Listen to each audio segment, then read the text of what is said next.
Good morning, ladies and gentlemen, and welcome back to the channel. I'm Adam Wolf, and we are about to embark on a journey into Dawntrail. Expansion Day, baby, Expansion Day. First time ever for me, for your boy. Thank you all for being here this morning. I didn't log in yet because I wanted to make sure that, you know, when I logged in, there wasn't some sort of cutscene. But hopefully things will go as planned. But, you know, I expect to actually not be able to get in. And we're gonna see if maybe that's not the case. But if it is, then we will chill.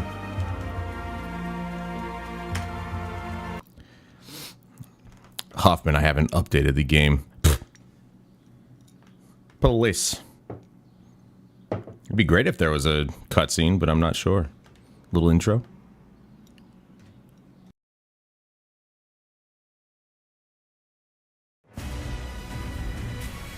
Ha ha! I got you guys, didn't I?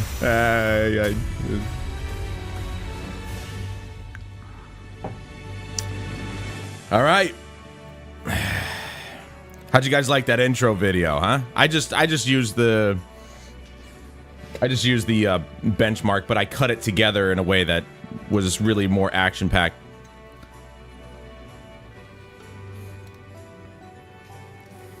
Oh, that's right. If I wait long enough, it would actually play the trailer, so let's see if it does it. Because I want to see it. There's the movies and titles. I could just go to that.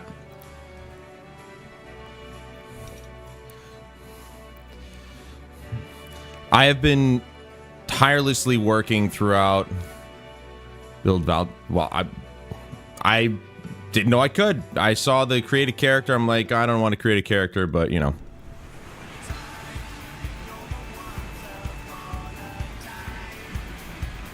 Oh yeah, it's his trailer, but we'll still play it.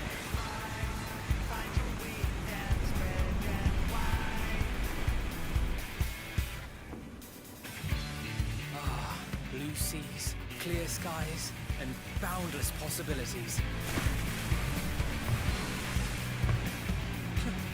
This is for those of you who haven't seen yet. Destination will soon be in sight.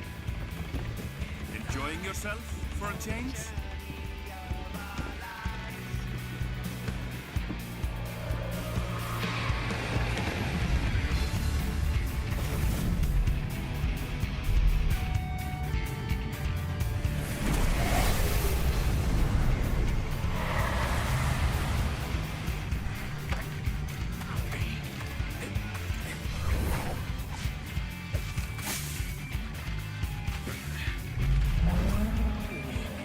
Come now. There's no cause for panic.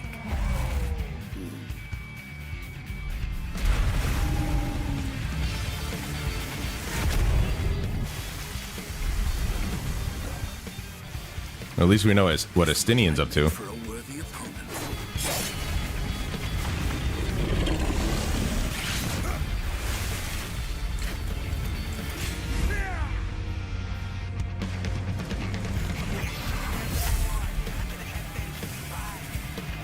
Monster Hunter?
Might you have a moment to speak further?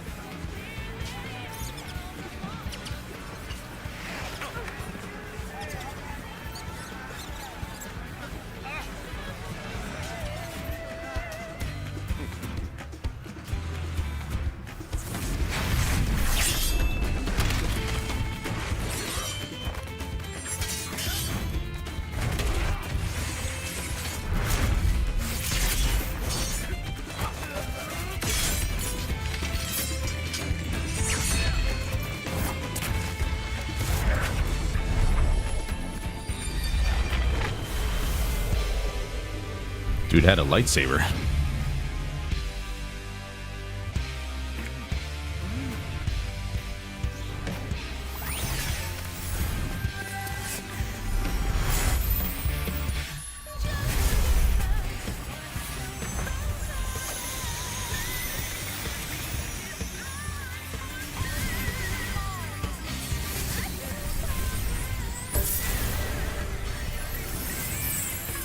Wonder if you can have an afro for a hairdo in this game.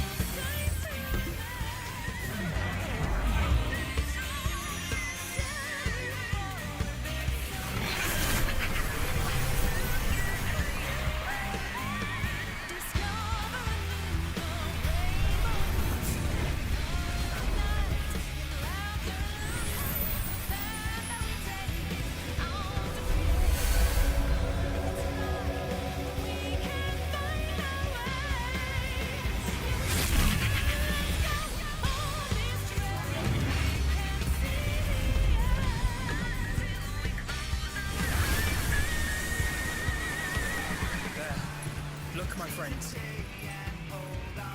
Behold the scene of our next great adventure. You and your adventures. I trust you have not forgotten the true purpose of our voyage?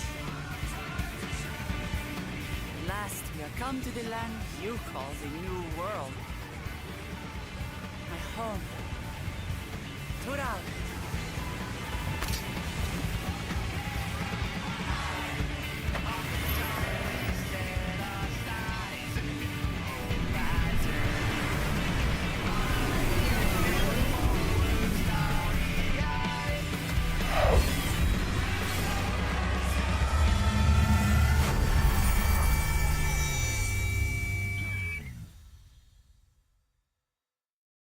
Pretty cool. Pretty cool. You know, after seeing the main dude in the benchmark, I'm like, I want to make that guy. He looks so badass. I want to make him. All right. I fully expect not to get in here, but it is early access, so I have that going for me. Here we go. It's a standard queue. Let's go. I have my my camera, my on-the-go camera ready to go in case I wanted to go out to the kitchen and cook something or whatever, but looks like we're in. I guess the servers wouldn't be as flooded as I thought it would.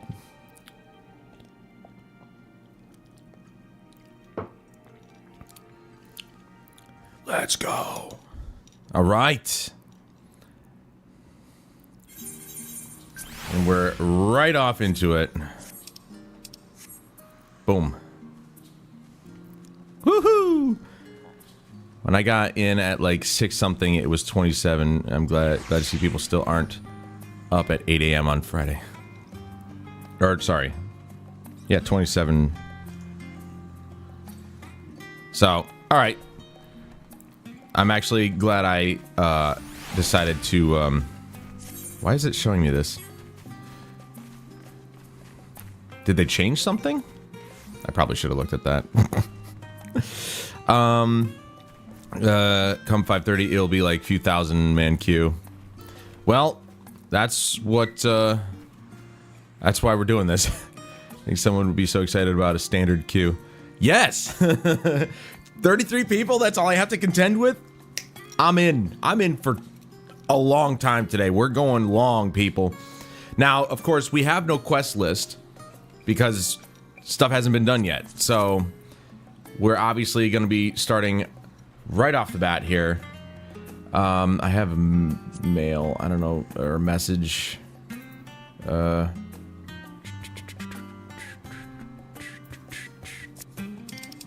do I get to that again? What is that? Is that like a Moogle mail?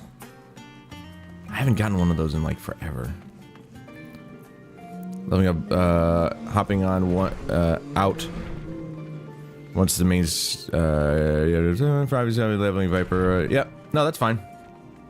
For those of you who care to actually experience the story for yourself, I don't blame you for, you know, hopping out, as Huffman said.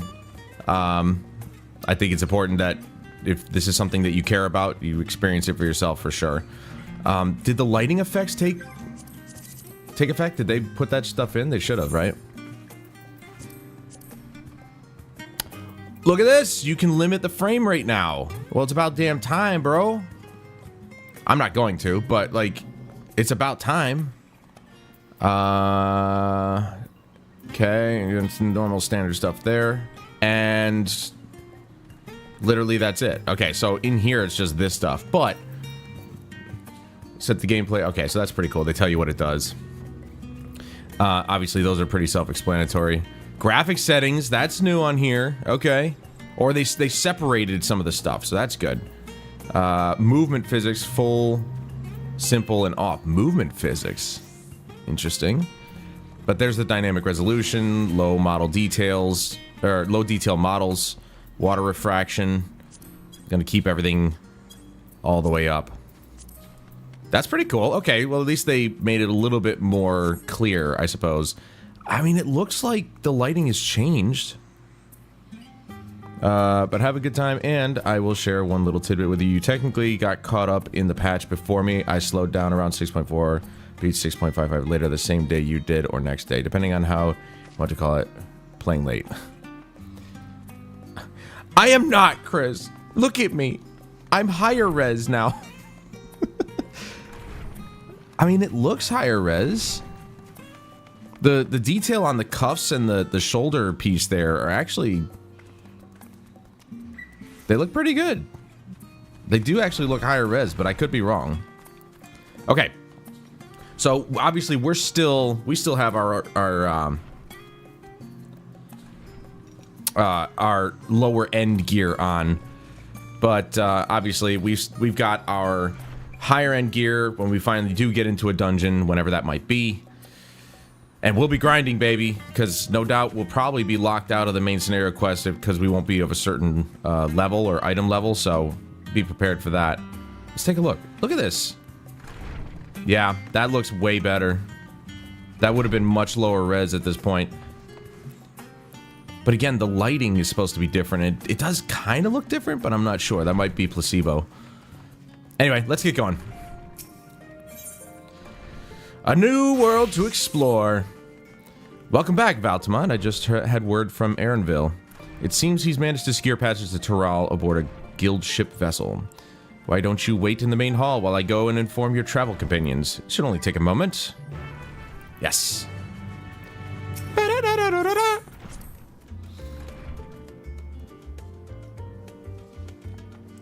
Like I said, it might just be perception. Okay, here we go. In a better lighting environment. Yeah, like... It honestly looks better. Because this stuff was pretty low res before, and it actually looks a lot higher now. It's not high to a point where it's like, ooh, that's realistic looking. That wasn't what they were going for. They wanted to be able to take it... Look at the book. Look at my tome. My grimoire. That actually looks better. It's not just a flat texture.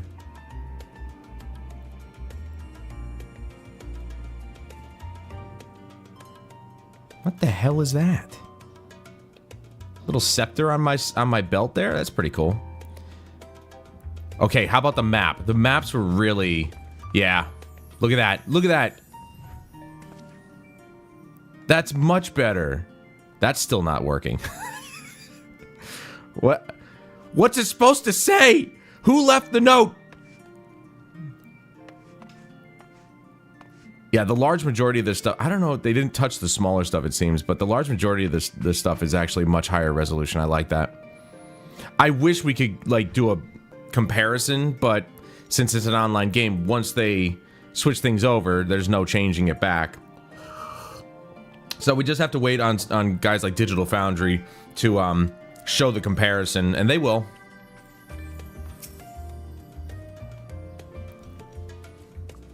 Now, is it a voice cutscene coming up, or what?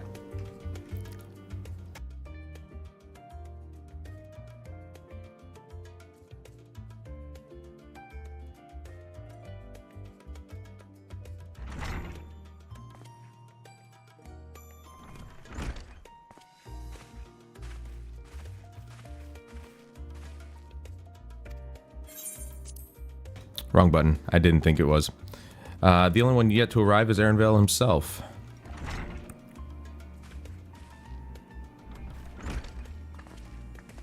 And there he is. With a new friend. Ah, here you all are. It took some persuasion, but the Gleaner's Guild ship has granted us places aboard a vessel bound for Tural. There'll be other passengers, researchers, and artisans and the like, so we'll need to share the deck space. That's fine, Aaronville. I doubt anyone expected we'd have a ship all to ourselves. They're not casting off just yet, so if you have any lingering concerns, now is the time to voice them. I wouldn't call it a concern, but everyone's still clear on what it is we'll be doing in Tural, yes? We've not forgotten. Dude, even the character models look good. Like, way better. It could just be the lighting, but yeah, everything that I can already tell. Look at his getup. That looks so good now. Ooh. It's looking like a Final Fantasy game. The nation of Yolal, excuse me, is in the midst of deciding its next ruler. As your chosen allies, we shall assist you during the rite of succession and support your bid to become Dawn Servant. In addition to that, Alphino and I have another objective. As part of its reconstruction, Garlemald seeks ways to reconcile and re-engage with its neighbors. By visiting Tural, we hope to learn more about how its myriad cultures interact with one another, how they find common ground, develop stronger ties, the sort of insights that might help our friends in Ilsabard. But we'll pursue this goal in our own time. You can be assured that we'll give the contest all due attention. That's all I ask. Otherwise, you're welcome to do as you like. With the older stream, maybe. I am actually recording this entirely for, you know, what's the word I'm looking for? Safety's sake? I don't know. It was intentionally going to be recorded because I didn't know if I was going to get in right away. So I would, like, you know, record it, cut out the bits where I wasn't in yet, and just upload it the rest of the way. But now that we're recording it, you know, we'll keep it, maybe, depending on the size. I've got like 1 terabyte of space on my extra M.2, so hopefully it won't eat away at that. It won't eat away at that. Not even a 12-hour stream can do that, but we'll see. You wanted to find out about your grandfather, right? Right, Kryle? Man, my reading skills are off this morning. Yes, as far as we could determine from the old missive I found. He had been tasked with investigating the Golden City by your father, the Dawn Servant. Yet, oddly enough, we have no record of that investigation in our archives, and nothing to explain the earring which accompanied the letter, which she is wearing right now. Thus, for reasons both official and personal, I should very much like to get to the bottom of this mystery. Obviously, they're doing like a recap here because for most everybody else that isn't me, who's far behind, they probably don't remember anything about what happened, unless they got a really good memory. I'm sure there'll be a chance to speak with Papa. You can get your answers right from the source. I look forward to meeting him. In any case, you're not the only one with an interest in the City of Gold. The Golden City is a children's bedtime story. I am part of this expedition only because the third promise had commanded that I serve as a guide. Still playing the part of the stoic servant, I see. What of you? Don't you dare tell me you've changed your mind. No, I'm definitely going.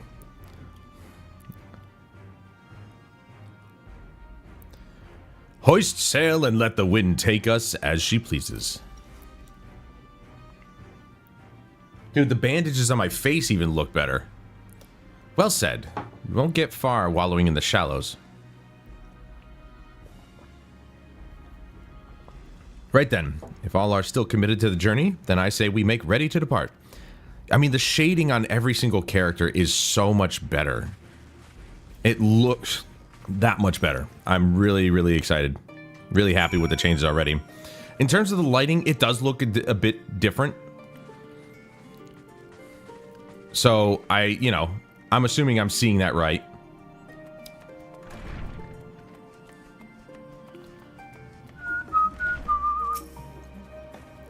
Eager as they are, the others have already left for the harbor.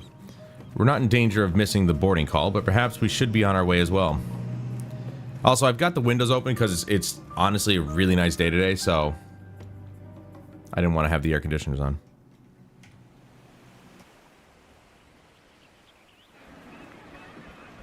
And it looks like they implemented either FSR or some new type of anti-aliasing, but I think they said they were implementing FSR. Because it's a lot cleaner looking.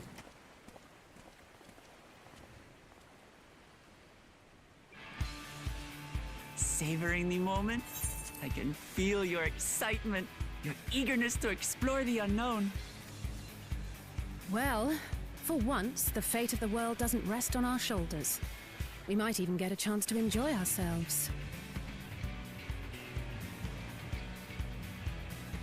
Do not be so quick to relax. Oh, Tural may seem but a short sail away on a map. The vast seas between brim with peril. The treacherous waters of Shade's Triangle alone have claimed countless vessels. Even following the safe route plotted by Admiral Bufiswin herself, this will be no pleasure cruise. Perhaps, but my voyage here was uneventful enough. Disappointingly so. Either way, the two of you have first-hand experience, which will be of great comfort in the days ahead, I'm sure.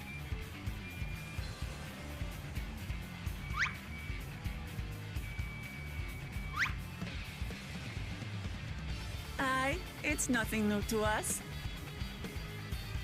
All aboard! We're casting off! It's time. I trust you have everything you need?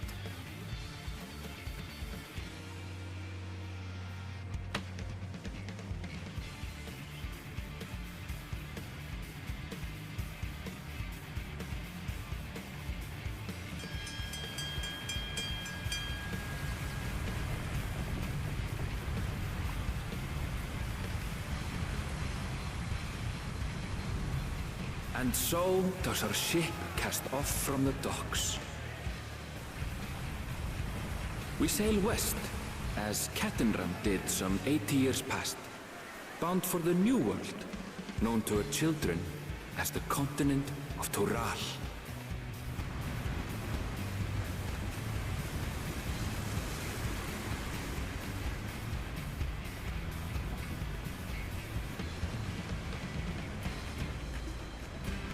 Just wait, Papa. When this contest is said and done, it'll be your daughter who sits the throne. Me, Woklamat.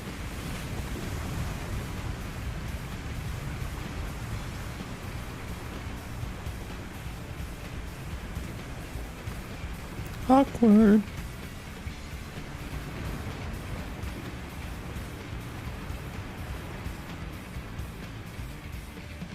Surprised the ship's captain allowed her to go out there.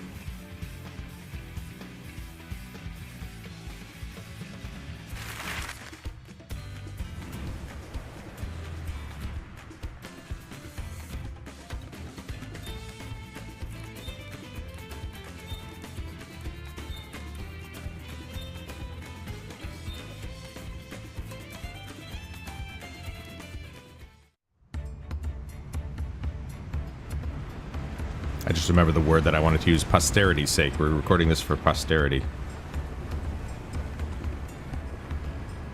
I saw that depth of field.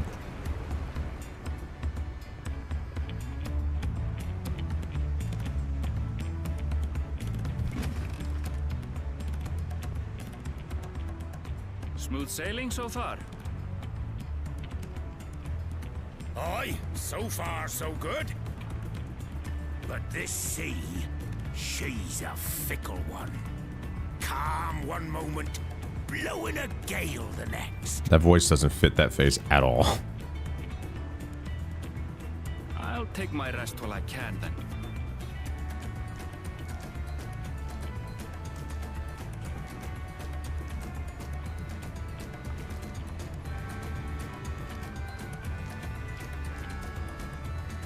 It'd be hilarious if Woklamat was still up there. We left port what seems an age ago now, and we've seen naught but open water ahead. I knew Toral was far, but it's another thing to really know.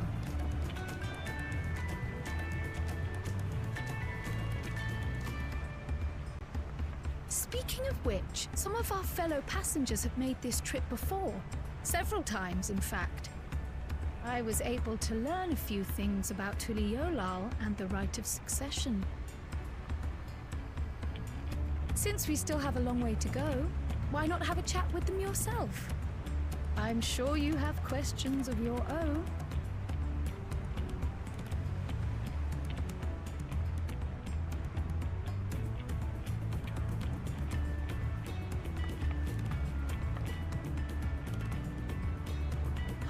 Did you look out across these same waters, Grandfather?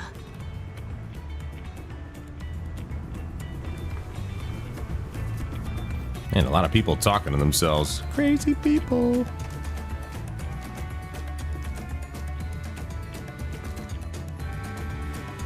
They're all insane. By the way, how do you guys like the new transition? Almost everything that you're seeing with the UI and everything is custom, with the exception of the things I already had, like the camera border I've got around my camera right now, the BRB screen, and the sub notification. They're all the same. I've just changed the colors. That's all it is. But the transition I made custom, the intro video, of course, and the pre and post stream screens are all, you know, custom made,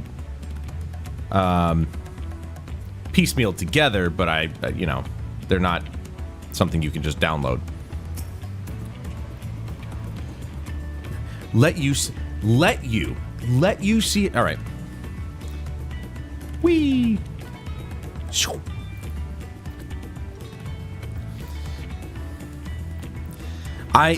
Honestly, it's been really rewarding. I've been up very late, pretty much every night this week, just working on stuff.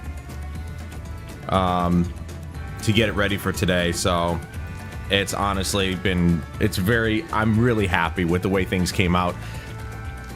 Believe it or not, the intro video I did last night, I recorded things a couple days ago, but I put the whole thing together last night, and it took me a couple hours. It didn't come out as short as I wanted it to be. It's just under a minute, which is a bit of a long video for an intro, but if I had shortened it, I tried shortening it up, and it just didn't seem right. It didn't really set anything up correctly. So I could make it shorter, but it wouldn't make any sense. Simple and very clean. Not like the song, but you know, I need an animus transition. I mean, see if you can find one, and if not, make it yourself, or try to, or have Titch do it. He's not doing anything. Oh, this will be my first visit to Tyrol.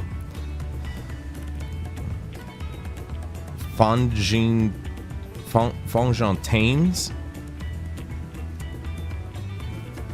I think that's how you, because you know they're really French with their names. So Jean Fontaine, the name. I was working at Estames Aesthetics in Uldal, you see, but my employment with them came to an end. That's why I visited Charlene in the hopes of starting over. While I was attempting and failing to find a new job, I seized the chance to board this vessel when I overheard room for another passenger had suddenly opened up.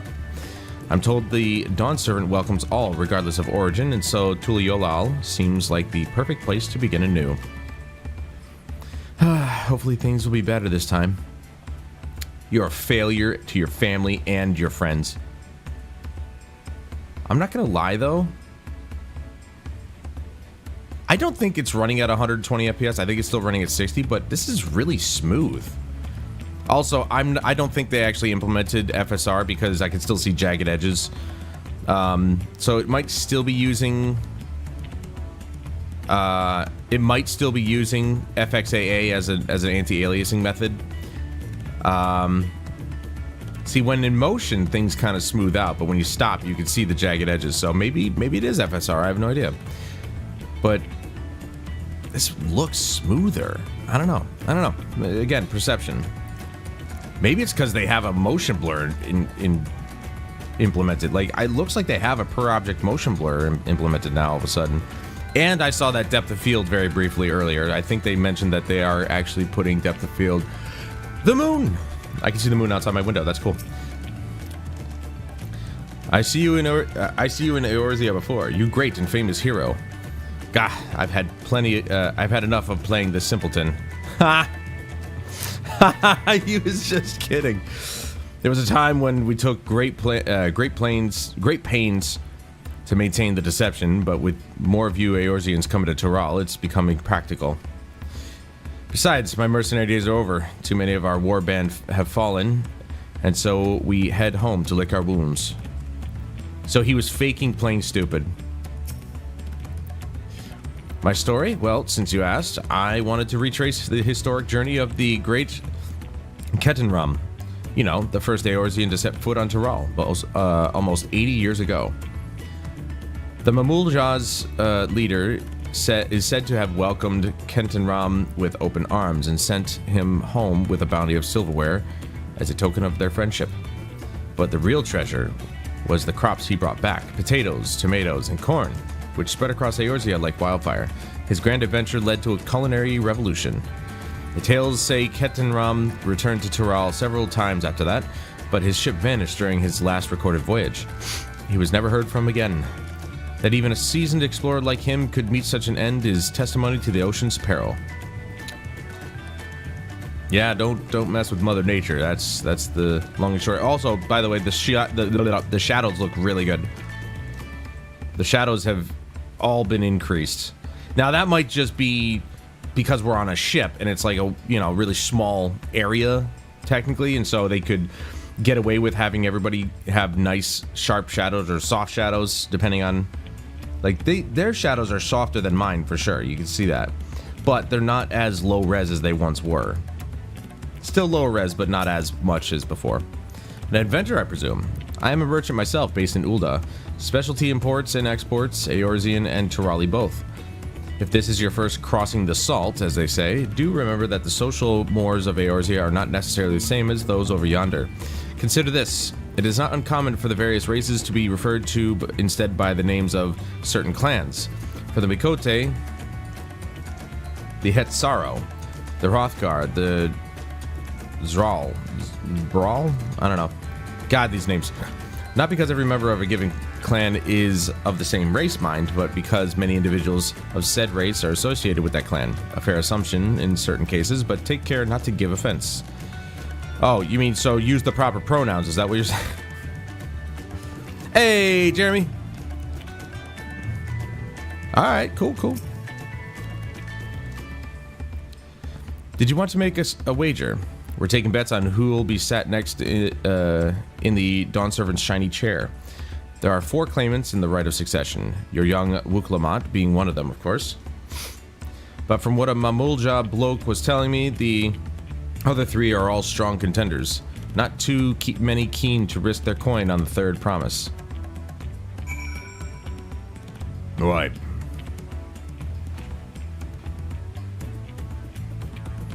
So yeah, we'll see how the shadows actually act in, like, you know, a dungeon or out in the open world. Did you learn anything of interest? Everybody here is drunk.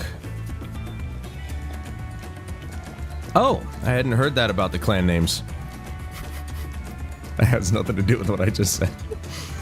Which is why it's funny. We should have Wuklamat and Erenvel teach us the ones we should know. Actually, it's getting a little chilly up here on deck. Let's all gather in the cabin. And play Who's in My Mouth.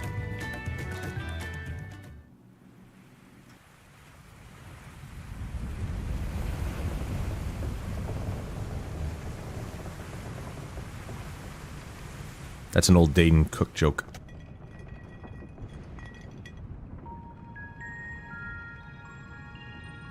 We're in for a proper storm, it seems.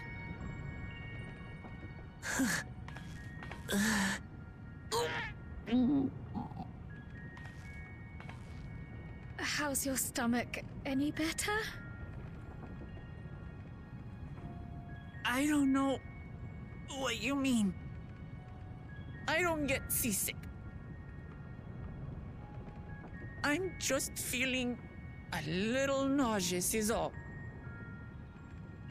Isn't that what seasickness is? Erenville, you were born in Tyrol, yes? Do many of you ever live there? The Shetona, as my people are called, have settlements mainly in the north, in Shaktural. And your family? I know nothing of my father, not even his name. As for my mother... We're in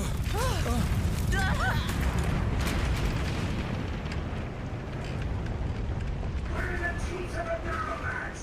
Reef that sail before the mast snaps! Oh dear.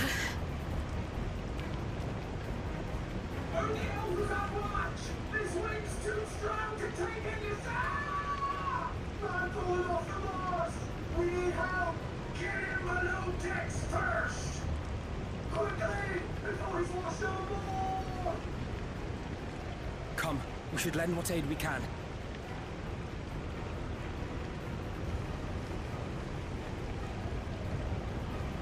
That's what I'm saying. Like, the clothing specifically was one of the worst offenders for the low graphics.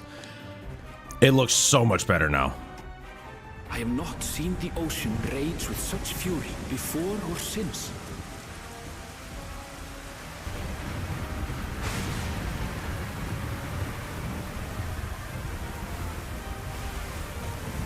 They have a lot better camera angles too with the cutscenes. Tossed our ship about like a toy, sending sailors tumbling. The dauntless Alizé, quick to the rescue, was almost lost to the sea herself.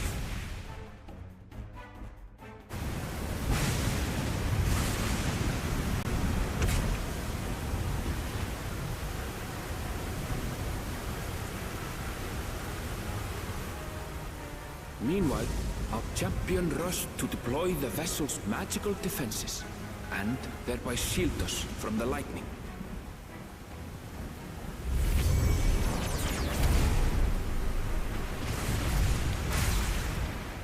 What an extraordinary life he must lead to be able to operate such a device with practiced ease. I'm a summoner.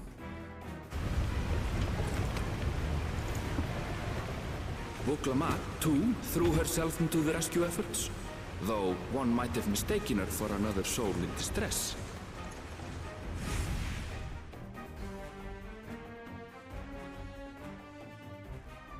I have a feeling this expansion is going to be full of silliness.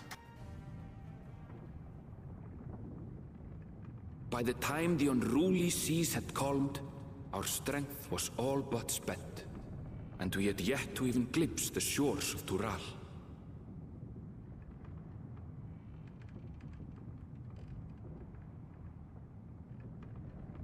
In retrospect, of course, that battle against the storm would prove a fitting prelude to the coming contest for the throne.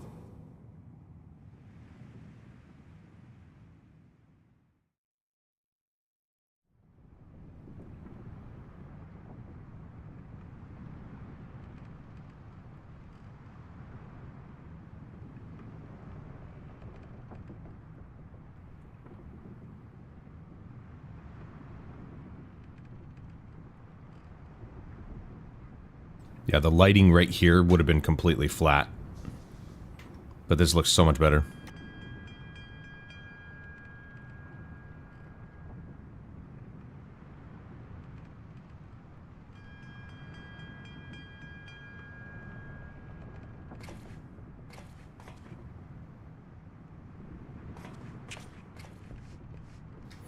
Just you, me, and Walks.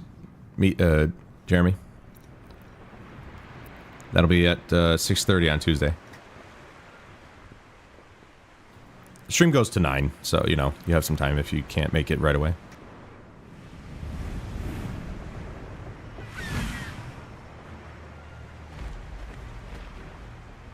You know why I think they actually improved the lighting in the game? They wanted the colors to pop for this expansion. That, and of course they ended support for the PS3 version, so...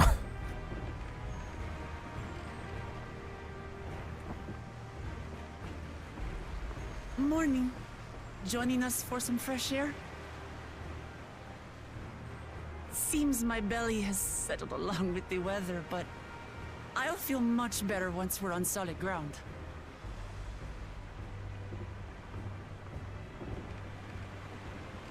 Ugh.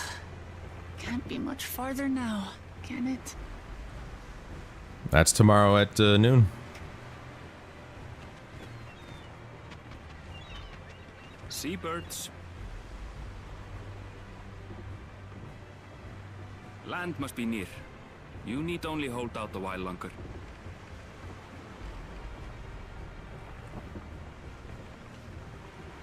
For a dark moment, I thought the ocean might swallow us. Glad to have my pessimism proven wrong. In other good news, I examined the sailor who took a fall, and he's faring well.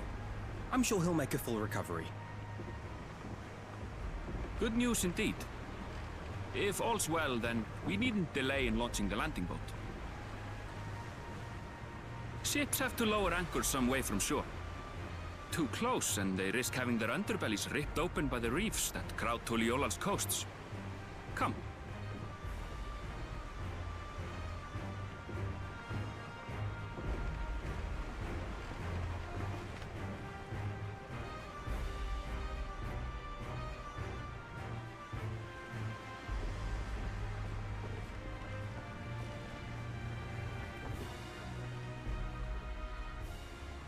Thanks for bringing us all this way. Ha! We only did what we were paid to do. Couldn't hardly set you adrift halfway. If anything, it should be us thanking you for helping us through that beast of a storm. As a matter of fact, everyone's starting to fancy your chances in the contest. At this rate, we won't be able to lay wagers no more. Then I better not let you down.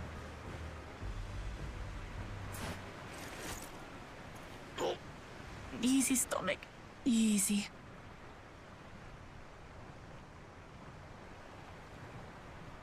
We're the last to board. If there's nothing left to say, then let's shove off, shall we?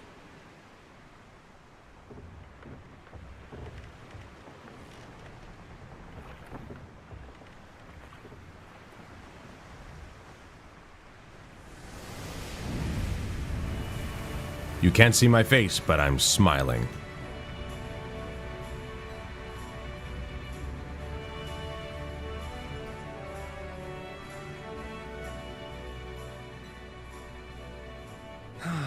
Blue seas, clear skies, and boundless possibilities.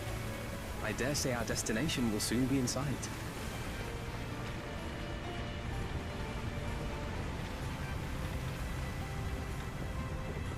Enjoying yourself for a change? That's a bannable offense, Jeremy. There, look, my friends. Behold the scene of our next great adventure. Hey, he said that in the trailer.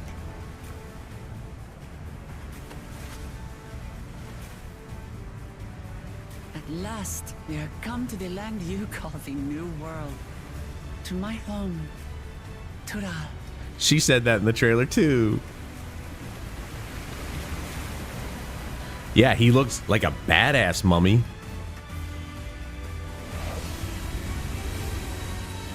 Sadly, I never finished collecting that gear. But I've got better gear just in case, you know, we need to do a dungeon. Either way, I'm still going to be experiencing the gear progression again, finally. Naturally.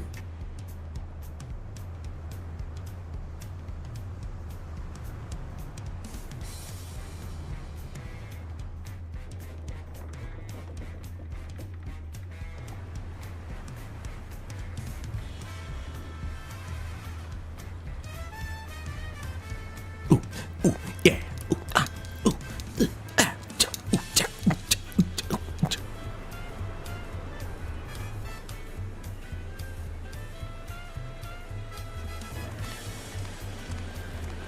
You can tell they had fun recording the music for this.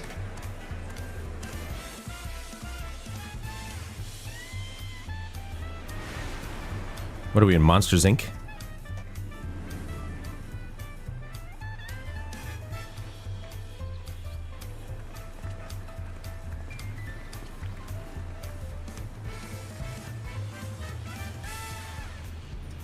You would think the music would be more like tribal sounding.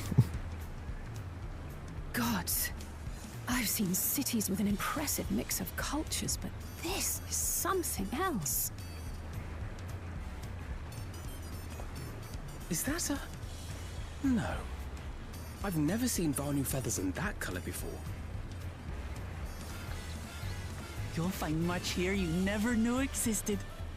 There may be a sea route now, but visitors to Tulihyolal are still few and far between. And as we don't build seafaring ships, only a handful of Turali ever venture abroad. Mamulja sellswords mostly. Those willing to play the fool sail with Lominsan merchants to secure employment in Eorzea. I suppose that makes us a rare sight in your country. Rare and currently undocumented. Were there some forms we should fill out, or...? Forms? Did you forget who you're traveling with?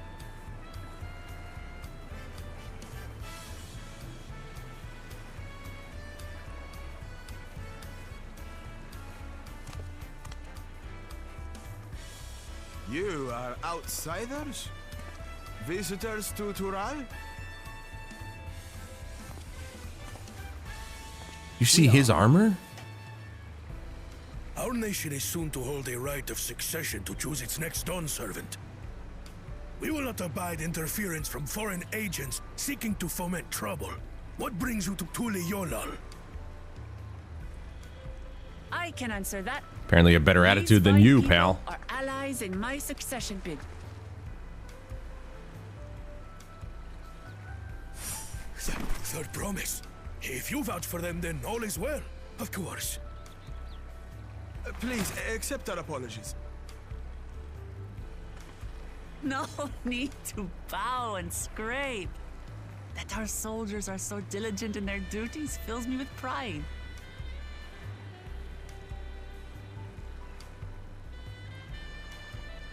We'll be continuing our patrol then.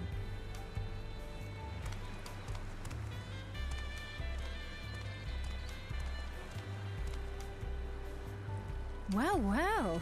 You really are a figure of authority here.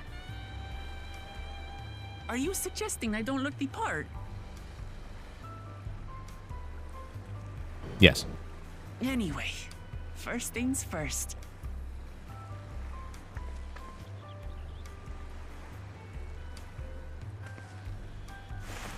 I bid you welcome to Tulihyolal.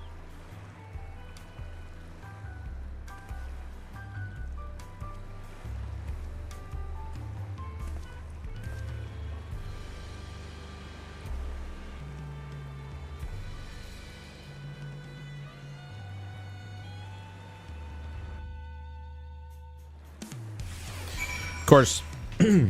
Wow. Okay. Let's all just pile into one spot, shall we? Frame rate's holding up pretty well, actually, with this many people clustered together like this. It's not as, you know, thick as like Limsa Lominsa, but it's a pretty, you know, thick bunch of people here. So took Aaronville a while to load in there. Well, despite the storm's efforts, on the contrary, we are here, safe and sound. We're gonna be gaining levels for the first time. How long has it been? It's been like 2 years. Because Endwalker came out 2 years ago, and we've been max level ever since. So it's been at least 2 years since we've been gaining levels. You have arrived in Tulihyolal. You can return to the city at any time by speaking with the swarthy sailor in Scholar's Harbor in Old Charlene. Yes. Yes. Look at that, 900,000. By the way, the max level has been boosted to 100, so, you know. Oh, I'm excited, dude. We're going to be getting gear. We're going to be freaking leveling. Maybe new abilities. Let's take a look. Hold on.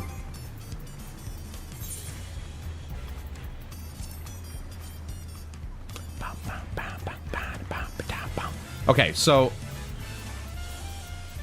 Oh, there we go. Yo! Solar Bahamut? Yo, we're getting a new Bahamut, bro! Get the hell out of here, it's so sick! We don't get this stuff till level 100, but that's okay. We have something to look forward to.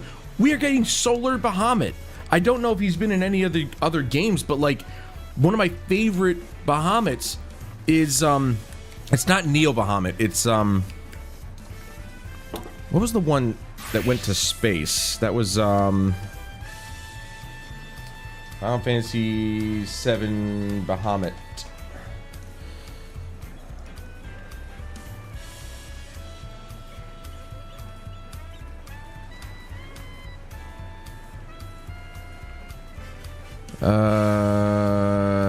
Let's see. Bahamut variants.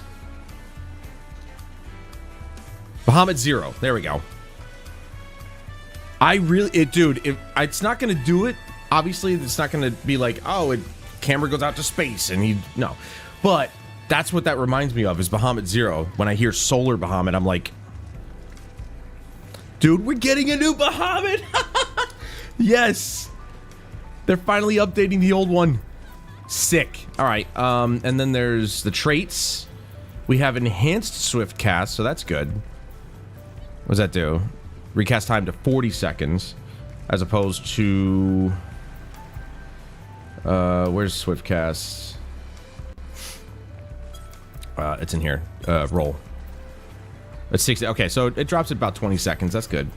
I only use that for resurrecting people, but you know it makes it a lot easier. Enhanced Fester upgrades Fester to Necrotize. That'll be interesting to see what that does. Where is it? I wonder, it might increase the potency. Ooh, there it is. Deals unaspected damage 420. Yo, blaze it. So 340 to 420. That's a really big jump. I'm not gonna lie. That's actually a pretty big jump. Arcane Mastery increases the potency of Ruin 3 to 360.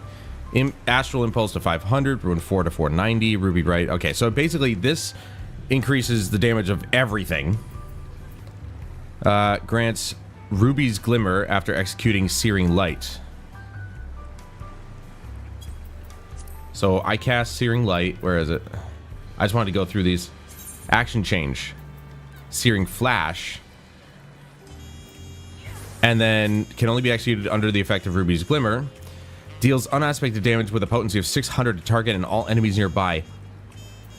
Dude, that's sick. It turns into an attack once you freaking get Ruby's Glimmer.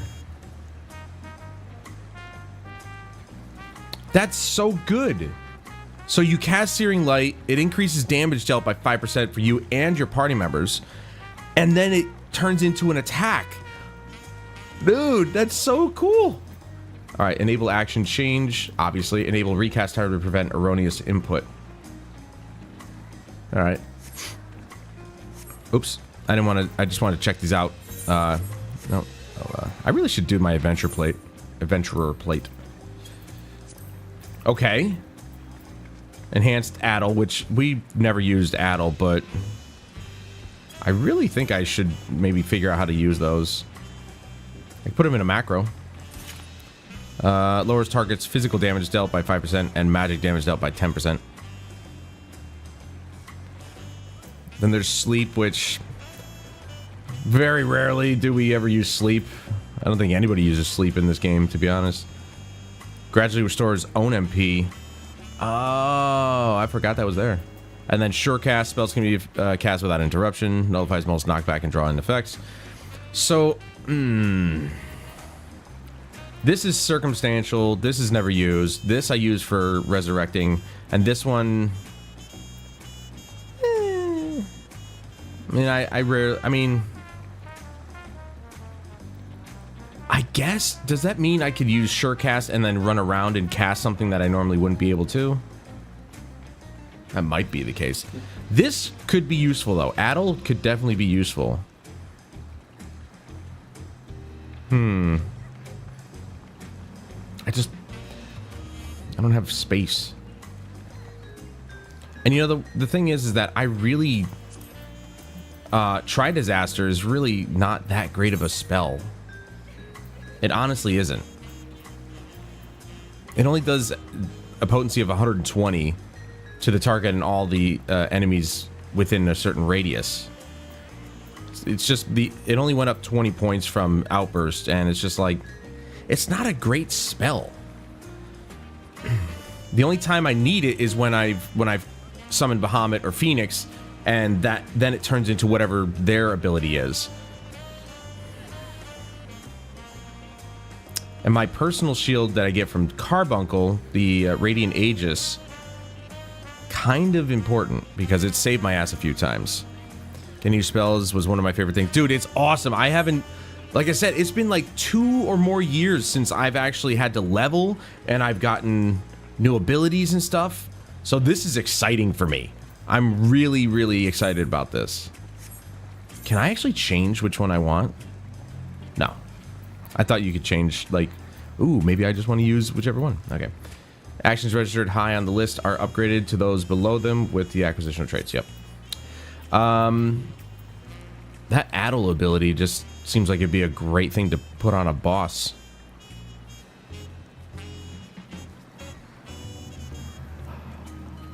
Maybe I could... Oh, wait, hold on.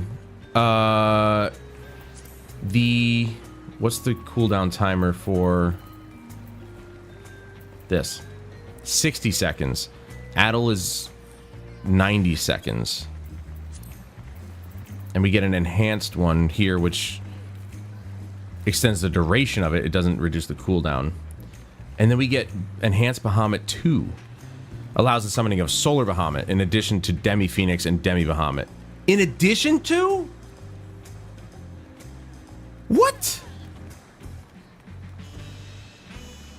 Oh, man.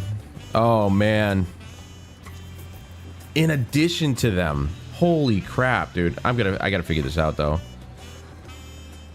I might put Adel as a part of...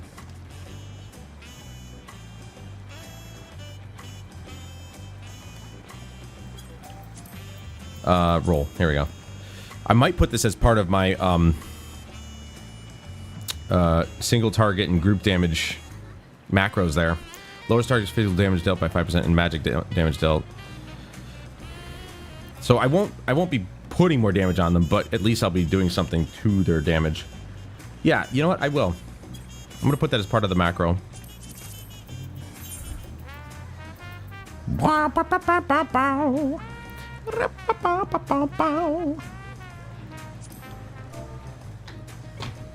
I connected my keyboard so that I would have an easier... And since it's an instant, we only have to wait for 1 second. Now the question is, will I see the refresh timer for Adel because it's first in the list, or do I see the refresh timer for energy drain? I think it's energy drain because I'm using the icon for it.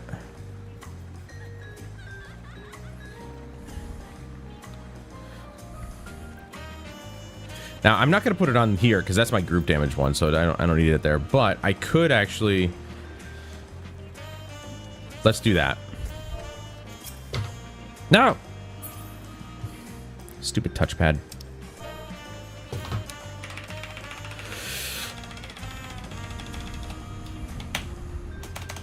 I've never used Adel before, so I'm just like...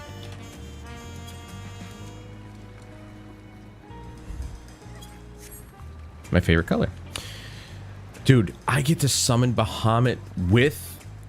Demi Bahamut and Phoenix with... Solar Bahamut. Like, I get a third summon? A third major summon. That's insane. Alright. I'm gonna take a quick break, get some water. Maybe get my bowl of grapes that I bought.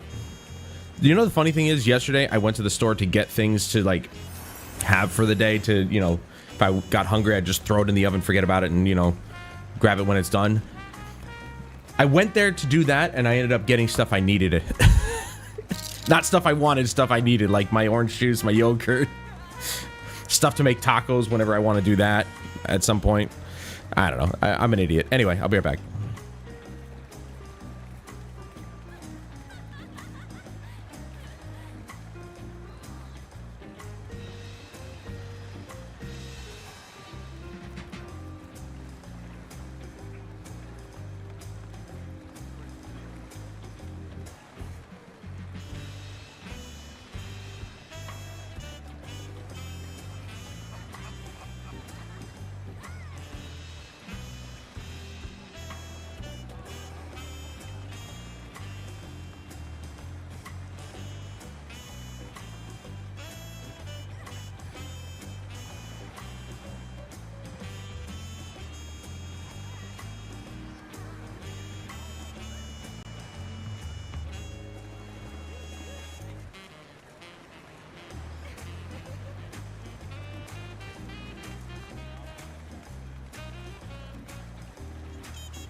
Alrighty, sorry, I'm back.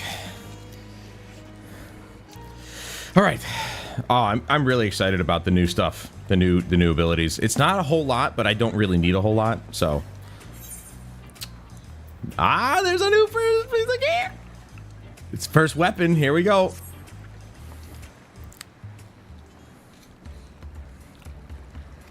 Right then, first things first. She's still seasick. Still a bit queasy. No more boats for a while.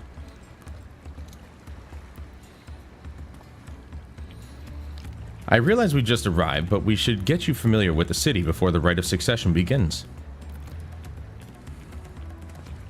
No arguments here. I should very much like to explore. Then I'll guide you. Are you sure you're in any condition to do so?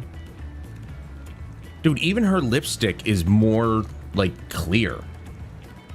I don't know if you guys ever noticed that before, but to differentiate, I mean, obviously the clothing does it enough, but, like, to differentiate her from Alphino, she actually has redder lips, which makes you assume she's wearing some sort of lipstick. It was, like, really bad before. Now it's actually clean.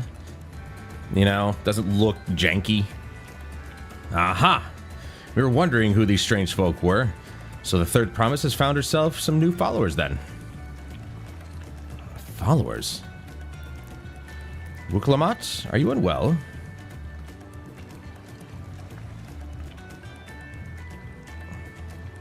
No, not at all. Couldn't be better. Third Promise does not get seasick. No, sir. As for my hand-picked entourage here, I've recruited them to help me win the rite of succession. I was about to show them around the city, in fact. That sounds lovely. But a group of foreigners is going to attract attention, especially if they're in the company of the Third Promise. Everyone will be curious. We certainly were. Your siblings have a tendency to command a respectful distance, but you're just so easy to approach. And I enjoy it so much when you do. Please, don't ever worry that you're a bother to me. You're very kind. Good day to you, the Third Promise. Why don't they just call her by her name? Real quick, this is why I love astronomy. The moon is literally center in my window behind the desk. I'm so happy I moved the desk over here. It honestly just, it's crazy that we can see the moon during the day sometimes. I mean, I think it's specifically during the summer you can. I think during the winter it's not possible, but I could be wrong. But it's, what is it? 9 in the morning. It's right there in my window, and I love it. I love seeing it. It's so cool. The wonders of the universe. They did have a point. Wuklamat is technically royalty here. Like it or not, a person of her station surrounded by this many outsiders is bound to draw a crowd. Wait, what do you mean technically? I suggest we move in 2 groups so as to attract less attention. Just technically ignoring me then. This expansion is going to be silly. Because we still don't know who the main antagonist is of this expansion, if there is one. You know, it's been promoted as this mild vacation that they're on, but, you know, we're getting new dungeons, new trials and stuff, so that means there's a main antagonist at some point. It's just who it is, we still have no idea, as far as I know. Valtamont, you and Kral can come with me. I'll take the twins then. We'll get in touch once we've had a good look around. The voyage was hard on us all, or on all of us, so take it slow and recuperate. We have time enough for that. Enjoy your wanderings. Yeah, I decided against the grapes, by the way. I'm not really that hungry. I did get beef jerky, though, so, you know, that'll... I may not eat, like, an actual meal today, but we'll see, because I'm used to it. Perhaps we should wait a bit, at least until Wuklamat's nausea subsides. And I had my yogurt this morning, so no need for that. Look, I'm ready to go.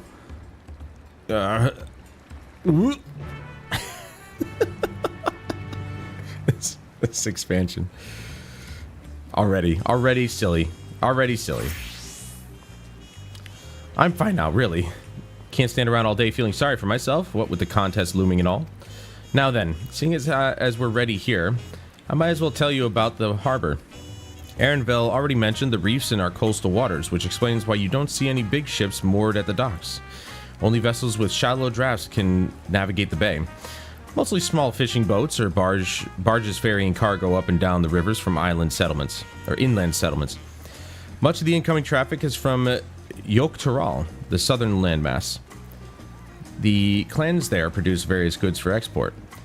Their wares are unloaded here and carted off to the merchant stalls in the neighboring markets. Speaking of which, Bayside Bevy should be our next stop. Wookla Mountain Crowd, Company U, yada yada yada. Yep, I already know about that. You know what? Everybody's got their carbuncle out. I'm going to cast my carbuncle. I love the effects. They already look better. The sheen on the ground from the water is actually kind of nice. It probably is similar to what it was before, but it just looks nicer now because of the bump in texture resolution. Now, obviously, keep in mind, when you get in real close, you can still see the breakup. Like, it's not super high resolution textures, but it's higher resolution than it was before, to a point where it doesn't...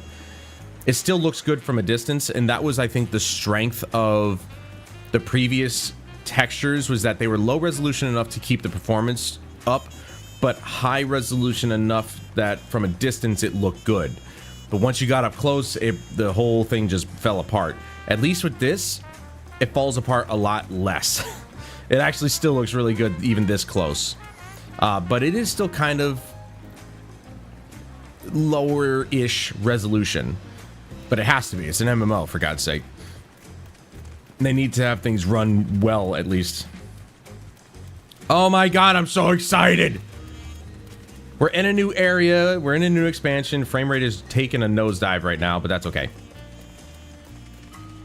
That's the best part. Is I love the fact that they actually implemented a frame rate cap if you want it.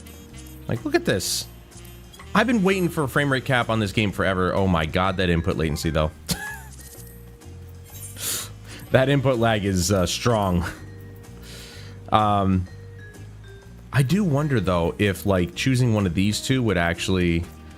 Well, it may not actually work because I'm on a 1080p screen, so I don't know. Anyway. I just love the glossiness on the ground from the rain. That's so good. Again, I don't know if it was there before. It might have been, but it just looks better now. Lighting changes and all. This is Bayside Bevy, Tuliolao's largest market.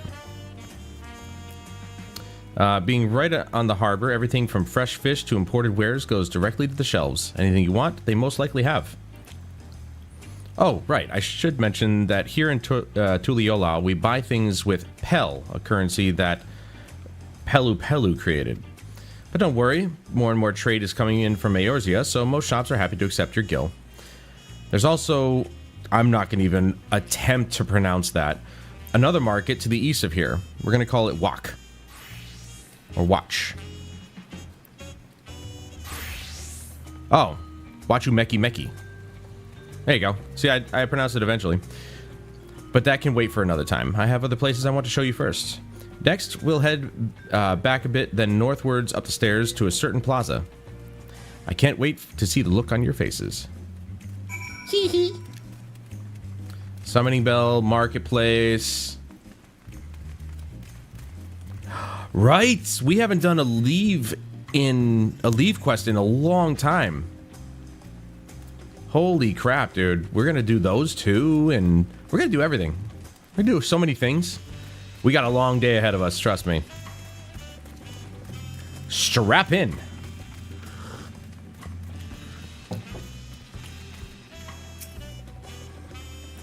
What do you think of that, eh? Goodness me, you have an aetheryte? Oh, you have aetherites in Tuliolao? I think I told you before, but my brother Koana spent 3 years studying in Charlayan. He fell in love with the nation and its ways and brought back to us the knowledge of etheric construction. Papa warmed to the idea at once. Had one built immediately. Did you do the attuning thing? If you're ready to continue, we'll head down again and then up the slope to the right. Right at the top is the gate which leads to Shaktural. Let's make a stop at Bright Plume Post on the way, though. That's the headquarters for the Landsguard. Also, I have been hearing that Destiny 2's new expansion is actually very good, so might be doing a thing for that too. Problem is that there's no stream kit for that, and I wouldn't even attempt to try and, you know, well, no, I'd still probably do something. It wasn't really like super complicated what they did with their stream kit, but might do something for that. I'm still waiting on reviews. I'd like to know what the pros and cons are of it, but people are saying good things about it, so looks like we might be playing the new expansion for Destiny 2 after all. We have a lot of narrow, winding streets that crawl up the sides of the mountain. As you can see, though, the builders made sure the city's main thoroughfares were wide enough to accommodate wagons. Trudging up and down all the slopes and stairs is exhausting. I understand now where Wuklamot gets her endless endurance. I mean, yeah, climbing mountains basically would be an endurance trip for anybody. I got a new mic. Let's go. You got a new mic, bro? Headset mic or like actual mic? I don't remember you saying that you even had an actual mic. I don't think you'd have much need for it. You got a Rode? All right, wait, hold on. Let me look this one up. Rode NT1. Oh, I think I know that one. Rode NT1. Very nice, dude. That's a sick one. Rode is really popular. I didn't go with Rode just because I started with AKG and I was like, you know what? I like their quality. That's a slick looking one. All right, shut up. Did you get the pop filter with it? Actually, this is not the most popular Rode. Well, okay, no. Shure is the one I'm thinking of. This actually, I don't know. The NT1 I definitely heard of, so that's a beautiful microphone. What did it set you back by? Because these things aren't cheap. Cardioids are like, condenser cardioid is really, it's up there. Discord hated my Yeti Nano. Did you just get it just for Discord? That's... Work really interferes with my watching. Oh, don't worry, Chris. I'm here to read the story to you. Don't worry.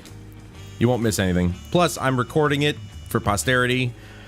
And, of course, it's just... I mean, I'm recording it because you can't go longer than 12 hours for YouTube streams, so that's why we might only be going for about 11 hours, 59 minutes. The entire setup, it was $300 for the mic and interface. That's not bad, actually. My interface, or yeah, my interface and, well, it was a mixer. Interfaces are a little bit cheaper. The heck was that? Interfaces are definitely a bit more of a better option if you're not like looking to do this. I really shouldn't have gotten this mixer. I was stupid, but I mean, it's nice. I still love it because it's got a compressor built in, but didn't need it. I thought I did, but I didn't. Not really. But it's worked out. But that wasn't cheap at all. I kind of like... I think between the mic and that, it was $500, which was completely unnecessary. The mic itself was like $250, which I imagine yours was around probably the majority of the price, so it's about $250. But, I mean, I'm just like... I didn't need to buy that mixer. But now Jeremy's got my old interface and my old microphone, so I helped him out, and he sounds much better when he's streaming and when he can, and certainly when he speaks. When he uses it. Guys, it's okay. Don't worry. Stream's going to be up. It's going to be recorded. I might cut it off just before 12 hours so that way I don't have to upload the recording. But I was thinking, like, maybe I'll... oh, that's not the door. I was thinking maybe I'll try and edit down the stream to, like, you know, a lot of the good bits. Mic was $150. Wow. I'm actually surprised. I'm genuinely surprised by that because it looks like a pretty expensive one. I might try for my laptop. It's not okay. This takes priority over work. No, it doesn't. Knock it off. I'm just waiting for the point where it's like, you know, I gotta get cut off from the main scenario quest and actually level a little bit. But we'll see. I can't remember if they level gate. Jeremy, do you recall if they level gate in this game? I think they do, right? For like, they do for like certain side quests or like job specific type quests. But I don't know if they do it for the main scenario quest. I know that you get level synced if you're too high of a level for a certain quest, but I don't know. Don't want to work. I'd rather get paid to do nothing. That's what you say now, Chris. I was on unemployment 3 times. Getting paid to do nothing sucks sometimes. Like, do you recall if like the main scenario quests cut you off if you're not a certain level to do the quests? Here we are, Bright Plume Post. The soldiers stationed here are responsible for defending Tuliolal and preserving the peace. The Landsguard are led by our nation's strongest warrior, and so naturally Papa has commanded them since the beginning. At least until 3 years ago, when Zoral Jah took over as commander. The title is no empty honor. It means the first promise is considered equal to the Dawn Servant in martial strength. Meanwhile, I haven't even managed to... Well, I'll discuss my brothers and their accomplishments later. Alphino and Alize should be around to hear it too. Come on, it's time that I showed you the Sky Gate. It's right at the northern end of the Talon March. So we got our first Aethernet shard. That's good.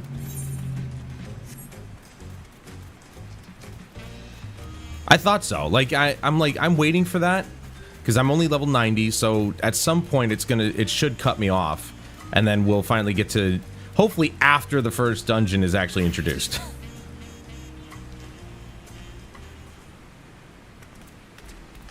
No, it's not voiced. That's fine, though. That's a big gate. Massive, isn't it? Yeah, I just said. And on the other side is an equally massive bridge to match. Both were constructed by a race of giants, the Yok-Hui. Strictly speaking, Tural is actually 2 separate continents. Yok-Tural and the southern lands of the mother, and Jacques-Tural, the northern lands of the father, which lie beyond the bridge.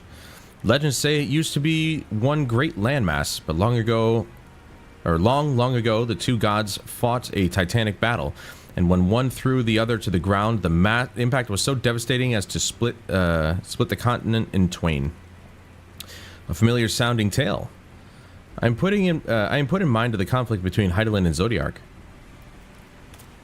But getting back to Jacques-Tural, or Shak-Tural. Those lands are also part of the Tuliolal nation, correct? That's right. Isn't my father incredible? He united the peoples of 2 continents into a single nation. The many clans of Tural have been at war for generations.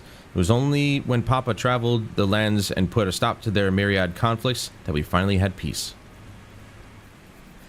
And that's the main reason I want to win the throne, so I can preserve the peace he built.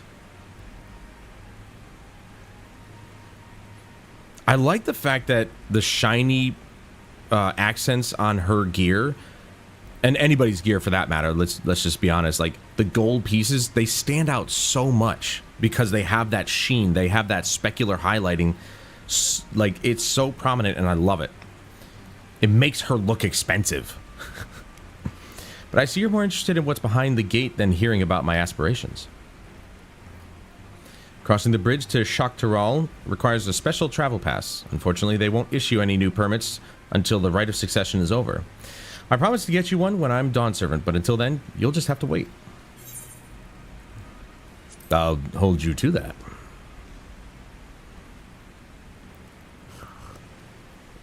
I've never broken my word. Once the throne is mine, that travel permit is yours. I have a feeling that her father is going to play a big part in the story. I feel like something bad might happen to him where we're going to have to, like... there's got to be an antagonist somewhere here. This can't just be a fun vacation expansion. Nothing ever is that simple. We must have covered half the city by now. Tuliolal is unlike any other place I've visited. I'm thoroughly enjoying myself. Yes! New book! Grimoire. You know what I mean. Shut up. Right, we have to open it first. Oh, right. There's this knapsack. You gained access to a fashion accessory. To use it, first select fashion accessories under character from the main menu. The actions to equip accessories can be used directly from this menu or registered to your hotbar.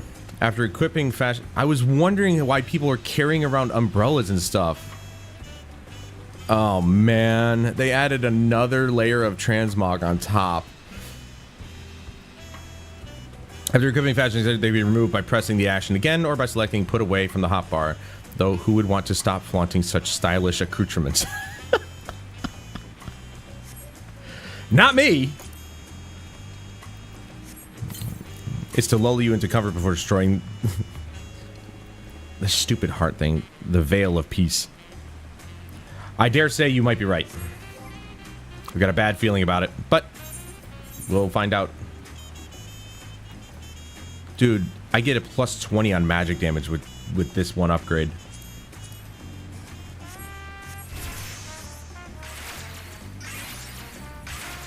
Oop. Oop. I've enabled... Stop. There we go. I forgot that's how you enable that. Let's zoom in. Ooh. Nice. Look at that. Sick. All right. Where's the fashion thing? Is that social? No. There it is. Fashion accessories. Face wear. Dude, how much crap are they adding?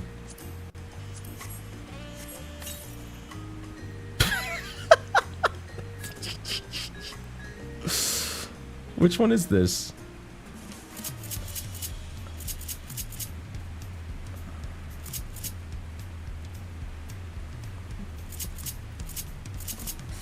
Okay, it's not any one of these, but I can put it on number 2. Not key bindings. It's not emotes either. Hold on.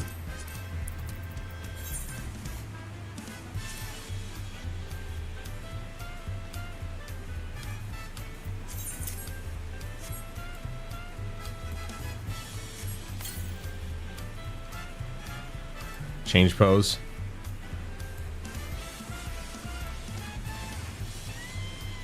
Oh yeah.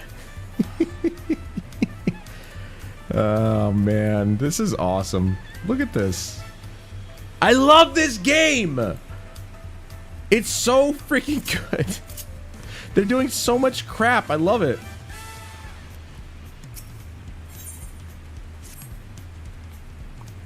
We'll head west next, toward the Arch of the Dawn. The dirigible landing is on the way. You have dirigibles too? Am I saying that right? Dirigibles? Yeah. Tuliolal certainly doesn't want for the methods of travel. We get by. Now, if you've seen enough of this area, let me know and we'll continue on. I'm letting you know now. Let's go. I want to see. The Arch of the Dawn is on the other side of the city, so speak up if you see something that interests you as we walk. Right. Well, we're certainly going to. Sprinter! Boop. Dude, we're traveling. I'm putting my knapsack on. Got my extra boots.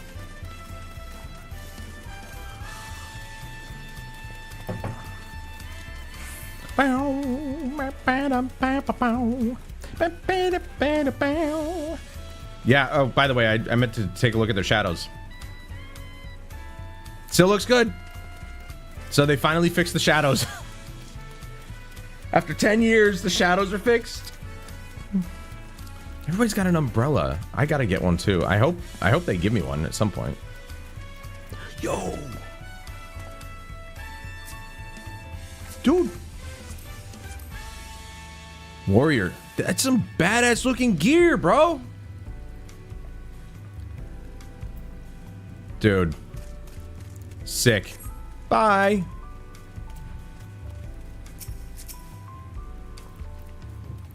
I'm still struggling to conceive how one could construct an entire city on the side of a mountain. This was originally the site of Yokhui Temple. The giants built it when they were first making the bridge to Shaktaral, to appease the god who slumbers in the great ocean trench. Yet after the Yokhui withdrew, the temple stood empty for centuries. So when Papa was establishing his new nation, he saw a structure he could refurbish into a palace, sitting practically in the center of Tural. He gathered artisans to do the work, and the houses they built for themselves became the foundation of the city you see today. Speaking of houses, we'll be passing through the Resplendent Quarter, the biggest residential district in Tuliyollal. We climbed these sets of stairs here, all the way up. Whew. Bit of a ways up, isn't it?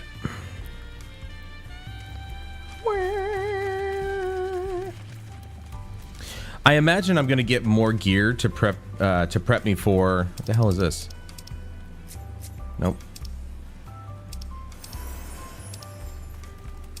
Huh, I can't go to the... Hold on. What is that? Accessory in use. Oh. Okay, it's just letting me know. I imagine they're going to give us a whole set of gear before they introduce us to the new dungeon, but we'll see. So that level 90 gear that I purchased with money that I wasted, completely useless at this point now. I shouldn't have wasted my money. Papa's palace is called Volok Shunsa, which roughly translates to invincible resilience. You probably want to take a closer look, but we'll be coming back here later. Let's move on for now. The sheer scale of this place is incredible. I wonder what that carving at the top represents. Wow. Huge. Alright, she said that we had to climb the stairs all the way up. Now we're going all the way down. Just for that little interaction.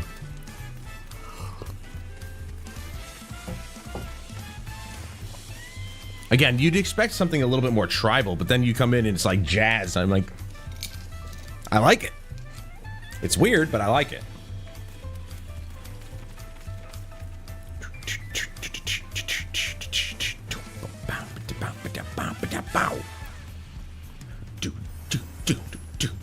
It's George of the Jungle. How much you want to bet that was their influence for this? They're like, well, we're doing like a jungle type people. George of the Jungle. Let's do some music based on that. So this is the Resplendent Quarter. What manner of people live here? Oh, we have residents from all the Yoktural clans. Mamulja, Shbral, I think that's how you pronounce that, I don't know. Pelu Pelu, Moblin, Hanu Hanu. We also have Tonawata, Wata, Hitsaro, and Shatona, who moved south from their ancestral lands in Shaktaral. In essence, it's a gathering of people from every corner of Tural. A true representation of Tuliyollal's diverse character. The adornments on each building contribute to the electric cultural aesthetic. It's all so beautiful. I'm glad you think so. Come, we continue down the stairs. Look at the colors pop, dude. Holy crap. It's blinding. Like that dude from SpongeBob. My eyes! There's a huge drum. What? Where? Oh, that is right down. That big drum there is called the Dawn Herald. They play it for the formal occasions, like when honoring the Landsguard returned from a dangerous duty. The color just pops. I love it. I tried hitting it with my axe once and ripped the skin. Earned me a proper scolding, let me tell you. I think that was the time Papa held me upside down by the ankle. So if he held her upside down by the ankle, this dude must be massive.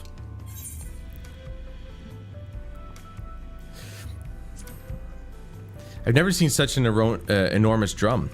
What would one even use to beat such an instrument? A mallet? Duh. Kral, you're supposed to be smart.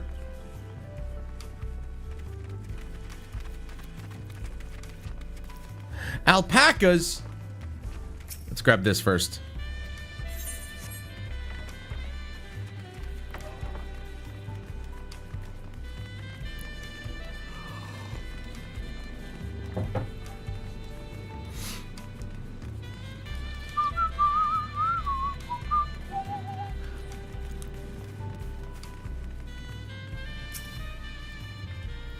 And here are our dirigibles. Not bad, eh? I hear other nations use airships to sail the skies, but you only find balloons in Tuliyollal. Oh, that's what they mean by dirigibles. We have them for the exact same reason as the Aetherites. Koana brought back the plans from Charlene, and Papa thought them fantastic and commissioned their construction. This is around 3 years ago. Since that time, we've added flights to other settlements. Trade with frontier communities has never been easier. But that's enough about dirigibles. The Arch of Dawn awaits. Back this way.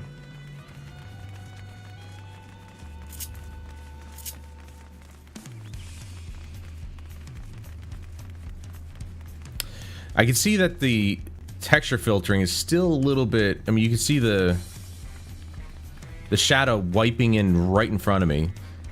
So the distance in which the shadow actually becomes higher resolution is still quite close to you. But it's not terrible looking right here. It just slightly gets sharper as you approach it, and you can see it. But make no mistake, the visual upgrades are far better than I expected. I just wish they, like I said, I don't think they implemented the FSR implementation that they wanted yet, because I can still see jagged edges. So I think they're still using FXAA. Which is fine, that never really bothered me.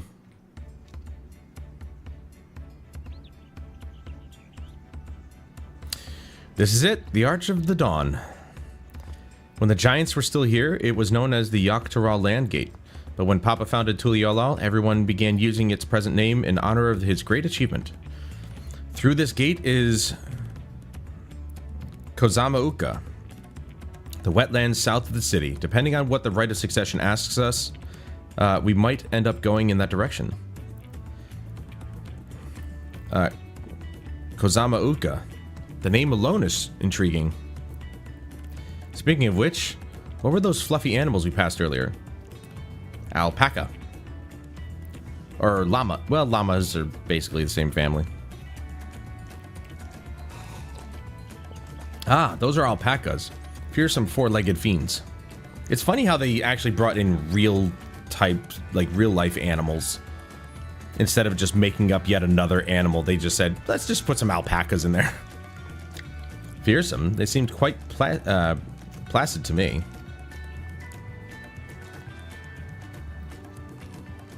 You'll learn soon enough, Kryle. You'll learn soon enough. Okay. But forget the alpacas. I have something far more important to show you. Come along. Freaking cars, man. Ruining everything!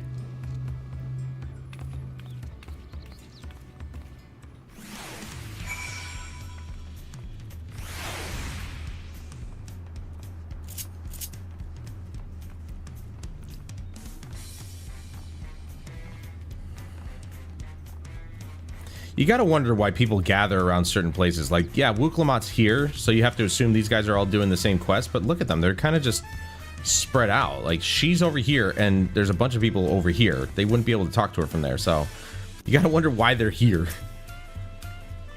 If you wish to learn the history of Tuliyollal, then look no further. These stone pillars, you mean? Oh, they're probably talking to Kryle.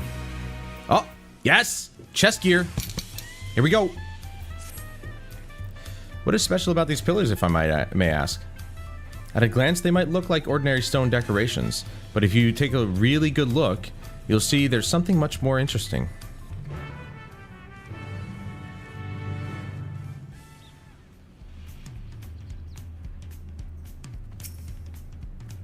Following event cannot be skipped. You may wish to cancel any pending doing fine. Blah, blah, blah. Okay.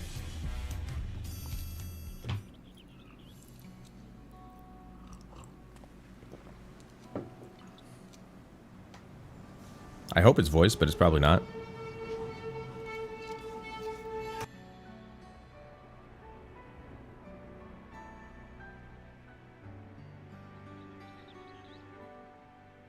That truck needs to get its brakes fixed.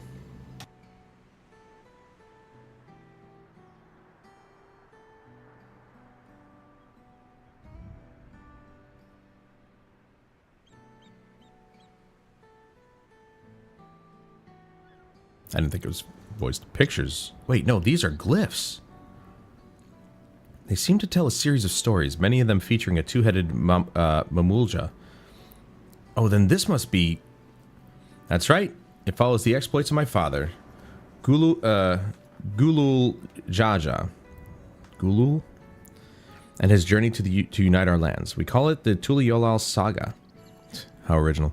The deeds he performed and the bonds he forged, all immortalized in stone. There's no better way to learn how Tuliyollal came to be. Study them as long as you like. I'm good.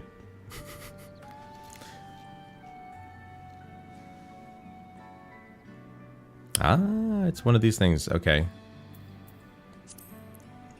Obviously, it's part of the story we have to learn. This pillar tells the lay of the Brotherhood. It depicts the scene where Papa granted an audience to the foreign explorer Ket something. I can never remember the name. You mean Kettenram? Ah, that's the one. Kettenram's arrival in Tural is what prompted Papa to embark on his own journey. It's said the two grew to be close friends, brothers in spirit if not in blood. But no one knows what became of the explorer in later years. He died. Kettenram's disappearance is a mystery in Eorzea as well.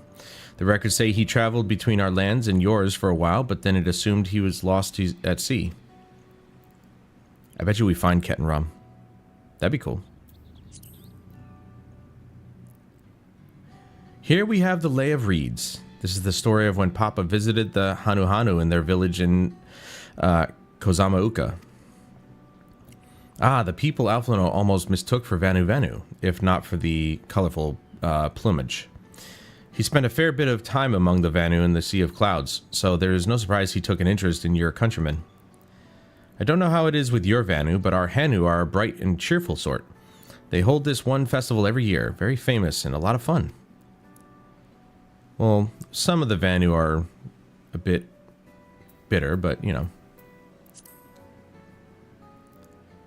They're pretty decent people, I guess. Let's see. This one is the Lay of Pots, which depicts the moblins of Kozam. I can't seem to get this one right every single time. Kozamauka. They might wear odd masks and sound weirdly muffled when they talk, but the gold and silver work they sell is the best you'll find anywhere. Moblin goods are the standard when it comes to gift giving. Clearly, the Vanu aren't the only people with distant Turali counterparts. So I guess goblins have ancestors over here too. This one recounts the Lay of Repast. As you can probably tell, the figure depicted here is of the Shabral, like me. For decades, the Shabral and the Mamulja were at war for control of the forest of Yaktel. The actions Papa took to end that conflict have since been hailed as the first steps in the founding of Tuliyollal.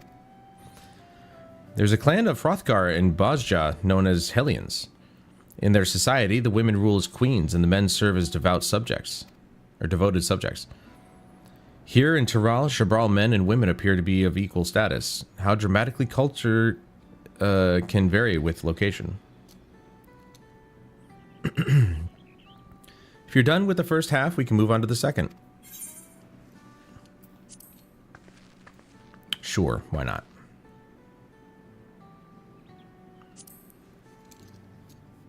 We're here to tell a story. Why not? The shadows are glitching out a little bit here. The Lay of Gold. This pillar shows one of the Pelu Pelu whose homeland is in Urkopacha. Having created our currency, the Pelu are rightfully known as the Merchant Clan. They oversee Tuliyollal's markets, and their traveling peddlers are a common sight no matter where you go in Tural. Don't let their size fool you. They might be mistaken as children, but beneath those beaked masks, they are clever and calculating traders.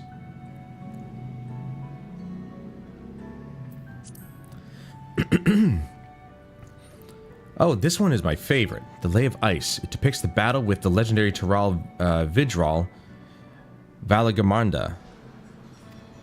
I should explain. A Tural Vidral is a creature that has lived far beyond its usual lifespan and awakened to preternatural power. Valagamanda itself was dubbed the Skyruin. a name earned for the destruction and terror it visited upon Tural every time it stirred from its slumber. So basically like Alduin. But 80 years or so ago, its ruinous reign was brought to an end. After a great struggle, Papa and his comrades managed to overcome the raging Vidral and sealed it away in the Urkopacha Mountains. Despite its reputation, however, Valagarmanda is also a symbol of power. That's why you'll see its likeness in Tuliyolal's national emblem and adorning the banners at the palace. These names are such a mouthful. Oh, this one is unmarked. Papa says he left a blank pillar for the next chapter in Tuliyolal's history, whatever that might be. Fair enough. Kind of like a blank page in a book. Ah, the Lay of Proof. That big fellow is one of the Yokui, the largest of Tural's people. These giants once used their great size and strength to establish a dominion encompassing all of Yok Tural. Having brought the southern reaches to heel, they then turned northward, setting their sights on Shok Tural. You'll recall that massive bridge they built beyond the Skygate. Sometime after launching their northern campaign, however, they just gave up. They abandoned the lands they conquered and withdrew into the mountains of Urkopacha. I've never even seen any of their kind so much as set foot in the city. This was a people with the power and resourcefulness to raise a temple on a mountaintop and build a bridge across the sea with stone. What would move them to renounce their ambitions and their place in Turali history? That's a good question. The question is, are we going to see any of them? Had your fill of history then? Yes, thank you.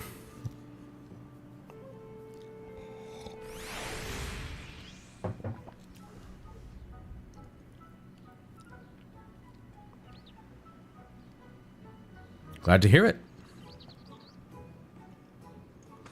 You know, I feel awfully hungry all of a sudden. No surprises there, seeing I couldn't keep anything down for a while.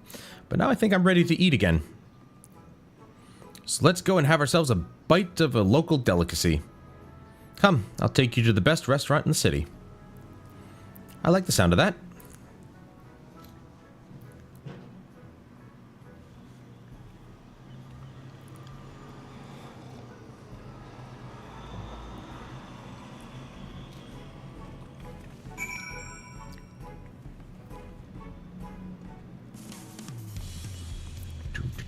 There's another aetherite.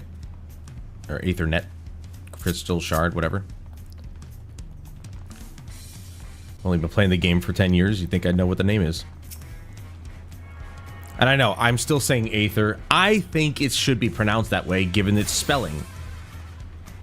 A before E never sounded like E.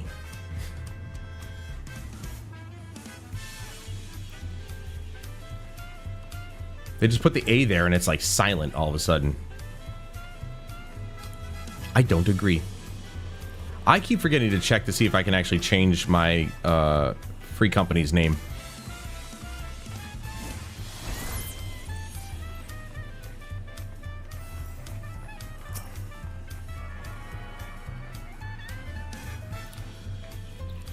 I'm not quite sure that I will be able to, but we'll see.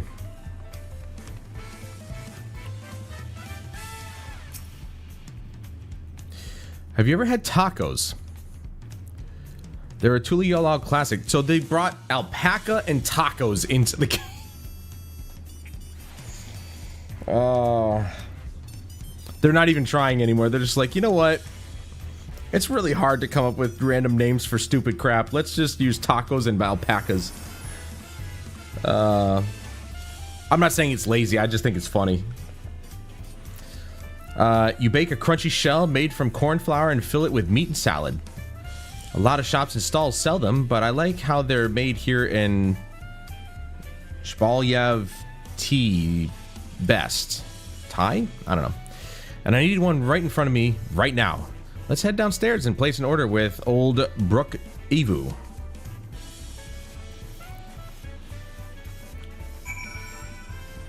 I'll store a whole bunch in my knapsack.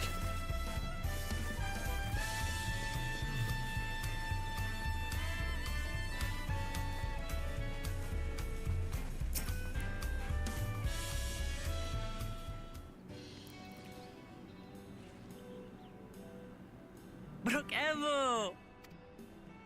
My companions must sample your heavenly tacos. One for each of us, please. Right away, promise. And I'll pack them tight with my choicest feelings. Only the best for you and your friends.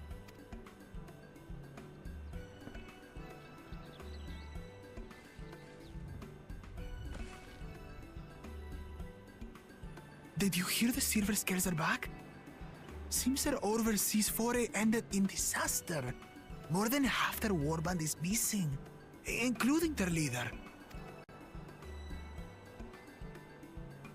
Aye. And now keen to rebuild their broken reputations, the survivors seek the Golden City. A fool's errand. How many hopefuls have disappeared in search of that fable? They should count their lucky stars they came home alive at all.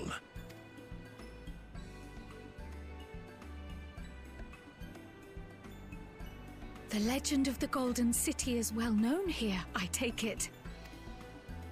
It is, but as no one's ever seen it, many question if there is any truth to the tale. Like our skeptical Erinville. I can't imagine the Dawn Servant would request a formal survey for a place that doesn't exist.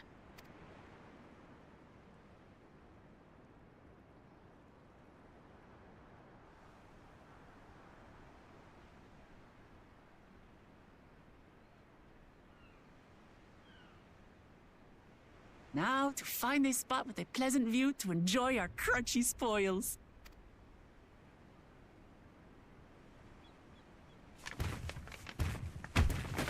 Oh.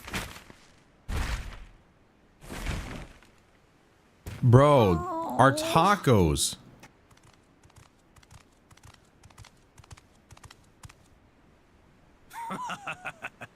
If it isn't the third promise. Oh, no.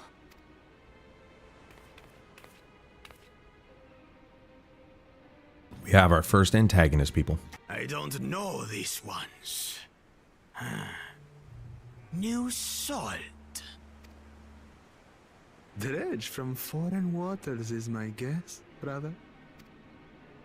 Of course, that's it. Wuklamat is so afraid of the coming contest that she went crying for special help. Was there something you wanted, Bakul Jaja? The third promise remembers us! Such an honor. Glory on your name, brother. And on yours, brother. I know my rivals for the throne. Nothing more. Another child of the Dawn Servant? No, this brute. We have no ties to their farce of a family. Unlike the sneevling housecut, we are blessed. Yo, these dudes are citizens. rude The and they will chosen. get smacked, I swear to We God. alone are fit to succeed Golul Jaja as Dawn Servant. All peoples are equal in Tulihiola. Your heritage gives you no greater claim to the throne. Ha! Shall we test that idea here and now? See if your strength is equal to ours.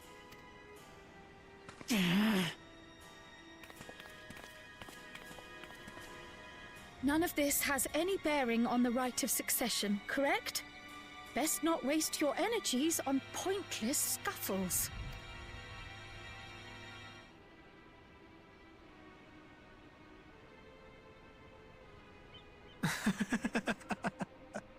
The kitten comes to the house cat's defense. Pathetic. Since when was our nation overrun by mewling weaklings? Listen to me, you.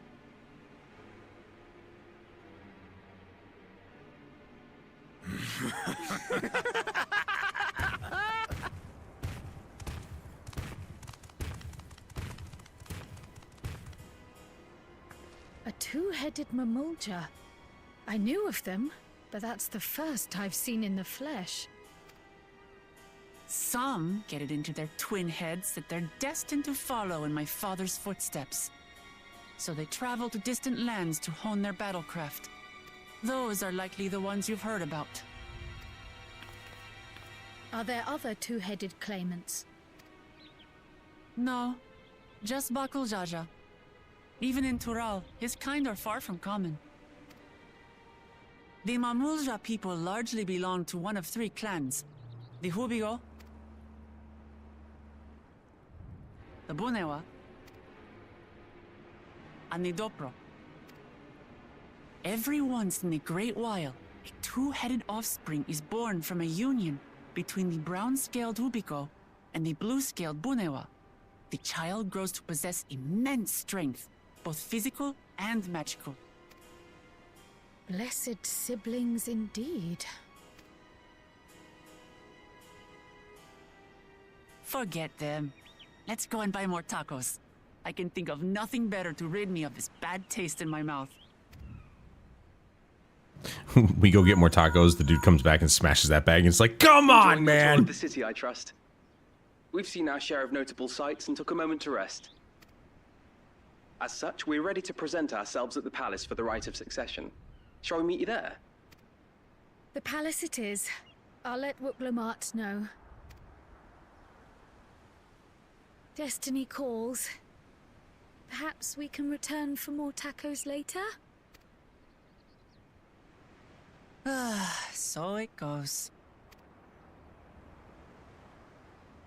I think we should run after that dude and make him pay for them.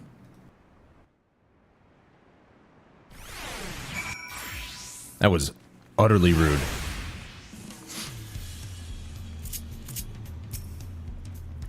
I was looking forward to trying some authentic Tuliyollal cuisine, but tacos are pretty easy. But we should hurry and join Alphino and the others at the palace. Alright, it's a bit of a climb to the top, but you can head up from the Resplendent Quarter, or even the eastern side of Talon March if you prefer. Now that you have an idea of how the city is laid out, I'll let you find your own way to Volok Shunsa. Ah, my poor empty belly. Yeah, I feel bad now. She didn't get her tacos. I didn't get mine. I already got this one, I think, right? Yes. Okay. We haven't gone to the delivery Moogle in a long time. Your speedy and accurate deliveries have earned your carrier level 7 Kupo. And yet, a delivery Moogle's work is never done. Should you see the deputy post Moogle outside Limsa Limits' Bulwark Hall, that's your sign that we have another job for you.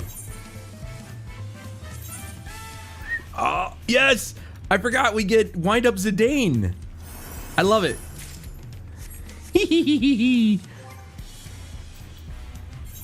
We also got some earrings.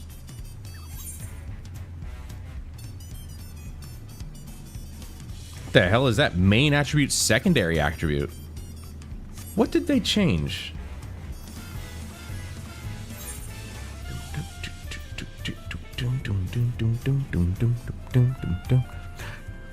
Increases XP earned by 30% when level 90 and below. Okay. Attributes and item level vary according to class, job, and current level when equipped. Interesting. So that's pretty much, I mean, it says level 90 and below, so I could probably still use them for this level, but it's completely unnecessary at this point. Interesting.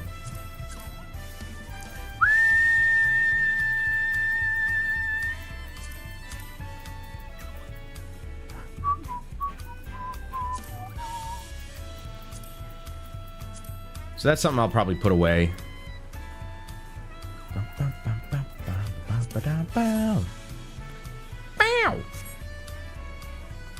But we gotta wind up Zidane. What's up? Dude, that's sick, man. I forgot about that. Let's go get our next piece of gear, shall we? The chest piece.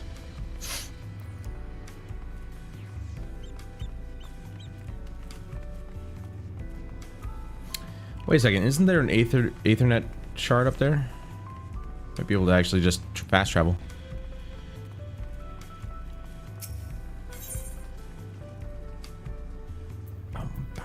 Okay, yeah, there is. And I didn't get it. Closest one, though, I've got is there, so... Gotta go up the stairs.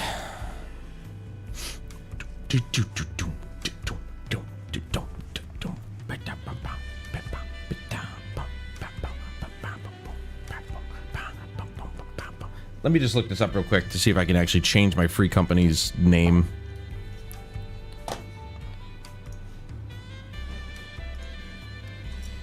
Can you change...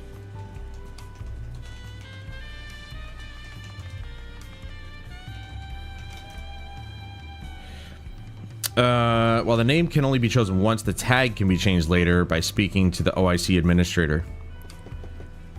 Change the name of their free company in Final Fantasy 14 by speaking with the OIC. It says, okay, but that says the tag can be changed, but the name of the company can't be. Dude, somebody commented 8 years ago asking just if you could change the free company name. Name changes were implemented 2 patches ago. I know it is there, but I can't remember where the change came in. To change free company names, players must view the OIC. Okay, so it seems like I just got to go to Limsa Luminsa and the OIC. No, we're not going to dissolve. It seems as though 8 years ago they implemented the change so that you could speak to the OIC administrator and change the free company name. We'll check it out. If it comes down to that, then we'll do it. There's not a whole lot of, you know, members. It's me, Jeremy, and I think Huffman? Members. It's me, Jeremy, and then 2 people I don't know. One who hasn't been on for 13 days, and one who hasn't been on for over 300 days, so basically almost a year. Same thing as Jeremy.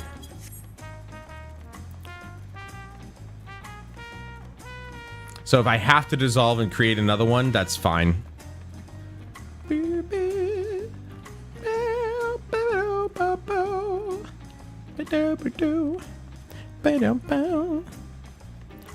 Well, I mean, you know, I'm still going to try, but I'm not actively trying to find people yet because I'm still working on the story.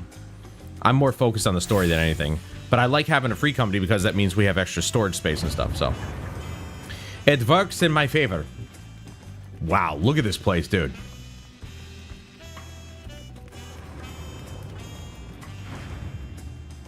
Crazy. I'm gonna take another quick bathroom break. BRB.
Right. I'll probably play this a little tonight.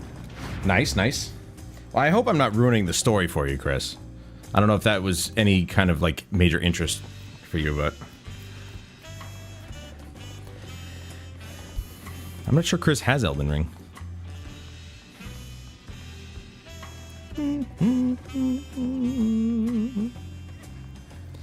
But yeah, so when it comes to the Free Company, after we're, you know, done with the main story, obviously this one, we're going to go through it.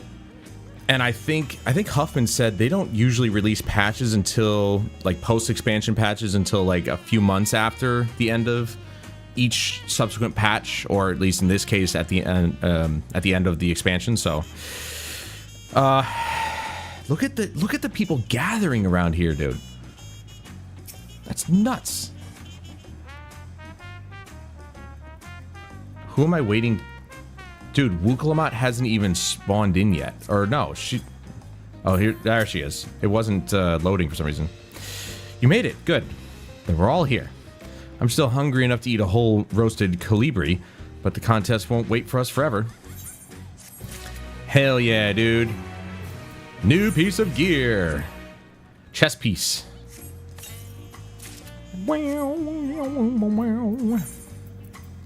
Hopefully it looks good. Snow cotton coat of casting. Yeah, it looks pretty good. Doesn't look great with my hat, but, you know, looks pretty good. What kind of upgrade was that anyway? 49? Yeah, that's a nice upgrade. Upon speaking to Aaronvale, several cutscenes will play in sequence. Recommended, yada yada yada. Okay.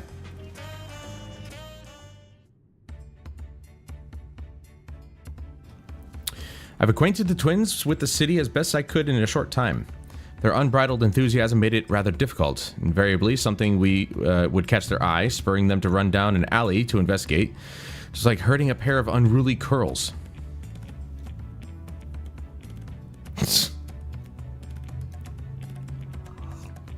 They are teenagers. I understand all too well. Charlene had the same effect on me. Right then. Now it's time we saw the inside of the palace. Papa will want to know I'm home, and to meet the allies I've chosen. Given how impulsive he is, though, there's no telling what we might be in for. No doubt a hearty welcome.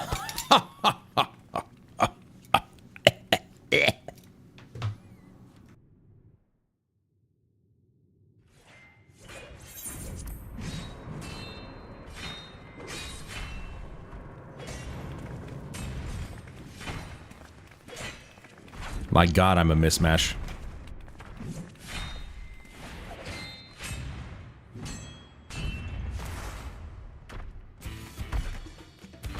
Estidian?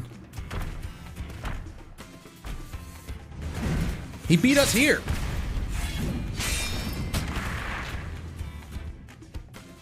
Estinian? When did he get here? What's the point? Why is he here? Oh, you know this man? Whenever my father spots a promising opponent, he invites them for Sunperch to duel. Pressing duties or no, he can't resist a good fight. So the one Estinian is crossing blades with.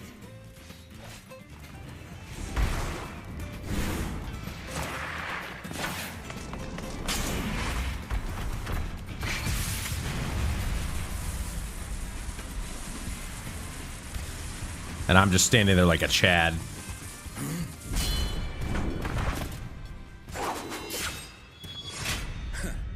That will do, Spearman. I will receive my darling daughter.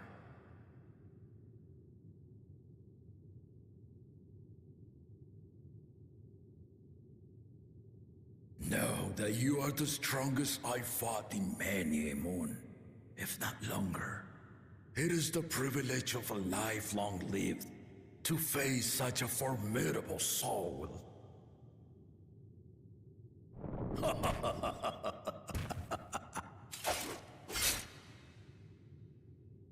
If it's formidable you want, then look no further than that man there.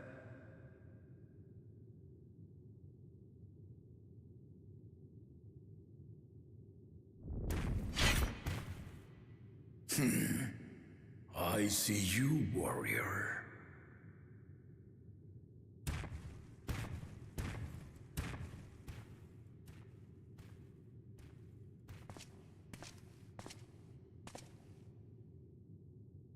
We had no idea you meant to visit Toral. I've seen what lies east. This time I chose west. And thus did our itinerant dragoon make his travel plans. You witnessed our bout. If you thought he was fearsome, that was with one head dozing. I'm not sure I understand.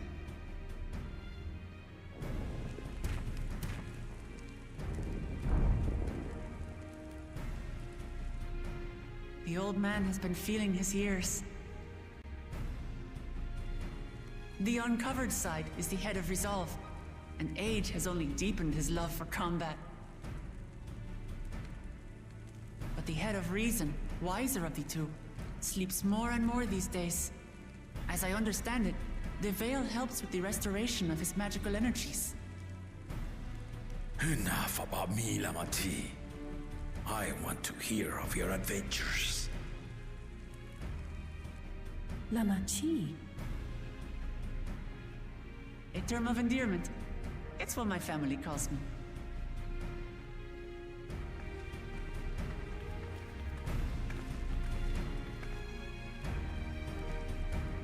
Dude, this game looks so good now.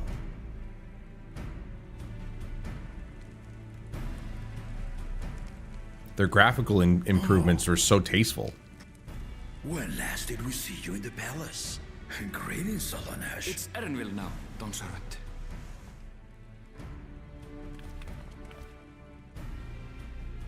I took the name while abroad, and have since grown accustomed to it.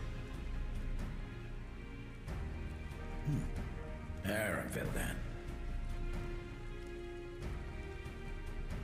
And these others? I assume are Lamati's recruited allies. I think I know that voice. Ha! Old-tempered steel. Yet as much as I'd enjoy testing their metal, the hour of the right is at hand. I will summon the other claimants at once. Then I shall leave you to it. Good fortune, my friends.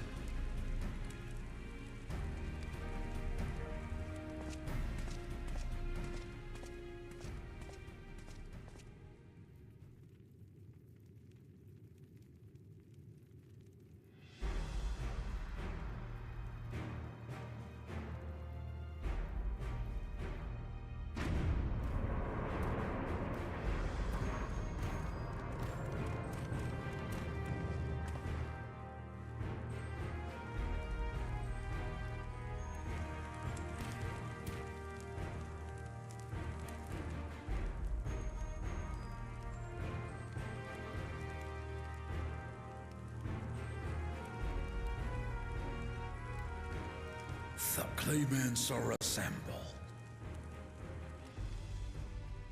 The first promise, Zorolja. I know that voice, but I can't find who's playing him. The second promise, Ona. The third promise, Uklamat.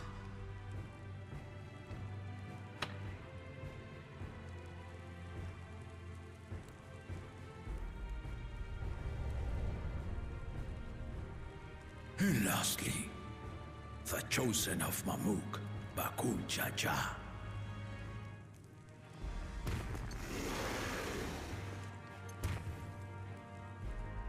You four will compete in the right of succession, the outcome of which will decide who takes my place as Dawn Servant. I am not the man I once was. My wiser half sleeps the days away. And it is time I yield my position. But mine is a torch that has never been passed. Tuliyollal is young, and so I look to thee always for inspiration. The rite of succession, the means by which the autarch of Mamuk was chosen. Only the two-headed were deemed fit for this contest. But the Tuliyollal I built is a nation of many peoples. Our leader needn't have two heads, nor be a Mamulja at all.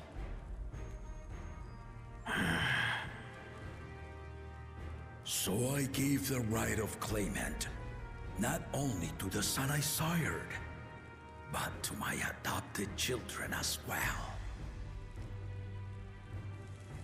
Yet the opportunity to rule was still not equal. That is why a recent tournament offered a place in the contest as the winning prize.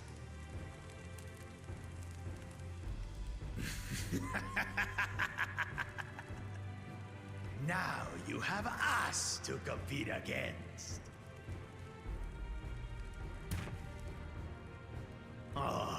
Though it seems the one head was already too afraid to face us in the tournament.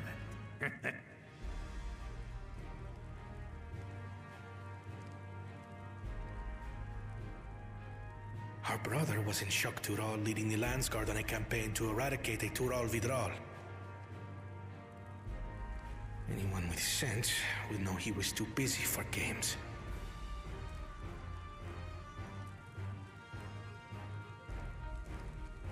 Now for the part you've been waiting to hear. The nature of the contest itself. To triumph in the right of succession, and thereby claim our nation's throne, you must travel the lands of Yogg-Tural and find the City of Gold.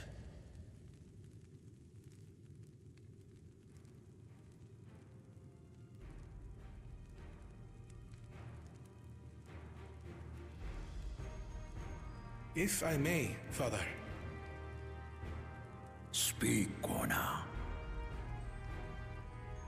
The Golden City is an ancient Turali legend, but after so many failed attempts to find it, the story has become more fairy tale than fact. If you would charge us with such a quest, are we then to assume you have proof of the city's existence? I offer as proof my unbroken word, for I have seen it with my own 4 eyes.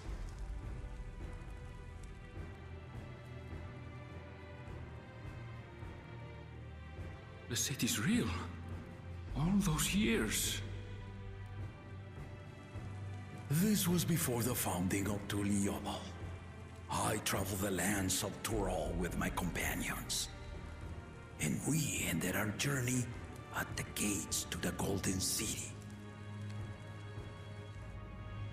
I mean to have you do the same, but in order to achieve victory proper, you need to break the seal I put in place.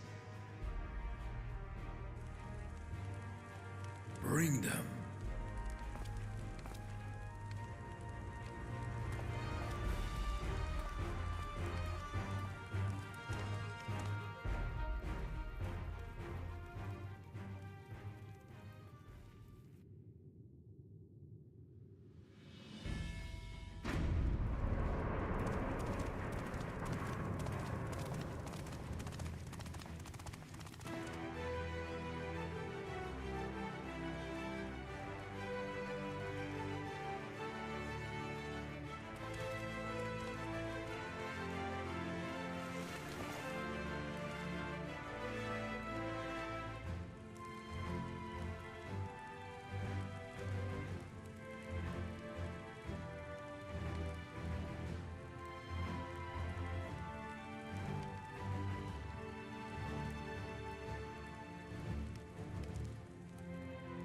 the Tuliyola saga. You will retrace the path I walked to unite our peoples, step by step. Along the way, 7 chosen electors will be waiting to measure your worth. Earn their keystones by performing the feats they ask of you. Once you've fitted each of the 7 tablets with the keystone, you'll have the key to unlock the seal on the Golden City's gates. So the contest is in stages, none of which can be skipped by rushing to the ultimate objective. Exactly. Exciting, isn't it? Martial tournaments, hunting festivals, and now this? You do so love your contests, Papa.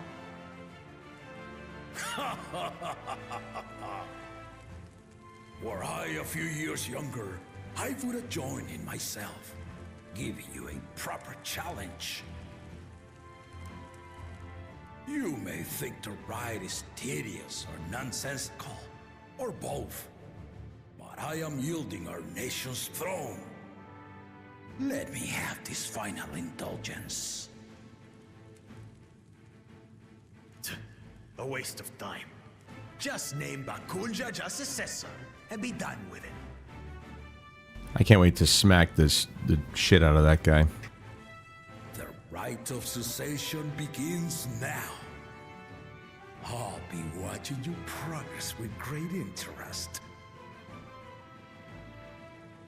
And Clemens, remember to collect your tablets before you leave.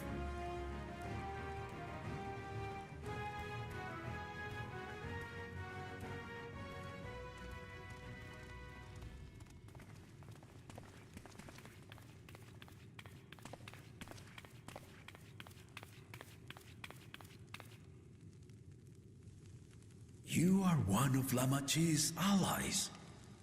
Speak freely.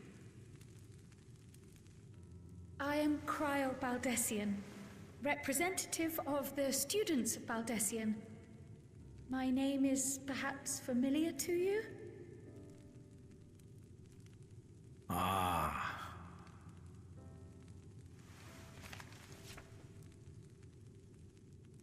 It would seem you sent this letter to my orders some years ago. The ink has since faded and much of the writing is illegible. Even so, we managed to determine the essence of it. A request to investigate the Golden City, addressed to my grandfather, Galuf. Included with the correspondence was this earring. A fairy tale and a piece of jewelry were enough to convince my grandfather to sail halfway across the world. So there is surely some greater mystery at work here. On behalf of the students, I've come to seek clarification on the matter. Have you any knowledge you might share with me?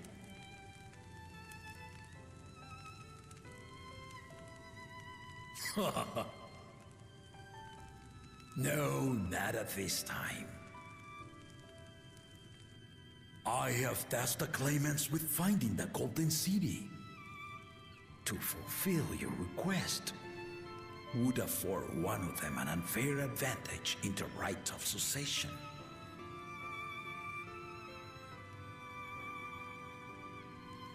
But once the contest is decided, I plan to entrust the entire truth to my successor.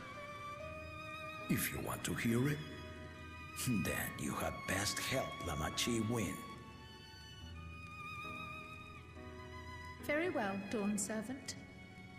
On my honor as a student of Baldessian, I will find your Golden City.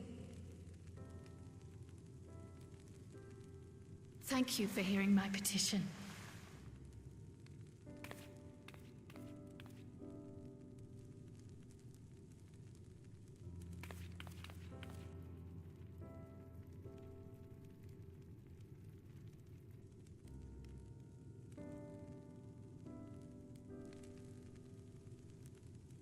How about that? She's grown into a remarkable young woman. You should be proud, Galov.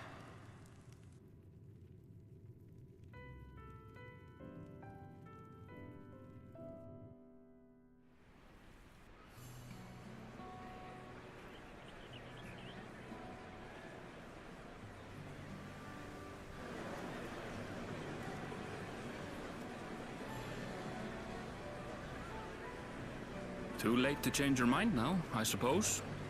But are you sure you wish to be part of this?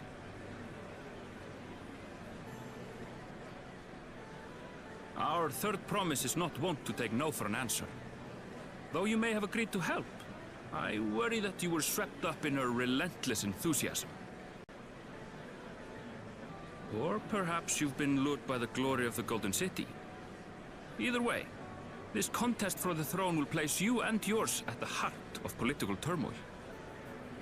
If you are second-guessing your decision, tell me now. This may be my last chance to help you withdraw.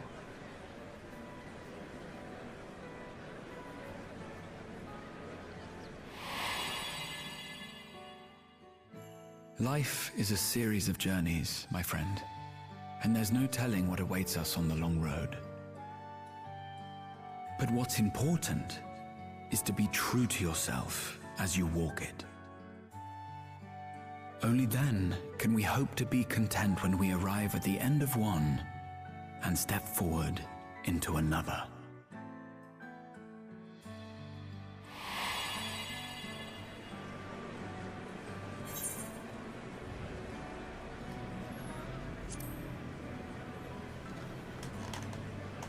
I want to see where this journey leads.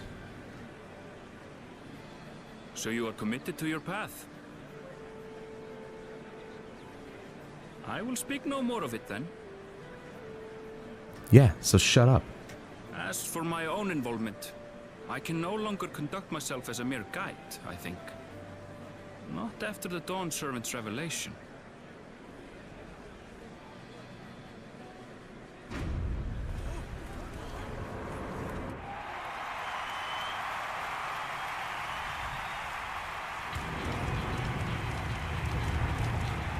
Here they come! It's Saralja!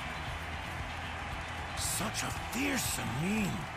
Make no mistake, there goes Tuliola's mightiest warrior. First promise, our village needs aid. The cold weather stunts our crops, and the children of our village go hungry. Once you ascend the throne, I beg of you, grant my people new lands, please! Saralja. Take heart, tiller of the soil. The resilient son, blood heir to the Dawn Servant, has heard your pleas.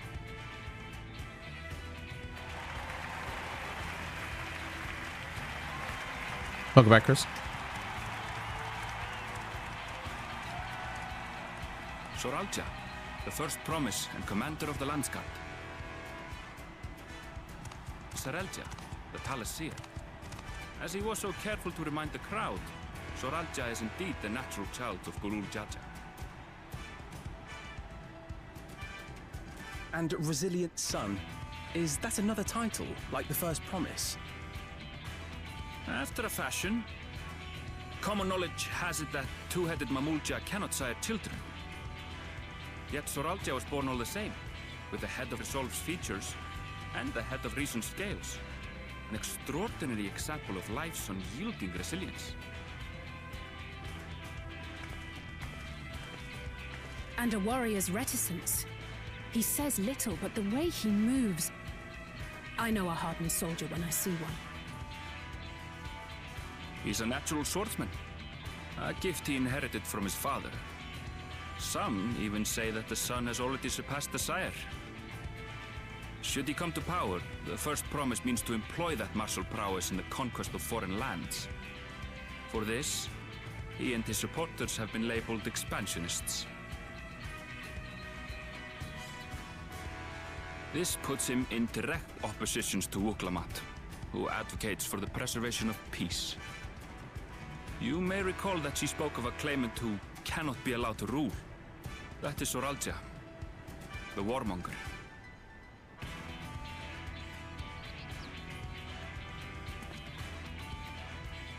Cryon, are you all right? The echo. It gave me a glimpse into Zoralja's ambitions. Deep and unknowable, like an abyss. Yet at the same time, a roaring, unquenchable fire.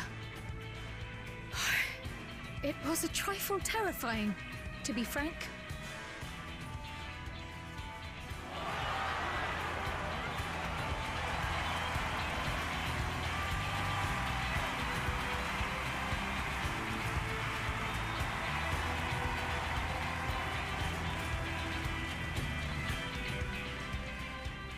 Second promise, you must bring us more marvelous conveniences.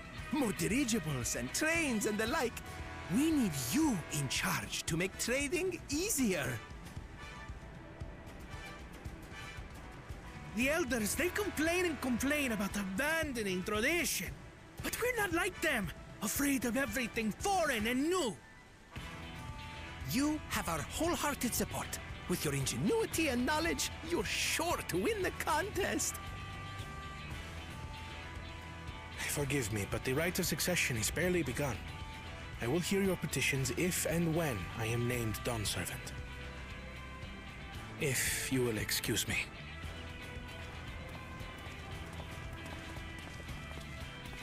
Plain spoken, as always.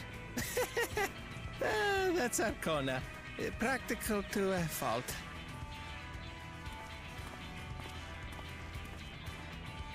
Here we have Kona, the second promise, who spent time as a pupil at Charlian's own studium. Now that you mention it, I think I did see him in the halls once or twice. There was nothing to suggest he was Turali, much less from a royal family. That was by design. He forwent his usual garb and took an Eorzean name to avoid attention. So it was Kona who introduced the dirigibles. And the railway too, given what we just heard. In furtherance of his goal, to enrich Tuliolal with every bright notion he learned of in Charlia. He is the hope of those who prize innovation. As aloof as he may seem, Kona and Wuklamat actually get along rather well. They bicker and banter as only close siblings do.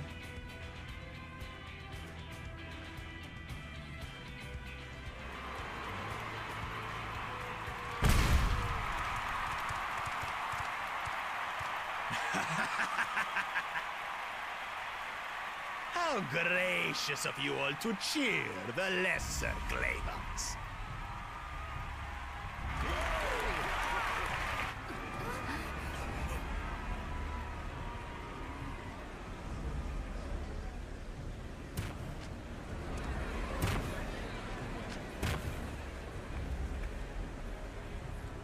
Oh, come now. What are you afraid of?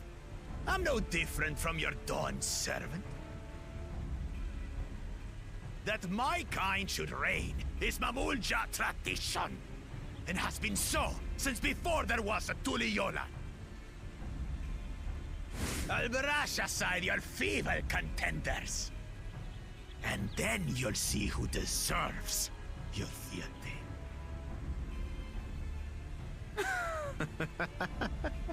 Well said, brother.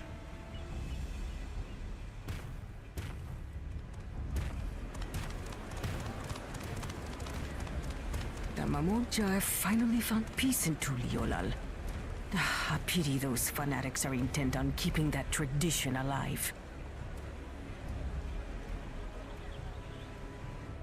The chosen of Mamuk, Bakul Jaja, winner of the recent martial tournament, and the only claimant not of the Dawn's promise. His strength is undeniable, but you see how he is. A few devoted Mamulja are his only supporters. What would he do with the throne should he win it? His policies and so forth. I doubt he's thought much beyond winning the contest itself. But one thing seems certain. If he does become Dawn Servant, he will see the Mamulja exalted as the ruling class, and all others forced into subservience. Sounds like another that cannot be allowed to rule.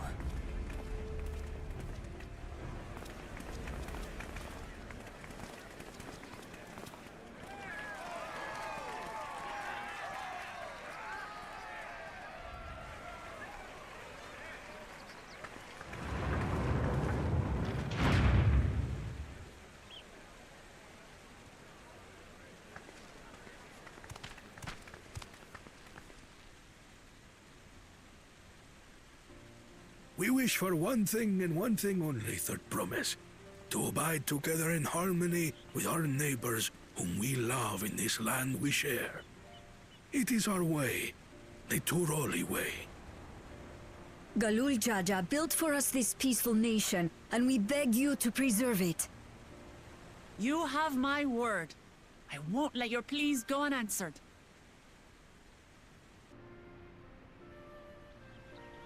Until Tuliolal was founded some 80 years ago, this continent was ravaged by war. The eldest among us remember that dark era, and they are Wuklamat's most ardent supporters. Apologies, it's hard to get away. This is Namika, my childhood nursemaid. She's been like a mother to me my whole life. I told her it wasn't necessary, but she insisted on seeing us off.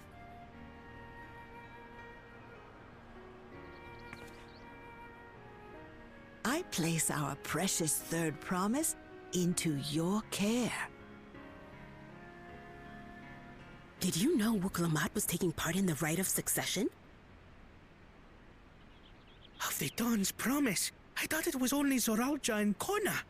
If she has any accomplishments to her name, I've yet to hear them.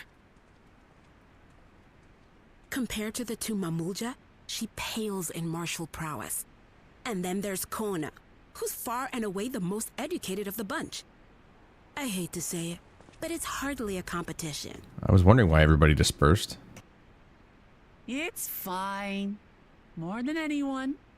I understand how much better my brothers are than me. Better? Wuklamat. I have never thought of you as the lesser sibling.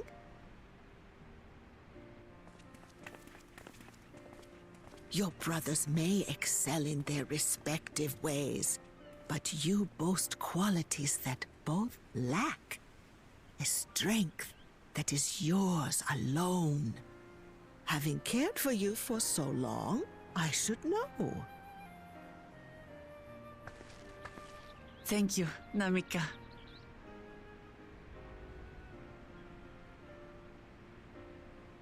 Well, we ought to be on our way. Yes, hurry along. I await word of your victory with bated breath.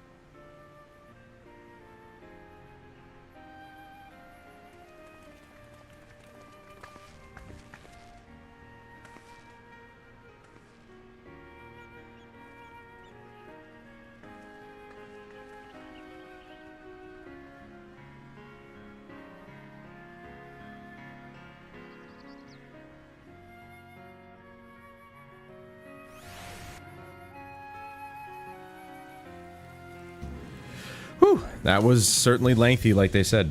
All right, I'm gonna get some more water. I'll be right back.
I decided to get grapes. All right.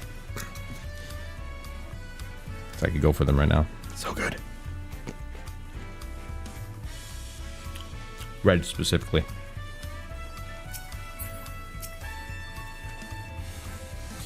Well, so much for the brief reunion I had in mind. Papa is not one to waste time when he decides to act. I'm used to it by now, of course, but others are often caught off guard. In any case, we should talk about how we're going to find the City of Gold. All we have to work with are the 7 tablets and their connection to the Tuliyollal saga. Might I suggest first comparing the tablets against the pillars? We should check for any discrepancies between them. Good idea. Let's go and take a look. I was actually going to say, I wonder if... I wonder if that blank tablet is going to be one that we're going to fill out.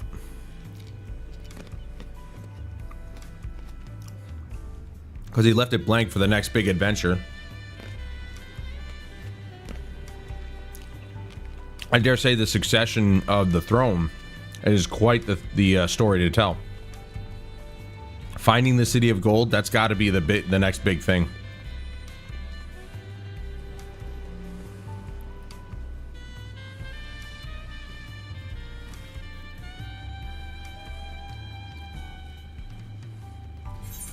Wait.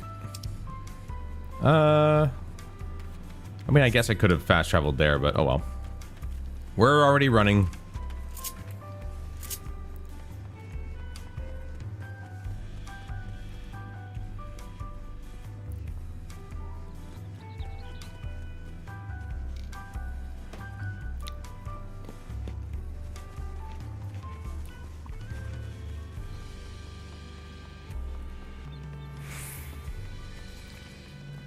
Yeah, my transition, what's called a stinger.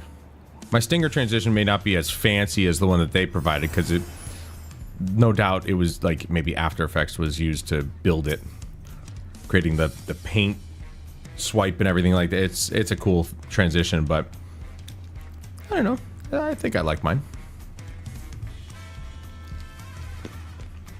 They don't always need to look the same.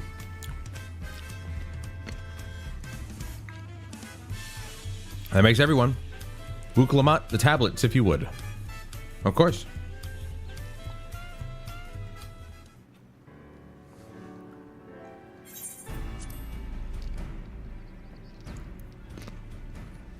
Everyone has a tablet? Then let's compare them to their respective pillars. Keep an eye out for even the smallest differences.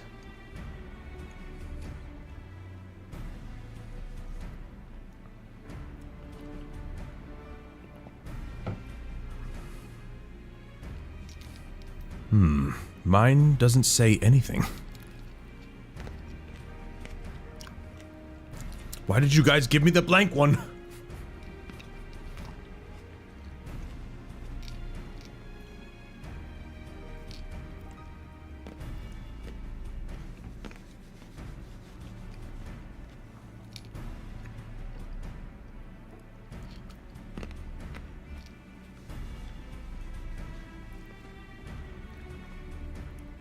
Unless I'm missing something, the glyphs appear to be identical. The only difference being that the tablets have hollows where the keystones are to be fitted. So now that we've established that the scenes are the same, where do we go from here? The Dawn Servant said we were to retrace the path he walked in uniting Tural's people, and that we would encounter 7 electors along the way. Then we have the answer here in front of us. Papa's path is all laid out on the Tuliyollal saga.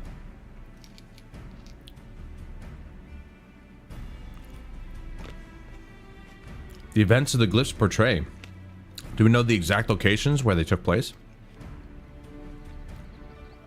If one is close, we could go there and search for an elector. That would confirm we're on the right track.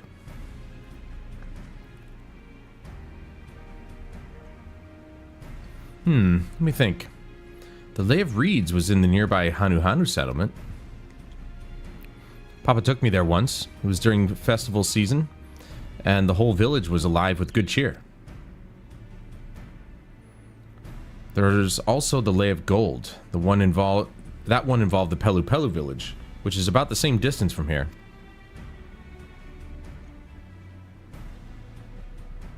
Before going anywhere, we should ask around about the road ahead. I heard a lot of talk as we toured the city about that storm we passed through at sea. Apparently it ravaged Yogg-Taural several days ago. Since our roads are not as well paved as Eorzea's, they're more susceptible to damage from natural disasters. If we want to avoid wasting time taking a dead-end trail, I suggest we spend a few moments making inquiries.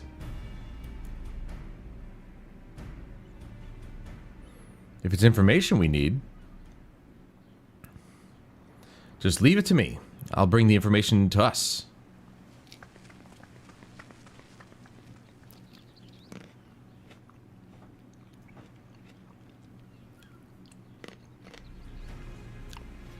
It would be prudent to ensure we're prepared for the journey. I'll guide you to the accommodations I've arranged.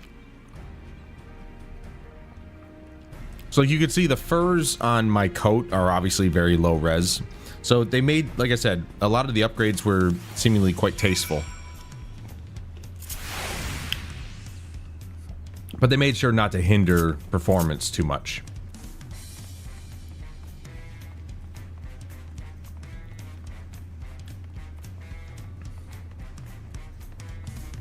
So, you know, stuff like the furs and stuff, they couldn't afford to actually make those actual strands of fur. You know, just like with the hair, it's probably, it's a little bit more detailed, but they had to make sacrifices somewhere. No, not Cryo. Oh my god.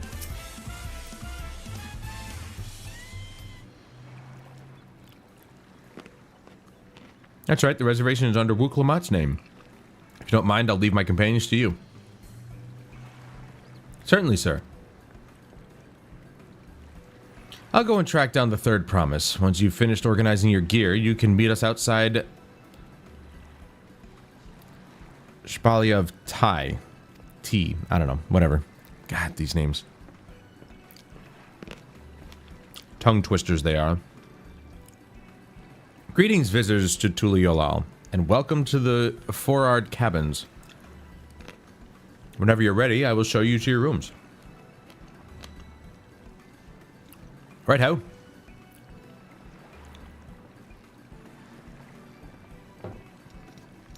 I love red grapes.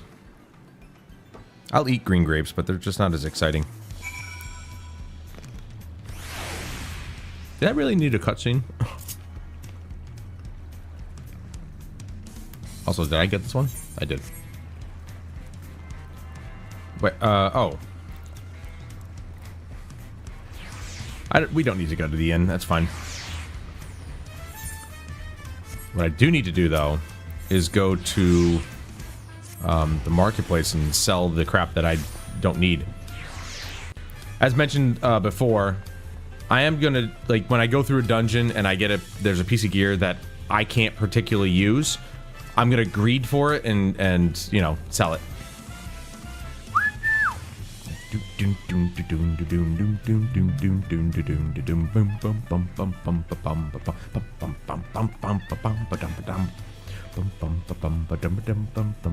Materia melder, vendor. Have there always been materia vendors? Items required. Cracked prismatic cluster. No, there's...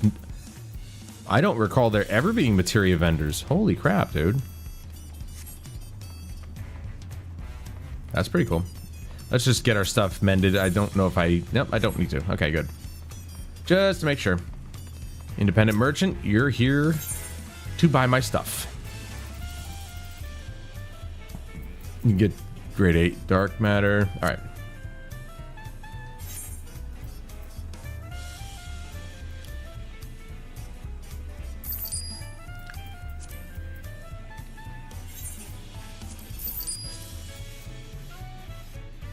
I don't want to get rid of this because I actually like this getup, so I'm gonna make sure to glamour that. Imagine if I could wear that. Holy crap, what an increase. Alright, so we can't sell this one.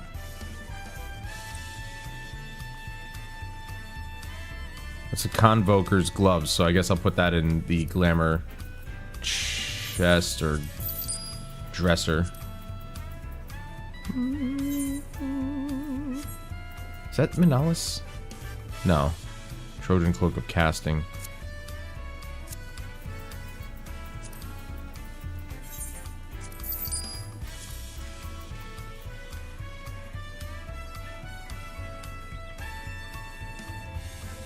Void Moon Ear Cuffs of Healing. That's definitely not me.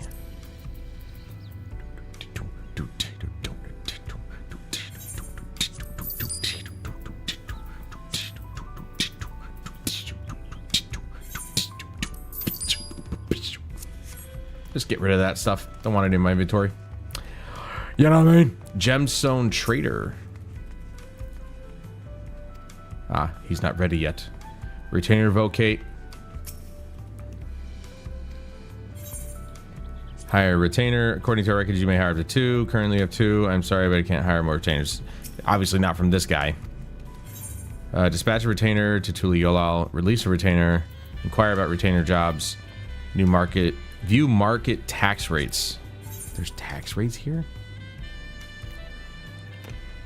Ishgard, Kugane, Crystarium, and Tuliolal all have reduced tax rates. I didn't even know there were tax rates.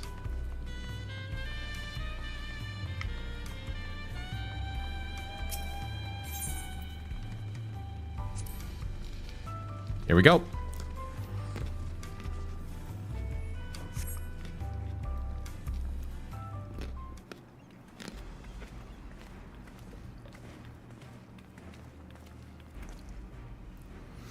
Trust you to be the keenest to head out, Valtamont.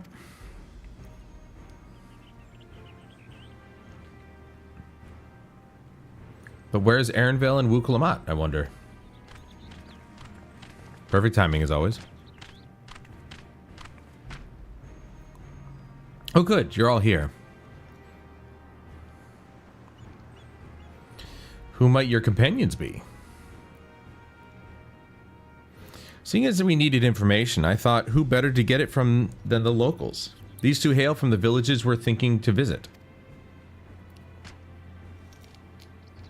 Oh, that's the people who look like children with wearing beak masks, but those are like the, I guess you could say, the con artists.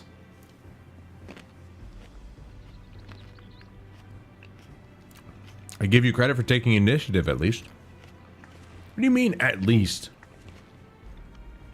I am honored that the Third Promise would seek my advice. I, too, am happy to answer your questions. Any encounter might be an opportunity to do business. Thank you both for your help. Before we begin, there will doubtless be other occasions when we need to act independently, so I brought these for the two of you.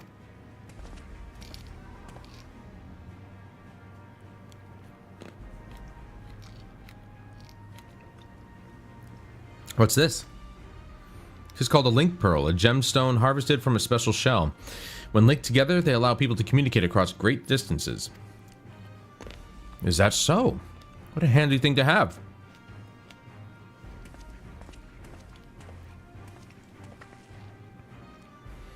It'll be very useful on our travels. Speaking of which, I should get back to introducing my two new friends here.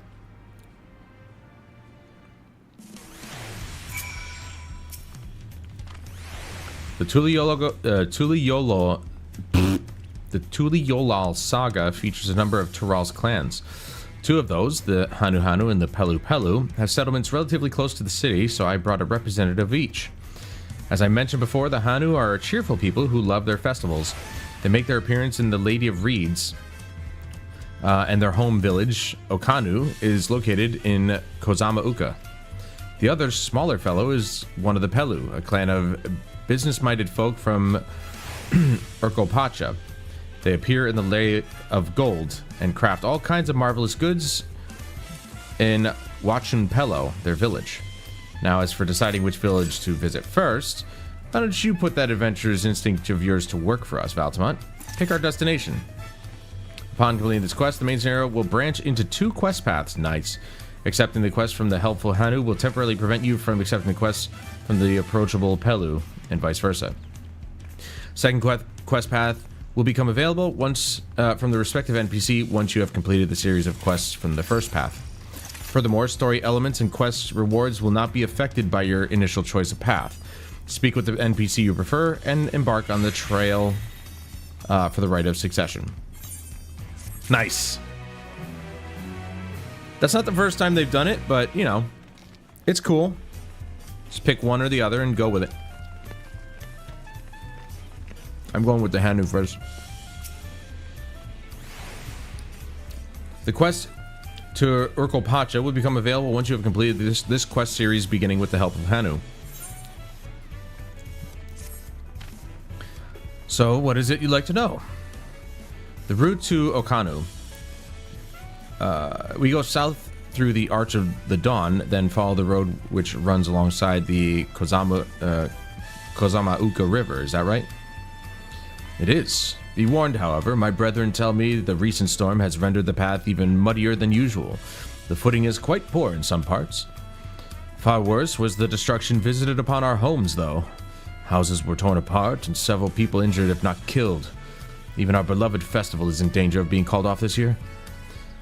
If you do still plan on going, I must urge you to proceed with caution. We'll be sure to watch our footing, thank you. Let's do it! First quest. Well, first quest line here. Now I'm worried for the Hanu. It sounds like they were hit hard by the storm. Anyway, if we're bound for Kozama Uka, why can't I say that? We should head over to the Arch. We'll be back to talk to you in good time, Master Merchant. Meanwhile, you can eat and drink your fill at whatever. You have Thai. It's all been arranged. Wow. Free food and drink. Don't mind if I do.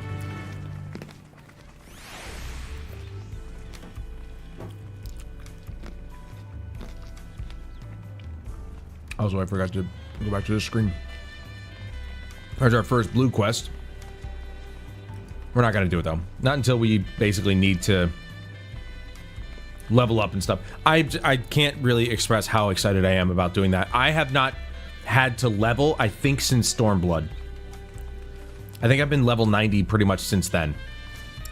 So for 2 expansions, 3, maybe 2.5 expansions, I haven't had to level. I haven't had to do the gear progression. That's why I forced myself to do it towards the end of Endwalker, but then I was like, well, you know, new expansion's coming out, so it's all going to be replaced anyway. And here we are. Are we ready to leave?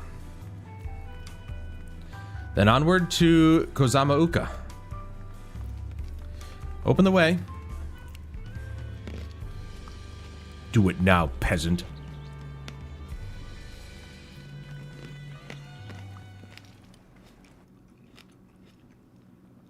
I think it's interesting it's still saying that I'm gaining Arcanist experience. Kozamauka, the land of rainbow terraces. It commands the gaze of all who visit without fail. The many-colored marvel. An endless torrent of water cascades over sheer cliffs to shape the wetlands below. To its relentless flow, all life must yield. Together with Wuklamat, that was a weird glitch. Proceeded along the Marcy Trail, a road upon which the Dawn Servant and his comrades once traveled.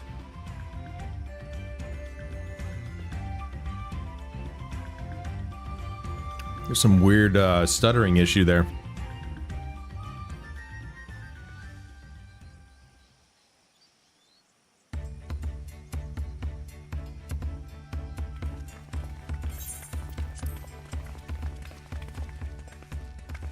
Look at those falls. Even from this distance, you can feel the weight of that water.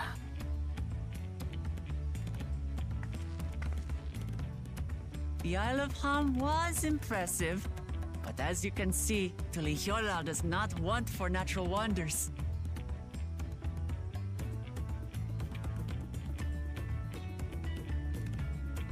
The ground is swampy, so watch your step.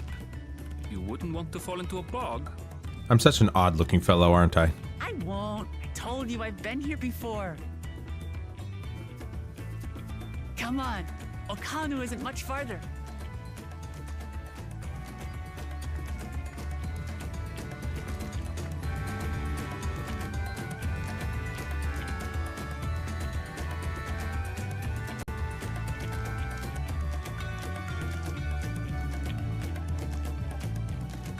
But yeah, think about that for a second.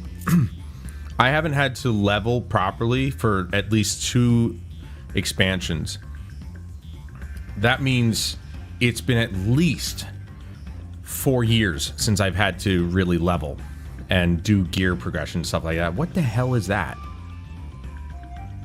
Whose is that? That's not mine. Where's Torgal? Oh my god, I'm covering up this person. I'm like, where the hell's my freaking Torgipop? There's no stopping the third promise, is there? Good thing she has Erenvel to keep her from getting lost. For all his grumbling, he's certainly there for her. Everyone should be so lucky to have such a loyal childhood friend. Right, let's get moving. If we continue along this road, we should find ourselves in the village long before long.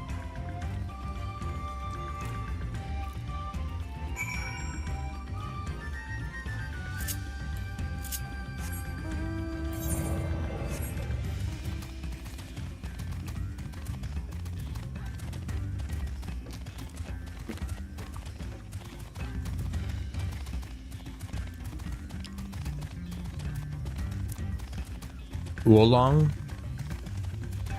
Or Wolong? I don't know. Whatever. New enemies! No, not Alize. Oh my god, I hate it when it targets the wrong person. Stop it. By the way, Erenville, my backpack's bigger. Ah, everyone has arrived, and none of the worse for the wear. Except for a certain third promise who slipped in the mud despite my explicit warnings. She doesn't look dirty. Hey, I asked you not to say anything. Anyway, this is the Hanu village I was telling you about. Okanu. It's funny. I remember main quests usually giving quite a bit of gil. Maybe I'm just misremembering, but I could have swore they did.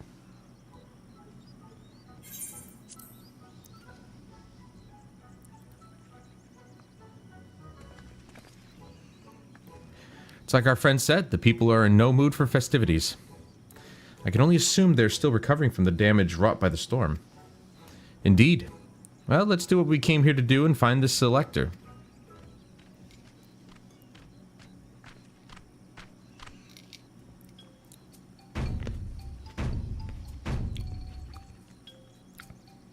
Oh, Kali. Oh, what now? It's a Hanu greeting. Surely you heard it the last time you were here. Well, I was busy enjoying the festival. Greetings to the Third Promise and her entourage. I, Zanuhali, welcome you to Okanu. As elder of my people, I shall also be fulfilling the duties of elector during the rite of succession. So our idea about the electors was correct. We just do as Papa said and retrace his path from the saga. I'm ready. Give me the feat and test my worth. All in good time, all in good time. In fact, I came to let you know that we are not quite ready to begin. For the moment, please enjoy the hospitality of our village.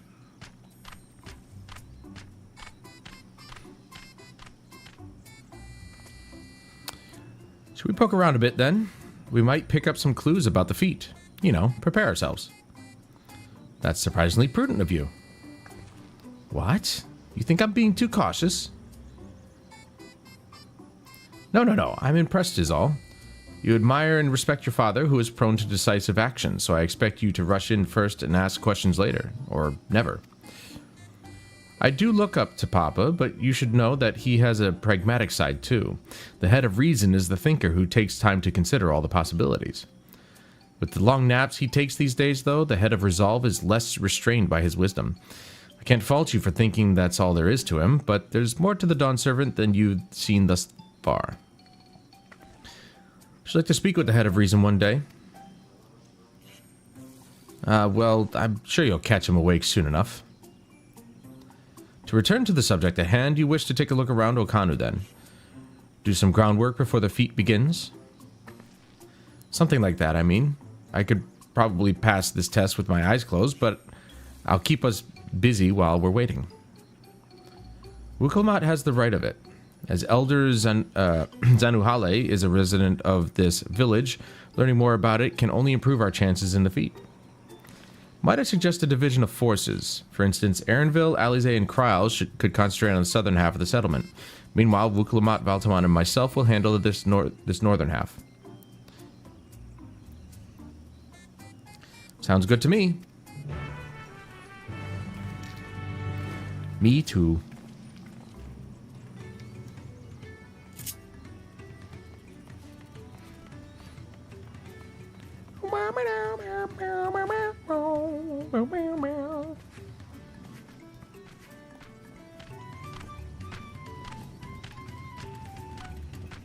Gemstone Trader, welcome. I'm glad to see the damage.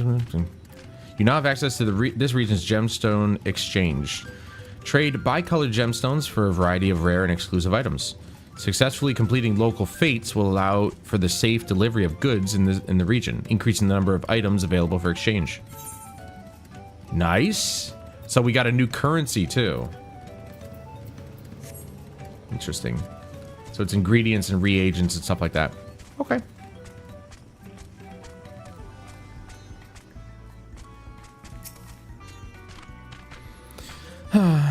You heard about the storm? I've never seen the likes of it before. With the supplies and help the Dawn servants sent, we're making progress repairing and rebuilding our homes. But while roofs and walls can be patched, there's so much else that was lost for good.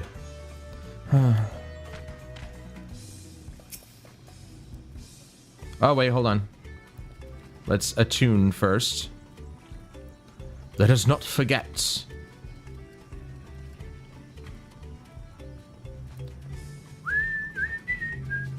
Oh my god, you can get on the rope.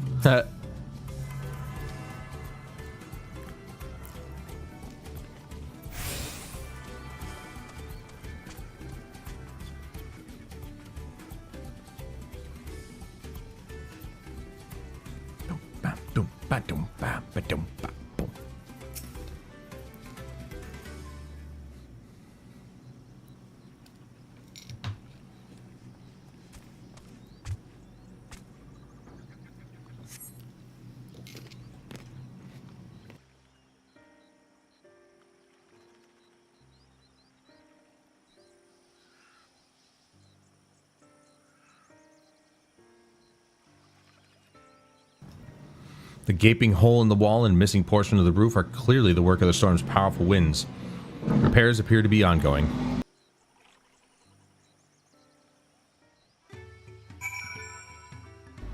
I want to keep my window open, but, I mean, you know, these fucking trucks, man.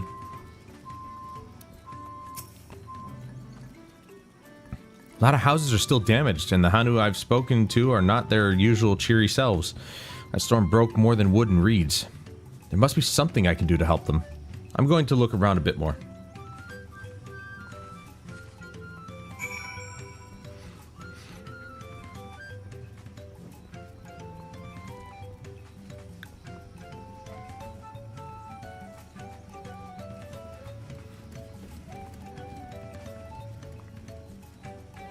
We've got bundled reeds. The dry and shrunken bundles suggest the reeds were harvested some time ago.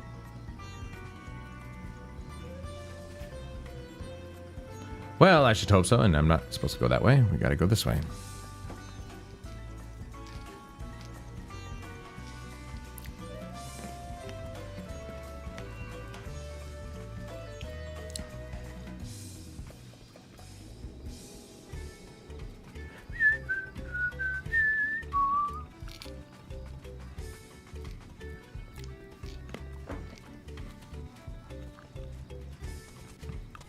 Why are they...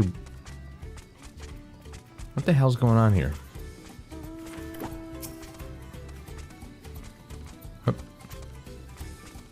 There we go. Woven from reeds, this boat-like vessel is reminiscent of a bird. The beak and feathered tail in particular stand out. that took a little extra loading time. It looks like the majority of the bugs are just things loading in. Like Alphino wasn't there a second ago, or at least, you know, but we saw it earlier. Quest important NPCs took a second to load in because there were so many people in the area. This boat must be woven from the same reeds I've seen gathered into bundles here and there. The plants hold both practical and cultural significance to the Hanu then. Hello, can you all hear me? I'm told they're ready to receive us now. Come to the large building in the south of the village. On my way. We ought to hurry over too.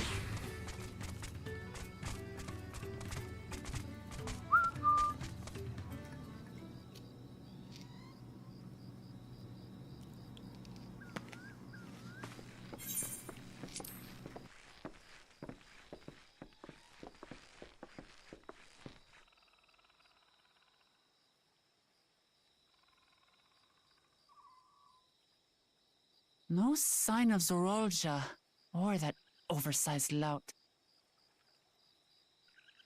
How much easier it would be if Zorolja were to fail here. But that isn't likely to happen.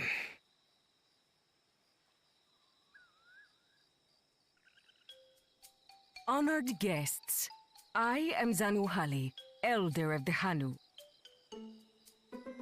Never mind, it's a woman. Also an elector, charged with judging which among you is worthy of ascending the throne. Without further ado, let us talk of the feat.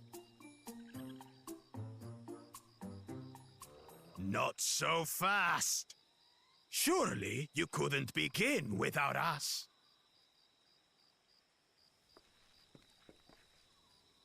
Damn it. Ugh, you made it after all.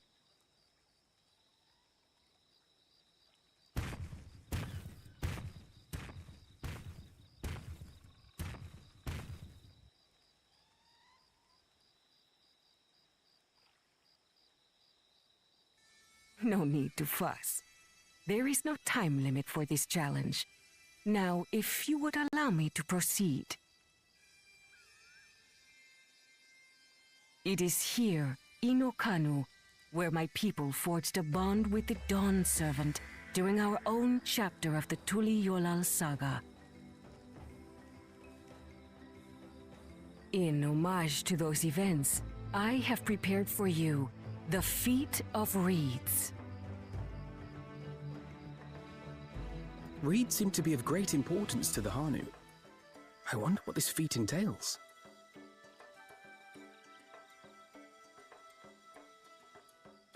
We use reeds in every part of our lives, be it as food or weaving material. But look around the nearby paddies, and you will see that this season, our crops are failing. How fortunate, then, that my appointment to Elector coincided with this predicament. For surely, those who aspire to be Dawn Servant would find the matter of an ailing harvest a mere trifle to resolve. Aye, well, it is indeed the duty of a ruler to address the people's woes. Exactly, exactly. Do well in this, and you will earn my keystone.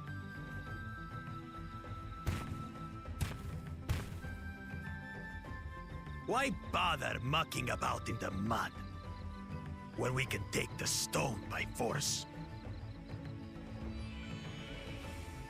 Oh, mercy me! You are a hot-headed fellow, Bakul Jaja. Some electors may enjoy going toe-to-toe with scrappers like you, but I refuse to entertain your base instincts. Arrangements have been made. Should you attempt to engage a feat giver in combat without their consent, word of your immediate disqualification will be sent to the palace. If you're still feeling feisty, then by all means, draw your weapon.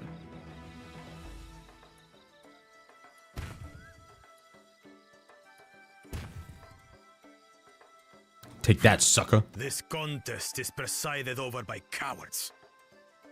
There's no sport in fighting you. Then we can return to the business of earning my keystone. The feat of reeds is begun. Claimants, I wish you the best of luck.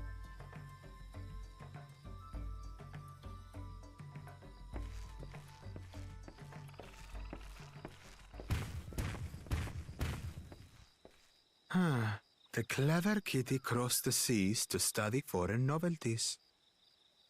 He might know tricks we don't. Tricks we can use. What of Little Miss Mittens? You know the answer to that. Compared to the first and second promise, she's a distant third. Not even in the running. Then we see eye to eye on this, brother. Being Bakul Jaja so long with me has rubbed off on you.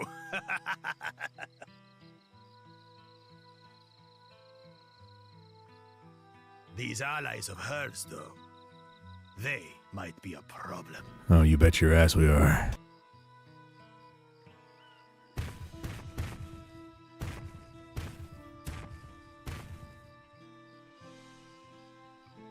Damn it! I'm just as qualified to be here as they are. I'll show them. Easy now. There's no time limit, remember? Let's keep calm and think things through. Right. You're right. I won't win against that lumbering Vidrol by losing my head.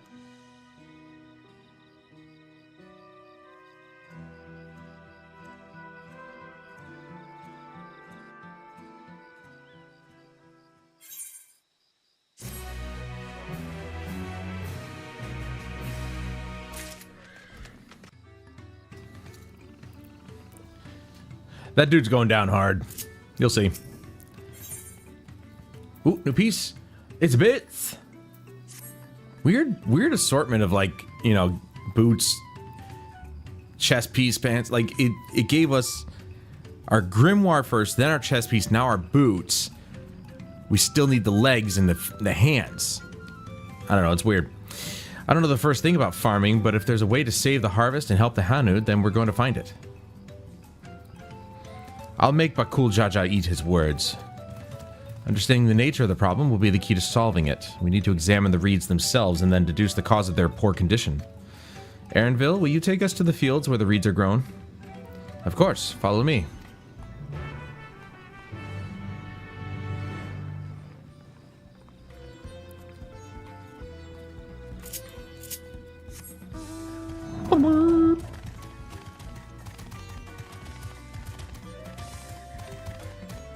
Actually, let's get another mount.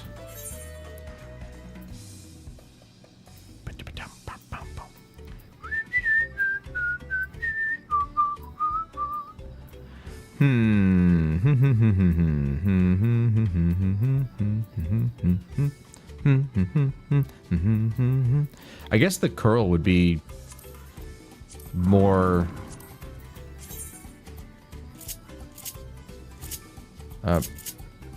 there we go. Yeah, this is more appropriate, theme appropriate, I suppose, for this area anyway.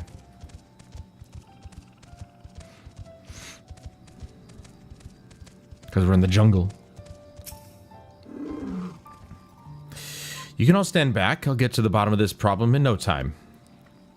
Okay. I don't think you will. You're not that smart. Give me strength.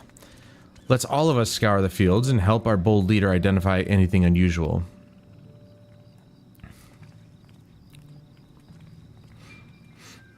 That's a pretty cool looking chocobo. What the hell? I'm gonna take the pack off. Wait. Oh no, that was it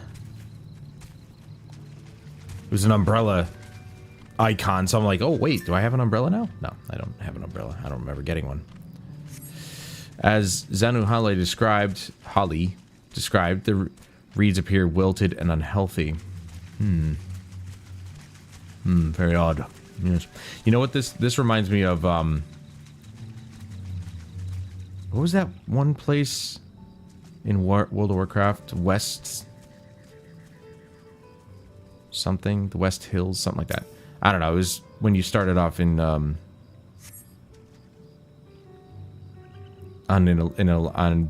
in the Alliance as a human.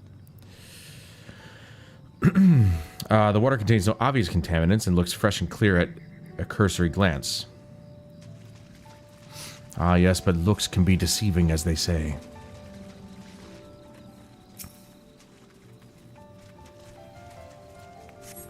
The soil in the paddies is as one would expect, rich in color and suitably moist, not dry nor flaky. Yes. Very strange.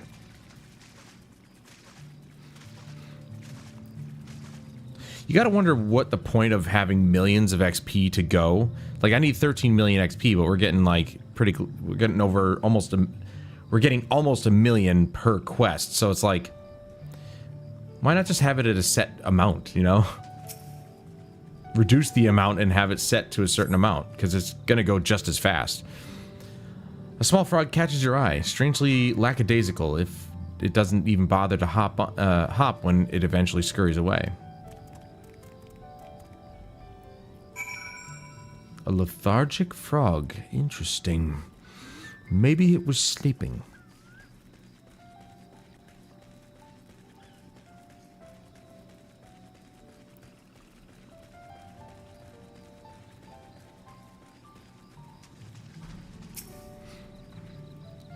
Seen enough? I'll call everyone together and we can share our discoveries.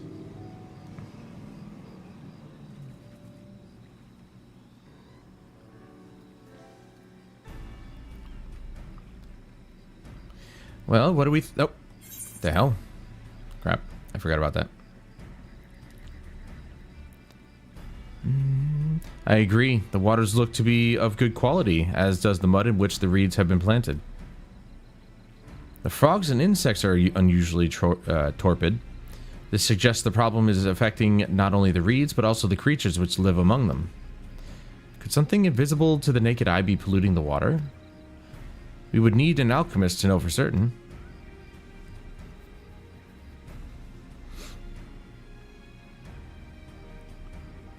I don't have much to add to the fields, but something else occurs to me.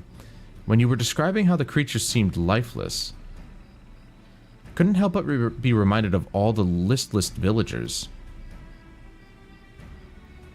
They've suffered a terrible tragedy, I know, but there is another reason for their flagging spirits, I believe. Go on.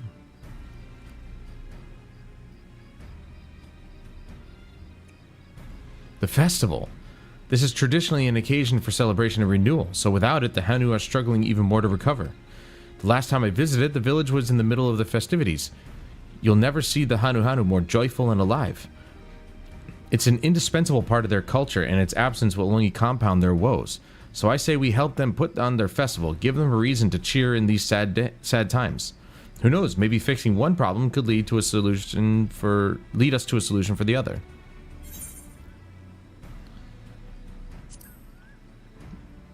Stranger things have happened. Right? I fail to see the relation between festivals and fields.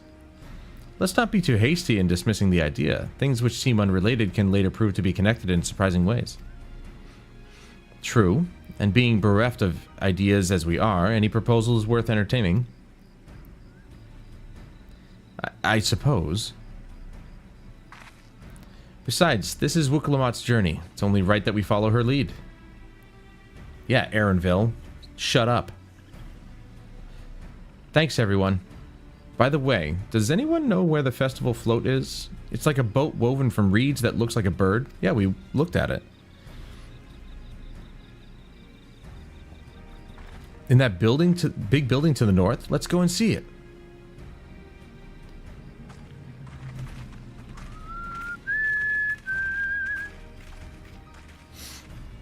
Still pondering, are you, Aaronville? There's much less debate when I'm traveling alone. Yeah. Now you're being challenged and you don't like it. Shut up.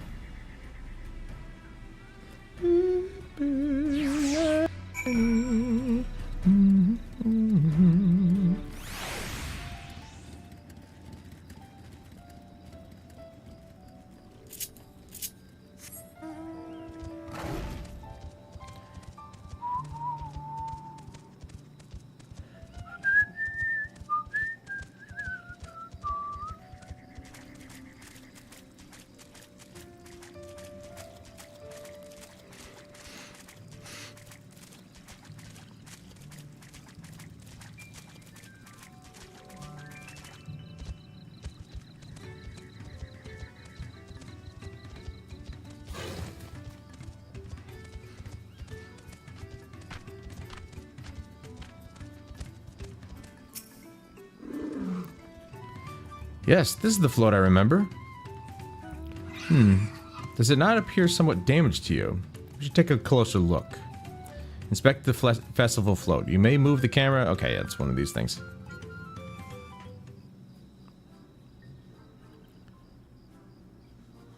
Well, there's an eye missing. I already saw that.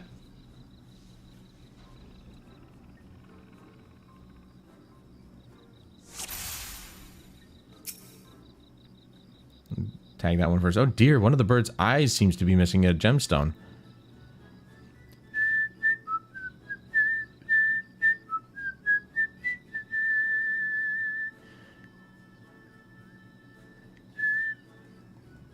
Not really much in the way of magnification.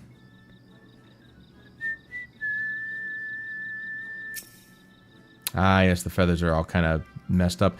These tail feathers have seen better days. I swear the colors were a lot brighter the last time I saw them. Right.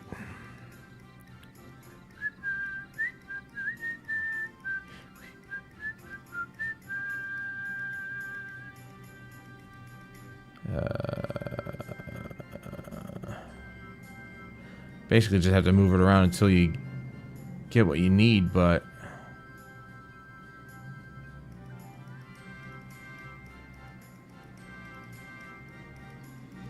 just rotate, zoom, quick zoom. This is it. This is all I can see.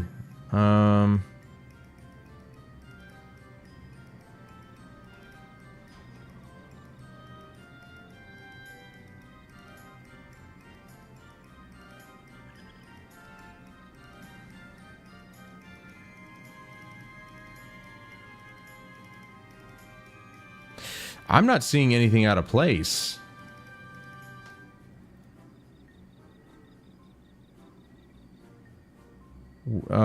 What's the third thing? I don't see anything else that looks damaged. We got the feathers, we got the eye. The little canopy looks fine.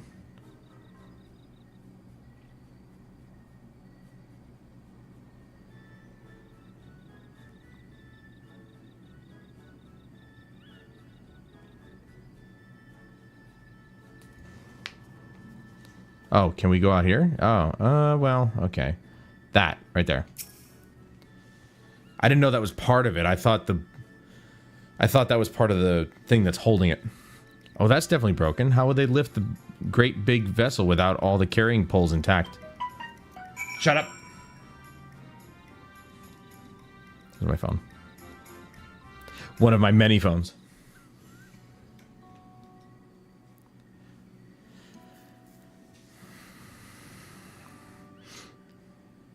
Well, I think we can all agree this bird boat is in dire need of repairs. Now, how do we go about fixing it?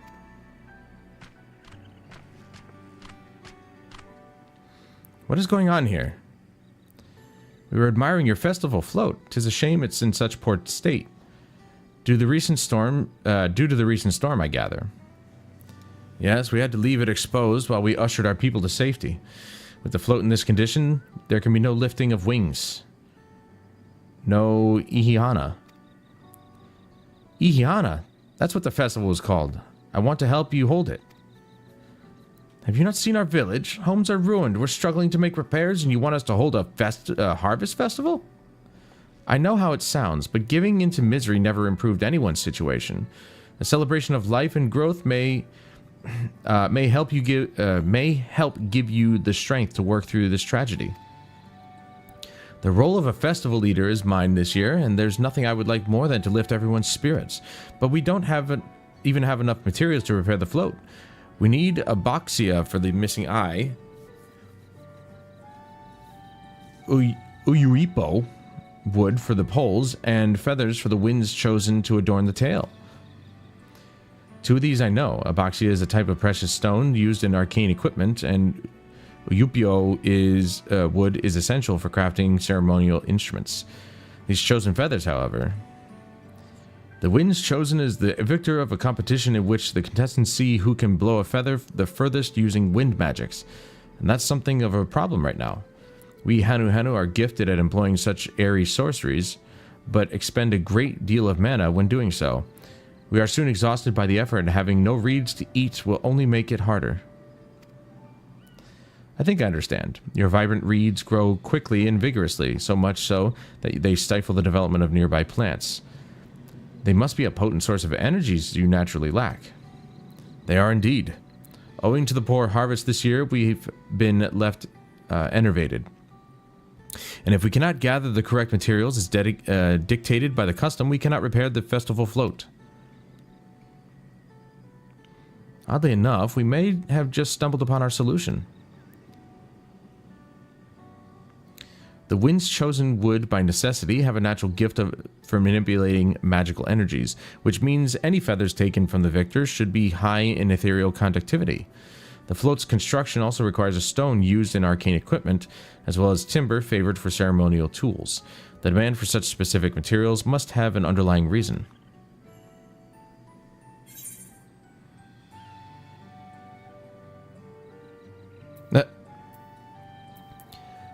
The float might also function as an arcane device.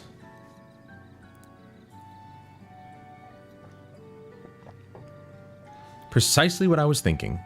This boat of reeds is in fact an arcane focus of some kind. A focus? For what? Oh, Ihihana is a harvest festival, isn't it? That must mean the float was made to encourage healthy crops. So if we repair the boat and hold the festival, its arcane powers might fix what's wrong with the reeds.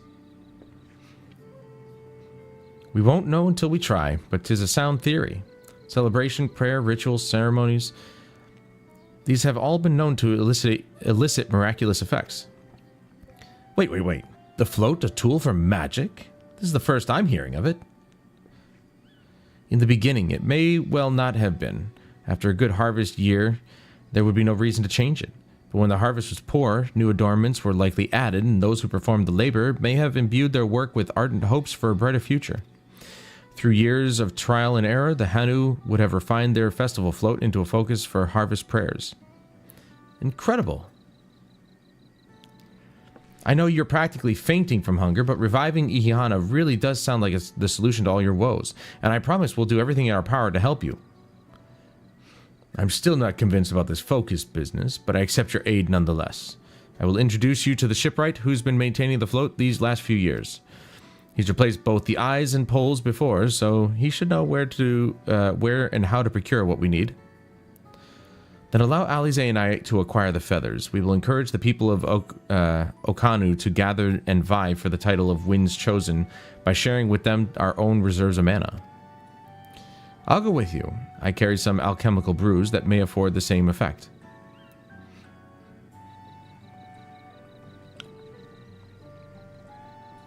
Why the hell did he walk around her like that? That was weird. The three of us will visit the shipwright then. Not without me. I've worked hard to fix the float as best I can. The responsibility is mine after all. I've not introduced myself, have I? My name is Lino Hana. Bet you it's another woman too, and I'm doing the wrong voice. Or not doing a right enough voice. Nice to meet you, Lino Hana, and certainly let's all go together.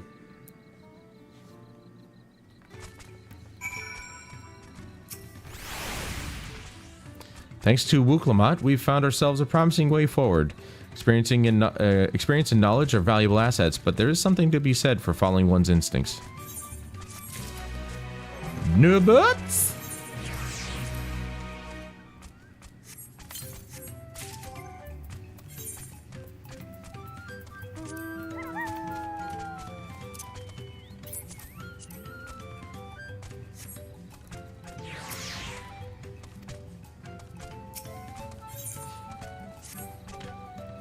The shipwright's name is Wook-Avu.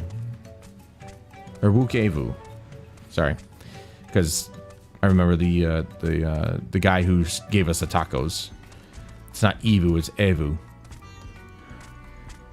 He's a Shabral who only moved to Kozama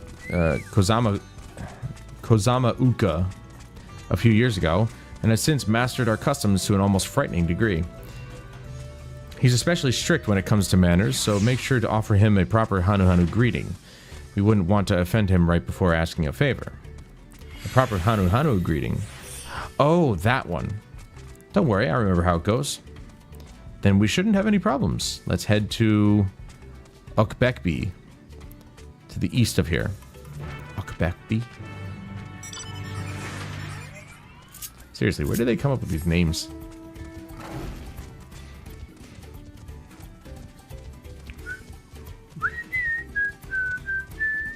Good Lord, what is that? What the hell is that, dude? That is one fat Moogle. What the hell, dude? That's slavery right there. Using a fat Moogle as a balloon.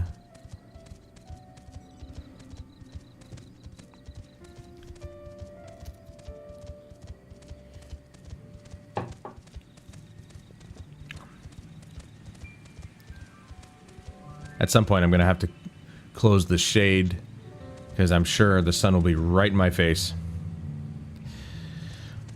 Okay. I'm going to get some more water, and I think I'm going to get my beef jerky because I'm kind of... I need something to munch on here. I'll be right back.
Okay.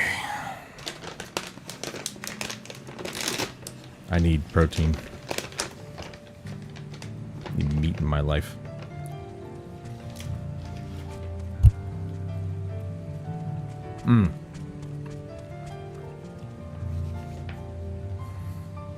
I need some salt too.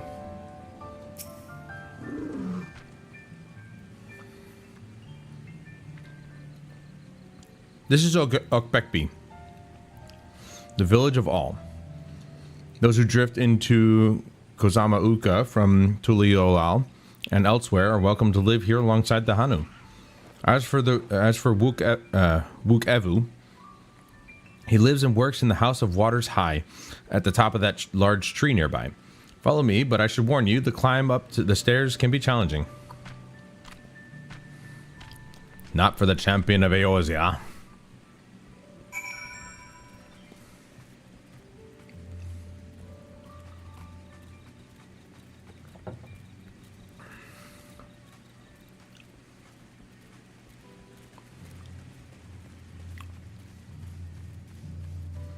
Why are people in the shout category? Like, right? Is that shouting? I can't remember.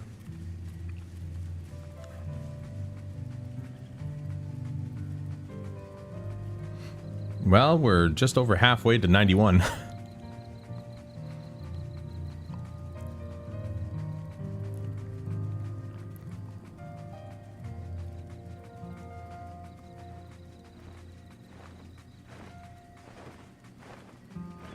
No, you won't beat me to the top, I swear. No! No! Damn it.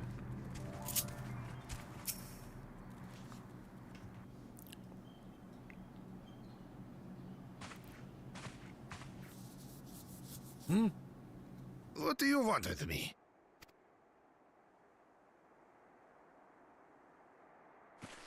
Right. The greeting.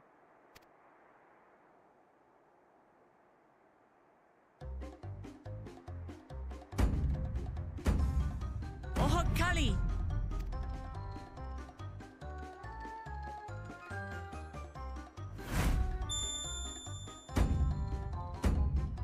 Oh, Kali!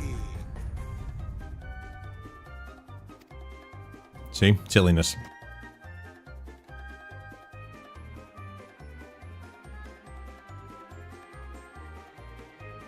Good.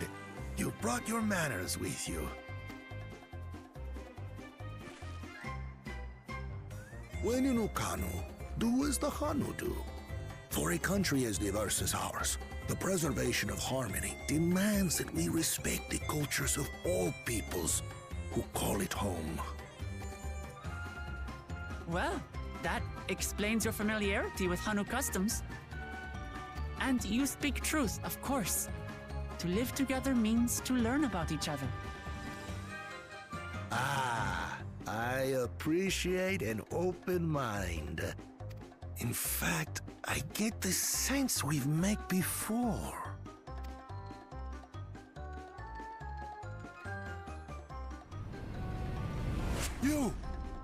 You're Wu Clement. Oh, what an unexpected honor for old Wokevu. Here I am prattling on about manners, and I've gone and insulted the third promise herself. There is no excuse for this betrayal of etiquette. Please, take up your axe and claim my impudent head. Welcome. What the hell? Keep your head. I hate formalities anyway, so forget about it, alright? Alright then, consider it forgotten. Was this dude bipolar? Prompt. We're actually here about the Ihihana float. It's in bad shape, and we need you to craft new carrying poles and a new eye. I'm told you work with Uyuipo wood and a certain kind of stone? Abokisha? I was actually right about the Uyuipo. What the hell? The Abokisha, I was definitely wrong. That I do. But while I would like nothing more than to offer my services, I just used the last I had of both those materials. My lumber in particular went to fixing homes damaged by the recent storm. I'll need 10 days or so to restock. We can't wait that long. If you tell me where to go, I'll gather them myself. What? Send the third promise out on an errand like some common lackey? That's utterly unconscionable. A gross violation of social protocol. I told you not to worry about such things.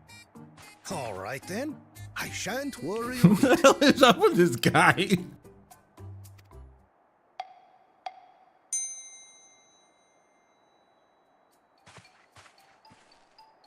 What's with your Hanu friend there? I am festival leader this season, and have come along to oversee the float's repair. As strange as it may sound, Wuklamat and her friends believe the float is an arcane focus, meant to encourage the growth of our struggling reeds. Too many Hanu have forgotten, it seems. But that is indeed the true purpose of the lifting of wings. Your education is impressive, Third Promise.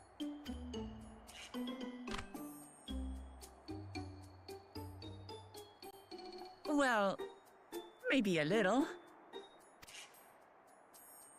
Allow me to show you where to procure Uyuipo. We can leave the Abokisha to your friends, I presume? Take yourself to Cave Kikitola or thereabouts, and you should find the stones you need.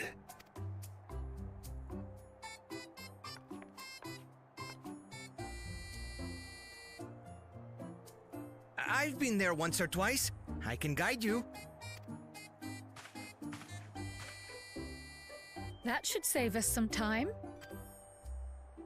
All right then. Let's get moving.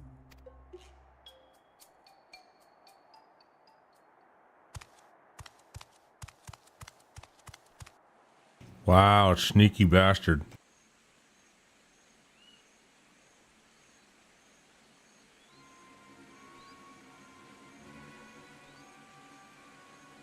No way. Are they working together? Chosen One, one of your rivals. Oh, is making that's one of his progress. guys.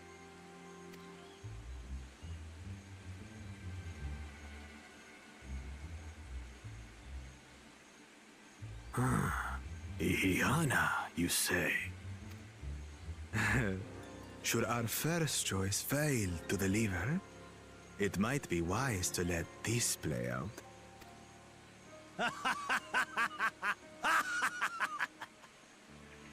The third-rate Promise is making herself useful after all.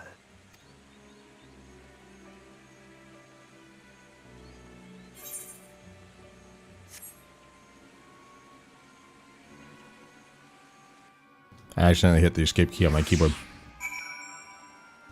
That's okay. It was at the end anyway. That sneaky little bastard.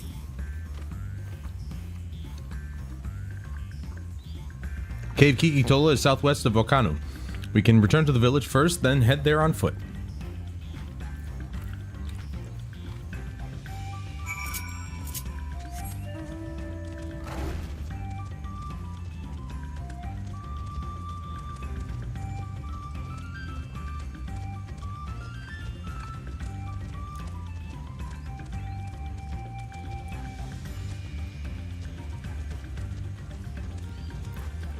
I'm just glad to be getting new gear because at least I won't look like a freaking painter or artisan. I'm a summoner, damn it. I should look like one. Dude, that is one hell of a mount. The heck was that, man? A giant white lion with a crown on its head?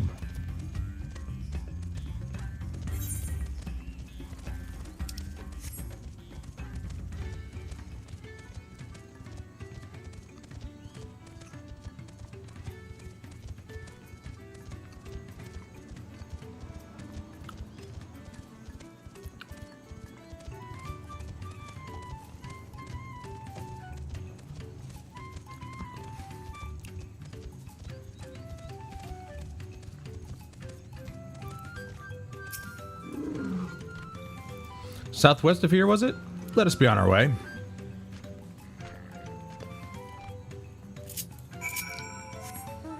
We could have just gone. Didn't have to stop there.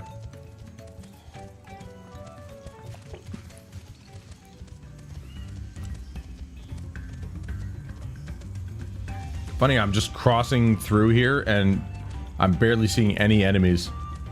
There's that beetle right there, and that's about it.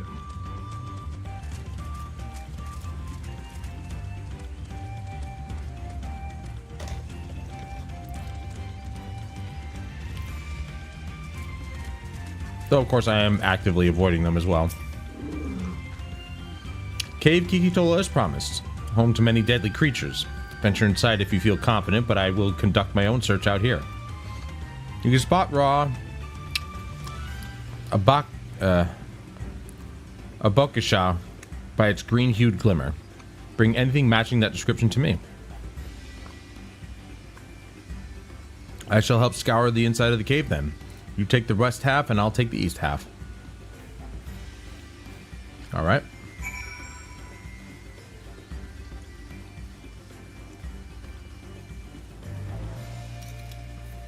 Then let us begin. We're finally going to probably end up fighting something.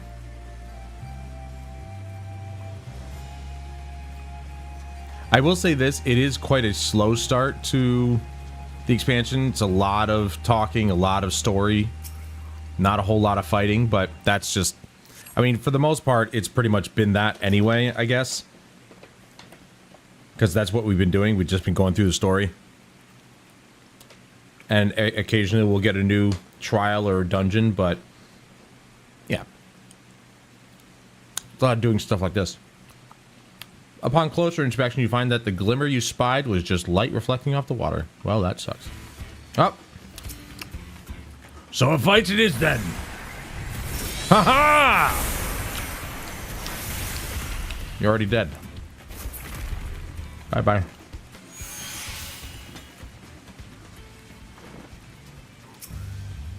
What a shame.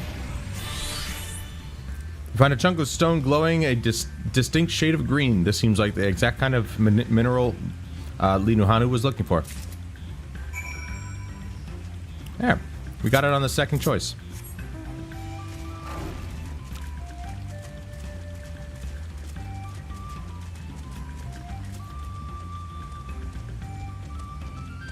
Oh, wow. Look at that. That's a tree we were at.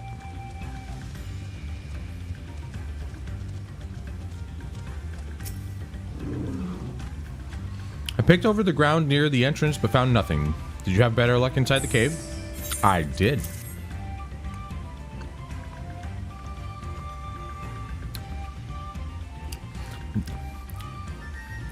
Yes, this is Abokisha.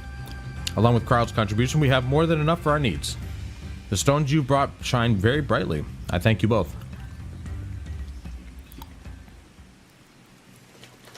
There's a bit of a dry piece of jerky there. He would have been happy to know we were putting things right.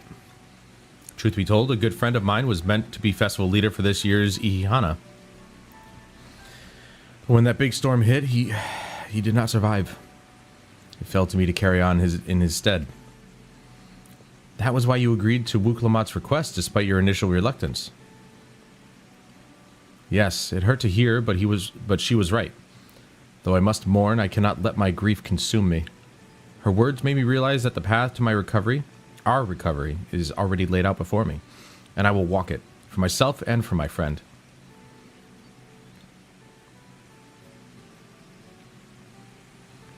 Thank you for sharing your story with us. Please, rest assured that we've taken your plight to heart. I'm certain our companions are procuring the other materials as we speak. Everything will come together, and the Hanu shall host a splendid uplifting festival. That we shall. With that, let us return and deliver the Abokisha into Wuk Evu's waiting hands.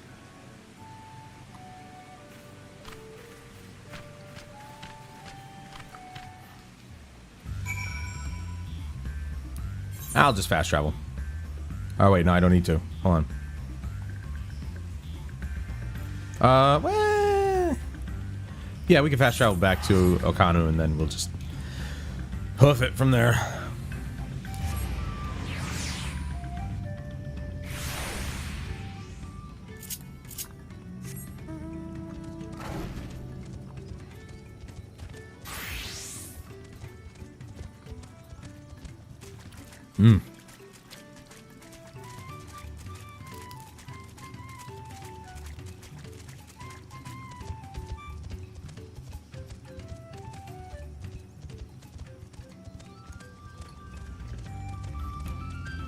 So I was wrong. That wasn't the tree that we went up, but it was similar.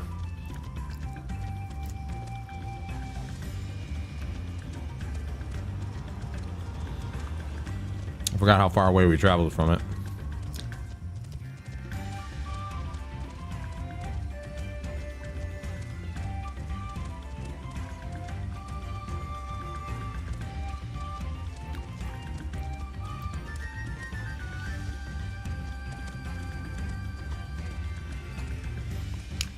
There's an alpaca. That's a cool mount.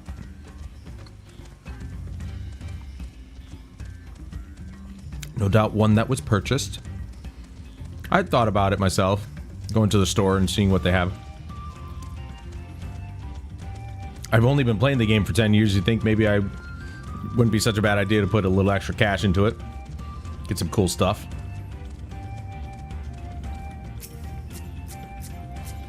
But I have yet to collect all the mounts that you can actually just get by playing. Thanks to the third promise and her mighty swings, we've collected some suitable logs of Uyuipo. What of the Apokisha? Right here, if you can take it from me. Yes, these are excellent samples. A goodly quantity too.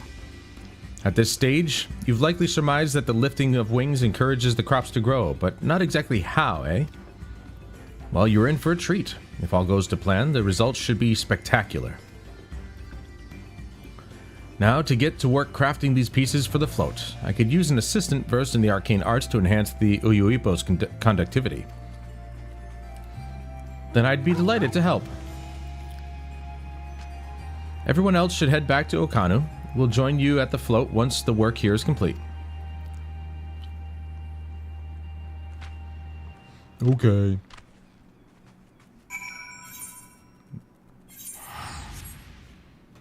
And now we fast travel.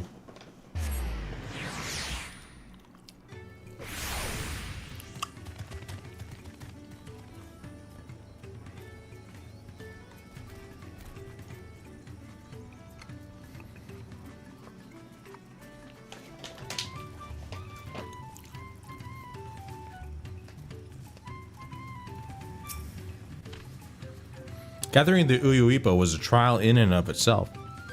At first, Wook Evu criticized everything I did.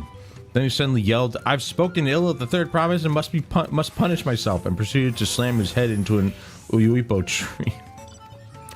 I told him not to worry about it again, and it was like snuffing out a candle. He's an odd one, that's for sure. At least we've seen to the poles in the new eye. Now we just have to wait for the feathers from the twins. We got pumpkin orange dye, Ochu green dye, and Celeste green dye. Or Night World silver pieces, which are just like the Allegan silver pieces, 500 apiece, which we will probably take those. I'm not really keen on dyeing clothing and stuff, but I'll take extra gil. We should get some rest before the excitement begins. Nah. I've slept enough. I'll sleep when I'm dead.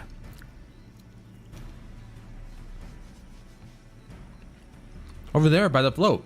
Isn't that the third promise? Then the rumors are true. She's trying to complete the feat of reeds by reviving Ihihana. The festival is a prayer for healthy crops, but does she honestly believe that will be enough to save our harvest? The second promise, meanwhile, barely glanced at the fields before leaving Okanu altogether. Maybe we asked too much of our young claimants.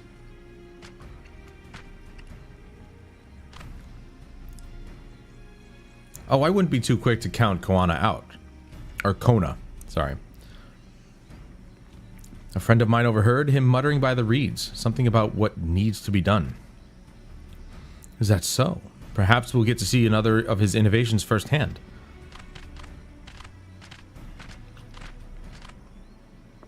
Huh, sounds like our Kona. One look at the reeds was all he needed to think up a solution. Be that as it may, our own solution is nearly ready. Indeed. As soon as the others get back, our long-awaited festival can begin.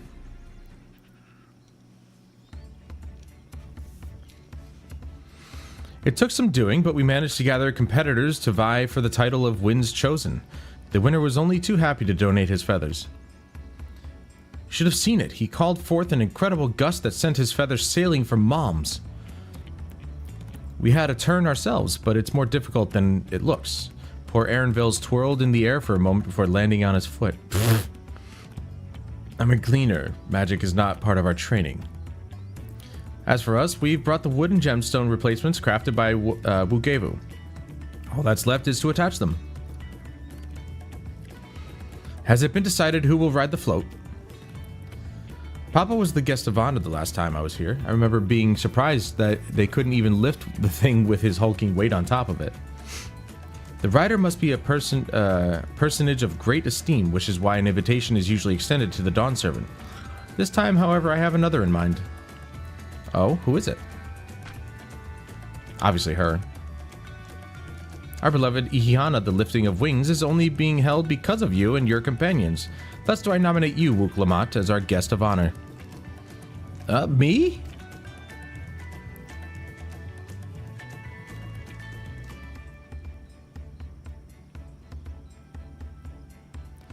This boat won't make me seasick, will it? Ha! I don't think so. Then weigh anchor. I can hardly refuse a request from one even more enthusiastic about the festival than me. I would be delighted to ride your float. Thank you, Wuklamat.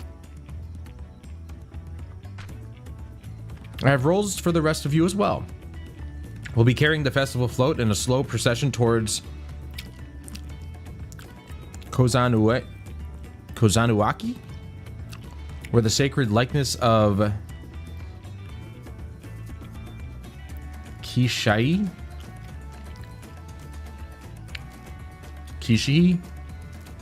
I don't know, is ensconced. What I'd like you to do is clear the path of dangerous wildlife so that the procession can move along unimpeded. Consider it done. You expect me to sit still until Wukevu has finished with the float? Let me come along and help with the clearing. As you know, I'm not much for fighting. I'll stay behind and assist Wukevu with the repairs.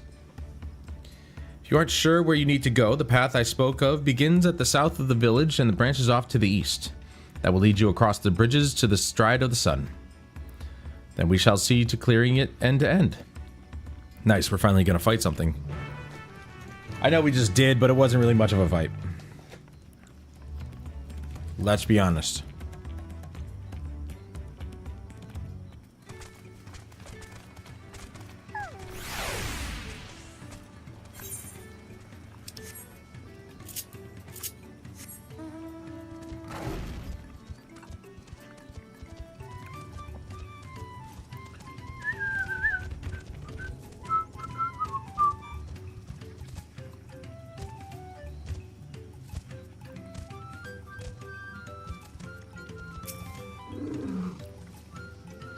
As Linuhanu said,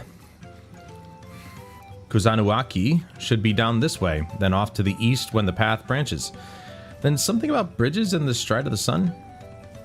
Anyway, let's split up and get to work. Once you've called all the threats you can find, we'll meet up in front of Kishihi, whatever it is.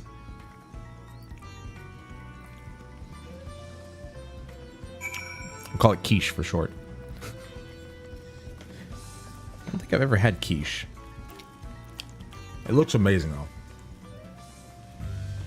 So do we just kill anything? Like I could kill all these, they'll just come back.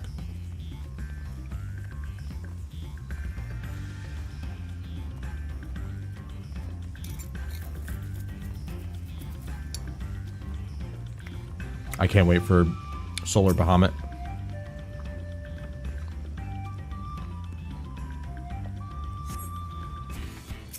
Oh no! A hostile presence!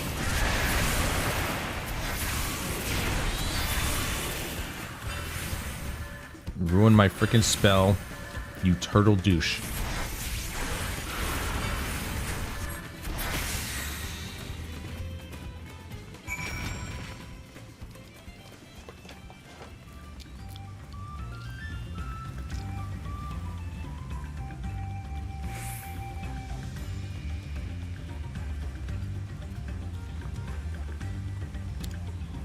So. Definitely not going to eat the whole thing. I need to eat something later. I think I know what I'm going to make, but I'm going to have to bring you guys with me.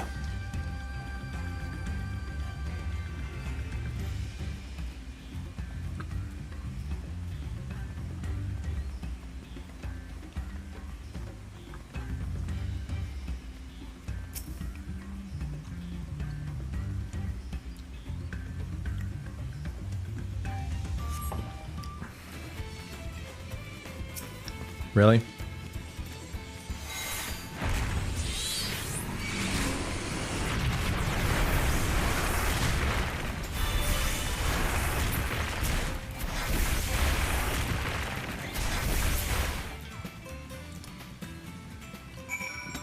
I swear to God, sometimes this looks like it's running at higher than 60. I don't think they increased the frame rate, but sometimes it looks like it. It's a really smooth camera pan.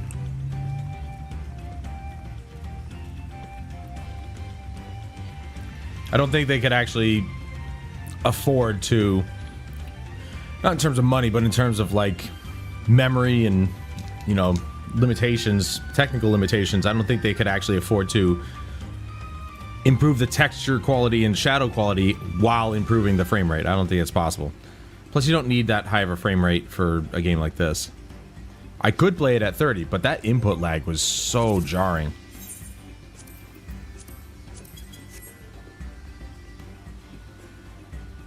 And it's quite delayed. Time, you know, spending time at it would actually, you know, I'd get used to it, but it's, yeah, I don't need to do that. Not on the PS5. Maybe on PC, but not here. Movement physics, though. I don't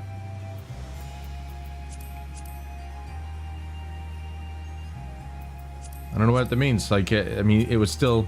The enemy over there was still moving regularly, so I don't know what the movement physics mean.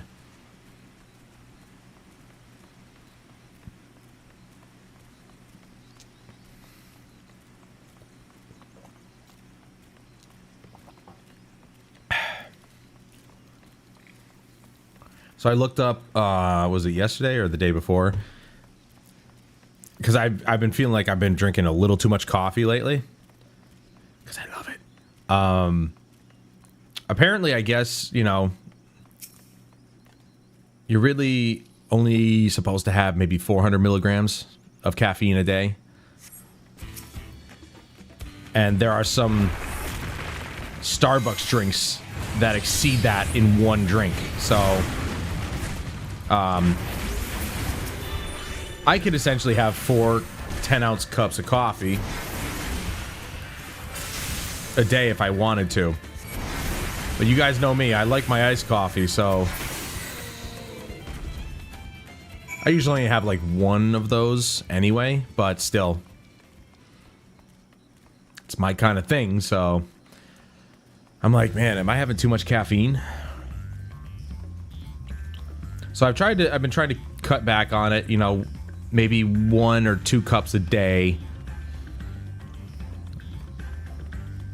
1 ideally, that'd be in the morning. But it's kind of hard for me to not have another cup after lunch, just to kind of, you know, after meal cup coffee. Sadly, no pound cake or anything with it, but you know.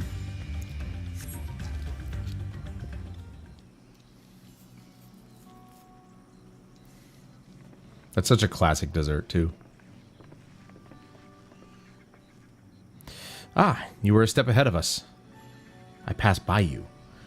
This must be the likeness of Keisha.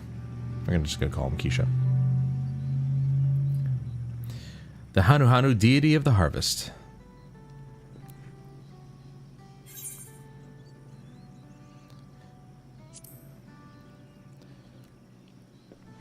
Even their sacred images are woven with weaves.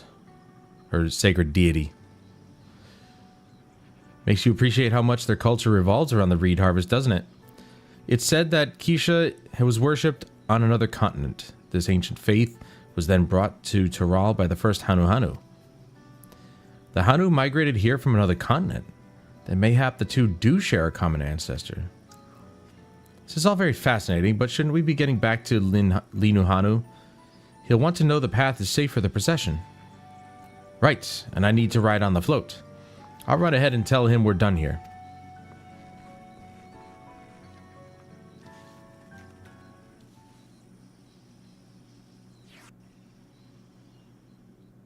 Oh. Meanwhile, in Ukanu. Are we going to see the dastardly deeds of the daredevil's dirty day dare dude?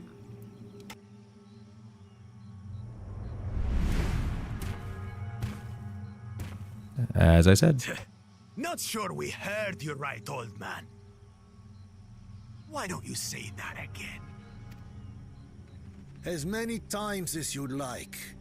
The third promise tasked me with repairing this float, and I'll not relinquish it to an uncultured brute like you. Much less one that can't even manage a simple greeting. Anyone else notice his glasses are upside down? We wanted to handle this in a civilized way, but we're more than willing to kill you.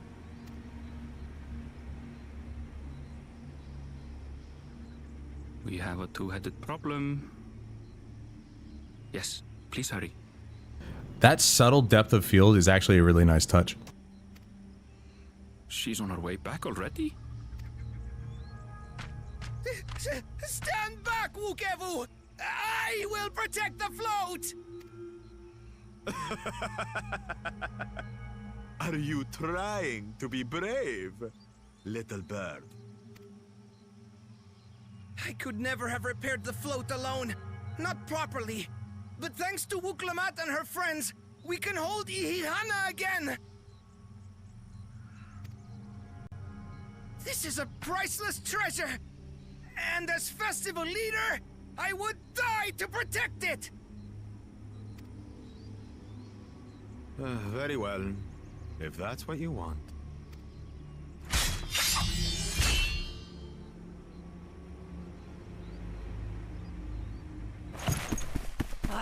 Cha-cha!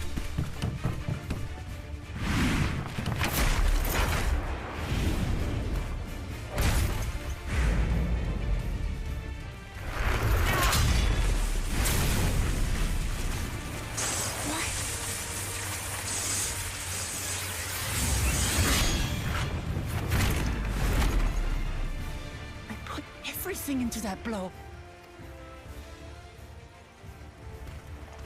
Good.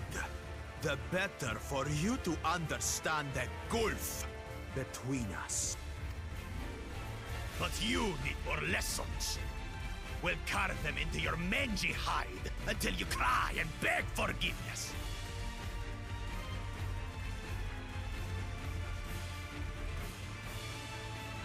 Are we finally going to take this dude out? Your brilliant plan was to steal the float and take the credit. The so-called blessed siblings are nothing but cheats. Your scorn is sweet music. Come, weaklings. We'll crush you each in turn. Or all together, if you like.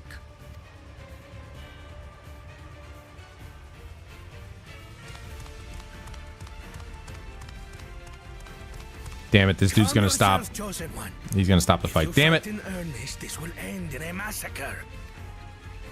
What's more, we have word that our other prospect is on the verge of success.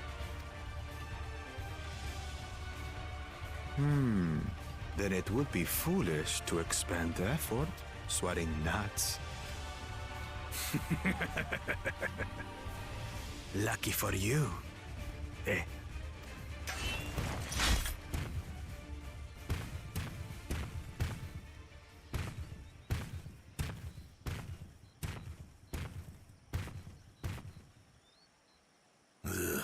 Two heads.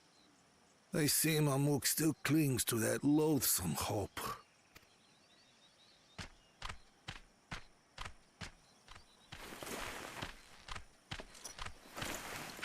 Talk to us, third promise. You're not dying, are you? take more than that to kill me. So, are we having this festival or not?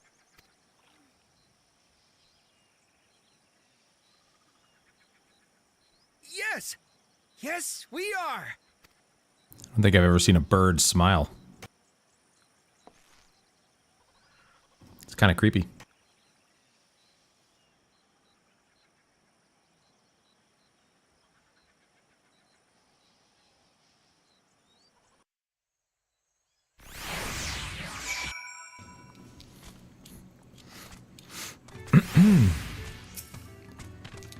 Thank you for coming to our rescue. I tried to protect the float, but against that two-head, I may as well have not been there at all. Nonsense. You stood your ground and bought us time that the time we needed to make it back. You were incredibly brave.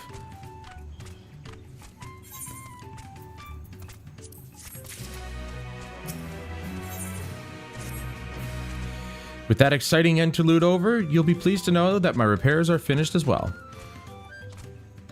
Before we commence the festival, however, it would be a courtesy to inform the villagers that Ihihana will be held after all. Go forth, but do not forget your greetings. At this stage, I should hope the reminder is unnecessary. Oh, Kali, see? I remember.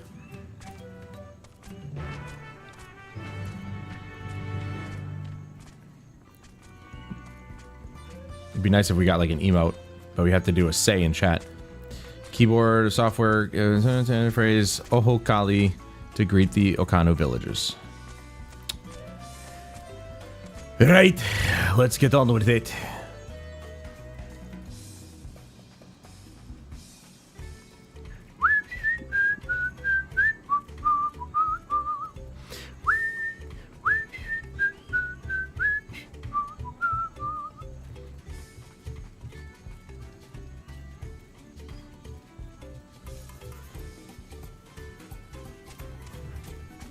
That's a cool outfit, actually. I'm not gonna lie. It's very like traditional looking. Very Indian inspired.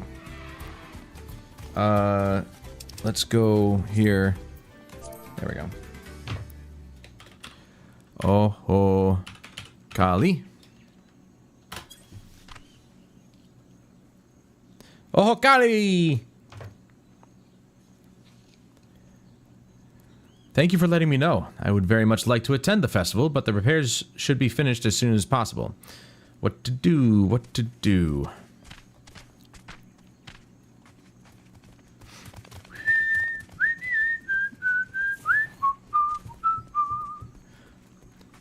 I wonder if keyboard and mouse support feels any better. I don't think I'll ever be playing with keyboard and mouse ever again, because you saw what happened when I tried. There's nothing to look forward to anymore. Yeah, I know. I forgot to do the thing. Oh, Kali. The festival is about to begin. What do you expect me to say? Besides, of course, I'll be there. Cleaning up the storm's aftermath may have been hard on us all, but the lifting of wings is tradition, and a joyous one at that. I won't sit here brooding my days away. Give me a moment to get ready.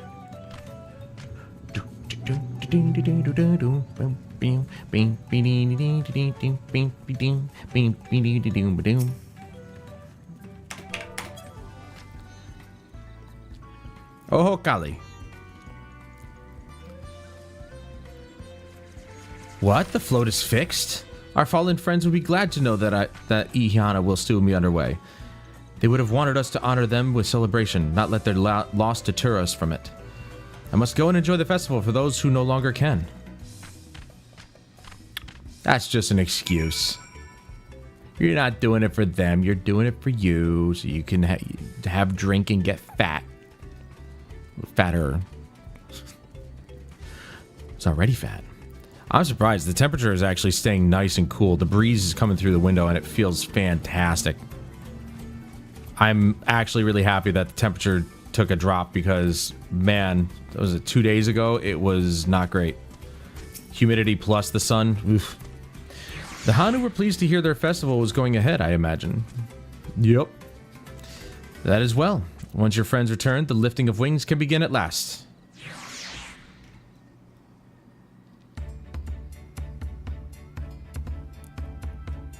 Voiced, I assume? Hopefully?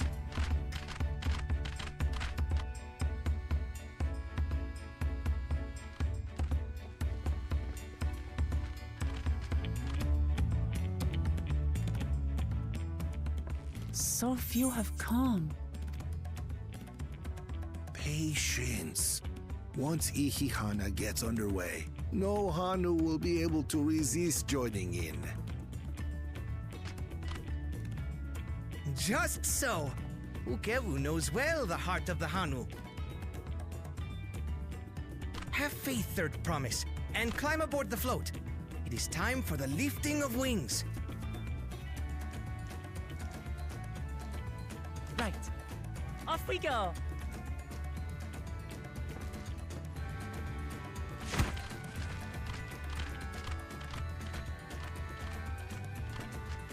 Ihihana is a prayer for bountiful harvest, but this is not its only meaning.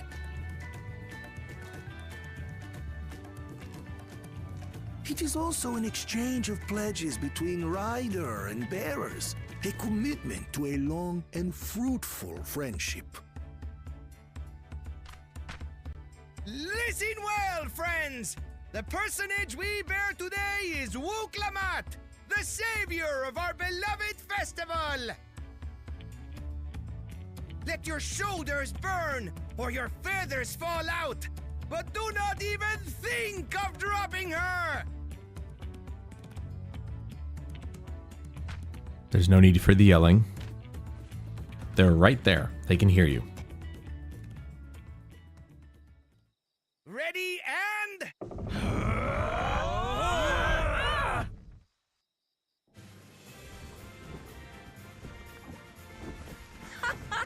I could get used to this. Dancing. They're like doing the Russian dance while they're walking.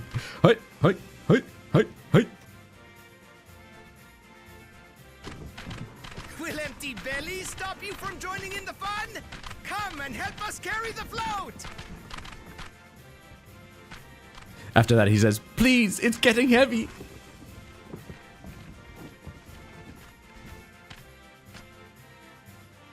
Well, well, well. To see the day that Dawn's promise would ride our boat again. We've not had the honor since you were here, Gulul Jaja.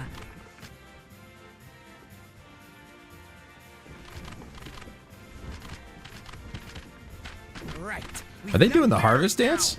Onwards to Kozanuaki!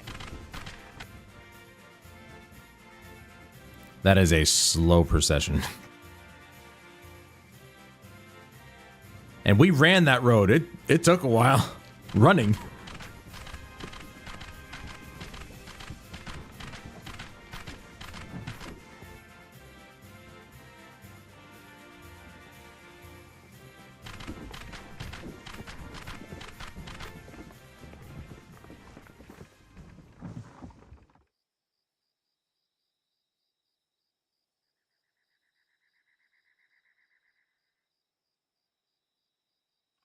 Watch well, for you are about to bear witness to the true glory of Ihihana.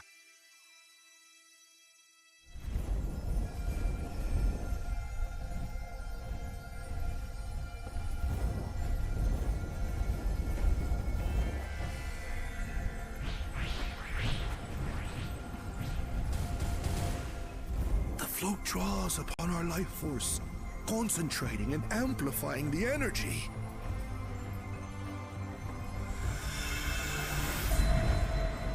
Keshaihi then receives that energy and expels it in a great burst, where it showers down upon the land to replenish its vital currents.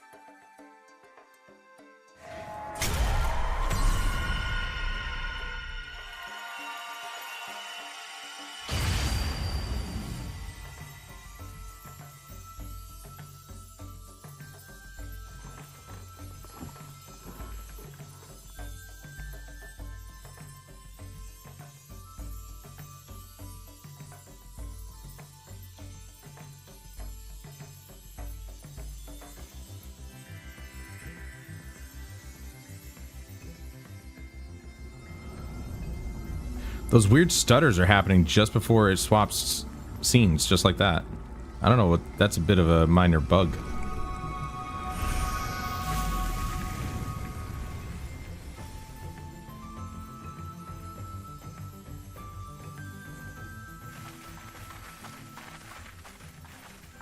It worked.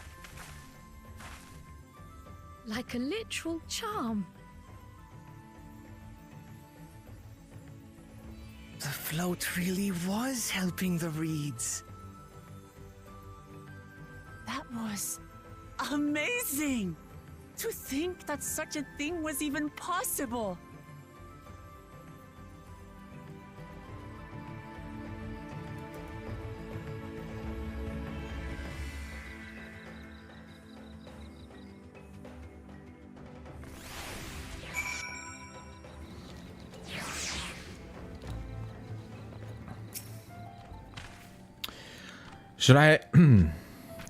Should I have left the float behind like that? I was so excited to see the reeds.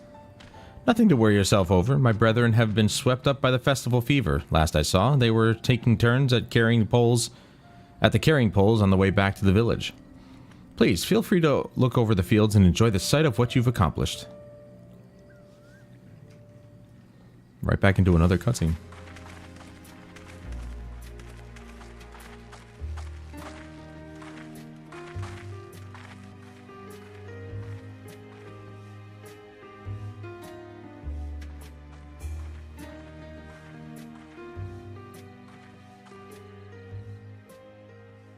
Some of them still look a bit sickly.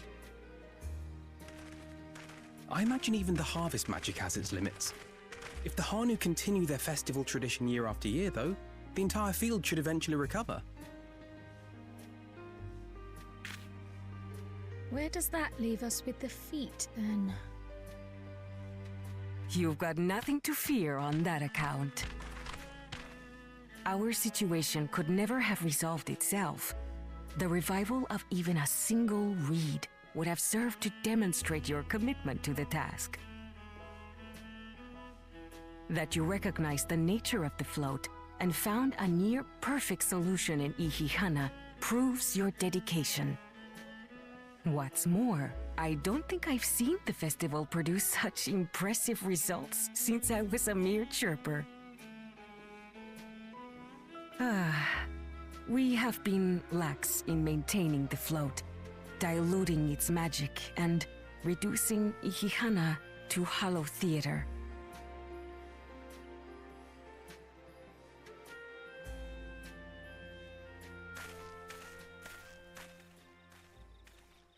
Connor!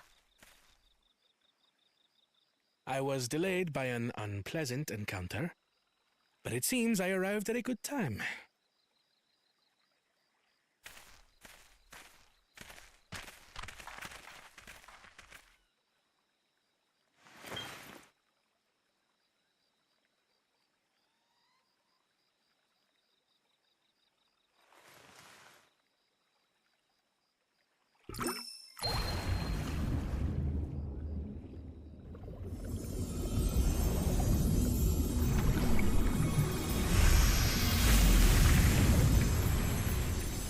Damn. A single drop?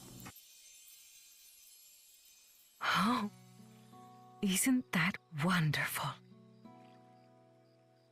What? You just pour in some mystery liquid and problem solved? Stagnant ether was to blame for the reed's poor condition. I assumed that was an alchemical concoction which enhances ethereal conductivity. It utilized the flowing water as an ethereal current, thereby promoting the transfer of life energies. A method I could not have devised without the education I received at the studium and the cooperation of my Archon allies.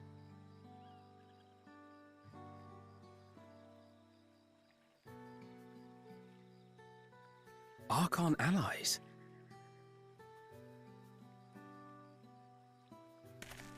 You see, Lamachi, this is why we need to embrace foreign knowledge and technology.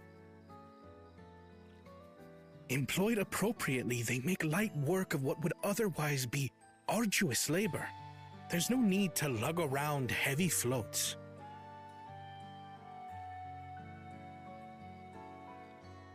Well, you always were the clever one, brother. Yeah, but tradition does supersede a lot.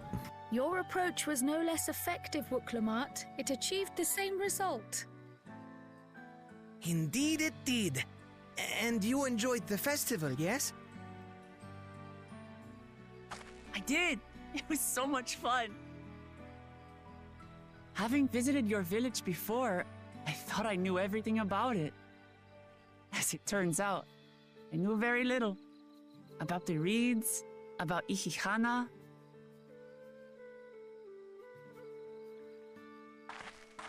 With all I've learned this time, I feel as though I've really come to know the Hanu. And I like you even more now than I did before.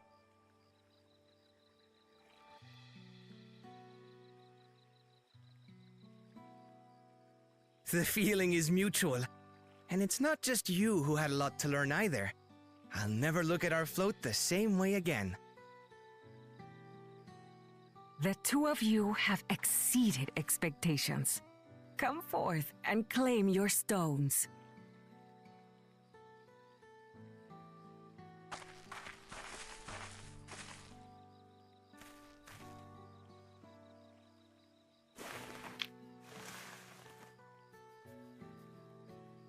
So this is what they look like. Part of me is wondering if these two will rule the throne together. Set it in the tablet. Because of the fact that he's wiser than she is, but she is also a warrior but has peace at mind. Just like her father. So two heads would still rule. Perfect fit. That leaves 6 more. That's my prediction. And on to the next.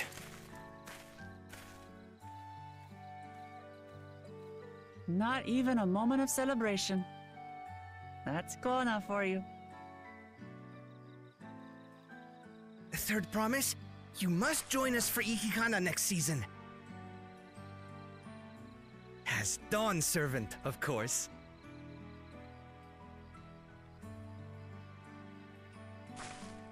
Right. It's back to Tulihiola for now. Thank you for having us. I look forward to seeing you all again.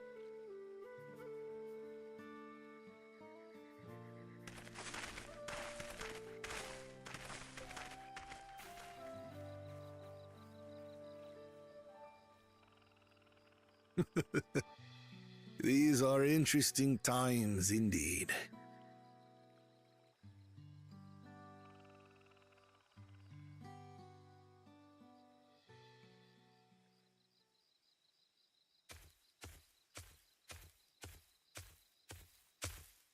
The concoction was brewed by Kona himself.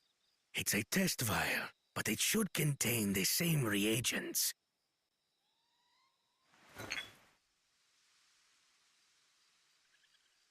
Good work. We'll use whatever we must to win. For win we must.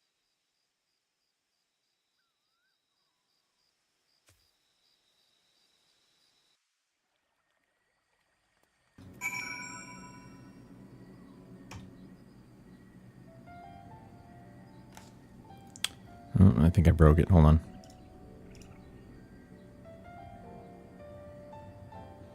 What the hell's going on?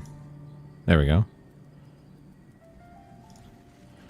Somehow that broke. Anyway, guys, I just turned on the FPS counter on my monitor. You obviously can't see it, but it has a built-in FPS counter or frame rate counter. I was right. This is actually in 120 hertz mode. Somehow they got the game to run at 120 frames a second. I'm like, this looks way smoother than 60. It is! Somehow they pulled off increasing the resolution of the textures and the shadows and all the lighting improvements and still up the ante to 120 FPS. Now, obviously, it's not 100% stable, but I didn't expect it to be. But that is so sick! I was like, no wonder it looks smoother. Alright. Another reason why it's a good idea that I switch back to this monitor. I'm finally getting more games that are running at 120. That's why that drop to 30 feels so hard, because it's like, if I was running at 60 and dropped to 30, it wouldn't have felt that bad. But that is a massive drop. My journey has just started, and already I've met so many wonderful people. Wukevu, for one. He's a bit eccentric, but everyone could stand to be as respectful as respectful of other cultures as he is. And Linuhanu, it warmed my heart to see him honor his departed friend through Ihihana, and to help others do the same. I can't help but feel excited thinking who else I might meet over the course of the contest. Come on, let's head back to whatever that place is called. I'm not going to pronounce it. You can forget that. Okay. That is so awesome. All right. Game's running at 120. That makes me happy. It's utilizing my monitor. I'm going to take a quick break, get a drink, and then we'll be back to it.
Okay, I got the last of my whiskey here.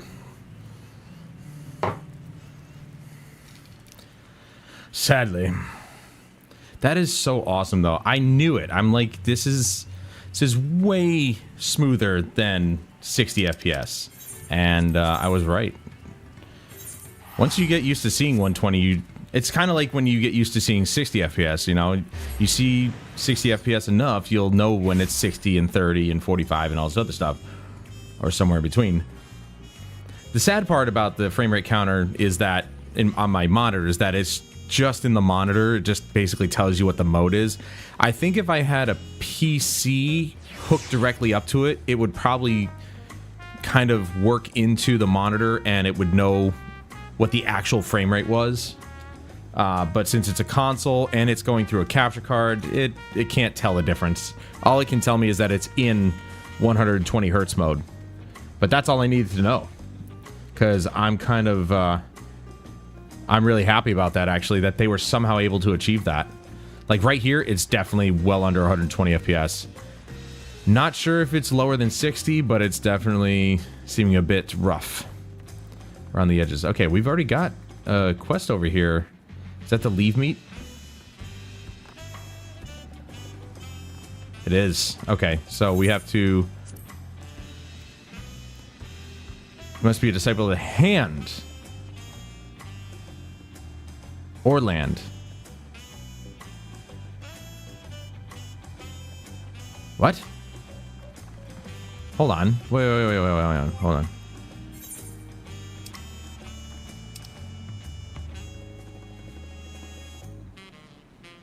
You have to be a disciple of the hand or land to do the leave meets? Or to do leave quests here? Why?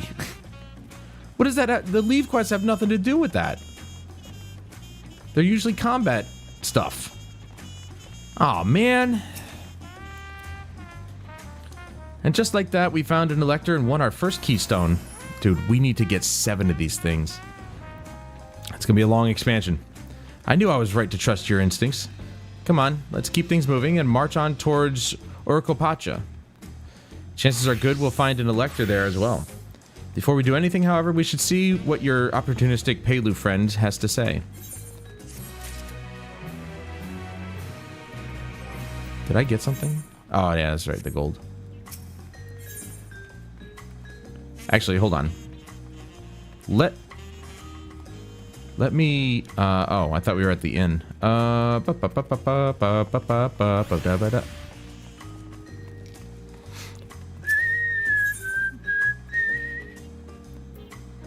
do wonder if the game will be able to hold 120 or roughly thereabouts while in a dungeon.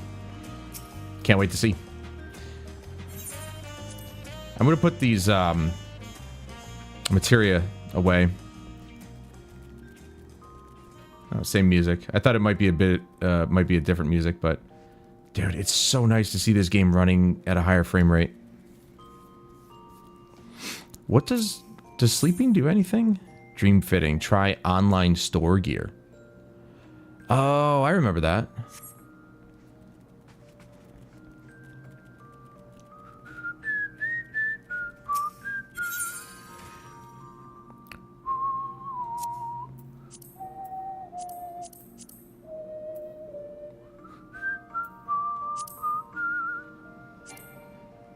I don't have any glam. Oh, did I put them away? I must have.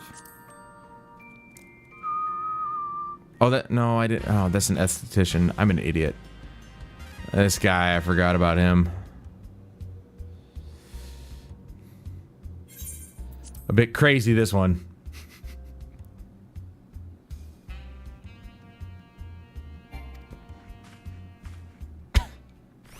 The way he walks.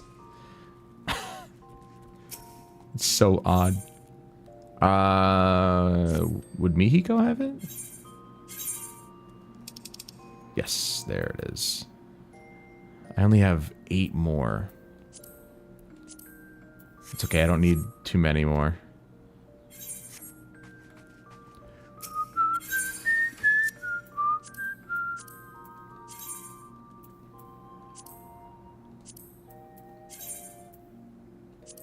I could have swore I already did the Convokers stuff, but, nope.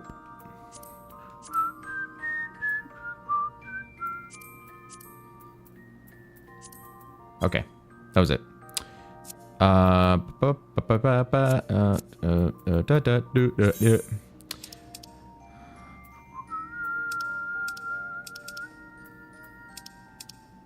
Okay, here it is. Boom. Now I just need the pants, and then we're good to go.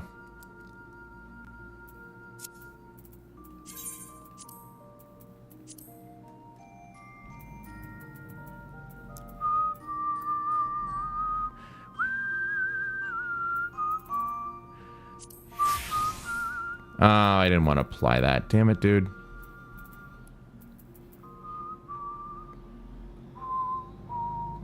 How do I undo that?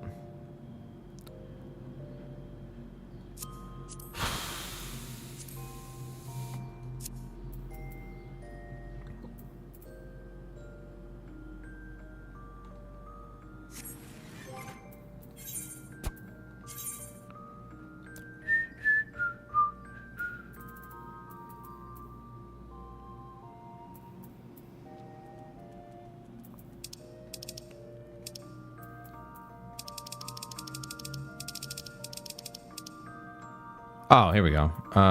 Dispel. Oh my god.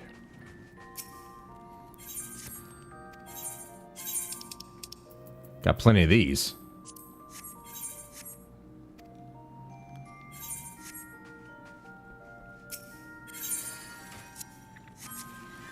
Damn it. Stop.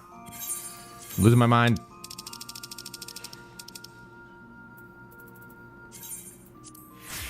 There we go. Ugh. All right. And now...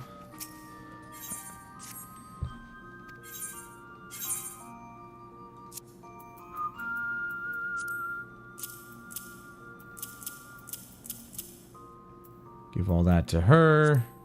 Sort this stuff. I don't need this stuff in here.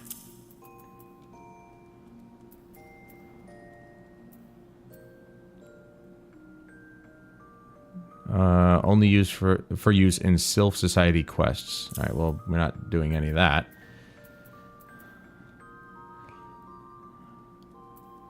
Probably just sell that. Oh no, this is unsellable. So is that. So is that. Why is all this unsellable?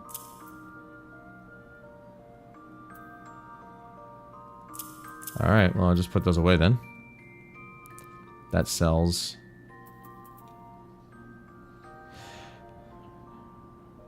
Exchange with itinerant Moogles for certain items. All right, we'll just put that away for now. That I'll sell. And I'll just sell these, I guess. Why not?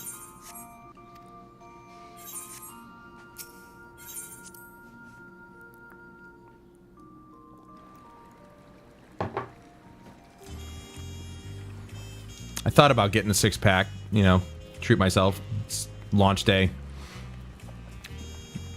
But I didn't. Clearly. Like I said, I went to the store looking to get things to just, you know, throw together if I get hungry. And I ended up buying things that I actually need. Must say something about what I'm doing. My brain must be just like, yeah, you're not going to destroy your body anymore.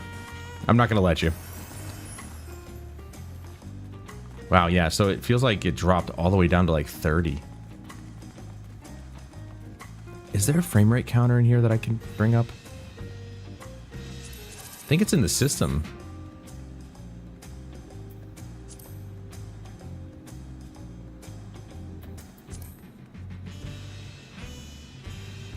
Time before auto AFK. Off.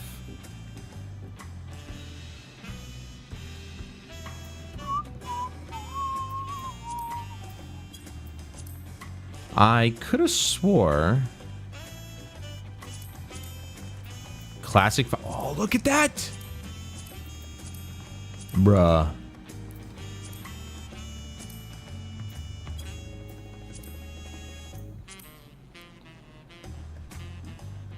Limit FPS went away from keyboard. I swore there was... I mean, there's one on the PC, and it's when you go into the system config.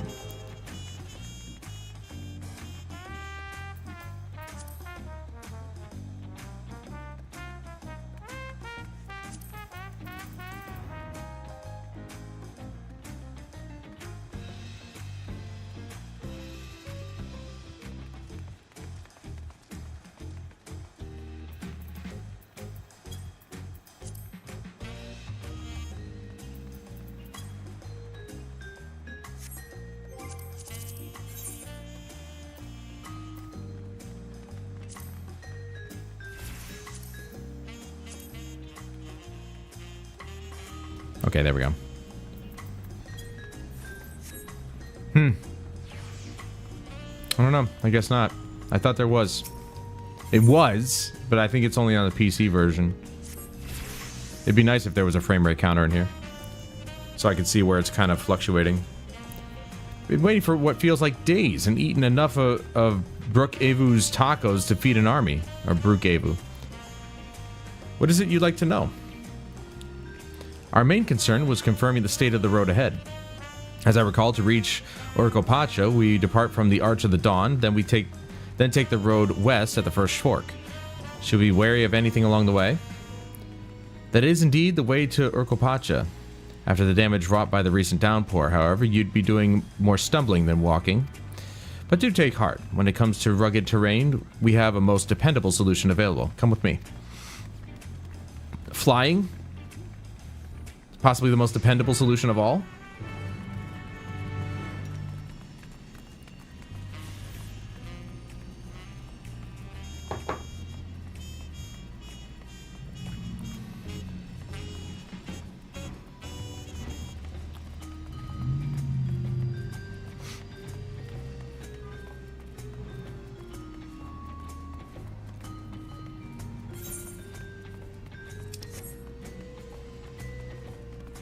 That's next to the Chocobo stand.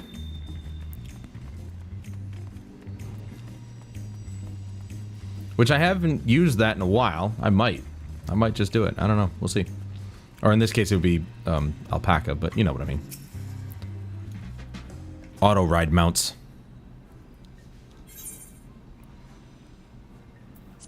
May I introduce to you our most dependable companion, the alpaca. Look at the fluffy white dude. Oh boy. She's weary, but the other ladies are like, "Aw." These animals can traverse Orcopacha's steep mountain trails as if they were gentle fields, and all while carrying heavy loads. Our merchants would be lost without them. So they fill much the same niche as our chocobos back home. You don't have alpacas in Eorzea? Alpacas are native to Dawntrail. Eorzea has its chocobos, and the eastern lands have their horses. Why go to the trouble of breeding another pack beast in place which ill suits its qualities, and where it is not needed anyway? But must we ride these little monsters? I get the impression you aren't fond of alpacas. One probably spat at her, that's probably why. I know that's a llama thing, but still. When I was small and being a bit naughty, I went around pulling on their wool. One of them spat... Hey, called it! Look at that! One of them spat on me, and it was the foulest stench you can imagine. I see. What do they like to ride? Alpacas bred as mounts are inquisitive and docile. Even those without experience find them easy to handle. We're really doing this then. So, was my information useful to you? Yes, very helpful. Even if it wasn't what I wanted to hear. Good, I'll take my payment now. You want me to pay you? I guess I should have expected as much from a Pelu merchant. Let me see what I have on me. The Pelu value the act of spreading joy through trade, as you should know. They take pride in making deals that benefit both parties. Well, I'm not paying him anything. Here you go. A fair price for your fair advice. Ah, I get it. Yes, I made a trade with a third promise herself. My friends will never believe this. I shall be on my way now. I wish you safe travels. Off you go then, and thank you. Thief. I better not get spit on again. Well, don't pull their wool then. You brought that on yourself. Remain calm and gentle, and so will they. I'm the tallest in the group. I'm going to look awkward on these things. I'm still not happy about this, but if we need to ride alpacas to reach your Orcopacha, then that's what we'll do.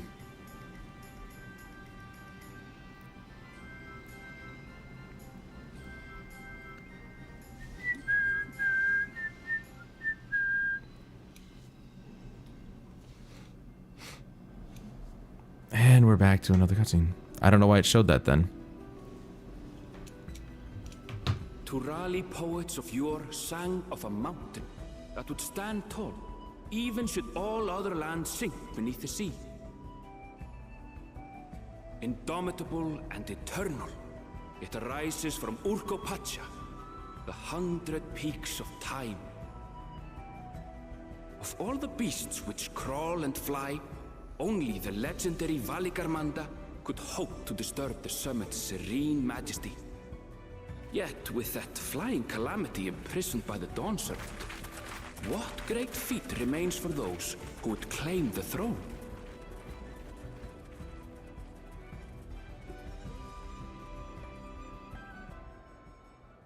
It is very odd to see stutters prior to a scene change. That's usually an Unreal Engine thing. So this is Urkopacha. I've never actually been here before.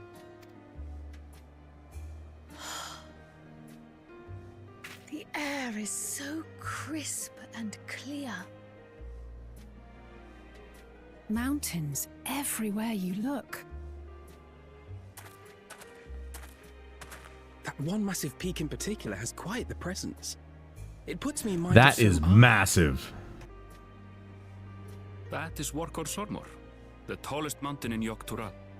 Its sheer height makes it an imposing climb.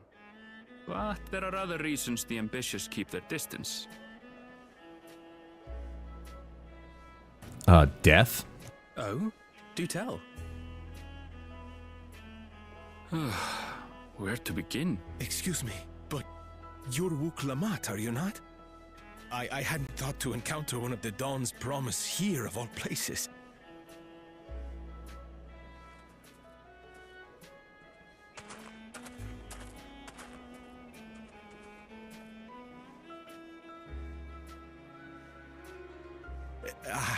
But I should introduce myself. I am Bol Nok, a weaver by trade. Well met, Bolnok. We're on our way to Watranpelo. Oh, truly, I've just come from there, as it happens. I'd asked the Pelu who sell me their wool to give me a tour of their alpaca ranch. The head rancher and I shared a bottle of mezcal while he explained the finer points of wool production. Mezcal. Mezcal? Is that a local beverage? They really did kind of just take from real life, didn't they? It's an Urkopacha specialty. A spirit made from distilled agave heart juice. Yes, and it must have done wonders for my mood, for I tripled my usual order of alpaca wool. They did offer me a discount, though, so it wasn't a bad deal in the end. It's really funny, though. It's like these guys are all basically Aztec Mexican types of people. With my tedious stories. I will leave you. And they eat tacos and drink mezcal. And safe travels.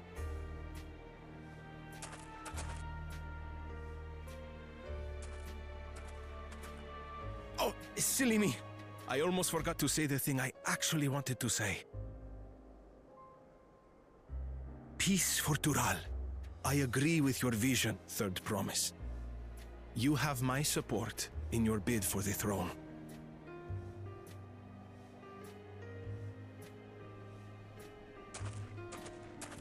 But as the last place was like Indian inspired, this is all Mexican inspired. We would be foolish to underestimate Pelu Or merchants. Central/South American inspired.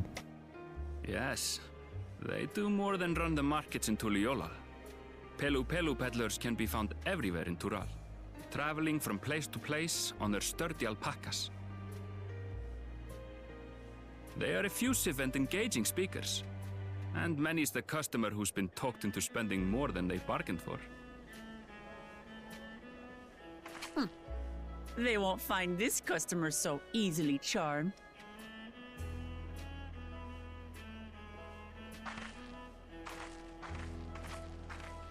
Watranpelo's down the path! Off the main road! Don't get lost! It's right there!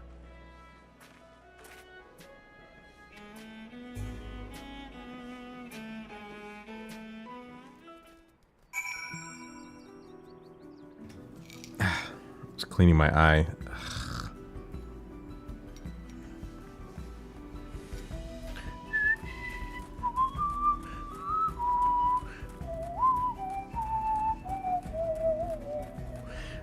We can kill alpaca?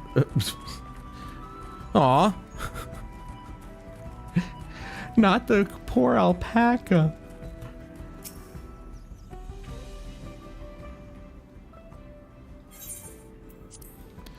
This is it. Wachumpelo, home of the Pelu Pelu. Wuklamat should have arrived before us. I mean, she said it was right there. That's not good. You come all this way for the right of succession? Oh, so this means I'm exchanging words with the future Dawn Servant. But please, the outcome is far from decided, but it is a possibility. How fortunate, then, that I can deal in cloaks woven from especially luxurious alpaca wool. Such a garment would look magnificent when draped over the shoulders of our budding ruler. And a nation's ruler should dress her best for adorning people, yes. Finery for our finest lady, that's right. Come, third promise, my well-stocked shelves are but a few steps away. Finest lady? I like the sound of that. Alright, I suppose a quick look wouldn't hurt. What did we just talk about? Ehrenfeld, when did you...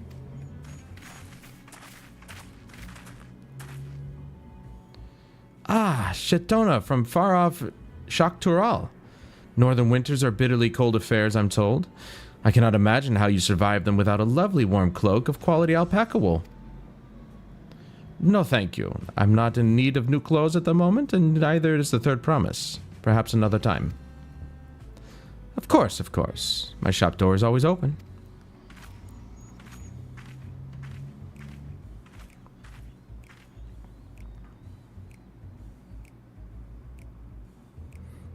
You were saying something about not being easily charmed? I was just... As I mentioned previously, the Pelu people live for bringing happiness through trade. They won't cheat you or sell you defective goods. They will, however, disarm you with their deft turns of phrase, and unwitting customers like Wuklamat fall prey to this affable approach time and time again. Your only recourse is a clear and firm refusal. They won't pursue the matter should you make your disinterest plain. A valuable insight into the minds of Pelu Pelu. Let us all take Ehrenvel's words of caution to heart.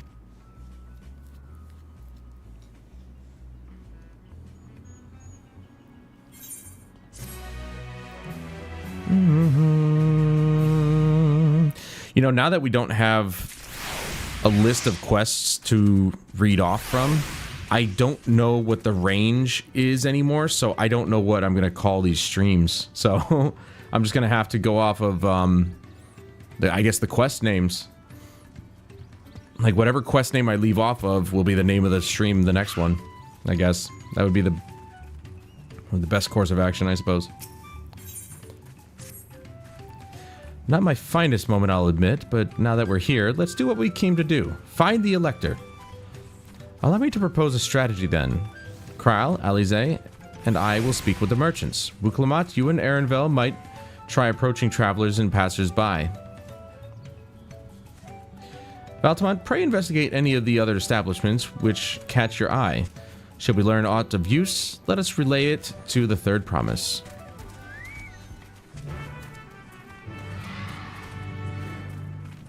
Let's get the attunement done first.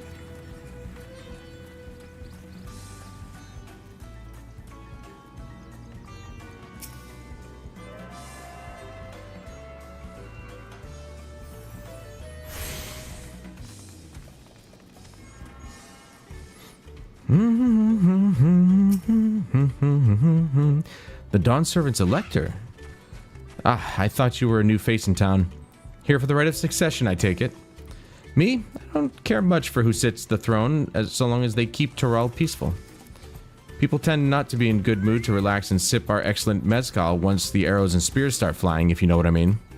Speaking of which, do you like a cup? Or would you like a cup? A joy shared is a joy doubled, I say. I'm good. I mean, I've got my whiskey, so we're good. Though I've never actually had mezcal. I'm pretty sure that's the real name. Let me just double check so I'm not like being a doofus. Yeah, it's real. I thought so. Oh, right. Yes, you were asking about the Elector business. Being but freshly returned from my trading route, I've heard that there's a contest afoot, but not much else. Our head ledger, Tobley, could probably tell you more about it. Tobley? Come hither, Tobley. Let's get this travel point here. It's been a while since I've used these automated, you know, traveling services, Chocobo and whatnot, so I might actually take use of it. Sit back, relax, you know what I mean? Traveling between places. Though, fast traveling is faster. I might still actually want to partake in it. Electors. Oh, yes, I've heard all about the right of succession. They're looking to put a new ruler on the throne, eh? Personally, I'm rooting for Zoral Ja. If the first promise wins, he'll look to expand our sphere of influence. That means access to more resources and more customers. In the thousands column, potentially. So many new trading opportunities to spread happiness far and wide. Others have been coming around to my way of thinking, so I've begun crafting goods inspired by the resilient sun. Would you care to purchase something? Please just answer my question. Very well. You said you wanted to know about the Elector. I could help you, but I won't. I can tell you're no supporter of Zoral Ja or his policies. No, I'm not, because he's a tyrant. And he will be a tyrant. I guess that just stays on the screen. Hello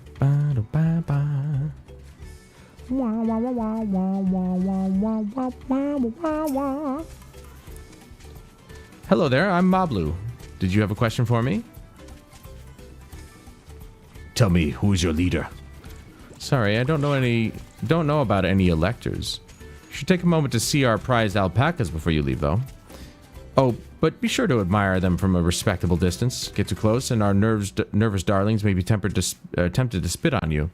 And that stuff stinks. It happened to a visiting buyer not so long ago. Tobley, that's the head rancher, was so mad at me for not giving you a proper warning. No one makes a mistake without Tobley noticing. He knows everything that happens on this ranch. Well, Tobley, your name has been mentioned twice. I'd say we have a chat. Dude, I'm not kidding. This game looks so good now. The difference in lighting and the shading is just such a huge change. And it makes it look so good now.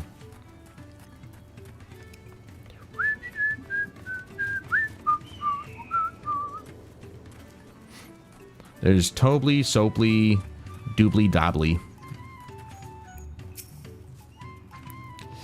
You really have to watch yourself around these silver-tongued peddlers. I almost bought a bottle of mezcal and a stack of blankets. And then there was this enchanting ornament. Anyway, I did manage to learn that Tobley is the man to talk to about the contest.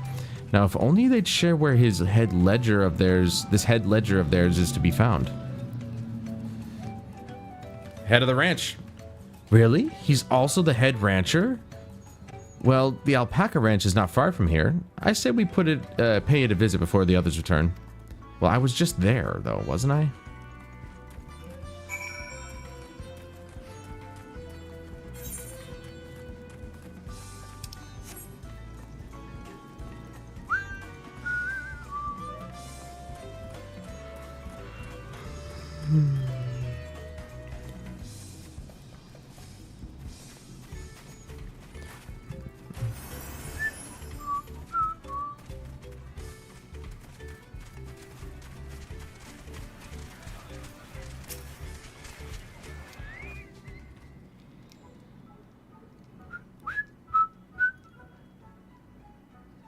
That's Tobley in the pink. That is a lot of alpacas. Still, we know the head ledger could be here somewhere. I can't let fear deter me. Not to say that I'm scared, of course.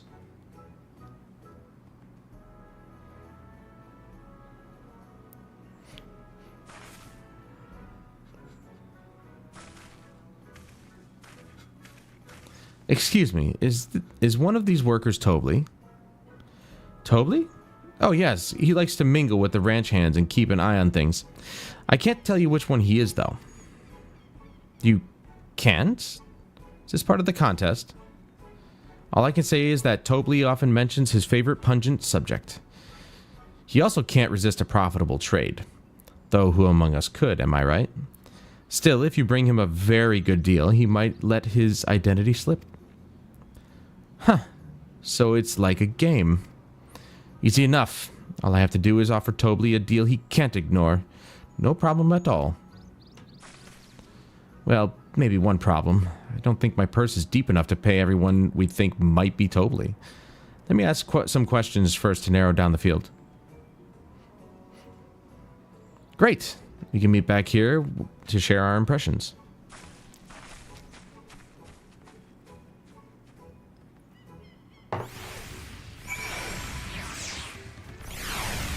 All right, Malibu. Well, obviously, I'm not Tobley. I mean, oops. I shouldn't have said that. You're meant to find out for yourself who Tobley is, or if an elector is even in the village at all. Good luck. There's a ton of people here. What the hell, dude? This is nuts. I'm telling you, it's been... I don't know if I've ever actually experienced a influx of people in quest areas, because we've been, you know, so far behind for so long. Pretty much everybody's gone past all those expansions, and I've never really had this group of people just crowded around quest givers. It's crazy. You think I might be Tobley? Well, maybe I am. All I will say is that in this village, none have reared more alpacas than I.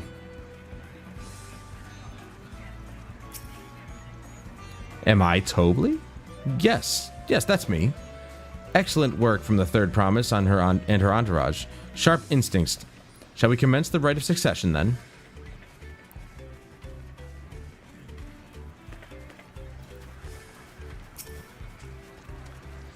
Ah, a visitor from across the salt, if I'm not mistaken. Be warned, the alpacas will spit if you startle them. I suggest to keep your movements slow and deliberate.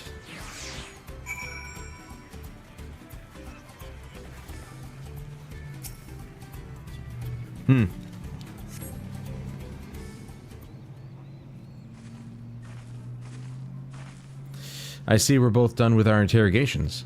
So, who do you think it is? I have my suspicions, but let's hear your pick.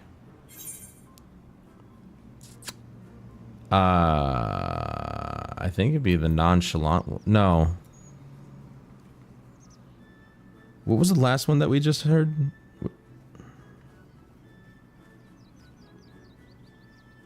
Crap. I already forgot who the last guy is. I guess I have to pick.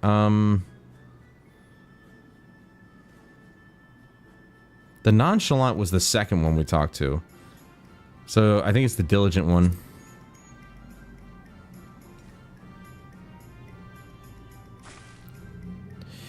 Ah, the worker's so intent on stable chores. I had my eye on that one too. Time to rip the mask off our mystery ranch hand, so to speak.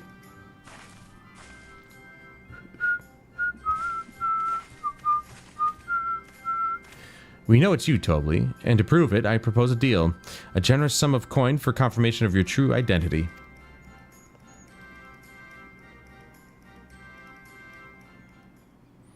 An offer I gladly accept. As you have correctly guessed, I am indeed Tobley. Head ledger... Wow, I nailed that one. Head ledger of Wanchupelo, and head rancher of the family ranch. I am also one of Gulul-Jaja's chosen electors. Aha! In a place featured in the Tuliyollal saga, just as we thought. I was right to trust your instincts, and I wager this won't be the last time.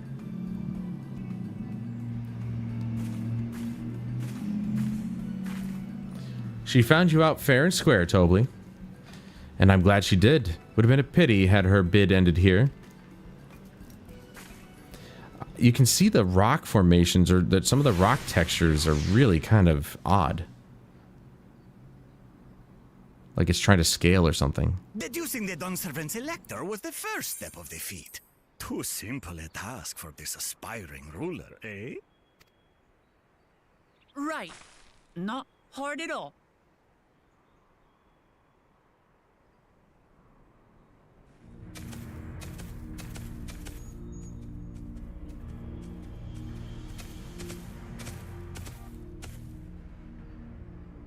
Zorolja.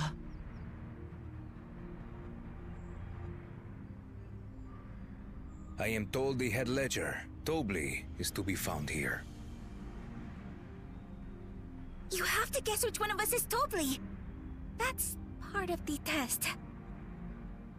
I think it's obvious. He's not stupid.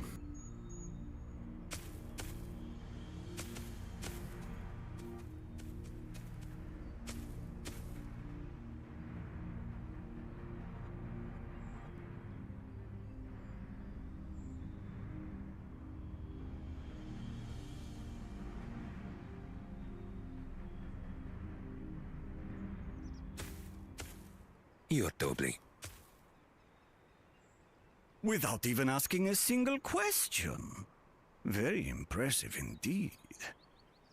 With that amusing prologue out of the way, we can proceed to the actual challenge. So, he probably just overheard us talking to the real Tobli. Instructions, I was free to devise any manner of feat. I considered the number of possibilities in the 10th column. But I think I have a good one.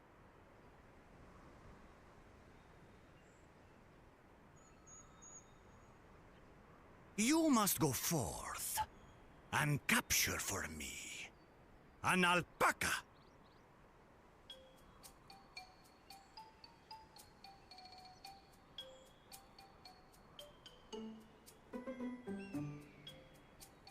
While I've not had the best experiences with alpacas, aren't they generally docile creatures? That doesn't sound like much of a challenge.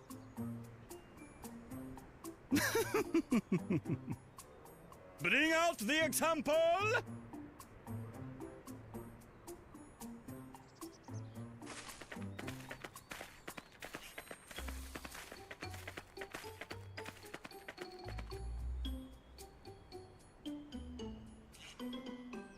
This is a special kind of alpaca. Would you please approach the animal, Third Promise? Who? Me? Well, it should stay calm if I stay calm, right? That's what Erinville said.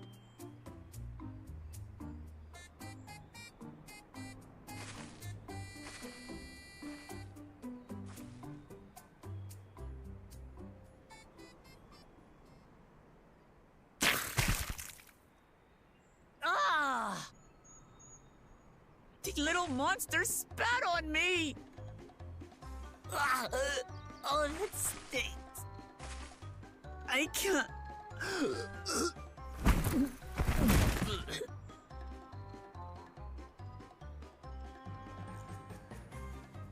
Alpacas are paradoxical creatures. This is a being both extremely this is a curious facepalm and moment. Extremely cowardly.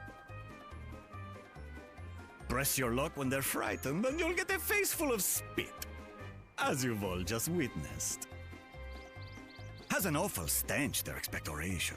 The globs contain half-digested food, you see, making it an effective deterrent against perceived threats. Wild valley breed like this one are especially timid and can therefore be quick to lash out. They're also especially hardy. Indeed. We take the rugged wild alpacas and breed them with our gentle domesticated stock. This produces the strong but beatable pack animals prized by our traveling merchants.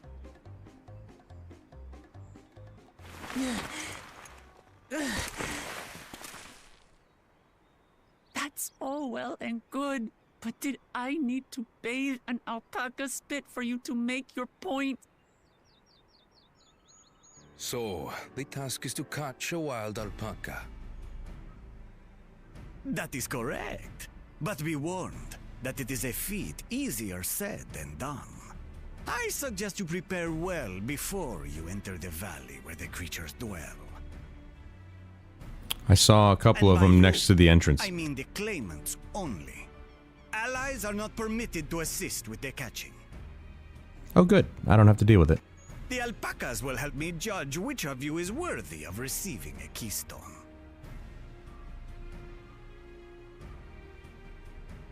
So I'm to chase down a fluffy, spitting demon, and that somehow proves I'm fit to rule?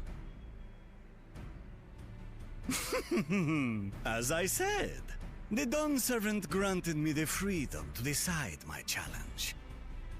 And when you reach the end of the rite, I dare say you will understand why I chose what I chose.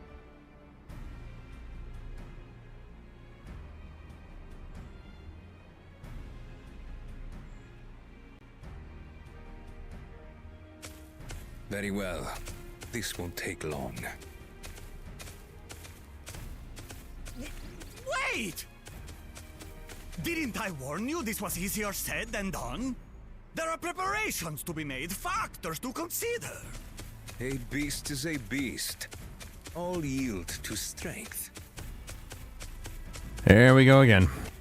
At least he's not as hot-headed. So far, this experience has done absolutely nothing to improve my opinion of alpacas.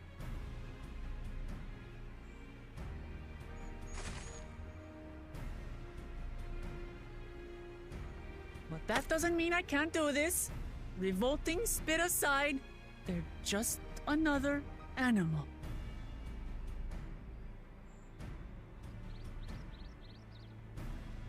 You know, given some of the artifacting I'm seeing on some surfaces, they might have actually implemented FSR2.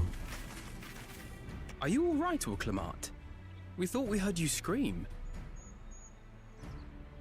The third promise does not scream. It was more of a startled yelp. Scream, in other words.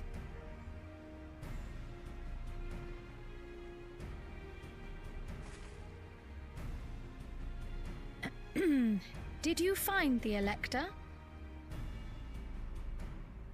Oh, we certainly did.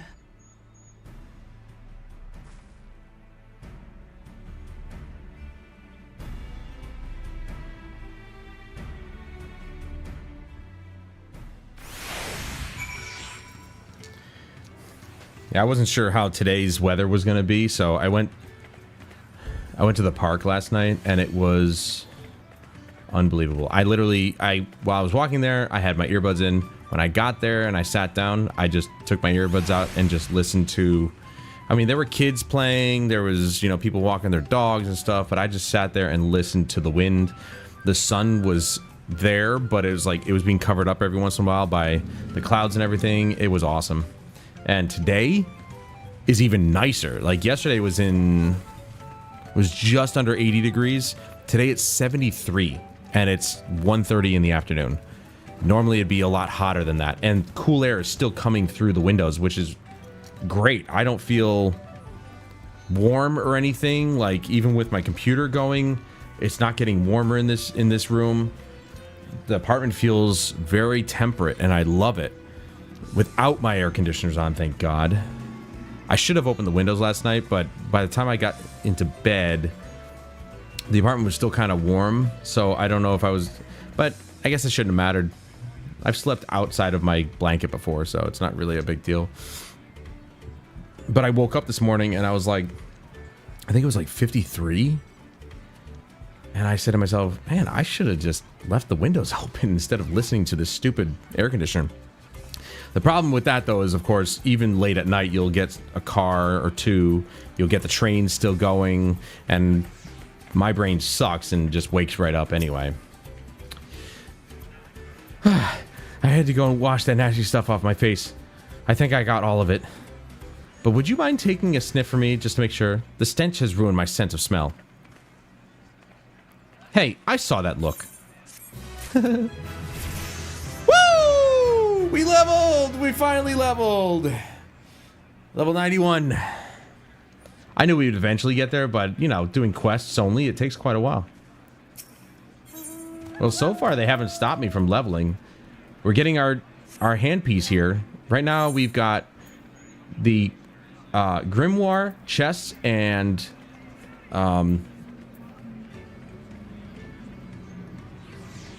feet.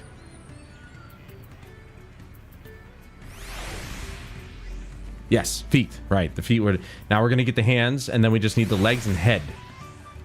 And then I'm assuming at some point around there, once we finish whatever the last piece is, we'll be getting a dungeon, maybe? Actually, what dungeons can I do at the moment? Also, we've got all this stuff here. This is new. Wait, no, it's not. No, that was there before. Endwalker, that starts here. So we don't have access to the second dungeon list anymore because they moved Endwalker to here. But we still can't do the lunar subterrane. We need to be item level 620, which we are at 617. So one more piece should actually bring us up to that point, I think. And then we can just farm that if we want to. Probably not going to, but, you know.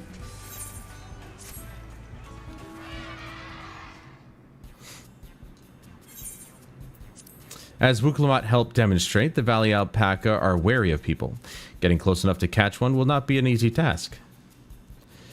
You might have warned me about that earlier. I have enough trouble without tame alpacas. How do you expect me to wrangle a wild one? With the proper saddle, we infuse the leather with a relaxing scent that soothes the spitting beast. Wonderful. Give me one of those then. It's going to cost you. Have you perhaps forgotten we are a clan of merchants? If you want a taming saddle, then you'll need to find a saddler and make them an offer. They don't come cheap, of course. Crafting a saddle will cost you the equivalent of 10 pel in the thousands column. 10,000? You mean 10,000 pel? I don't have that kind of coin. Converting to gil, that comes around to around 1 million or so. Mayhap if we all pitch in. 1 million gil for 10,000 pel? Doesn't that mean that the pel is more valuable? No, this is my feat to accomplish. I wouldn't feel right about having others pay the cost. I'll find the money somehow.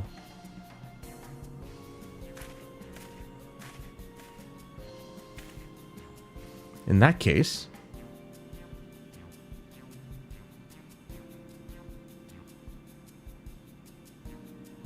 that basket of wool is worth the sum you paid me earlier. 1 pel in the hundreds column. Beginning with the wool, you can trade for ever more valuable goods until you have something suitable to bargain with for the saddle. It's a nice gesture, but you think I can turn 100 pel into 1 million? That's 10,000 times more. We need 10,000 pel, not 1 million. So we're looking at 100 times more. Oh, right. I panicked and got it confused with the Alpha Nose million gil.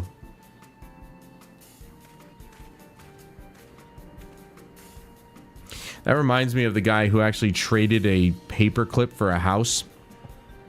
He didn't go to the house right away, but he literally put up a paperclip for trade on, like, I think Facebook Marketplace.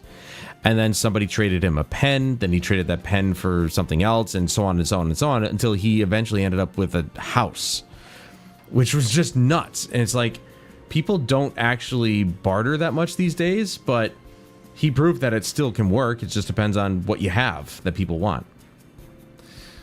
I'm not so sure about this trading idea, but you were almost talked into buying a cloak you didn't need mere moments after you arrived. But I hate it when you're right. Then let me help you with your deal making. Oh, hello again. Mablu. Or Mablu.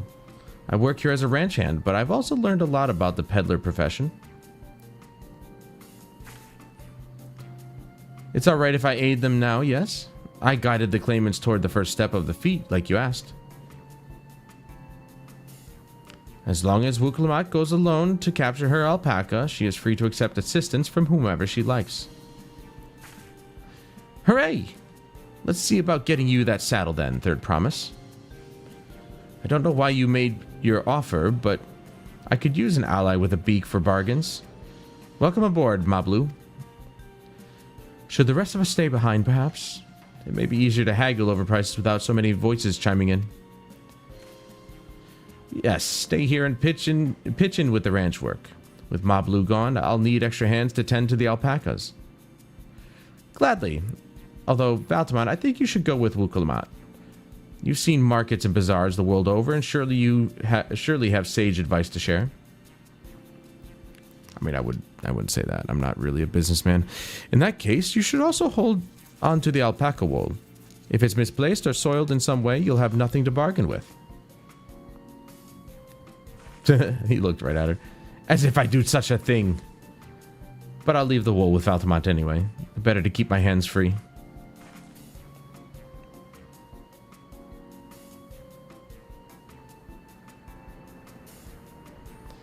To begin, I suggest we try trading the wool to Havli, the saddler.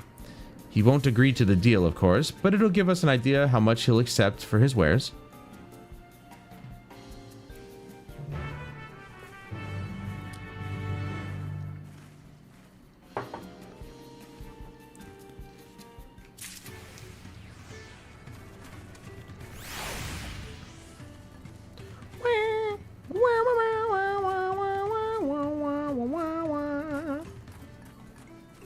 I still can't believe they increased the frame rate to 120.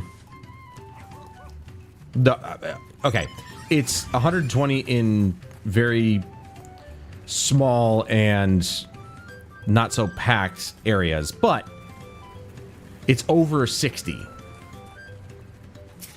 So that makes Final Fantasy X Defiant, which I haven't played X Defiant in a while. If I played Rainbow Six, it would also include that. I don't play Rainbow Six, though. I really don't have a whole lot of games at 120, but I was like, you know what? The system runs 1080p games so much better.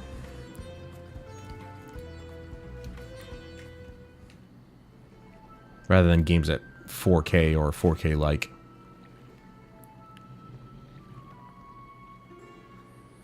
Something I can do for you? We've come to bargain. I need one of your special taming saddles to catch a wild alpaca. A saddle, is it? And how will you be paying for it? With this basket of fine alpaca wool. Here you are, little man. Now give us the saddle.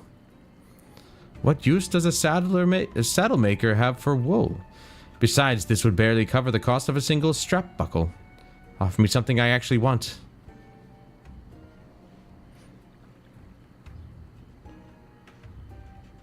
And what might that be?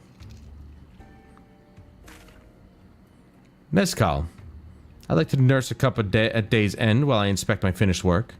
Bring me a jug of quality stuff and you've got yourself a deal. I wonder if my local liquor store has mezcal. They have so many different kinds of liquor, so it's a literal warehouse. Like, it's not dressed like a warehouse. It actually looks nicer, but it's a literal warehouse of liquor and wine. And I need to know if they have mezcal. I have got to try this stuff. I'm curious myself. This bodes well for us, Third Promise. Such mezcal can be had for only 5 pel in the thousands column. I've got the money for that. It's weird how they say 5 in thousands or 5 in the hundreds column. Hold on. Did you say Third Promise? Then my offer has changed. The saddle is going to cost you a jug of premium mezcal. Aged 3 years at least. 3 years? That stuff is valued at 10,000 pel or more. Why have you doubled the price? Because I must support the man of ambition who will see my business prosper. Zora Jal would go to war, and his cavalry will need saddles. Lots of saddles. It's nothing personal, Third Promise, but I won't sell you my craft for anything less than my asking price. What a douche. Classic businessman, as always. Freaking con artist. It's not a... Damn it. Still cutscene. Can't say I blame them. I'm known for championing peace, and peace is unlikely to bring him more customers. Those of our grandparents' generation remember the dark days when the clans were at war. Many of these Pelu pray for your victory, Wuklamat. The younger ones, though, to them strife and bloodshed are as children's stories. They think themselves safe from these horrors and take the peace we now enjoy for granted. Still, others are unsatisfied with this quiet prosperity and crave for the future for second promise and visions. They've become obsessed with innovations like dirigibles that have made trade swift and easy. Then you have those like Havli, convinced that the first promise's plans for conquest will afford them opportunities for great profit. But what about you, Mablu? Aren't you of the younger generation? At least a year or two younger than me, I'd say. Oh, I was raised on the old tales. I've memorized the accounts of what it was like when the Yokui ruled our village. That's why I offered to help. I want you to become Dawn Servant to keep our nation from going back to the way it was. Well, then I guess I'd better make sure I win the contest. But the type of mezcal the saddle maker wants is so very expensive. Weren't we expecting to need 10,000 pel from the outset? Nothing's changed, we just need to get on with it. I may not have a head for trade or the stomach for alpacas, but I won't give up with the piece of Tuliolal on the line. Then neither will I. We will make you Dawn Servant. Aiming for the 10,000 pel jug right away will only bring us failure and frustration. So let's try exchanging the wool for anything even a touch more valuable. The trick is to find someone who needs alpaca wool and is willing to trade at a loss to acquire it. Someone who supports your bid for the throne, for instance.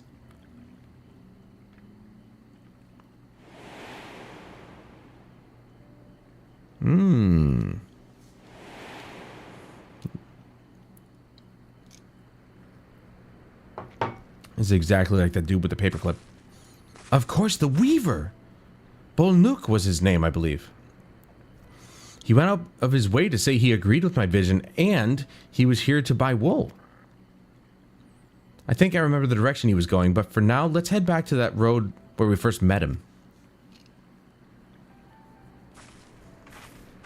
Let's do it!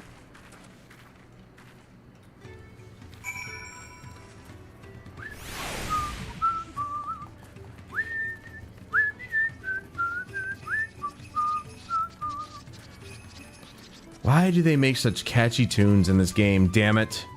I can't stop whistling, singing, anything. Whoa, is that a Monster Hunter crossover? It is. I forgot they did that. Sadly, I never got that one, though.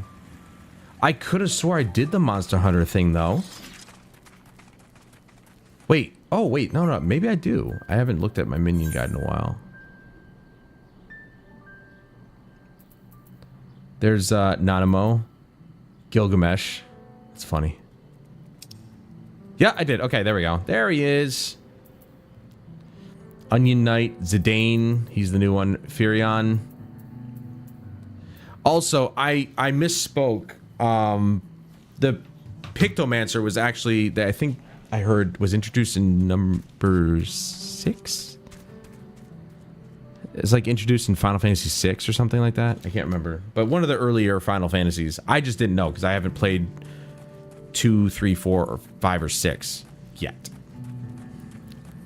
Again, I wish they would have just ported the versions of 1 and 2 to PC, not the original, like, pixel versions, but what are you gonna do?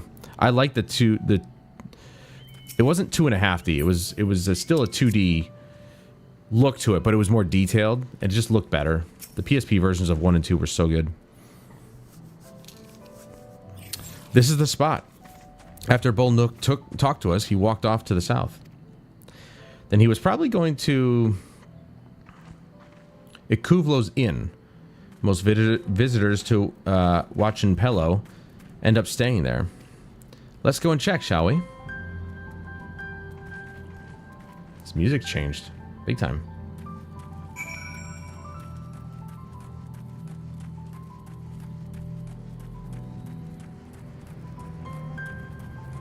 Don't touch me, don't touch me, don't touch me, don't... Damn it! You were gonna live.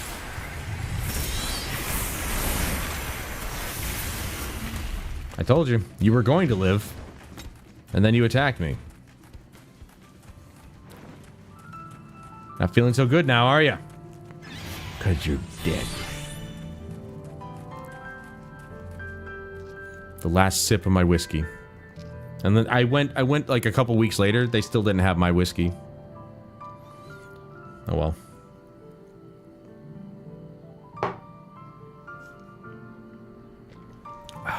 That was good whiskey, though. That was a good brand. I'm gonna try a different brand next time, unless they have my Tullamore Dew. Can I have the basket, Baltamont? No, it's mine. I'm gonna make a pillow out of it. Thanks. Now let's see if we can turn a profit.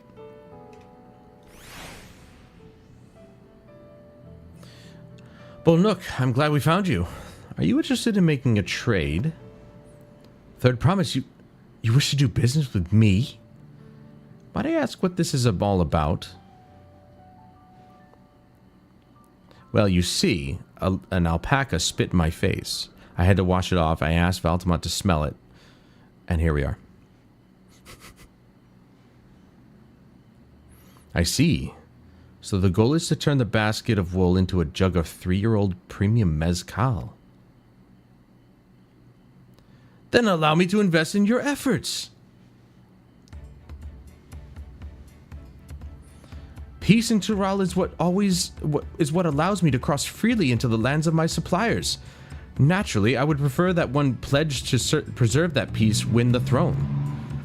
Thus do I humbly offer you this wool poncho, a small token that I pray contributes to your victory.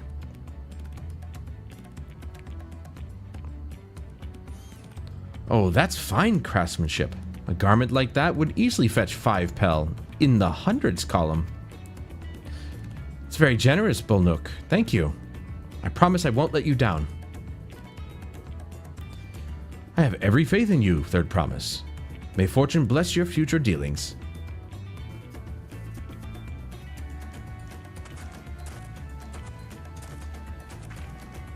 I can't believe you quintupled your investment with the first deal. We're off to a spectacular start. Only because Valtamont remembered our weaver friend. All I did was hand over the wool. That's not true. The connections you build with people are vital. This is one of the most fundamental precepts of trading, one which you've instinctively mastered. You think so? I know so. Now, let's take our 500 pel poncho and trade it for something even more valuable. Here, Valtamont, you take the poncho. If I lost it somehow, Aaronville would never let me hear the end of it. Neither would I. All set? Our next deal is waiting to be found.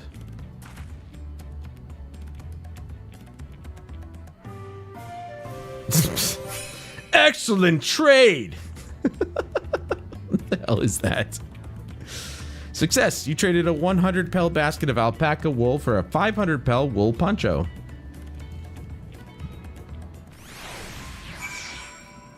Oh, good. Why did I come back? Leveraging connections is a sound strategy, but we should also consider supply and demand. An individual in urgent need of a good poncho will offer more than a merchant simply looking to stock his shelves. That makes sense, but how do we know if someone needs a poncho?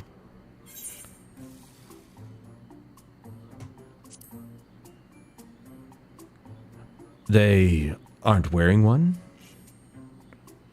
That's the obvious answer, isn't it? We look for a person without a poncho and hope they're eager to buy ours. Yes, there you go. We find the demand for our supply. So, where should we begin our search for our prospective buyers? There are any number of places, but we could do worse than starting right here at the inn. They might be interested in travelers.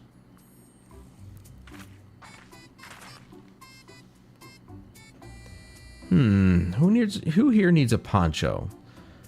A lot of Mamulja hardly wear anything to begin with. Those are probably Landsguard or sellswords. Mamulja, who soldier for a living, prefer not to wear much above the waist. It hampers their movements. So even if they had bared shoulders, Mamulja carrying arms can be struck off the list.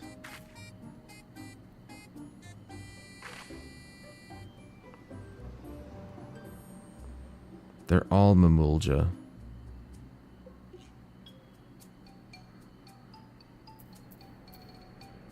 Disconcerted Hobigo. Or Hubigo. Sweaty Dopro. Resting Hobigo. Hard-bitten Hubigo. I would say disconcerted. He's not wearing any gear, so... Let's see. No coat or cloak, but also no weapon. Oh, we might have a winner. Ho there, friend. You're not a mercenary by trade, right? I was curious about your bold choice of dress, or lack thereof. Oh, it was no choice of mine, believe me. I was attacked by beasts on the way here and barely escaped with my scales intact. My coat was not so lucky. I'm actually a toolmaker for Tuliolal, and was dressed quite smartly. All the better to show the Pelu I am a man who takes pride in his appearance and therefore his work as well. But now look at me. Well, sir, this is your lucky day.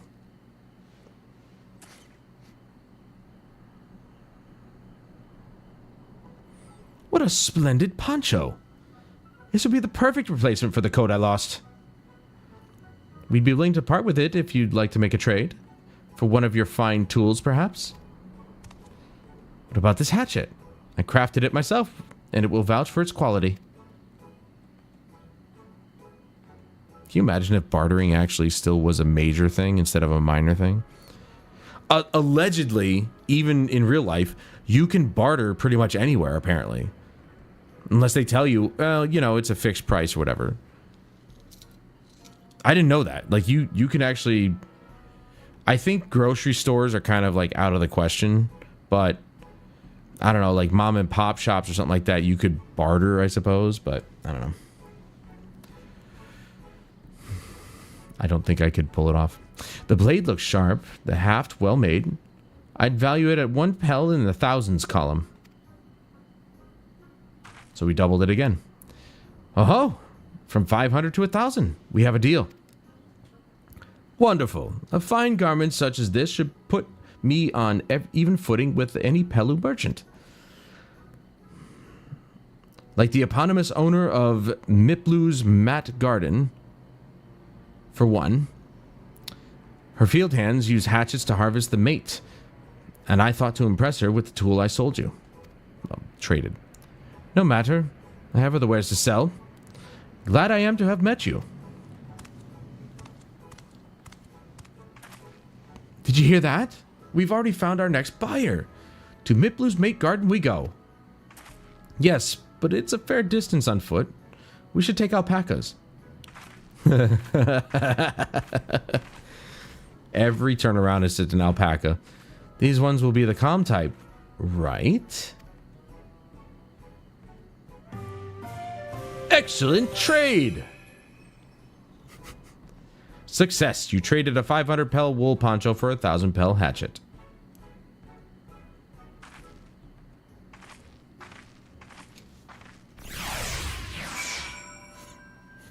I actually really like my transition. It came out so nice. That one I was very excited about. The intro I was a little less excited about how it came out, but it came out well, so I wasn't too disappointed. Well done recognizing that toolmaker is a potential customer. If you have a mind to change professions, you make an excellent merchant. Yeah, but merchant's not a thing in this game. Alright, so we got the hand gear. Hell yeah, dude, new piece of gear. They're definitely spreading it out, so they're prepping us here. Right-ho! I still have this one. That's the good gear. We're still at 617, so I was wrong about getting only one more piece. Plus, we have to take into consideration these pieces as well. We got 605, 595, and 635. So we'd have to grind out a little bit more stuff if we need to. Before we get moving, you should be the one to hold this.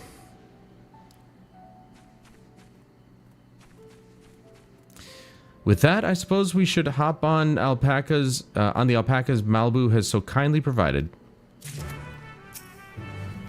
Ready to go? Let's mount up. And it's off to the mate fields we go. Please don't spit. Please don't spit. You'll be fine. These ones are accustomed to people. I still don't trust them. I should do this more often. Just instead of, you know, riding myself, just do this. You have a knack for riding. Without our alpaca friends, we Palu would never have become traveling merchants. Can you imagine walking all the way across Tural? No. I swear that mountain is too tall to be real. It's big. Wark some more. Wasn't that the name? A forbidding sight, isn't it? One I've never anticipated or appreciated up close. You have to take the long way around the cliffs to get there, but to the highlands belonging to the Yokhui. So Malibu, you said you were leaning about, or Malibu, about the peddler profession. You don't care for ranch work? No, I love it. I love working with alpacas, but becoming a peddler has always been a dream of mine. It's just, I'm not sure I have the talent for it. If I can help you buy the taming saddle, though, then it'd be proof that I can do this after all. In that case, you best get ready to be a merchant. Look, we're almost there.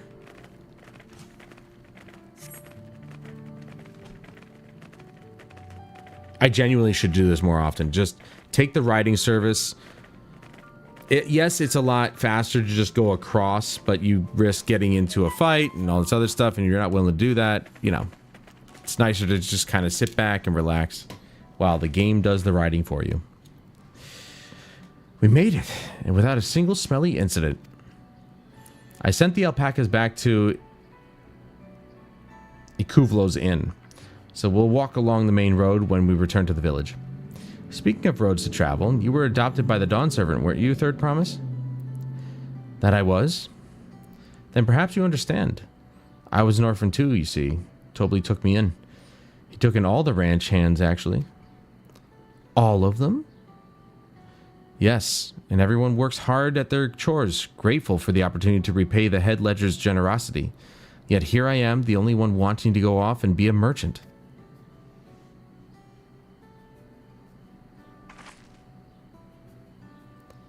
I'm sorry, I don't know why I'm telling you this. You need to keep trading things for your saddle if you're to prepare for the feat of gold. As it's mate harvesting season, they can't have too many quality hatchets. Add to that the Wuklamat's way with people, and we should have no doubt. We should have no trouble making a favorable deal. That's Meatblue herself over there. Pass the hatchet to the Third Promise, and let's get to bargaining. Let's get a swig of water here.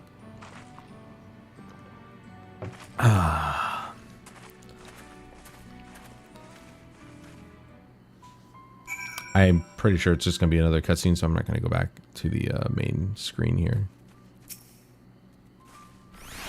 You have that little axe for me? Yes. Take it. I don't want it anymore. Thanks. Now to see what we can get for it. Told you. I haven't been cut off from the main snare quest yet. You're Meatblue, the owner of these fields? I have a mind to trade if you're interested. Well, the Third Promise. I might be convinced to entertain a proposal. What do you have to have on offer? This hatchet, forged by a seasoned artisan. The razor edge of this exceptional tool will make light work of your crops.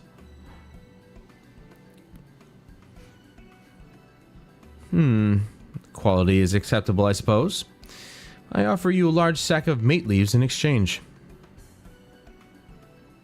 A sack of mate leaves is valued at 1 pel in the thousands column, the same price as the hatchet. This deal would bring us no closer to the mezcal. If I may, Mistress Meatblue, it's harvesting season, is it not? Does not the demand for hatchets afford them a higher value? It is indeed the season, which is why I procured an ample batch of tools well in advance. We've missed the window for demand. In that case, we'll have to fall back on connections. Think of it this way. A generous deal here will put you in the third promise's good graces. Surely that's worthy of consideration. I do not wish to give offense, but I must tell you that I stand with the second promise. His innovations will improve every aspect of our lives, I believe, including farming, and I will no longer have need of hatchets. I assure you that I have nothing but respect for Wuk-Lamat.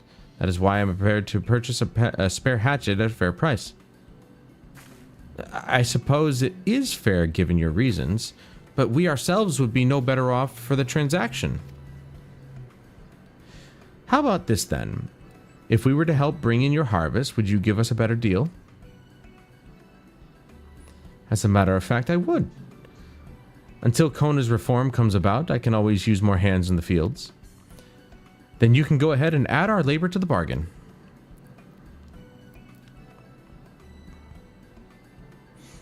Added value to tip the scales. How could I have forgotten one of the most basic rules of trading?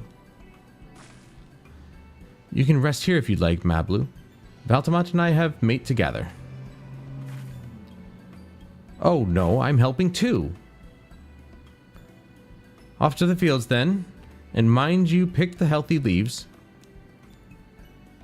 I'll take 5 good bundles from each of you. I wonder if it's actually mate, not mate. Being that it's, you know, Mexican inspired, this whole thing. I wonder if it's pronounced mate, and I've just been saying it wrong this whole time.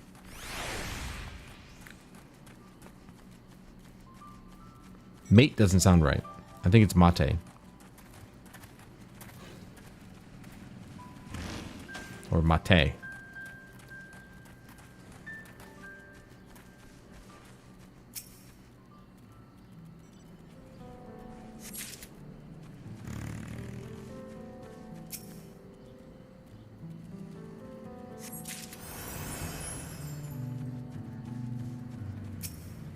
Imagine what it'd be like to actually try and barter things instead of pay for with cash. What you could actually end up getting in the end. Like, I think the dude with the paperclip getting a house at the end, that's extremely rare. But bartering with the right people, you could effectively get some pretty decent things. You know, if you start with something as silly as a paperclip and end up with a high-end TV, I mean, it's pretty good. It'd be worth it in the end, but it's a long haul. But the internet would make it easier. You don't have to actually go around finding somebody who wanted to trade for a paperclip. You put it up on a marketplace and see who's willing to bite. You brought me some leaves then? We said we would.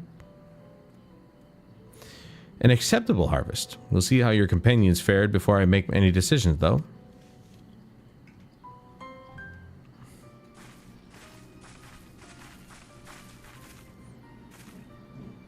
Here, we brought all our share as well.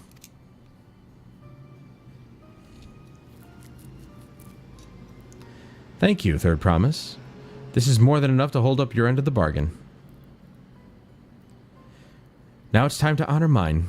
After adding the value of your labor to the price of the hatchet, I am prepared to offer you a full sack of our highest grade mate leaves. Premium mate? Bought at the shop, 1 sack of those leaves would cost no less than 5 pel in the thousands column. We quintupled our value. Then we bid farewell to this hatchet.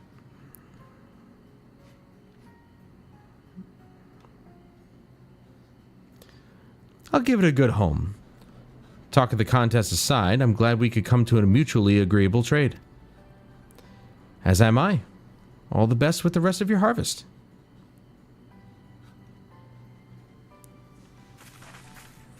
Aw, isn't that nice?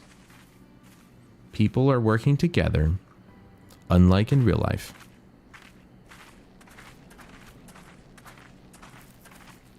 People just losing their damn minds. Mablu, what's wrong? It's as I was saying before. Even after everything Tobli's done for me, I'm planning to abandon it all and become a merchant. But then I needed your help after forgetting a basic rule of trade. How can I expect Tobli to accept my decision then?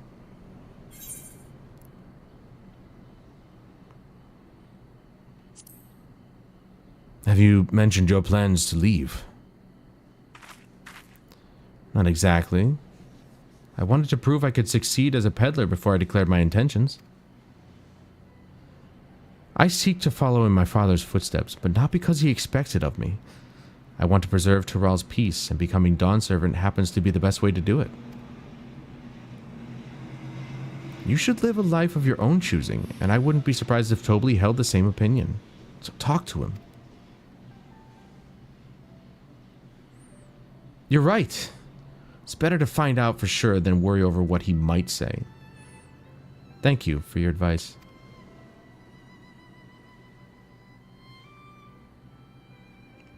No doubt I'm smiling under the wrap.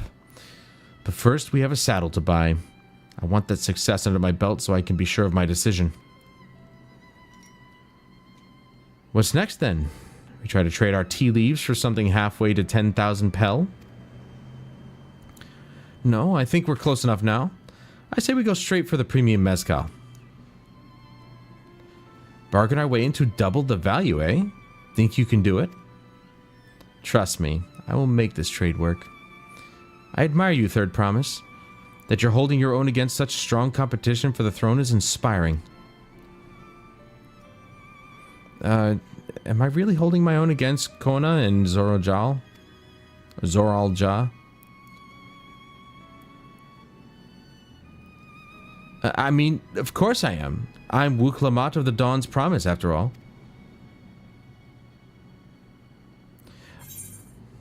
She's always doubted herself, so... just putting on a brave face.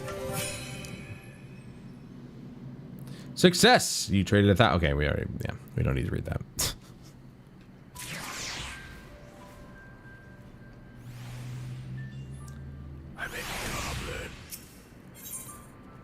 A premium deal. Before we go, let me give you the mate leaves. I don't need to risk proving Erenvel's point. Yes, I know. You don't need to keep saying that. Ready then? Our next stop is the Mezcal Distillery.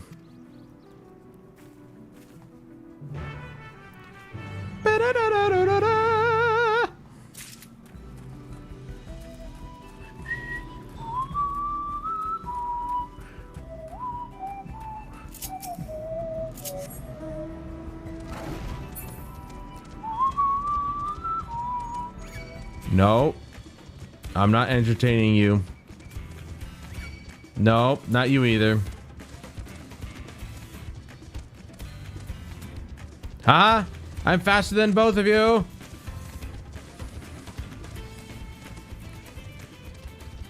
You might skip to my loo, but I'm out of here.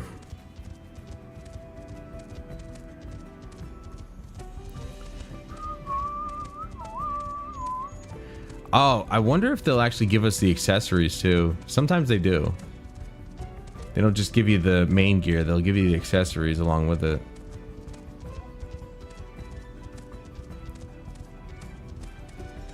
I'm stuck between a rock and a hard place. One of them was going to attack me eventually. Oh, stick to the roads, they say. It's safer, they said. It is not. Shut up, I didn't ask you to update. The game is only 40 gigs, but it wants 55 gigs in order to update. It doesn't make any sense. I started doing crystal meth because of your videos. What? You're welcome? I don't know if that's a good thing, but you're welcome.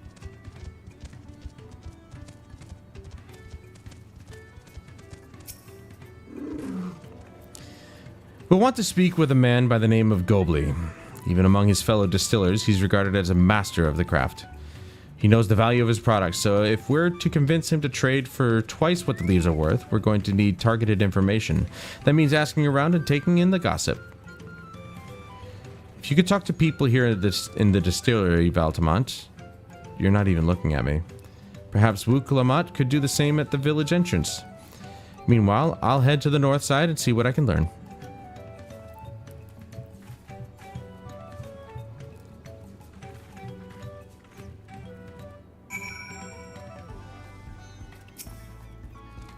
Bebilja.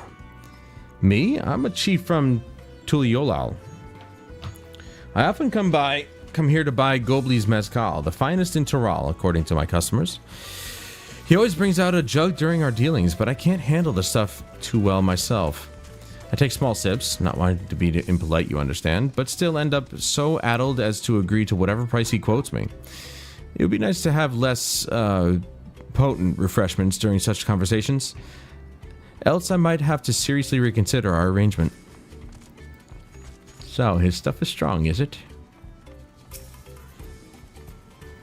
Gobley might be a deft hand at distilling, but he's got no sense when it comes to appearances. Rumor has it he's been invited to the palace for business negotiations. If he presents himself to the court wearing his usual rumpled attire, though, he'll be laughed out of Sunperch. So his stuff is strong and he dresses badly. So far, not sure if that gossip is worth it.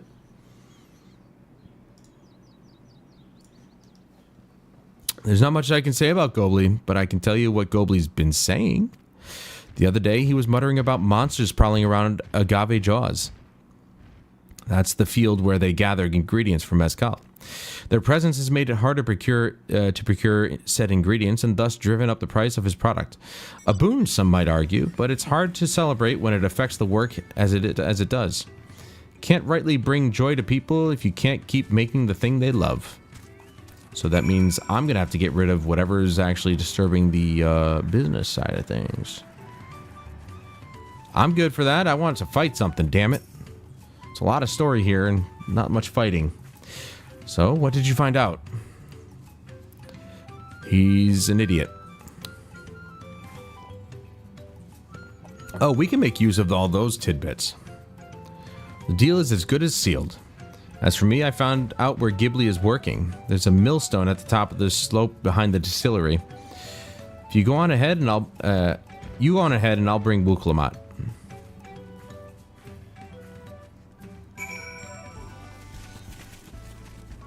I'm guessing that's the distillery.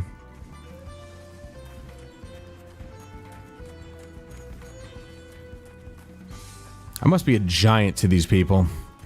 They're so short. All of them. You have business with me, sir? Why don't we talk down below so as not to distract the alpacas from his work? Or the alpaca.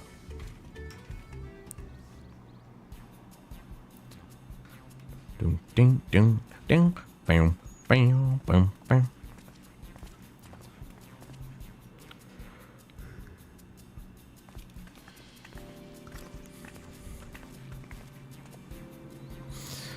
Now, what's this about? Keep it brief if you would. I'm a busy man.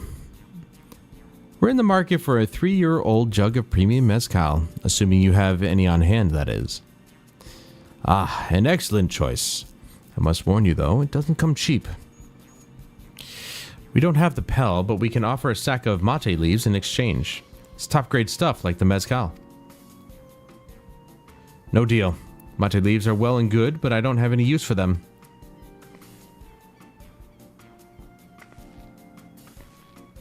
No deal, just like that? Still, I'd hate to send you away empty-handed. Why don't we sit and chat a while over a cup of mezcal? Yeah, no, we're not going to do that. Now the real bargaining begins. Which of our cards do you want to play first?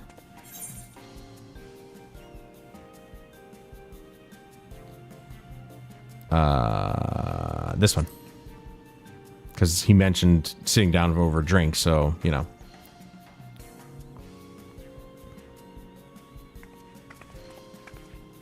appreciate your hospitality, but I'm afraid I can't hold my drink. I've heard one of your regular customers, a Hubigo chef, is the same. Seeing as not everyone can enjoy mezcal, I wonder if you might benefit from having other refreshments to offer. Something like mate tea, for instance, and brewed from the finest leaves, of course. Oh, you're right. Absolutely right. I had noticed a growing reluctance on the part of my Hubigo friend, but did not realize I myself was to blame. I must endeavor to be a better host.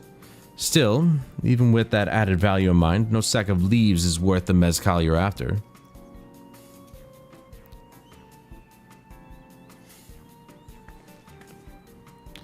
Should we offer to call the monsters causing them trouble? Not yet. We'll keep that card up our sleeve until we need it. Hehe. As I expect you are aware, the rite of succession is currently taking place. That's why the third promise has graced us with her presence. When the contest is decided, the subsequent ascension ceremony and banquet will be a prestigious affair.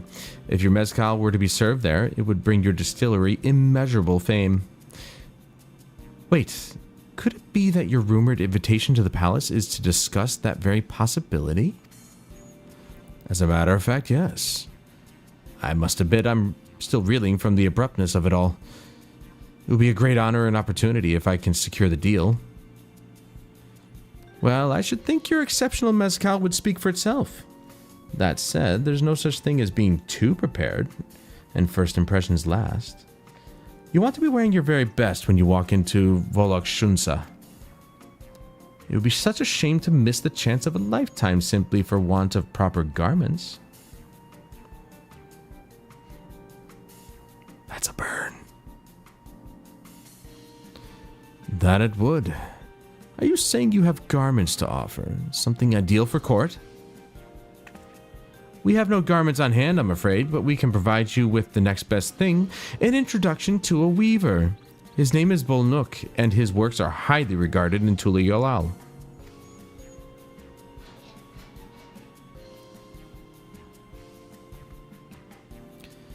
As a supporter of Wuklamat and keen observer of palace politics, he will doubtless be happy to guide you in the selection of an outfit to fit this golden occasion. That is certainly a tempting proposal, and one of which I should like to take full advantage, but the scales still aren't quite balancing.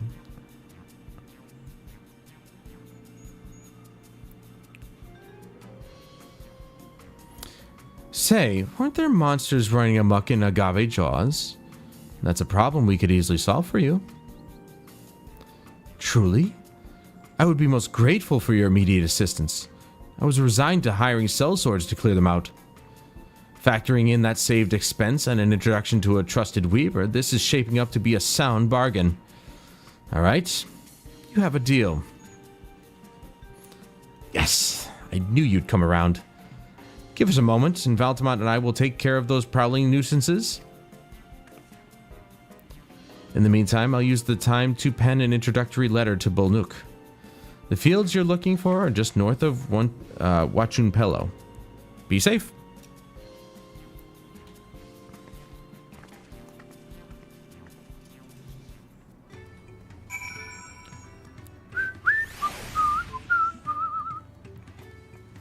Right, let's go kill something. It's been a full night. My blade has yet to taste blood. Though I have no blade. It's just a book. And my spells don't get stained with blood.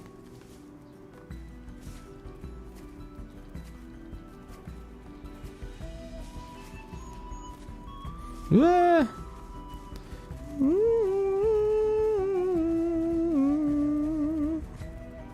It was up there, wasn't it? Damn it. Alright, well.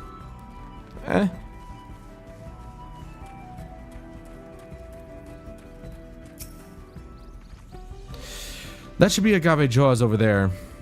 This will go faster if we split up. Come and find me once you finish clearing out your share of the pests. Not a problem.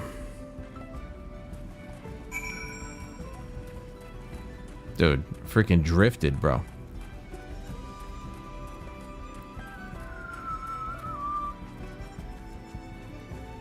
I might be able to actually dispatch it with just Ruin 3.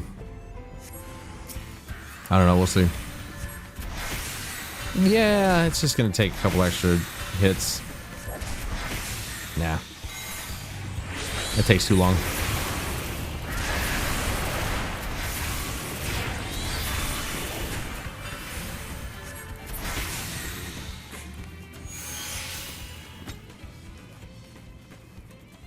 Wow, that was quick.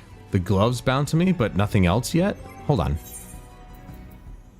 No, that's... okay. No. Wait. Spirit bond is only 1%.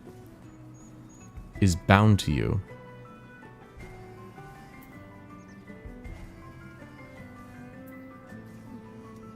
But it's only 1%. And I never saw that for the chest or the legs. Weird.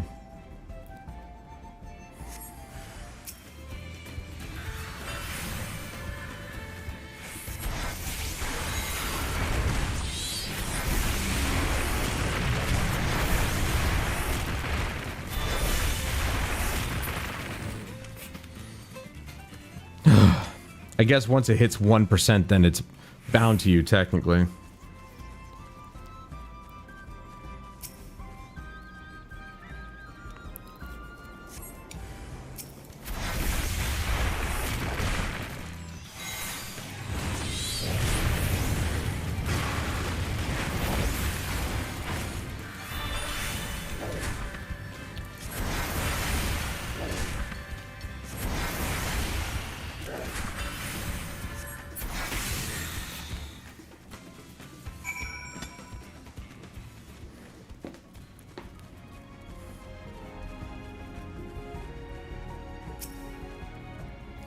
Compared to the creatures I hunted with Papa, this was no challenge at all. Not for me either. Come on, let's head back to the distillery. All that's left is to give Mablu the sack of leaves so she can seal the deal.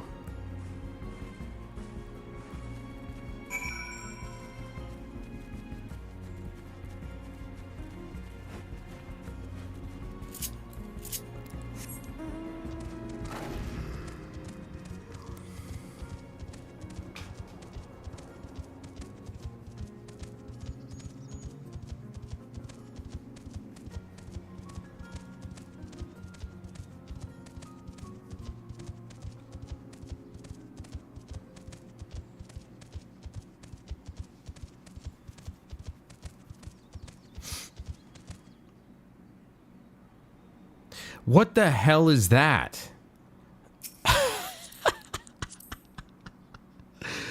Alright, they're working on their Disciple of the Hand. That's a hell of an outfit for a miner.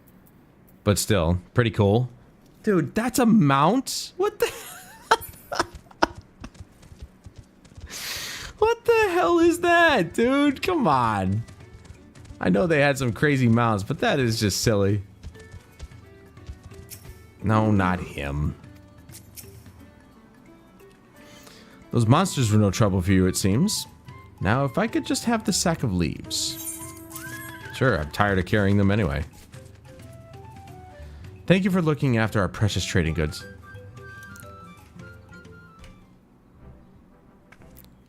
Dum, dun, dun, dun, dun, dun, dun. Your monster problem has been resolved, Master Gobley. Here are the mate leaves and a written introduction to Bolnuk, as agreed.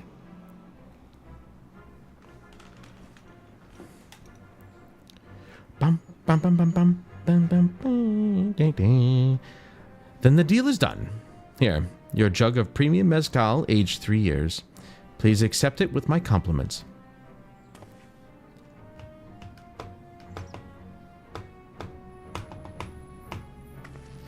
Yes, we finally have the mezcal. Great work. Especially you, Mablu. You were the one that inspired me to come this far, Third Promise. But let's not celebrate until we have the saddle in hand. Yeah, that little rat better not have changed the deal. Mablu, is it? You drive a hard bargain, young peddler. I look forward to doing business with you in the future. Thank you, but truth be told, I'm just a ranch hand. For now. Should I ever become a proper merchant, though, I'll be back to strike more deals with you.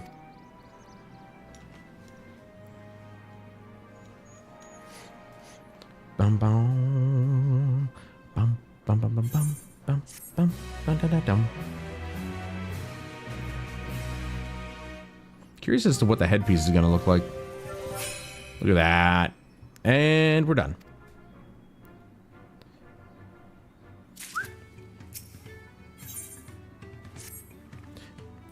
Even at the palace, I don't think I've held a 10,000 pel jug of anything before. My hands won't stop shaking. Here, you'd better hold on to it until we get to the saddle maker.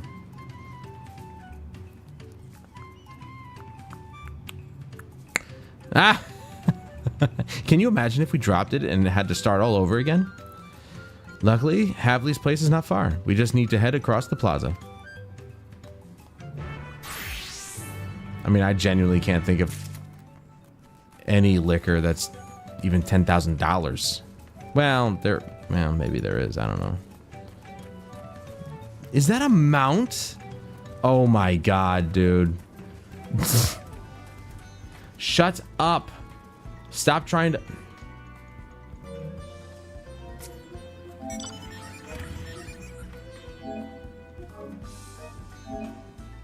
I'll update that later. Stop doing that.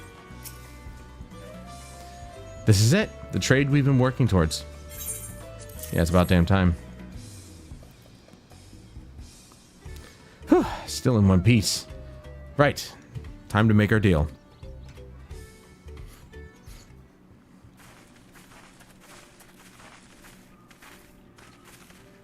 Get your tools ready, saddler. We've brought your precious mezcal.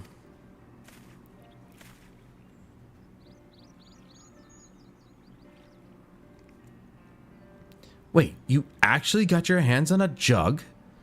But you had nothing. A few measly clumps of wool. What we had was an inspiring trader with a gift for negotiation.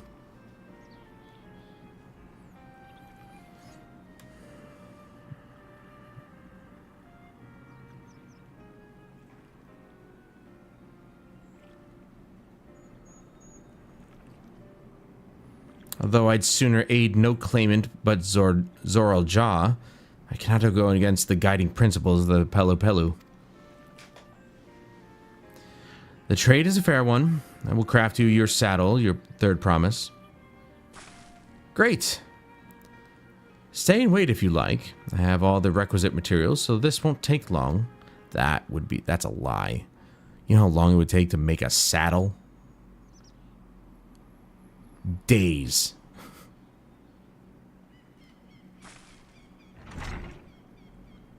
Especially a premium one at that.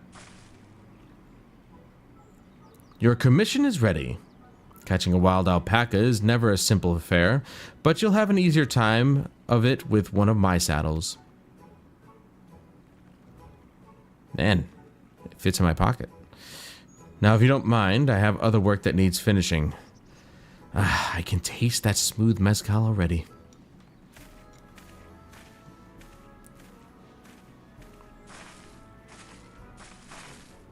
We did it! The saddle is ours! And to think we started out with only 100 pel basket of alpaca wool. Mablu, you are going to be an incredible merchant.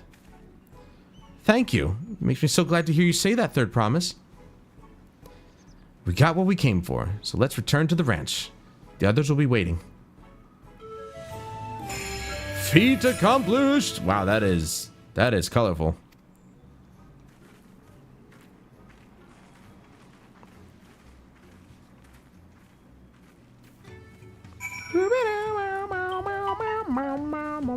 Shut up! My S9 constantly keeps telling me, but your Samsung account isn't set up. I haven't used that phone as a phone in years. So, it's just a nice camera now.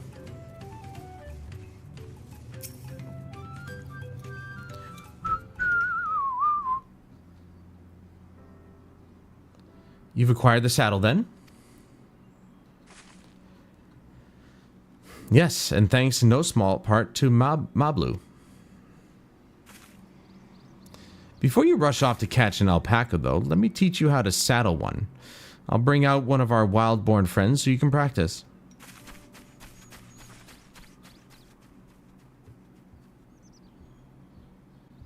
she's not looking forward to that. I know. This is something I need to learn. Yes, it is.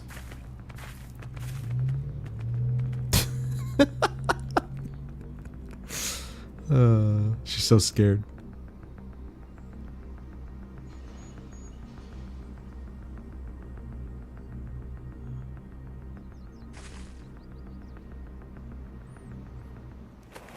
Just dodge the spit, that's all. That's all you gotta do. Just dodge it. Great sunken gods, I did it! Then spit.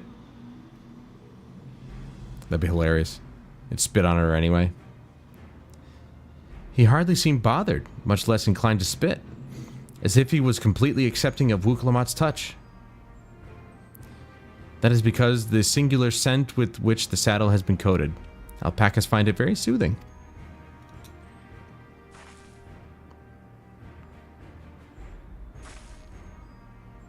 You know, I've never taken a good long look at one before, one of you before, but you're actually kind of cute. Ah, you're only noticing that now? I know I read that out of place, but it still made sense. Zoral Ja, he's back. Oh my god, he got a golden one? Have you done exactly what he set out to do? That alpaca he's brought, is it just me or is it glowing? I've heard tales of such a beast. They say the golden alpaca lives a solitary existence deep in the valley, where it shuns the company of both man and its own kind.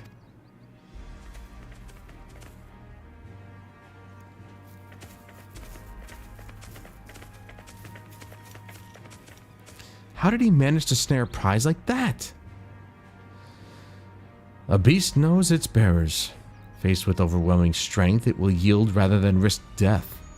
An apt illustration of how greatly the power of the first promise exceeds yours, Wuklamat. What a dick, dude. Go get your eyes fixed. Strength alone won't win him our father's throne. I'll be the one to find the Golden City, and then Tural can remain at peace. An everlasting desire for peace can only be forged in the fires of war. To unite as one, the people must be taught. They must suffer the horror and the hopelessness firsthand. Exhaustion from prolonged conflict, the wages of war's merciless nature. These are what moved the clans to join in the founding of Tuliyollal all those years ago. Consider the younger generation of this village. Since birth have they basked in unbroken harmony, and behold, they regard war not as tragedy but opportunity. Thus does the resilient son seek to provide education. He offers much needed lessons in the realities of conquest and a renewed appreciation for peacetime. 'Tis true that war's misery breeds a longing for peace. But I have seen with my own eyes what becomes of an empire forged through the violence you propose, the rebellions it spawned, and the ruins it left behind.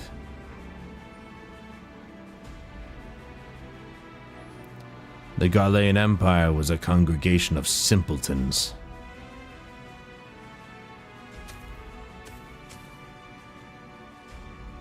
The oppressed fought back against their oppressors, as well they should. Men are not beasts. Only a fool would seek to rule over all with the threat of force alone. This is why Gulojaja did not elevate the Mamulja, why he treated all clans with equal respect. However, the first promise has his gaze fixed upon more distant horizons. He would unite not only Tuliyollal, but the star in its entirety. What? Why? I need not explain myself to you.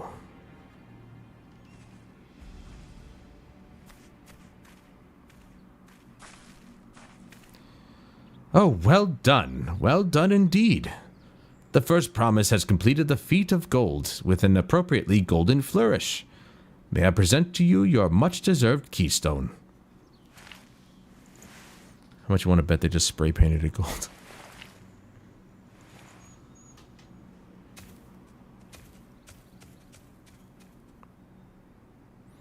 He's always been like that, never sharing his innermost thoughts with me or even with Kona. It's like we're not even family. You're not. You're adopted, he's not. Oops, did I say that? I'll ponder Zoral Ja and his mysteries later. Right now I need to think about finishing the Feet of Gold. I have my saddle, I practiced how to use it, so lead on to where the wild alpacas roam. The valley of Oronkanka is northwest of here. Come on, everyone. Even if we can't enter ourselves, we can see Wook-Lamat off on her hunt. My reading skills are fading.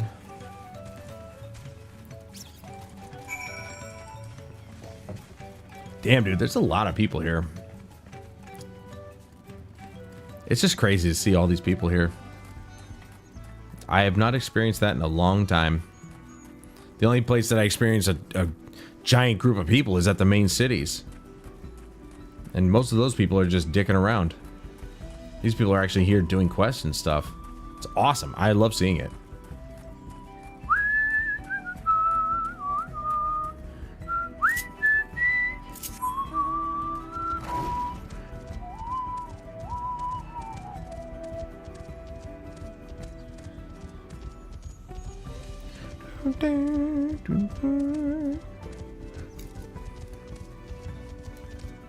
I can't believe that's a mount. That's hilarious. I basically just have to look for the giant group of people in each area and you'll know where to go. Obviously there's the quest marker, but still, I just find it funny. Stop, stop, stop. I can do this. I know I can. Cheer on Wook-Lamat as she marshals her courage to attempt the harrowing task of capturing a wild alpaca. That's an emote, I'm guessing, so...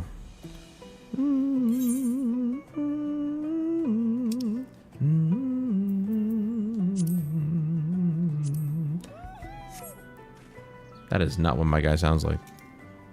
He sounds like this. Good luck there, Promise! Thanks. I'll need it. Truth be told, still not sure about alpacas. I'd rather not go near one if I can help it. But if I'm to rule this nation, then I'll need to learn how to live with them. Tural is their home too.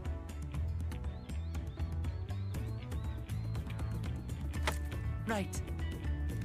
I'm off.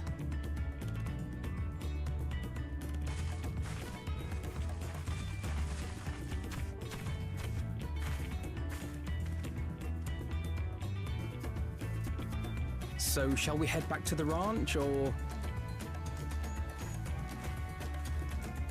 I'm staying here. As will I. Wook-Lamat is alone in this. The least we can do is stand watch and await her return.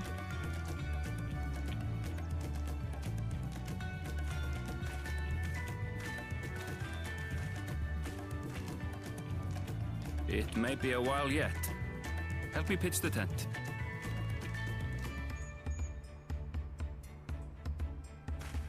Damn, that is some lack of faith. It's probably going to be a while. Let's get this tent up, shall we?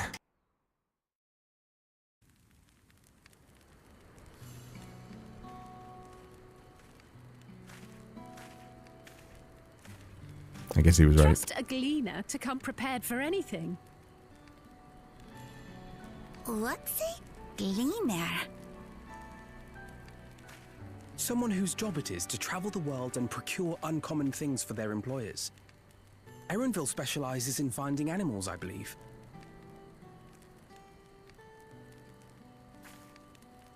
But aren't you a Shitona from Shak Tural? Why did you cross the salt?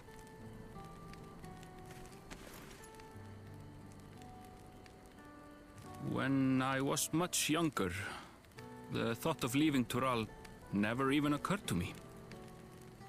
But then, some years ago, my mentor tasked me with a difficult hunt. Something I could never find, she said, so long as I clung to the familiar. She suggested that I leave home, leave Tural, and join the Gleaners of Sharlayan. As one of their number, I could experience the world, immerse myself in myriad cultures and customs, see the many faces of nature. And once I had learned what is truly important, I would find that which I seek. My younger self took those words to heart, and off I went to become a gleaner. Her words alone moved you to leave behind everything you'd ever known? You must have great respect for your mentor. As it happens, gleaner work was much to my liking, and I all but forgot why I had pursued it in the first place. Yet, events conspired to put me back on the trail I'd abandoned. Wait, are you saying you were tasked with finding the City of Gold? I was. And though my hunt is now entangled with the rite of succession, I mean to see it through. Well then, I understand completely. We all have our reasons for seeking the Golden City. Which is all the more reason for us to work together. Just so.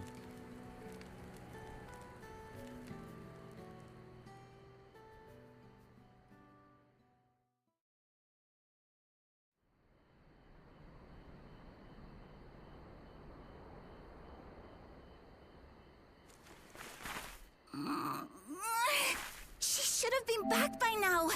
What if something's happened to her? We need to tell Tobli and arrange a search party. Wait. Do you hear that?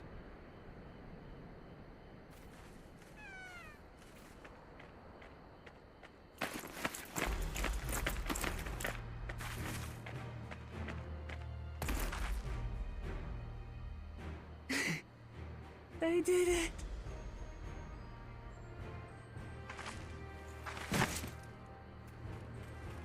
It took her all night?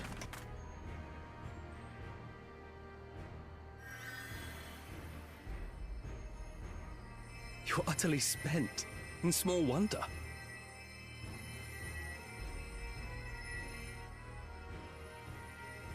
Well done, Third Promise. The ranch isn't going anywhere. Take a rest in the tent.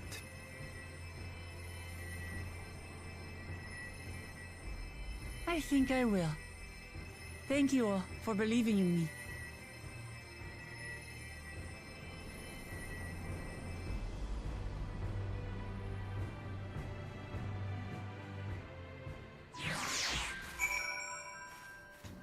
Okay. You probably noticed that I connected my mouse there. Oh, the wrong one.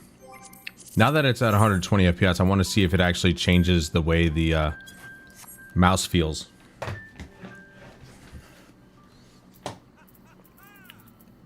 It does, actually. Far more responsive, obviously, because they've doubled the frame rate. It'll feel really badly when you get into densely populated areas, and, well, yeah, that'll just be a nightmare. But this feels so much better than 60. Which is weird because on PC, 60 doesn't feel bad. But on console, it does.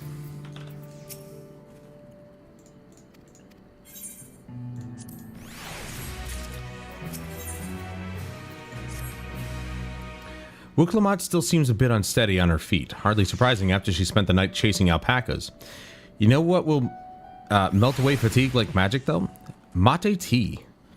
I'll run to the ranch and get a pot brewing. That way you can take your time, and the tea will be ready when you arrive. As Mablu so wisely suggested, we shall set a slower pace for our exhausted third promise.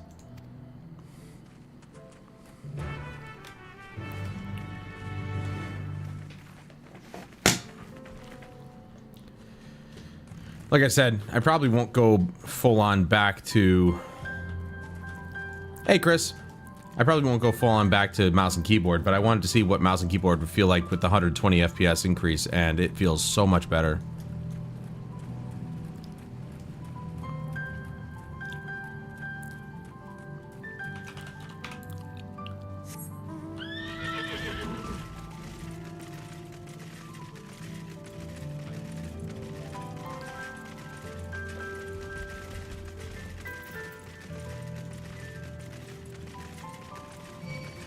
Leave me alone.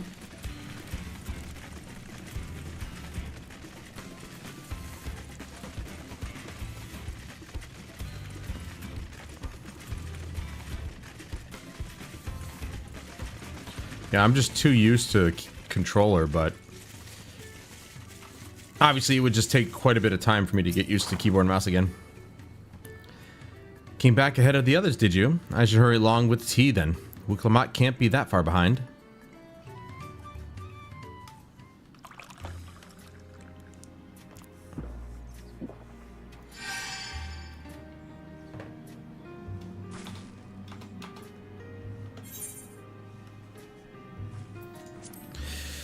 Oh, that tea really is magical. I feel better already.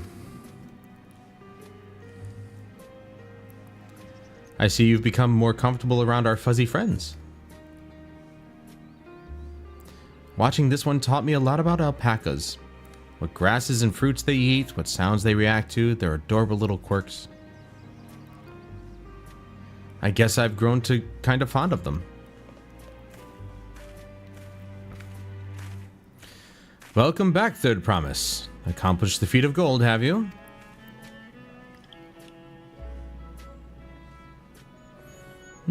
Yes, there's no mistaking a valley alpaca.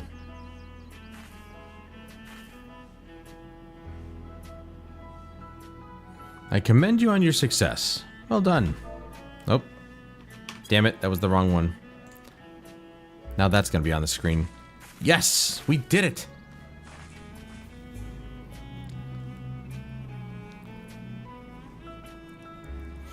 Although I couldn't find a shiny one in like Zoral Ja did. I'd be surprised if you had. Golden alpacas are born but once every few decades. They are elusive, solitary creatures that are rarely seen, much less captured, thanks to their innate physical and magical gifts. Only a single other person is known to have caught one before, that being Gulul Jaja himself. Papa was chasing alpacas too? So my grandfather's stories say.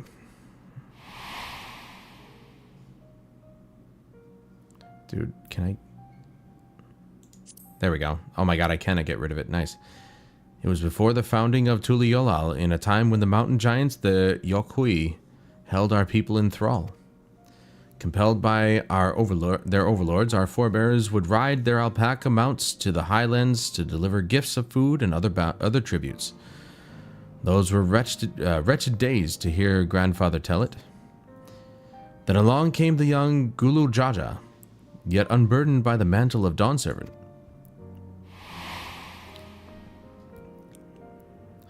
Our people were amazed by this imposing two-headed figure, equal to the Yokhoian stature, and puzzled by his entourage of mismatched companions. Some tremble in fear, believing a new conqueror had come. Yet Gulu Jaja showed no such inclinations. He sat and spoke with us, sipping from the cups of mate tea we offered him, and grew somber when he learned of our plight.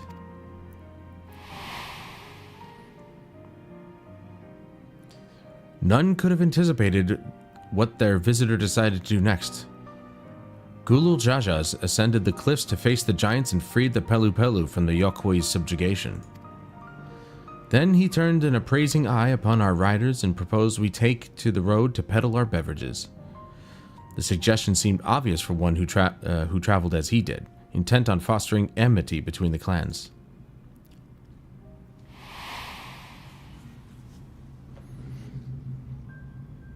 So it was that a few words from Gulu Jaja transformed us into a clan of itinerant merchants.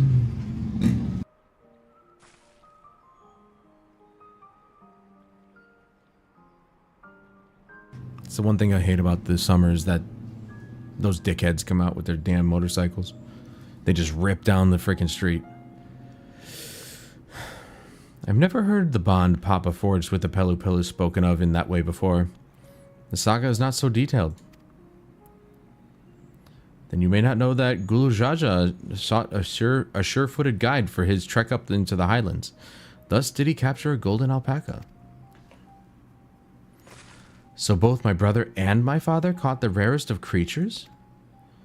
While an ordinary one was the best I could manage. The feat required no more than that, Third Promise, and you brought back a perfectly wonderful beast. Mablu's right.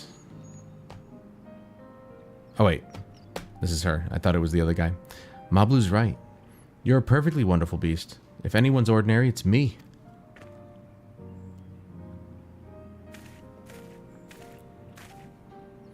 Not only did you accomplish the feat of gold, you also made many trades and brought joy to many people in true Pelu Pelu fashion. I sorely doubt your sibling could have achieved the same result.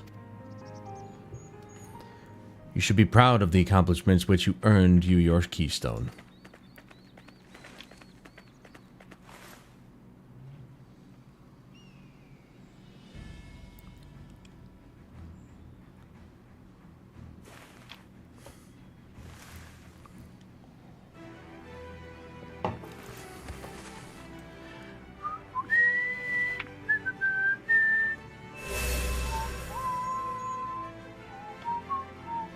Five more to go.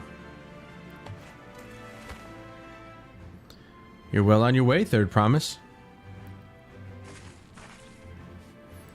We'd have been lost without you, Mablu. Thanks to you, I learned so much about the Pelu people and your customs. It might seem obvious, but I've come to realize the importance of properly knowing something. It was because I didn't understand alpacas that I was uncomfortable around them. I'm thankful to you as well, Wuklamat. You've given me the courage to say what I wasn't sure I could ever say.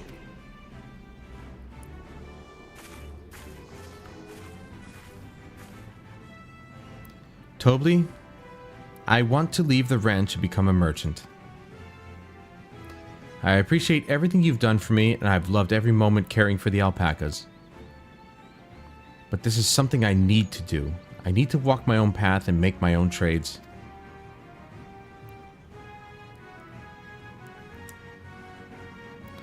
As your parent, allow me to say one thing. I've always tried to give my wards lives filled with as much happiness as I could provide. Yet never once have I wanted that to be the only happiness you knew.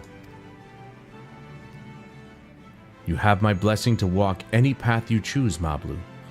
It gladdens me to hear you found a calling you wish to pursue with such passion.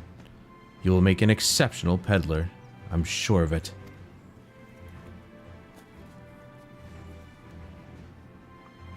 Thank you, Tobli. What did I tell you, Mablu?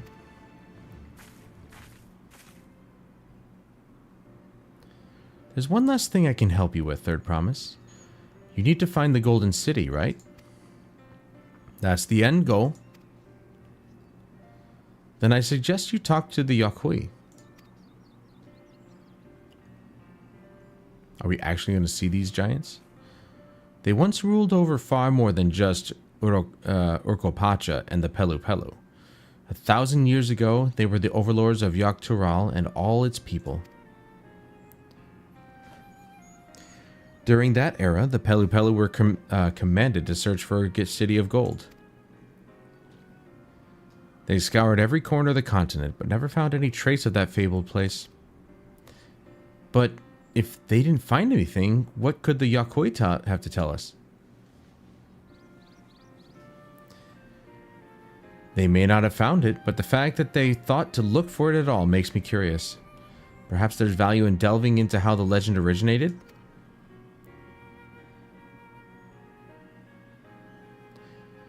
We lose nothing from asking questions. Besides, if we're determined to follow the path of the saga, we'll be visiting the giants eventually.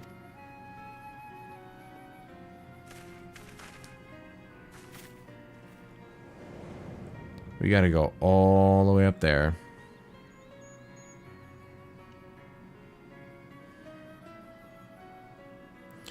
Oh, Kryle, I have a question I'd been meaning to ask, and since we finished with the feat, where did you acquire that earring? My earring? Do you recognize it? Yes, pieces just like it first became fashionable in Dawntrail around 20 years ago. Since then, it's become common to wear one as a charm for safe travel. 20 years ago, right about the time my grandfather made his journey. Yet the Dawn servant implied the earring was connected to the Golden City in some way. Surely there was more to its significance than simple fashion. If you want to know how it first came to be crafted, I could try to find out. Seeing as it's a regular seller for many merchants, I'm curious to learn about it myself. I would appreciate that very much, thank you. Jumping feet first into the peddler's business, eh, Mablu?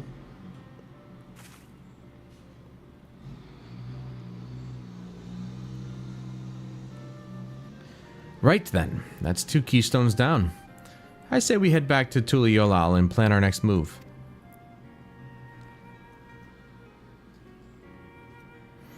Farewell for now, and thanks for your help. I will become Dawn servant, so make sure you set aside your best mezcal for the occasion.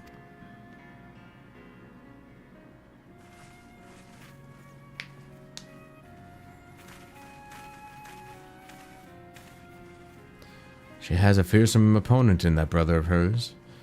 He even brought a golden alpaca to heal. But you've heard Zoral Jal's supporters talk. They might see opportunity in his expansionist ambitions, but they find the man himself intimidating, terrifying even. Whereas I've grown to love Wuklamat. Everyone she meets will come to love her too, and that's why she'll win the throne. You might be right, Malblue. You might be right.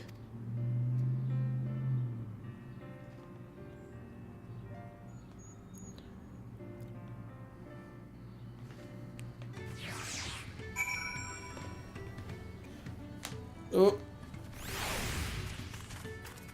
Forgot to lock my chair back. All right. Feels good to have the feat of gold safely under our belt, even if my victory pales beside Zoral Jah and his shiny golden alpaca. I know I shouldn't let it bother me, and gods know you've all been so supportive, but I want to be strong, or wise, like my brothers. To be a promise that people respect. Which is not likely if I stand here carrying on and on about things. Let's move on. Back to whatever that place is with us. The contest has hardly begun. I can't pronounce that place. The name is far too gone for me.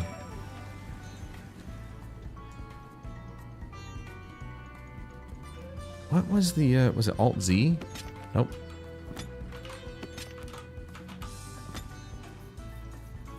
Forgot how to turn off the interface with the keyboard and mouse. Oh well. I'll take a quick break. I'll be right back.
All right.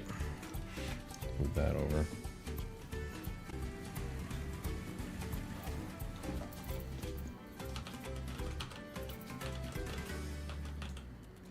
Is it... What is to hide the HUD? Shortcuts.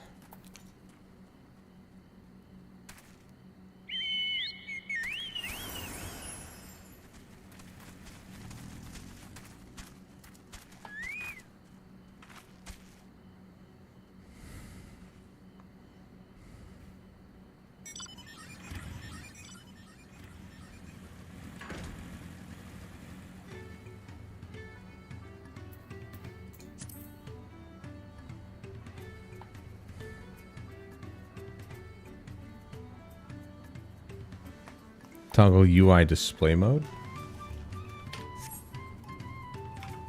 Ah. I don't remember hitting that button, but sure.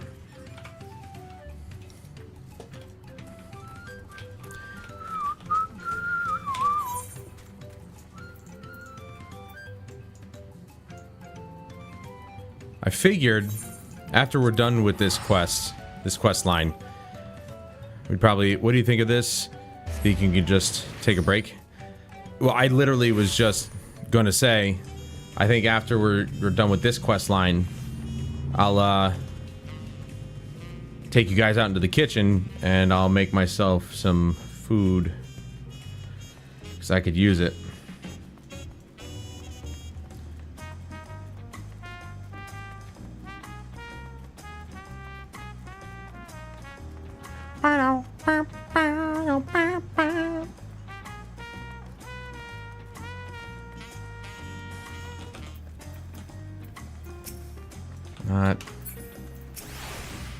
Not Aaron Valley. See how it's harder to control the mouse here.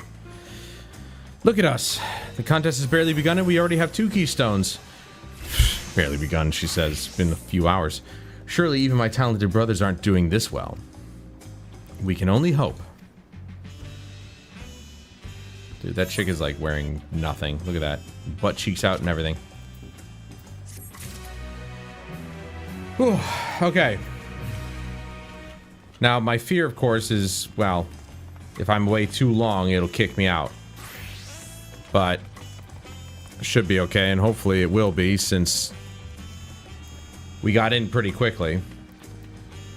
But, 1 second here. Let me add.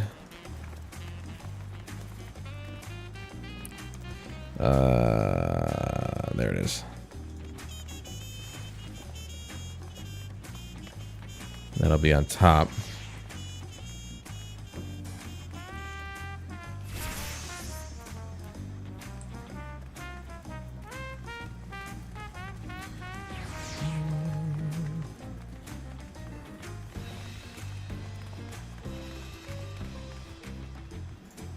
Okay. Can you hear me?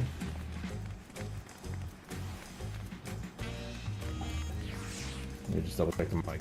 Check, check. 1, 2, check. Okay. Mic is working.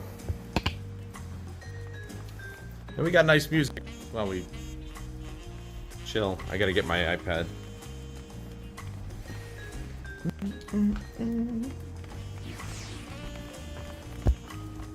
And I'd rather use this microphone on the camera rather than this headset. This headset are, I don't know, Sony's just terrible at making microphones.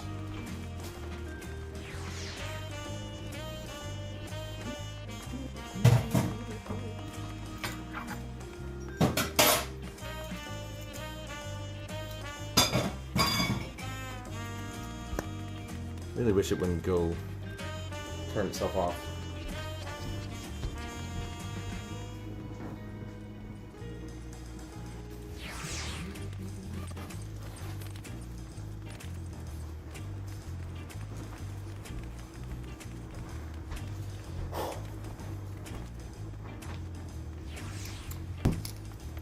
Can I zoom out any further? No.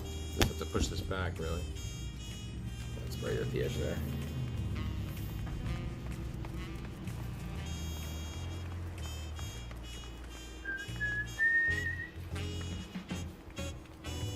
me start my iPad here. What the hell is that on my freaking iPad screen?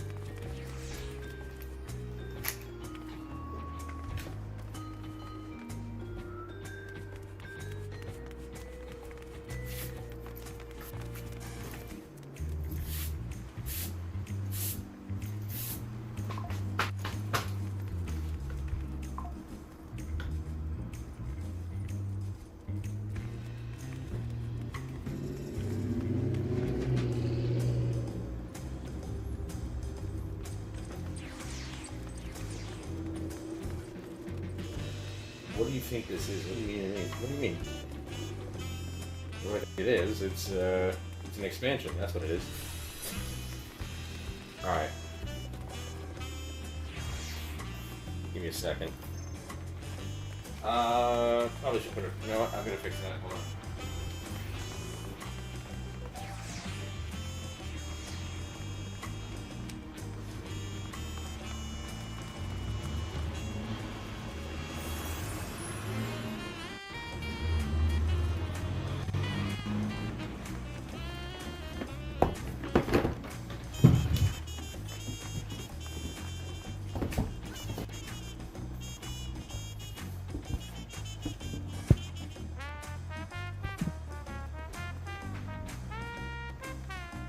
Why is it doing that? Okay.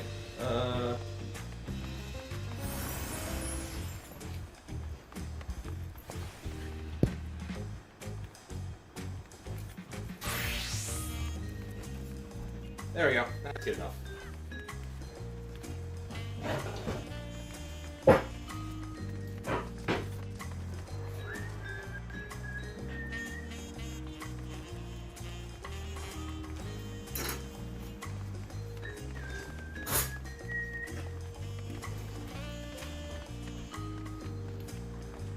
Now it's crooked.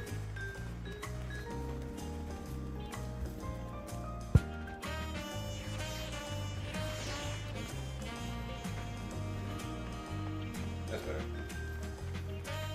Now, last time I was using this, I used it wrong. I actually found out that you have to really put pressure on it in order to cut the blade.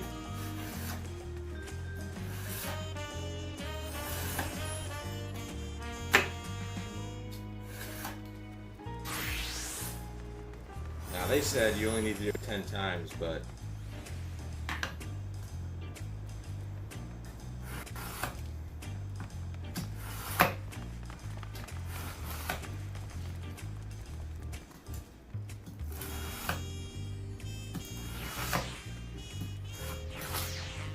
I know these sharpeners are pretty shit, so.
Definitely was able to sharpen up here, down towards the handle, not so much, but I mean, you don't really cut with the hand, you know, the blade closer to the handle, so it doesn't really matter.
Oh, that's not what I wanted.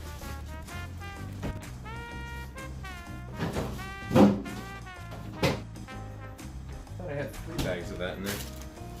I guess I only picked up 2. That's fine.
That's what I always try to avoid.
I dare say it did sharpen it, at least. They're not very good sharpeners, but, you know, good enough. That's fine. Ah!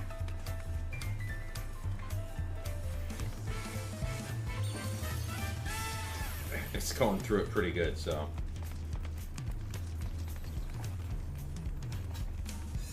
Good enough for what I need, but one of these days I'll learn to use a stone.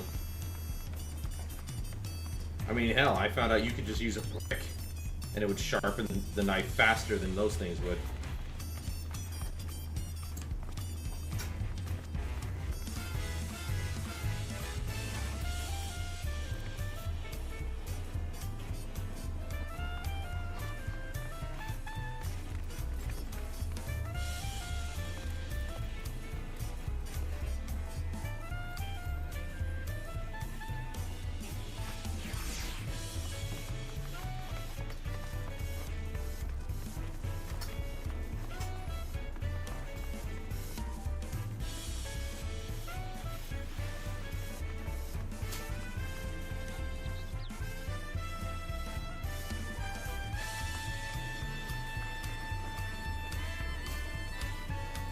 Yeah, that's way better. It's way sharper, at least. For the time being.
why I don't want to cook the oil, because it just goes all over the place.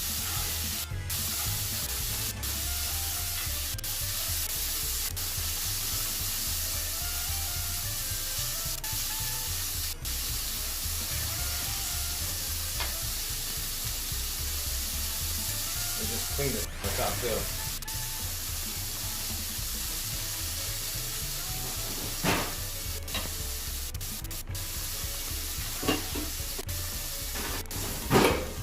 That's good enough.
The heat from that handle went right through the glove. That tells you how hot a cast iron can get. Holy shit.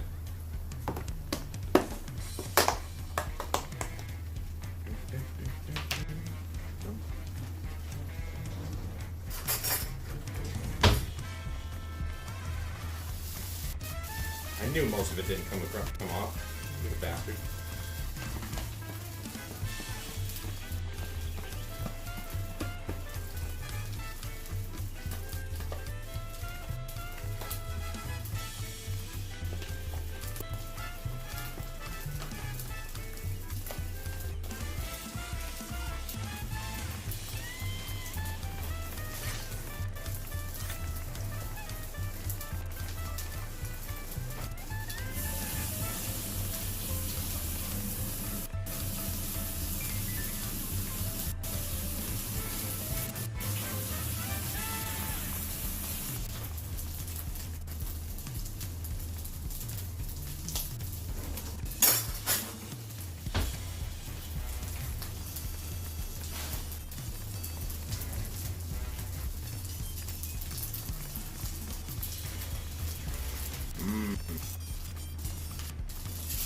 There you go.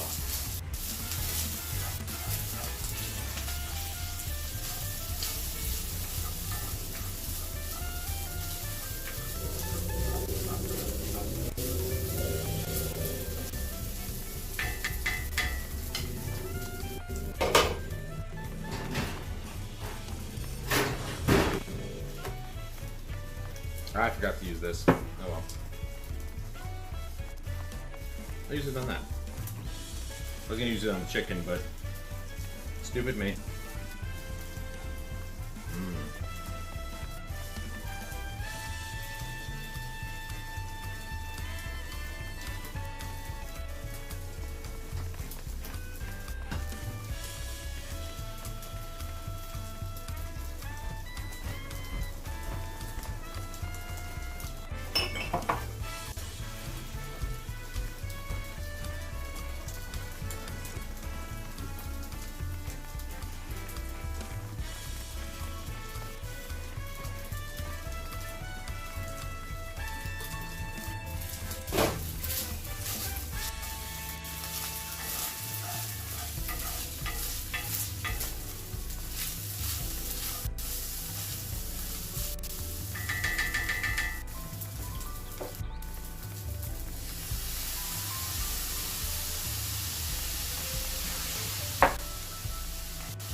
No, don't do that.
I'm probably gonna go move my character so I don't get kicked out while this reheats.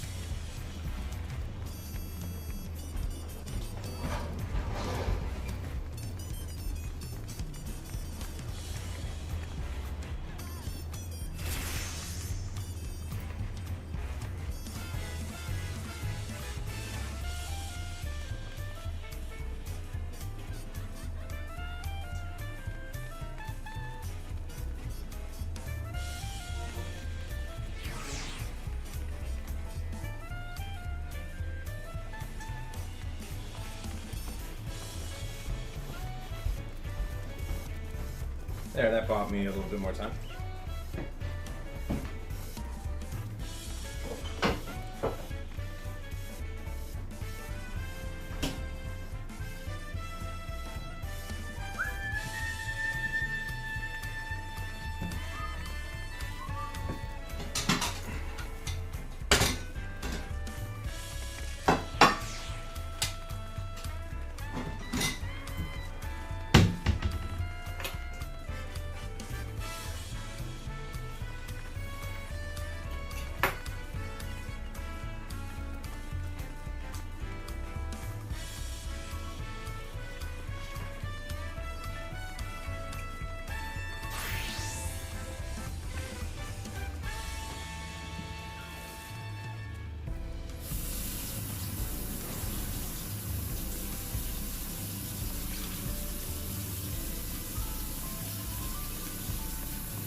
What a mess oil makes.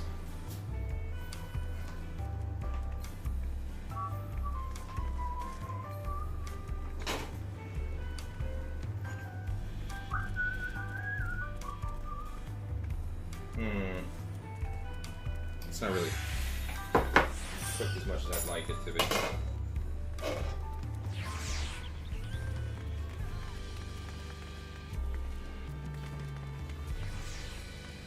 It's tough because I don't have a lid that fits this.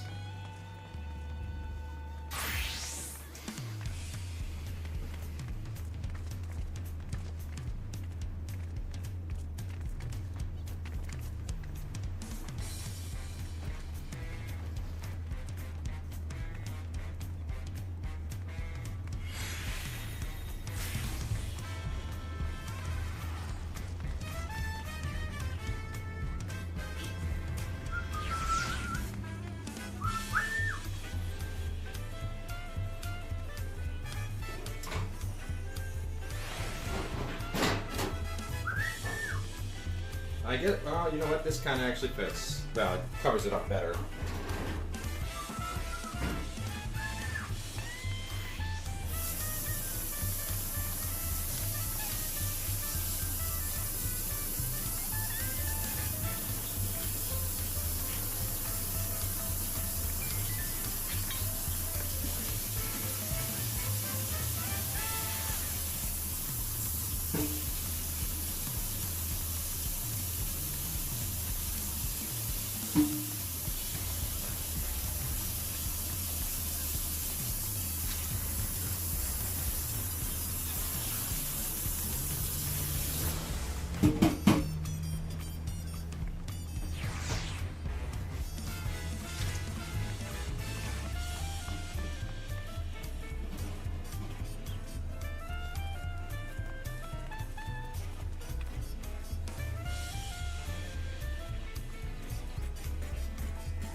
Can I do?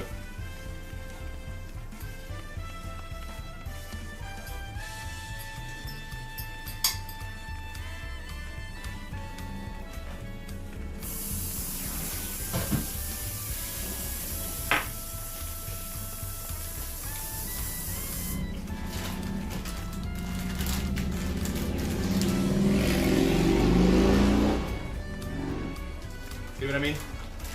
They just tear down the street like it's no big deal. As horrible as it sounds, one day they're gonna kill somebody. By going so fast, they'll jump out in front by accident, and it's just like, well, guess who's going to jail? And all because they couldn't help themselves.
funny, even with this music on repeat, I still love it. It still sounds good to me. It's not wearing out its welcome, which is hilarious.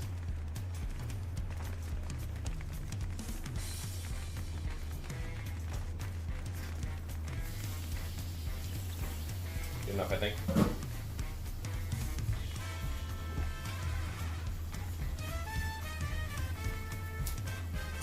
This may not be good, but we'll see.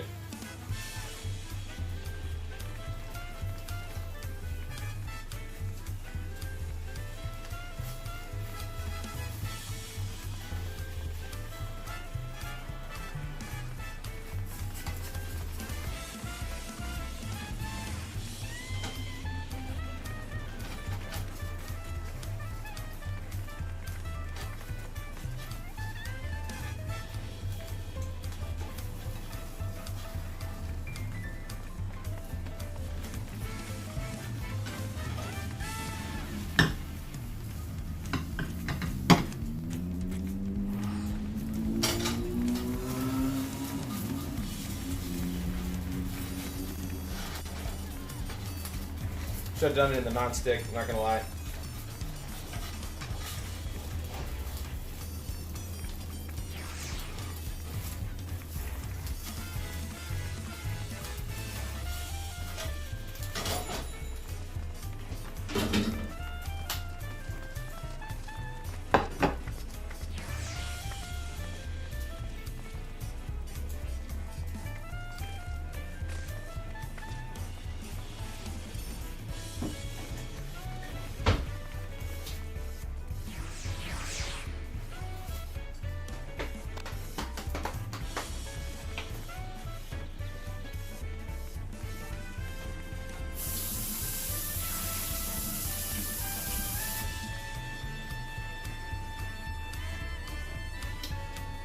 So normally,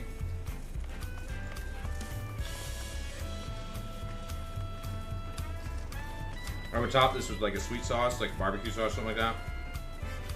But I'm on a no sugar kick, so we got chicken, cheese, rice and egg, repurposed Chinese pork fried rice.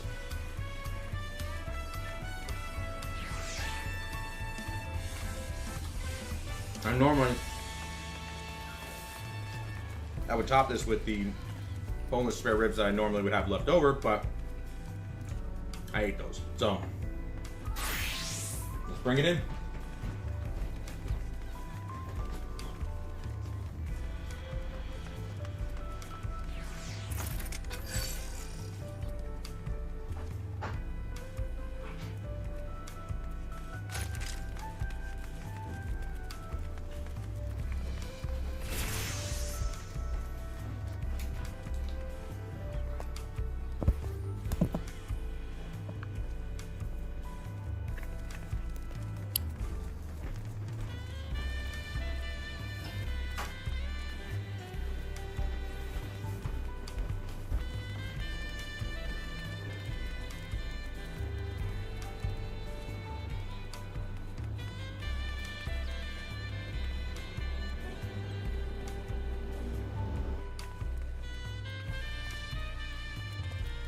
I'm not sure why the camera was still showing, but all right.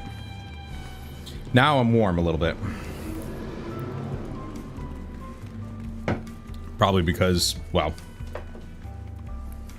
I just spent most of my time over a stove.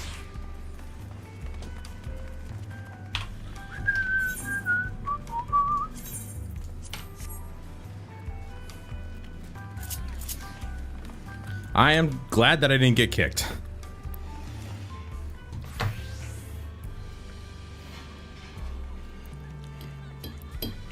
But yeah, you know, so because I added duck sauce into the rice. There should be some sweetness there. I should have used the non-stick pan because then it would have slid right out. I just thought it would get crusted enough on the bottom. It usually does. But that was the first time I used the cast iron to cook this dish.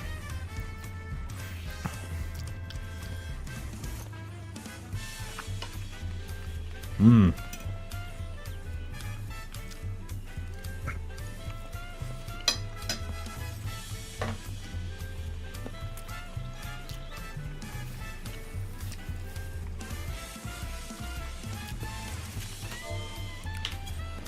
Yeah, the spare ribs normally would have added the sweetness that I was looking for. And then I would top it with more barbecue sauce, which is a lot, but I'm gonna turn on the air conditioners now. It's still really nice outside, but the air is pretty much, or the wind is pretty much stopped, so I've got no airflow.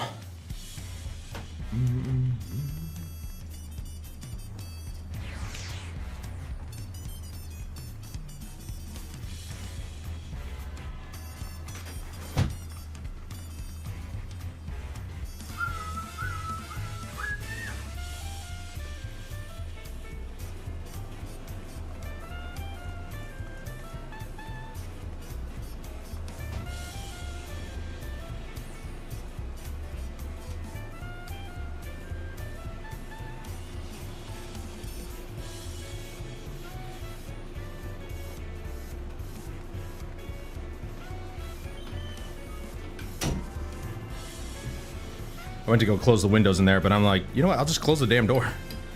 Let the fresh air stay out there.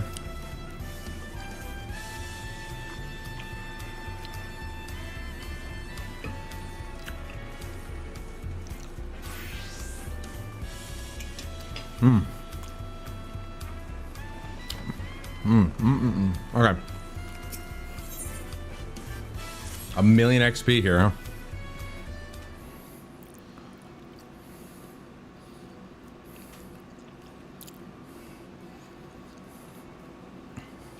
The sun is beaming in here. I'm gonna close the shade.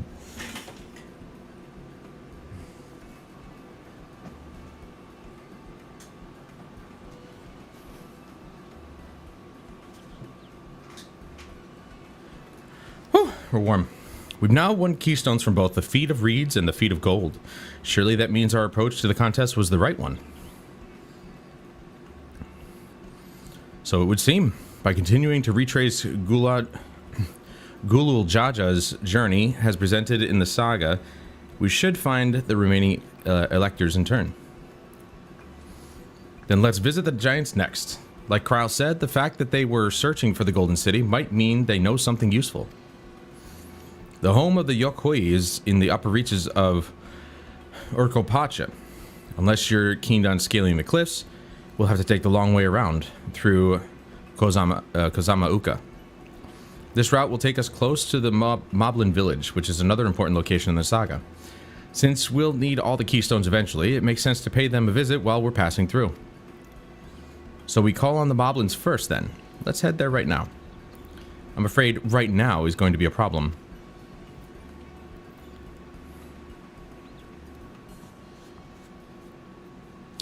The flight of we wingless. The great stairs leading to the Moblin settlement collapsed in the storm. What are we to do then? There is an alternative, but it requires preparation. Until it's ready, you could rest at the cabins or see more of the city. Whatever you prefer. No. I will not. Just to be sure, you'll accept any method of travel as long as it gets us to our destination? Of course, what do you take me for? Then as your guide, I will see to the arrangements. I don't like where this is going. Well, it seems we have some free time on our hands. Let us make the most of it.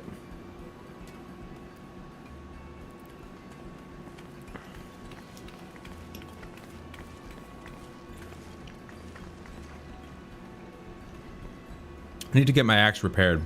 I nicked the blade. Pretty bad when I took a swing at Bakul Jaja. Or Bakul Jaja.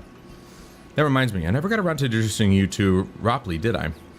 He's the man in charge of Meki Meki, and a good person to know. Want to come along? Sure, why not? I don't think I have any other choice. Let's go then.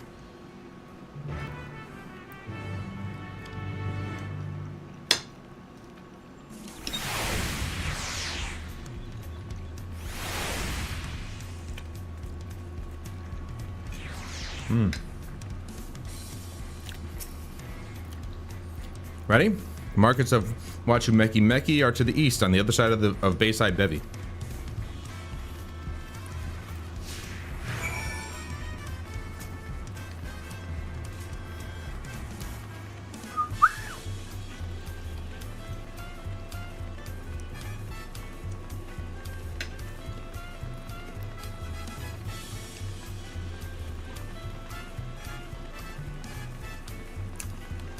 Let me set my home point here. I've never had to use it, but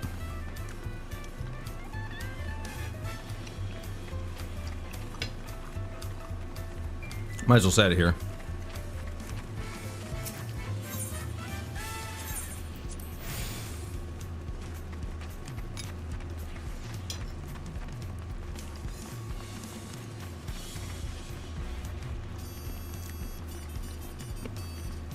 I am missing having a sweet sauce on top of this. I was thinking about putting a little hot sauce on top of it, but then I was like, nah, I want something sweet on top of it, but I'm sticking to it, man.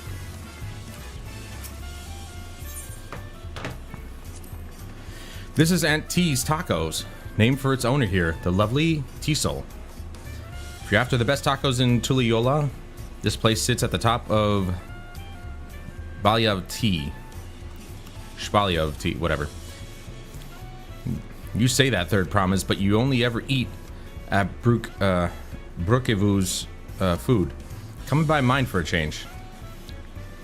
Sorry, T-Soul. It's been a while, hasn't it? I swear I'll stop for a bite once the contest is over. No, she won't. Brookevoo is too good.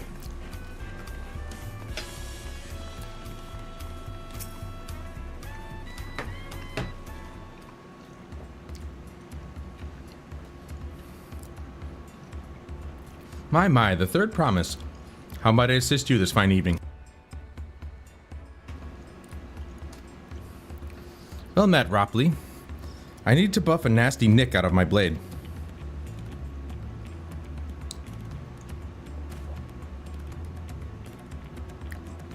Yes, it's been chipped quite terribly. Trying to cleave rocks again, were we? Something like that. Think you can fix it? You stand among Tiral's most prestigious gathering of artisans and ask this question? 'Tis child's play. We'll have it repaired for you in 2 shakes of an alpaca's tail. Good to hear. I leave it in your capable hands.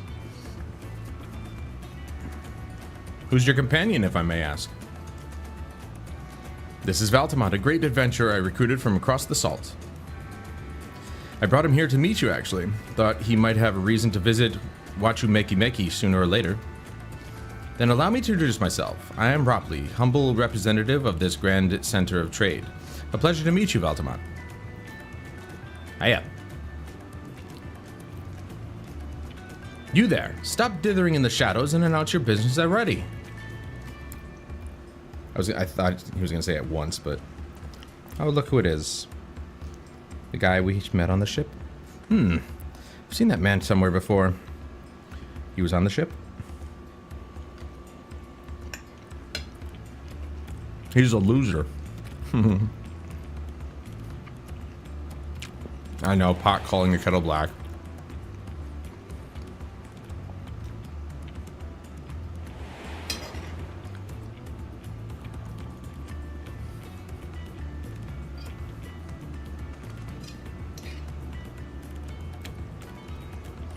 A jewelry maker you met on the voyage over. Oh, I remember. I spoke with him too. Fontaine? Yes, that was his name. You've been loitering like a flighty admirer who can't pluck up the courage to confess his feelings. Out with it then. Why are you here? That is to say...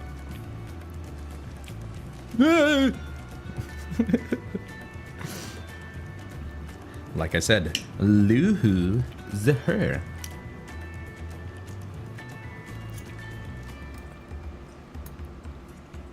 And we're no closer to solving that enigma.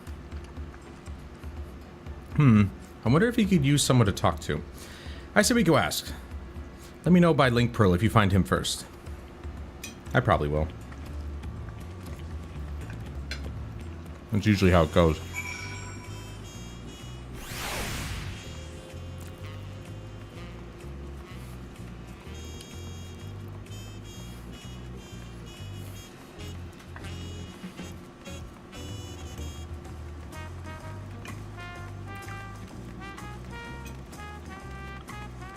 Come on, dude.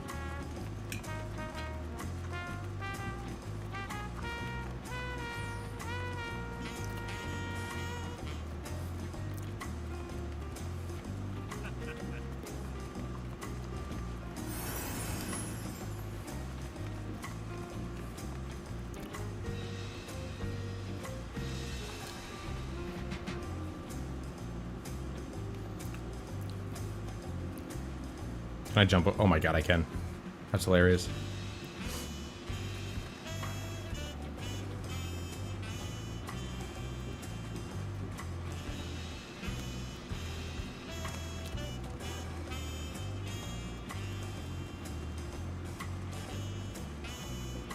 Gee, I wonder where he could be. Around all these people? You were conversing with Master Ropley. But wait, we've met before, haven't we? On the ship. Yes. And you're an idiot and a loser who can't hold a job.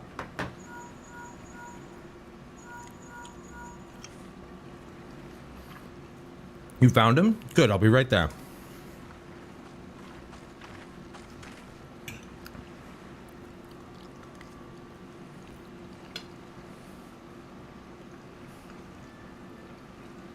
Why'd you run off like that?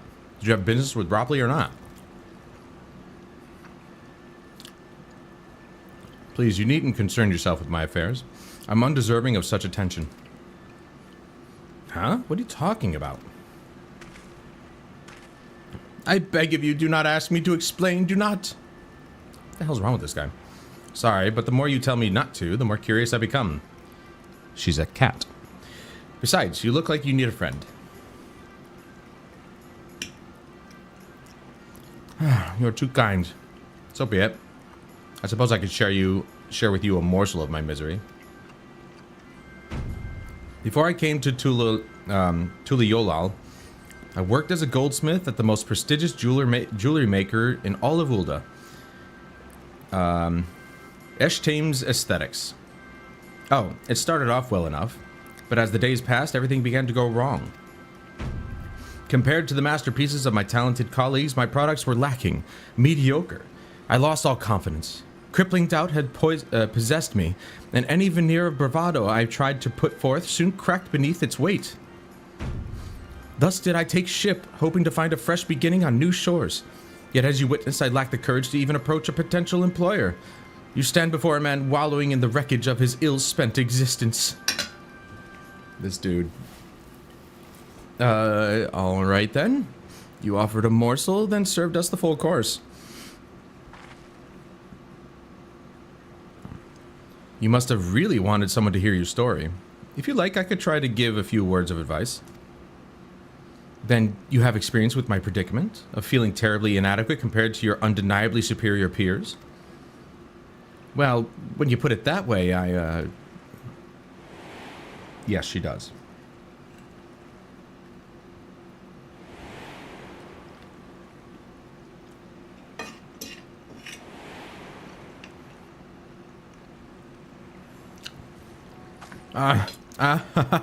Not me. I'm Wuklamat, third promise of Tuliolal.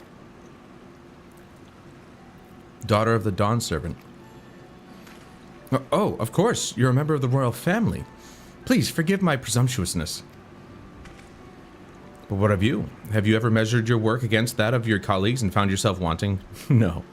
No, I'm the champion of Eorzea. That doesn't happen to me.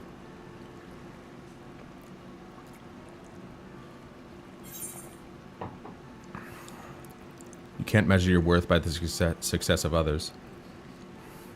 Yep.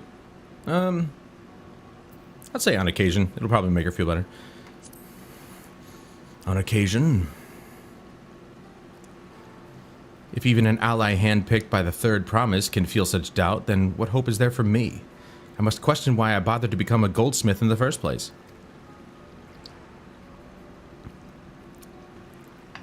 Maybe I should have said the other thing. The whole point is to give him confidence. But I felt like it would have hindered Wuklamat. Looking back, 'twas my father who inspired me to take up the trade. His exquisite creations brought radiant smiles to the faces of his clients, and I admired him deeply for it. But in the course of striving to be as great as a goldsmith as him, I lost sight of my original motivation. All I ever wanted was to spread joy through my craft, as he did. Perhaps I will give this one last try. Thank you both for reminding me of what is truly important.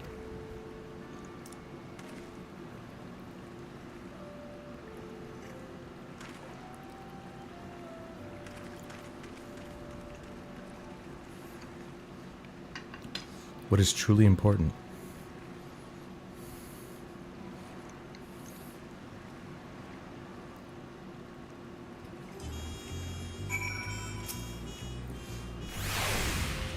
Oh, sorry, Valtman. I didn't mean to ignore you. But yes, I'm glad to see Fontaine is giving himself another chance.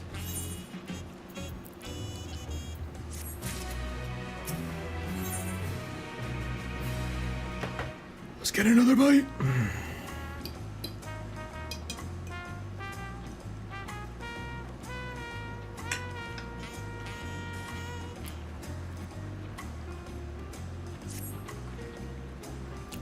I can't help but wonder if Fontaine will follow through. Let's see if he's actually gone to talk with Ropoli.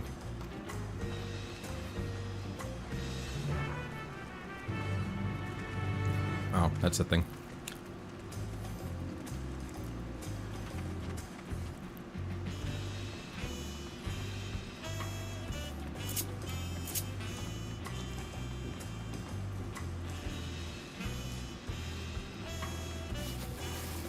I still can't believe to do leave quests you have to be a Disciple of the Hand level 90. Like, when did leave quests ever had anything to do with being a Disciple of the Hand?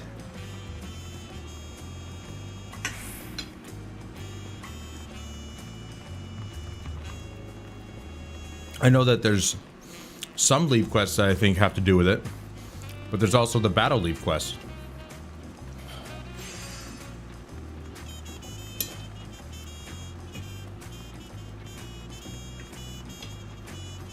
So it's just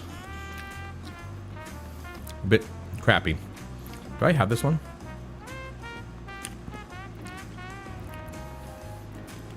Is that the initial Ethernet chart? Nope, I don't have it. I was gonna say, I don't remember coming down here.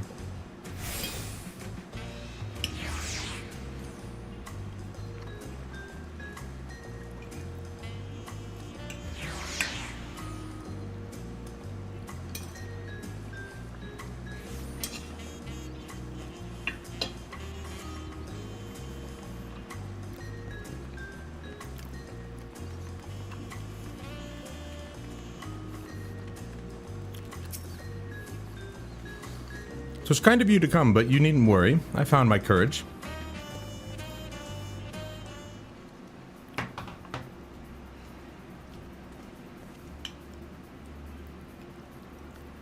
Pray accept my apologies for my earlier behavior. My name is Fontaine. I am a goldsmith from Ulda in faraway Eorzea. I realize this is a bold request, but I should like to continue practicing my trade here in Wachumeki.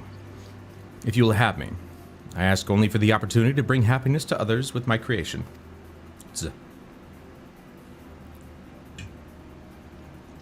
that's what it was about. You were looking for work.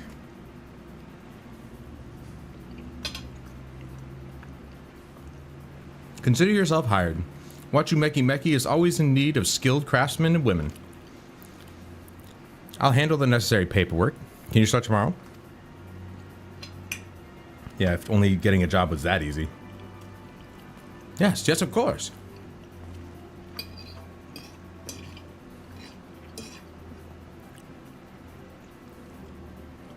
I must thank you both again for your sage and timely advice. I don't know I don't know that I was all that helpful. But you were. Had you not come to speak with me, I would not have had the moment of much needed self-reflection.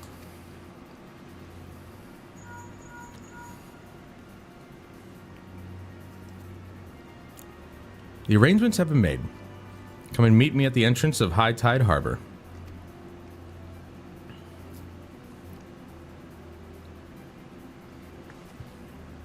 Oh, I almost forgot. Do you have my axe ready, Ropoli? Ready and waiting.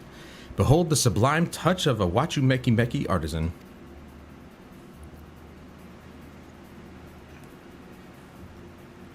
Oh, it's as sharp and deadly as the first day I held it.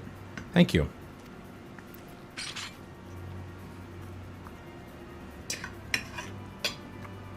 Well, good luck to you, Fontaine. Let me know if that doubt creeps back in. I'd be happy to talk you out of it. As for us, we should head for the harbor. Wouldn't want to keep Erinville waiting.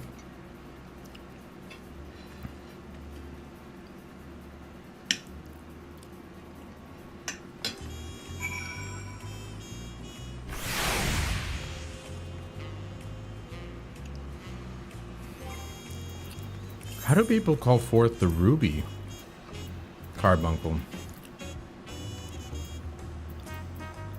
I don't understand.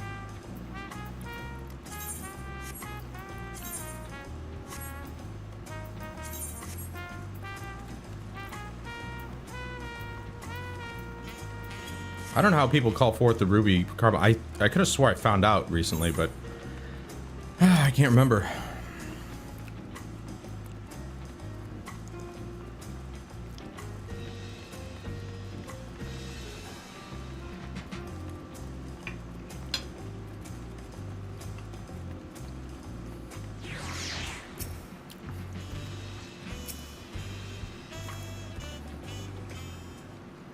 I wonder when it's going to stop me from moving forward in the quest. And say, hey, level. Enough of the secrecy. What's this big plan of yours?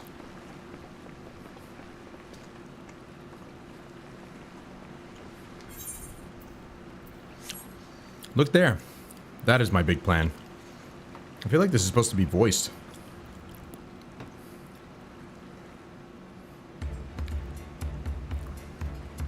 What is that?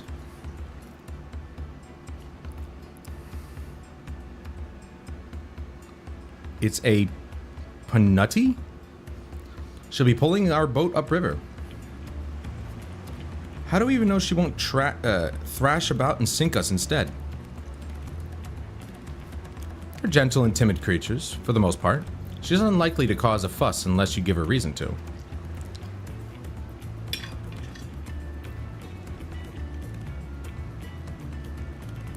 First alpacas, now Punities or Punities, I don't know. We're relying on a lot of animals for this journey. We should be thankful we have an animal expert as our guide then.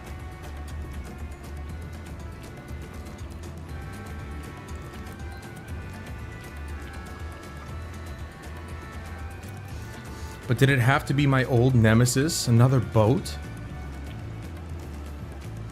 Well, I took you for someone who was up to the challenge. Was I wrong?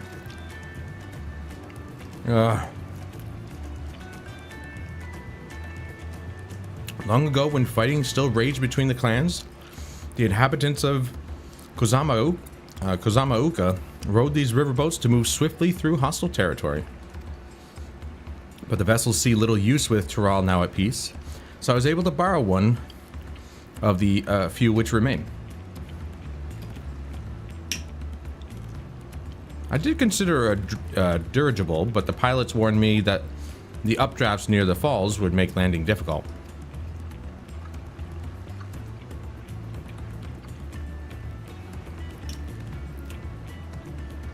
You said you borrowed one, yet there appear to be several on the water.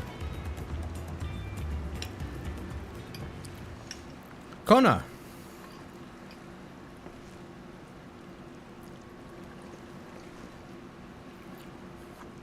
Namati. Traveling up the river, I presume.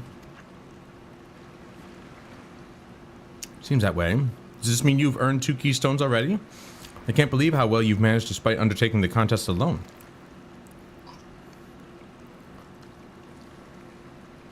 I was never alone. I had my own entourage with me since the beginning.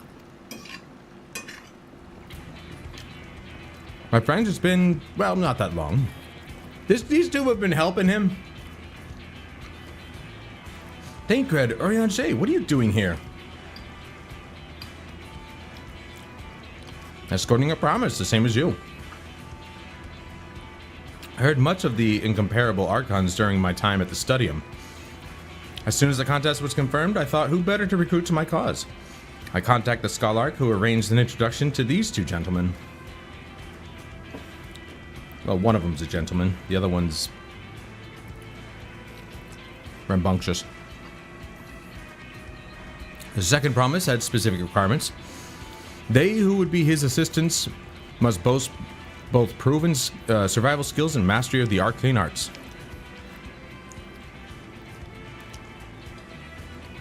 Thus did Thancred and I receive the summons.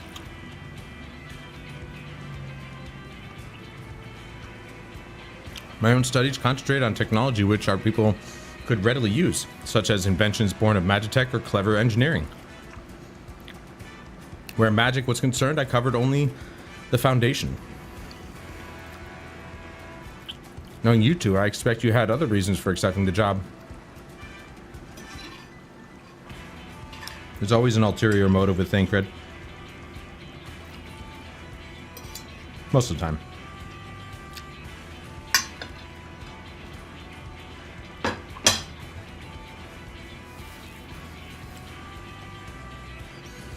A few. The nation of Tuliolal spans an entire continent. Depending on who wins the throne, the world may be plunged into instability once more. Ever have we striven to preserve peace? Where is our place if not here and now? We did our due diligence, of course, and made sure of who we were working with before agreeing to this endeavor. He's even more opaque than Urianger at times, but it's surprisingly...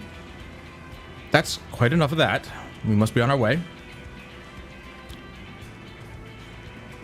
Wait, I have one question before you leave. Kona and Wuklamat are vying for the throne. As Koana's entourage, does that mean you've resolved to defeat all his opponents, including us?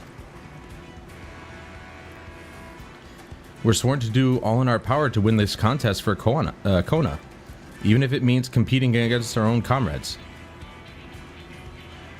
We intend to hold nothing back, and I expect you to do the same. And we won't disappoint you.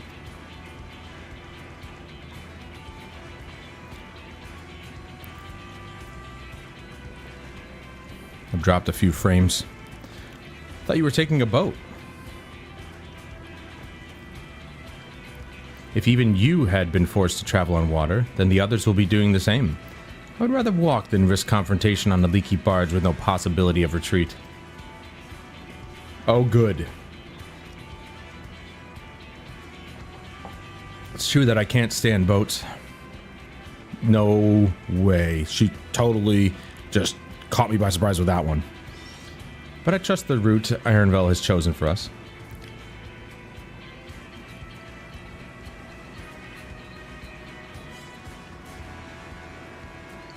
Leave the handling of the punity to me. Should other wildlife attack us, however, I may have difficulty keeping her under control. Do your best to draw them away, as far from the front of the boat as possible. I sense a scenario coming on. Then we shall remain on deck and stand guard, although it may be wise to have at least one of us sit up front with Erinville, just in case. I'd like to stay on the deck. I'm eager to put my pictomancy to proof.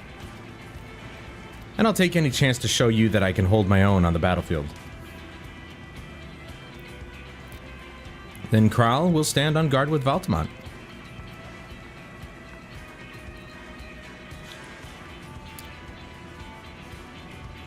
I'll keep Erinvale company then. With my blade, I can respond more quickly to threats than Alphinaud.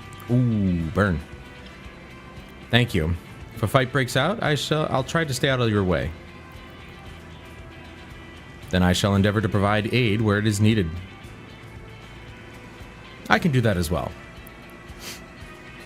That should cover most eventualities. Secure your gear and board the boat when you're ready. This is our first dungeon? No. This wouldn't be a dungeon.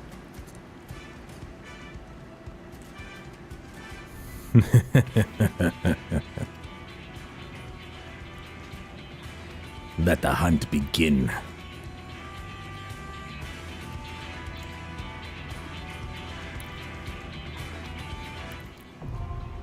It is a dungeon.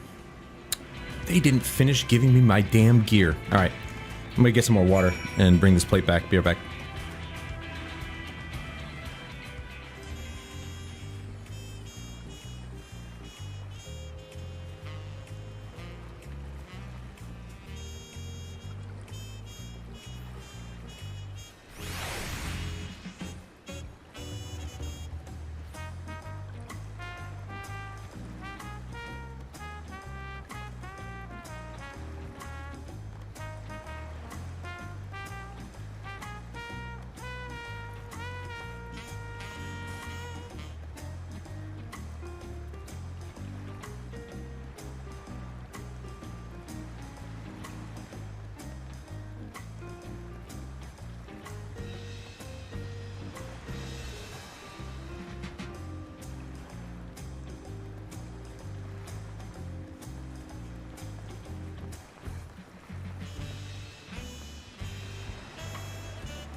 Now the question is,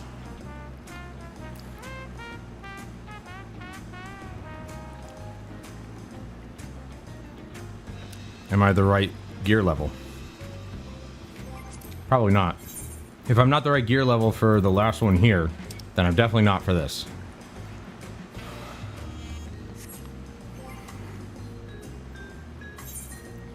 Yeah.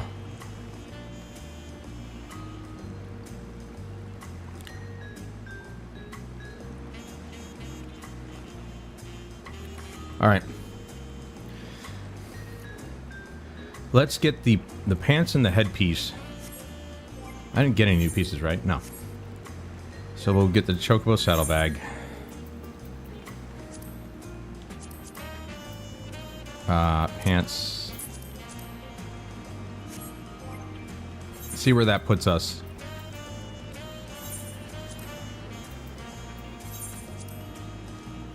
At 628, 2 points less? Damn. That's good. Okay, well then we'll get, we've already figured out that I can literally just...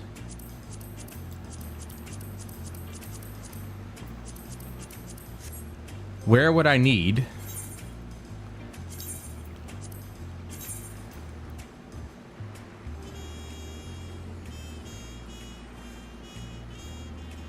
Oh, yeah. Yeah, that's fine.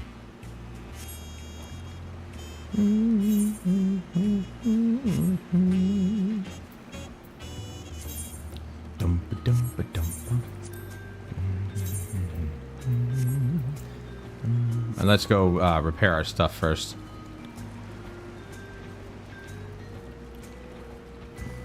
But as we already figured out, I can literally just get into the dungeon, then change my stuff back, and it works just... It allows me to do that. It's weird.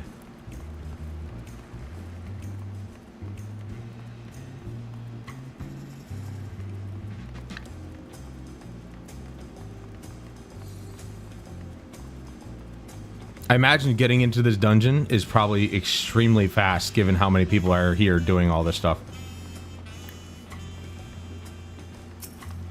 Like that 5-minute wait time is gonna be non-existent. Maybe. I'm hoping.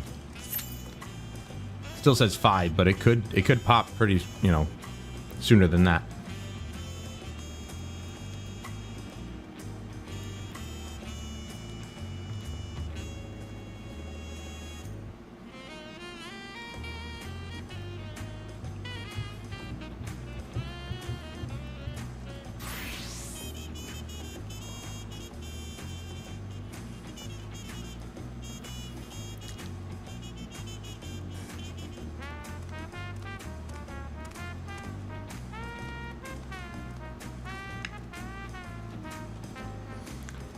Are there gear merchants here? No. There's Battlecraft supplier here. Magic.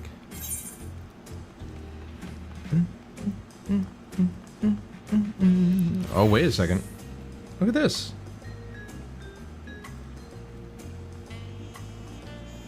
Wait, what the hell is... That's at 640, but this new one's at 645. But it's worse on defense and magic defense. How?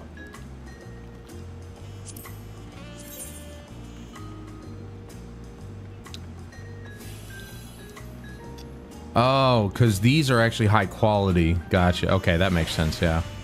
But there's the headpiece that we're waiting on. There's the headpiece. There's the pants. The whole gear set is right here.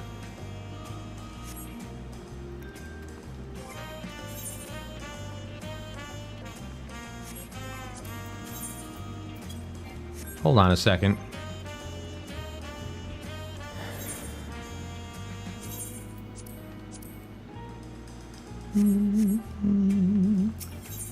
What if I get the 2 pieces that I need? I know they're just going to be giving it to us soon, but 28 grand? Whatever. They're better. They're like way better item levels though too. They're 5 points better. No, not the gloves. We need the pants.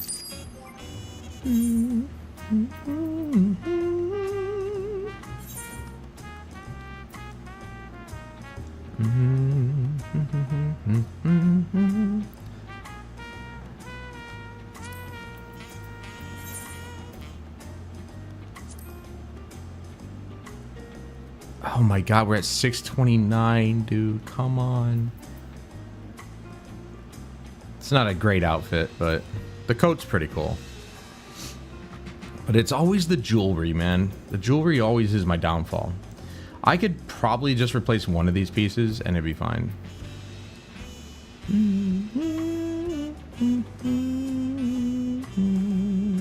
You know, and again, to be fair, the jewelry is kind of like whatever. Battlecraft accessories, though. I wish I could actually, like, just filter by my class.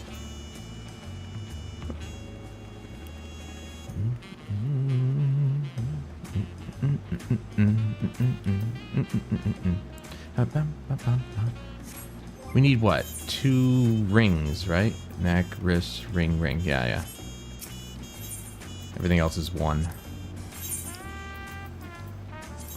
I mean, this isn't going to set me back that much money anyway.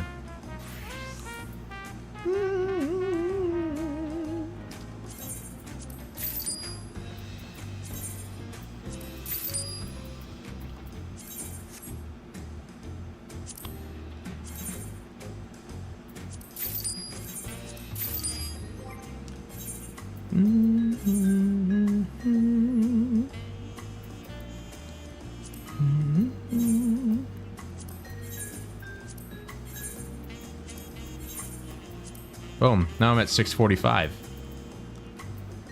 I don't know why I didn't think to look for an armor vendor before. So now I have no need of the other stuff, the really crappy gear set, which I hate. Good, because I don't like it. I don't like the way it looks. And take this out too. And actually, you'll sell it.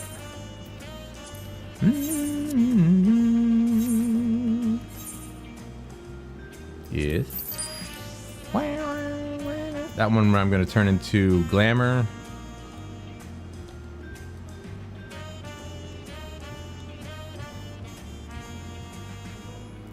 What's this sell for? $4.29.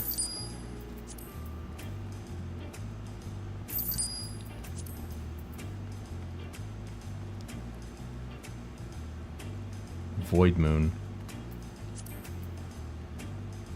I don't know what that is.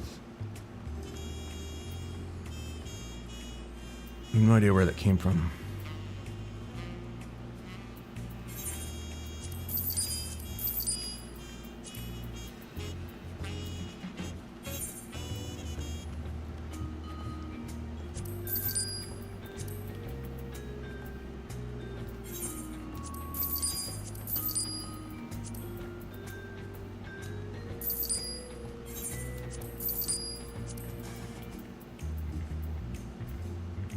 There's Trojan. Okay, so that is actually part of that gear set, so we're gonna keep that. And that's the bracelet. Are those the rings or no? Void Moon, Manalis? Nope.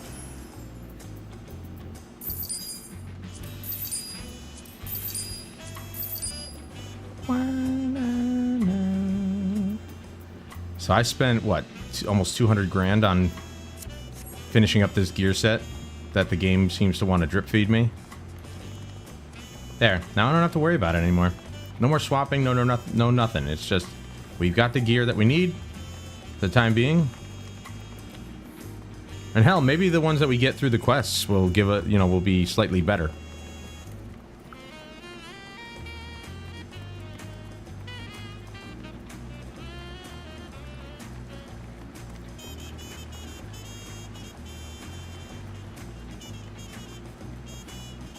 No idea why I'm going here. Yeah, what the hell is that? Are people yelling? Is that what that is?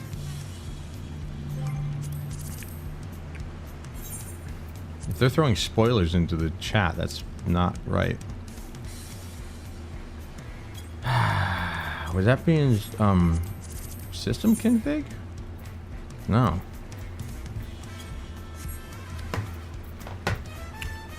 Chat log settings. Well, I mean, obviously.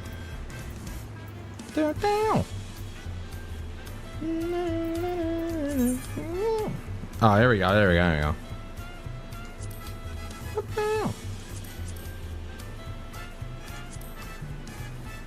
Yeah. So just the shout. People are doing that. I don't remember ever experiencing that. I'm not gonna lie. Like, I don't think I've ever experienced that with you know, playing this game at all.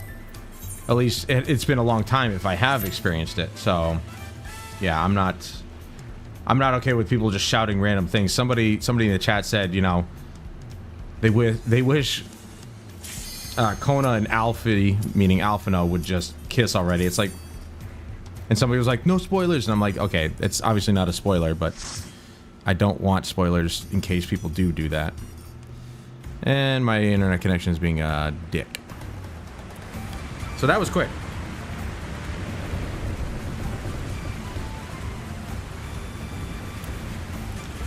Look who stole our idea.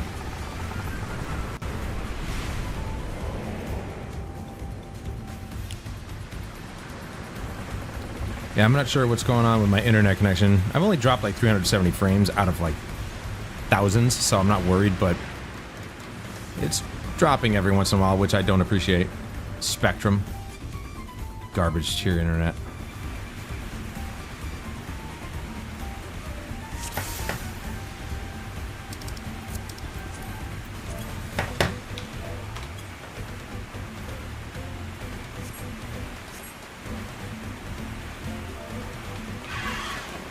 I'm not looking to make it a command.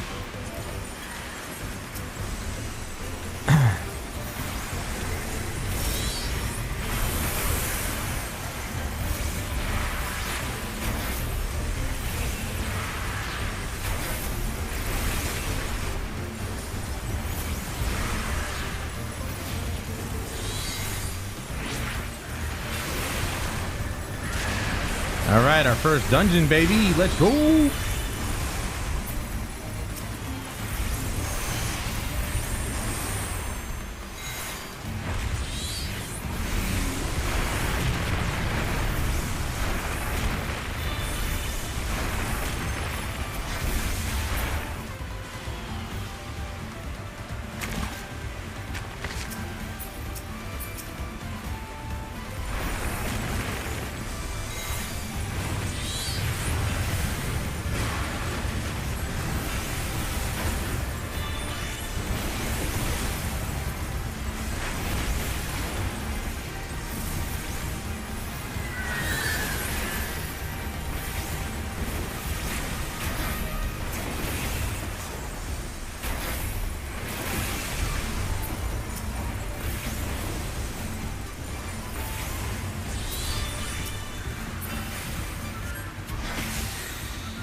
Why the hell do my guys keep casting? We're in for some rain, it seems. Wasn't it raining this whole time? I don't know. I'm losing my mind, apparently. I'm seeing shit. Dude, is this dude gonna ram into us? Like, what the hell? Let's go, Bakul. Who's not cool. Oh, no. What have you done? Oh, super scared.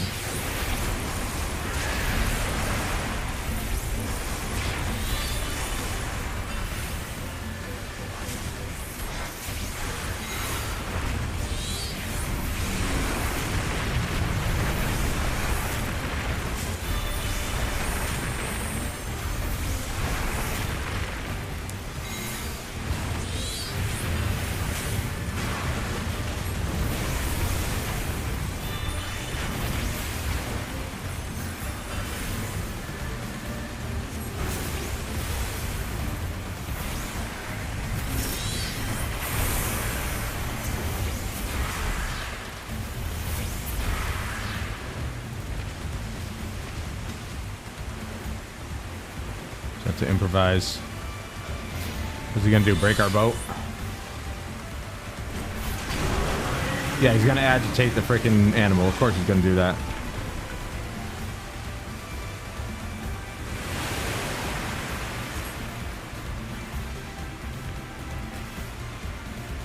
I mean, what did we expect? Aaronville, obviously it was a cowardly move. He's a coward.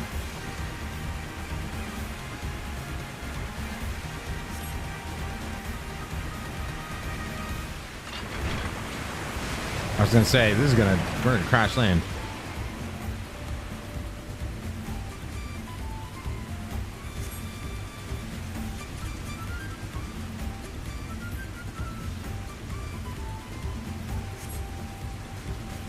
All right. We're facing a whale for the first boss. Interesting.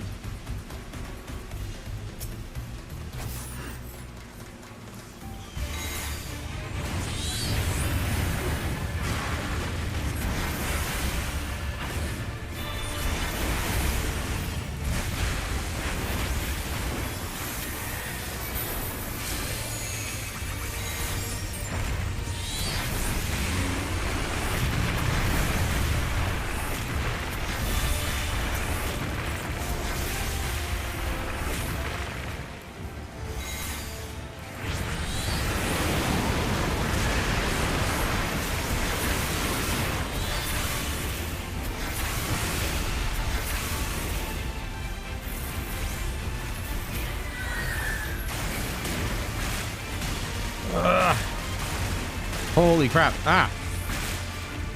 Good luck.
Crap.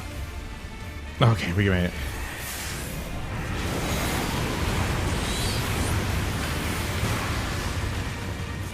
Okay, good. If I have the icon for Adel as my icon, it does actually show the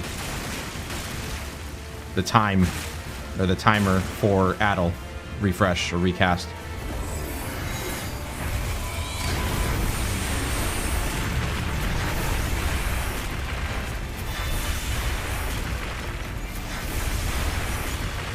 So that's good.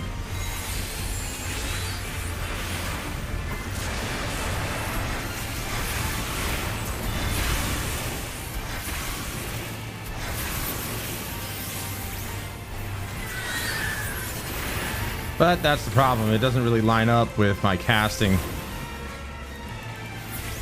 That's why it's tough to actually like use it in a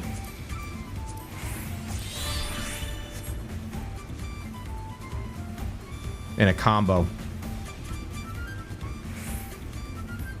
I mean, it's only 30 more seconds, but that 30 seconds is damage I could be doing. Casting Phoenix.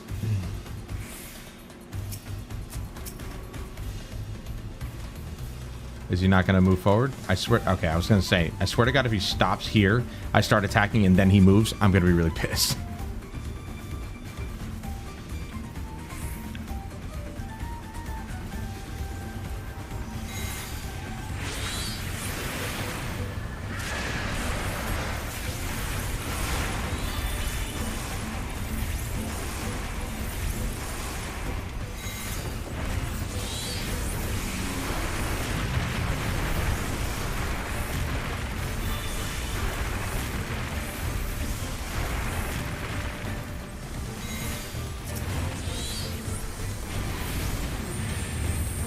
Set the tree on fire.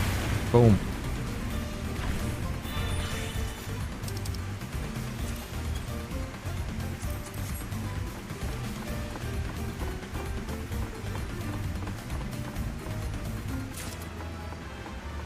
Already a new piece. Look at that, huh?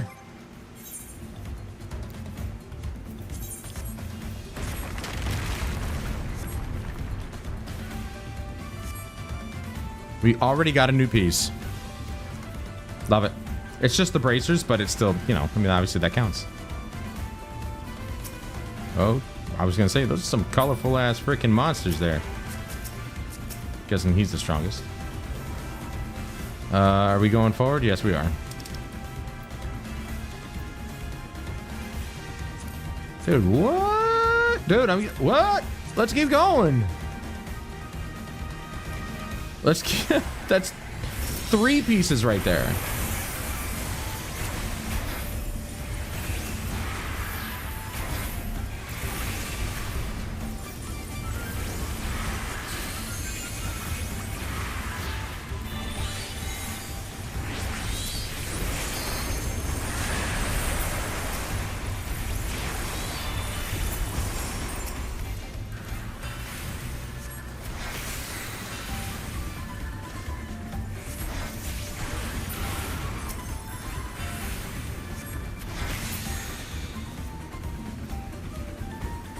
So obviously I cast my lot as a need, because I do. Because it's already improvements. The second DPS is not. Boom, baby. Let's keep it going. We already have 3 new pieces. What the hell, bro? That is nuts.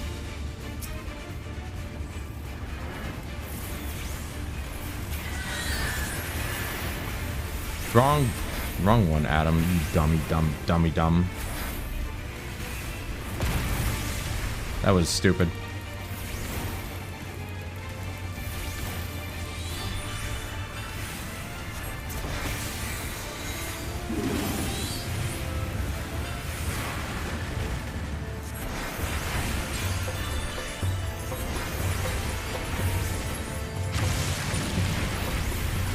I got a bad feeling about this.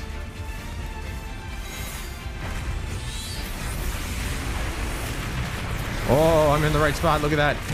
Lucky me. Uh-oh. They're getting bigger.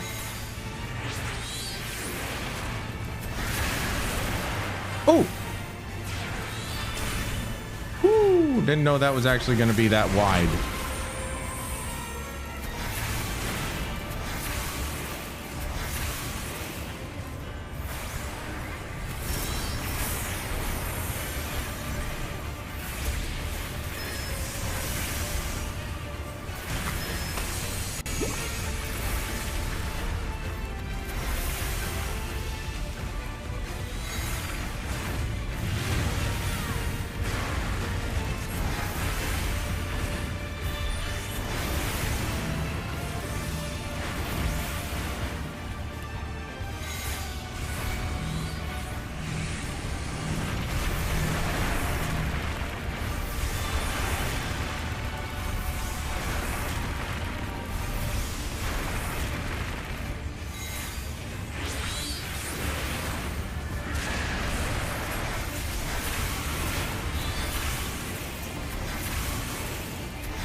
I always seem to be ending up in the right spot with these, at least with the first ones.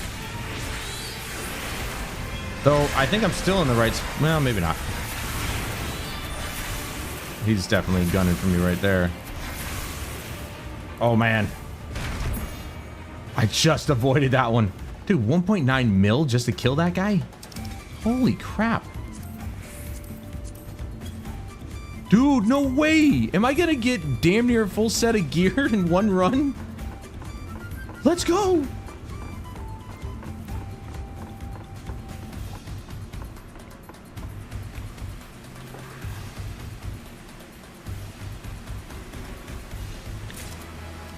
As is usual, I probably shouldn't have spent the money on the new stuff, but oh well. I needed it in order to do this, and I wasn't willing to look like a stupid painter to do it. Or artisan. Some dude who couldn't get out of the Renaissance.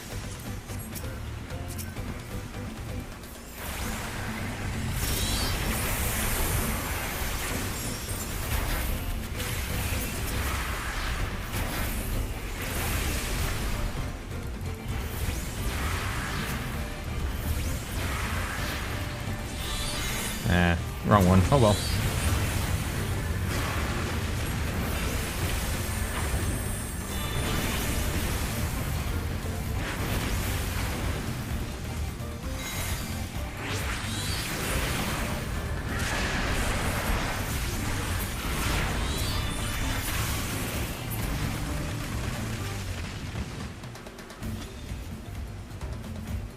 Tank is not getting healed that much. Oh, that's cool. Look at that. They changed, they put the summon like silhouette over the jewel, over the gem that's active. That's pretty cool. I like that. Makes it look a little bit better.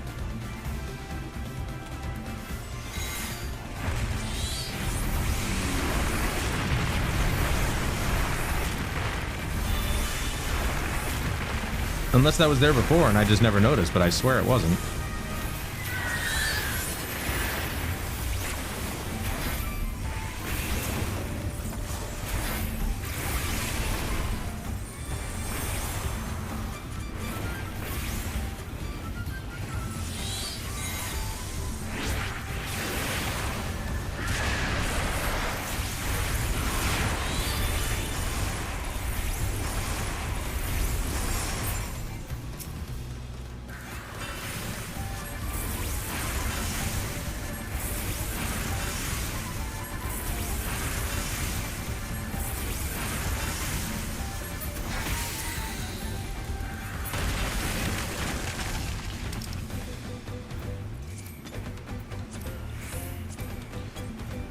New grimoire already. Nice. Oof. I mean, that's a big boy right there. All right, enough with stuffing your face. Face us. You fat piece of beetle. Dude, I can't believe I got... What the hell, man? I got almost an entire new set of gear.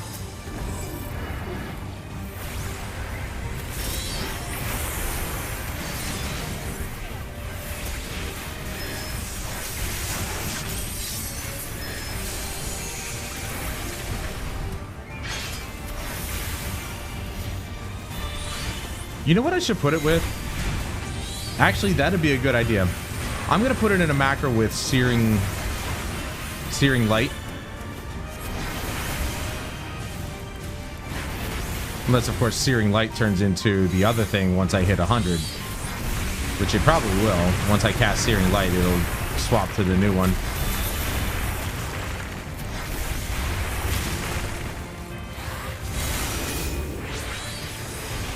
Dude, I really like the new notification system there. Kind of making it a little bit more obvious as to, like, what they're doing. What the boss is doing, I should say.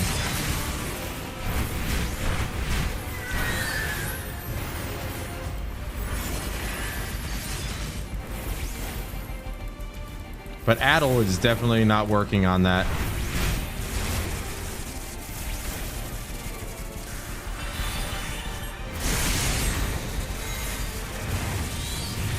Nope, I almost pushed the wrong button there.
mean, I can have it on there for now. Searing Light actually is a longer... It's actually a much longer cooldown.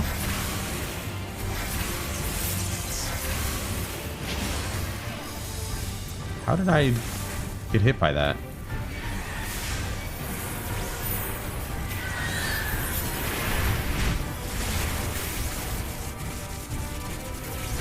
Okay, I'll just do the AoE one.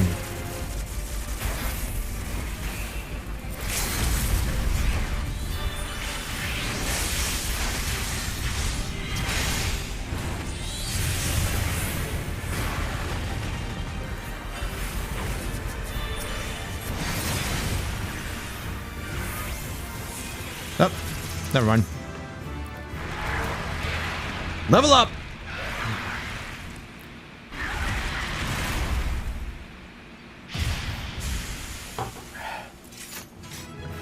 Dude, this is great.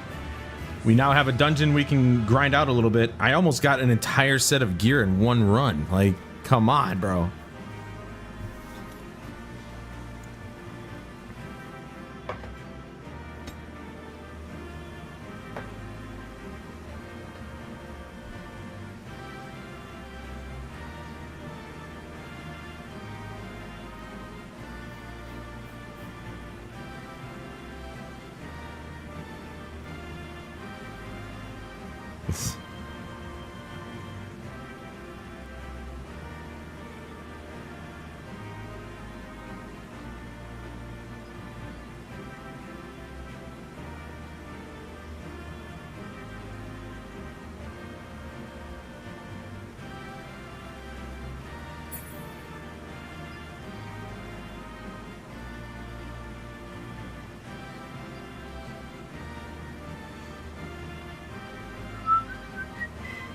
What the hell did Joe send me?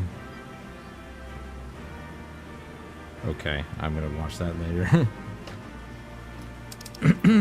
Well, the healer's the only one that's there. That's healing.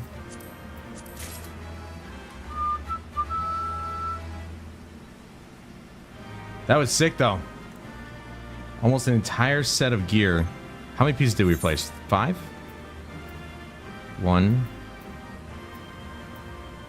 2. What the hell is this? Oh, facewear. 3, 4. We got 4 pieces out of possible 1, 2, 3, 4. Wait, is it 5, 6, 7, 8, 9, 10? So out of 10, well, no, actually, we got new grimoire too. So we got 5 out of 10, which is kind of nuts. We got 5 pieces out of 10 in one run, bruh. That's nuts. That was lucky right there. And I didn't really get hit that much. I didn't die. I'm surprised I did that well. Normally on a new dungeon, I suck. But to be fair, actually, some of the older dungeons are a little bit harder than that. This is as far as we can go on foot, it seems. We'll have to head back and see about fixing the boat.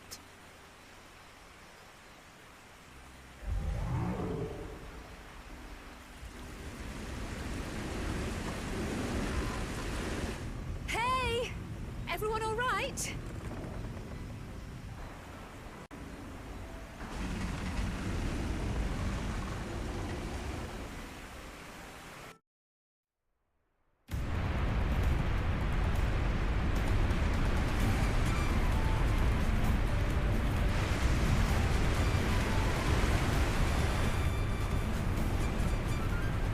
Wow, they go from a voice to a not voice. Those caverns you traverse were dug by the Yokoi in their search for gold. Remnants of the excavation can be found throughout this region. Well, I appreciate the lesson, a wise guide. Are we landing this boat anytime soon? Our river journey is almost over. For proof of that, you need only look ahead. She's too busy looking at the floor.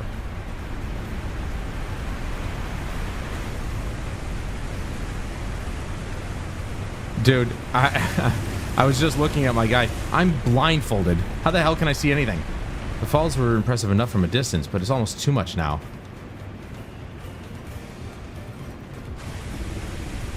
Yes, amazing. Now please let me off. Oh, man.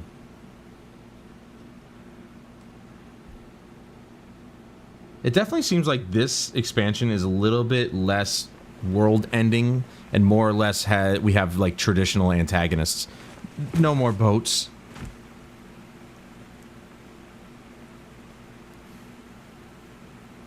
Are you?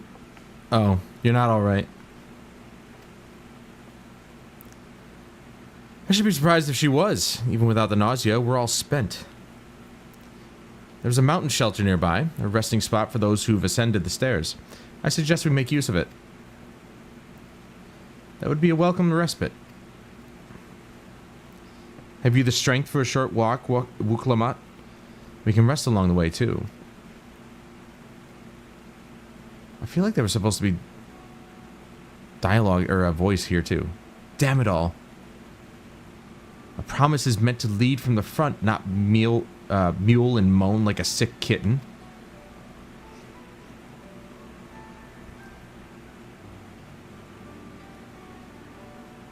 I don't know what she's saying. I can't see anything. What's wrong with her? Wuklamat. Seriously, this is like animated like there was supposed to be voiceover.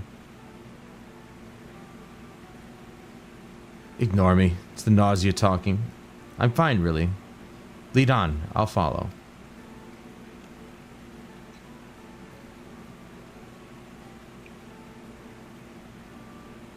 Very well, but if I might say one thing.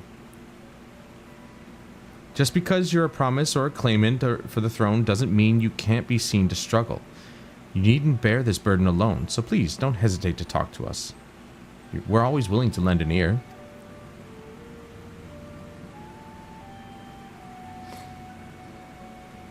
But Krile,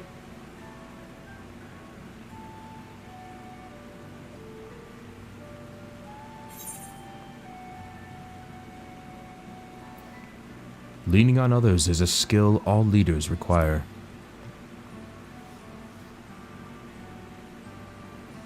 But I can't see a thing. You as well, Valtamont. Well, I'm not a leader. Not really.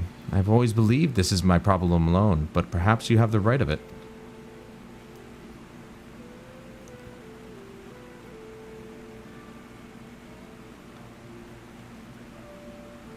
Already out of water, but I do kind of want my iced coffee. Haven't had one yet. All right. I'll talk about things. Just give me a moment to collect my thoughts. Of course, as long as you need. We'll be waiting at the shelter when you're ready.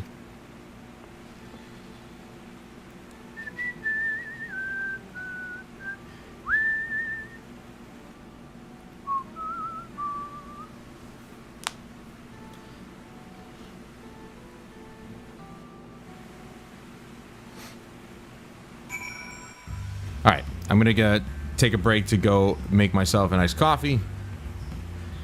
And then I'm gonna grind out that dungeon some more, because I want to see if I can get the rest of the pieces. So I'll be right back.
Okay, while that's brewing, I'm just gonna continue on here. Just get this done. I've long felt that I could never tell anyone when I was confused or hurting, that admitting to weakness would bring some shame to Papa's name. But if you say you're willing to listen, then there are things I'd like to talk about. Come on, let's catch up to the others. Alright then.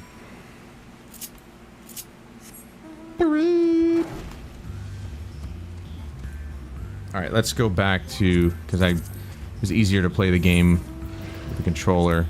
I was eating, but... let's give keyboard and mouse a shot again.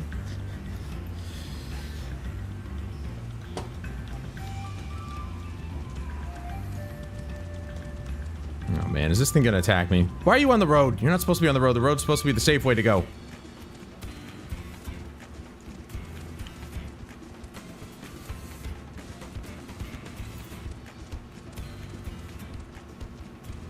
Wait a second. Oh, did I unlock Necrotize already? Yo, let's go. Oh, wow. Wait, hold on. So,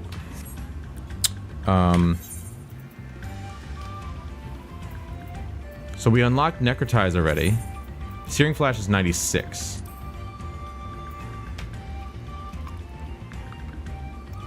That changed. Okay, that took over Fester. So we got to change the macro. We're gonna take this out.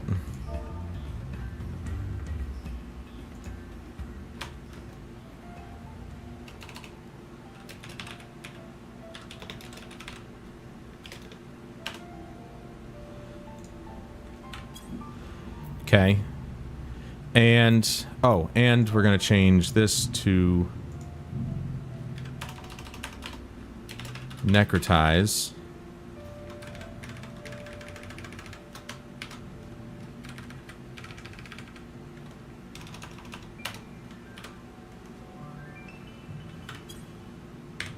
Right? Just want to make sure I spelled it correctly.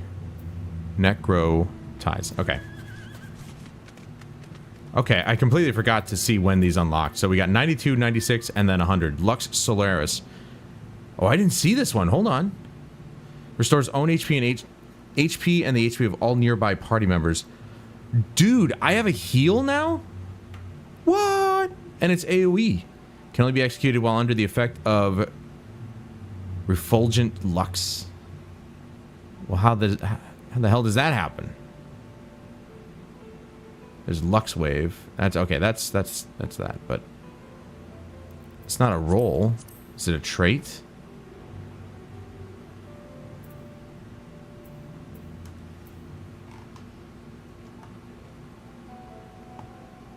I don't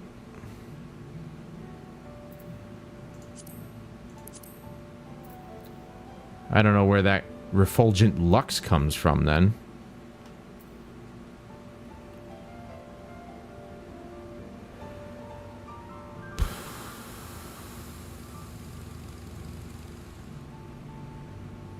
Alright, well, we're gonna get rid of... unlock that. Get rid of that, because that's gonna be a part of this. What I would like to do is...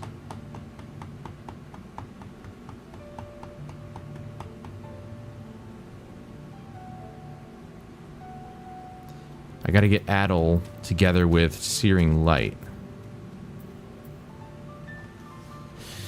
For now. For now, it'll work.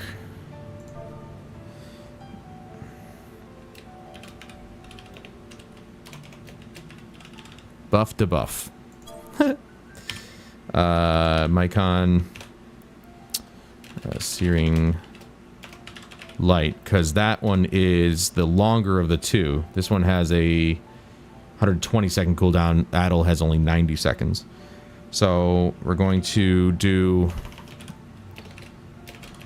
Adel target. Wait 1. I need the and then Searing Light. And that one's just whatever. That'll just cast. So we debuff and then we buff. Even though I have it, the name around changed. It doesn't really matter.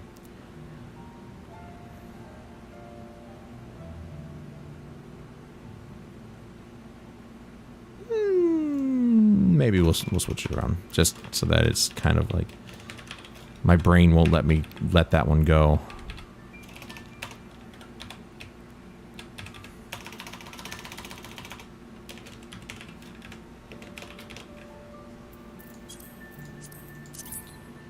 Okay, so now we're gonna put it. I wish these keys, my thumb keys, would work, but that requires software. This is why I wish PlayStation would just come out with their own keyboard and mouse. It'd be great.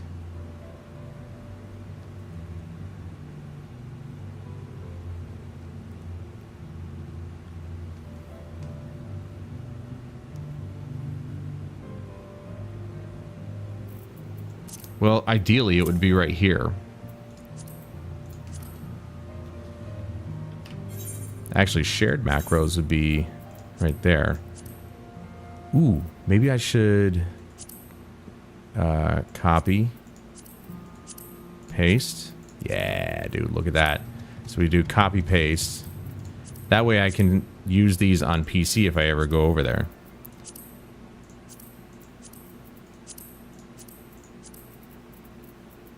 What's this? Oh, G-pose. Copy, paste. Wait, why is that in its own macro? Isn't that just an emote? Oh, and resurrect. Okay, cool. All right, so those are copied over. Yeah, we'll see if we could just... We'll get the aetherite. We'll tune there, and then we'll get the... try and finish this quest up. Well, actually... Coffee's probably done by now anyway.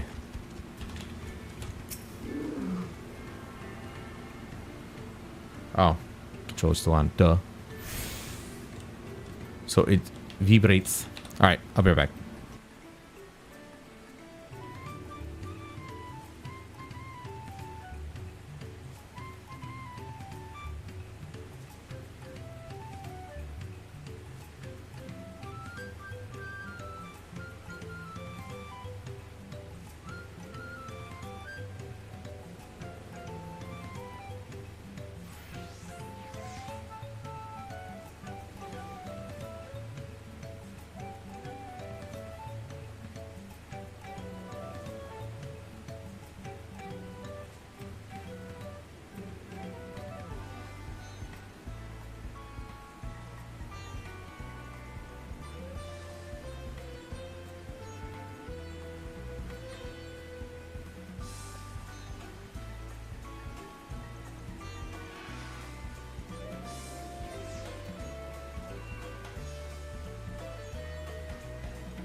All right.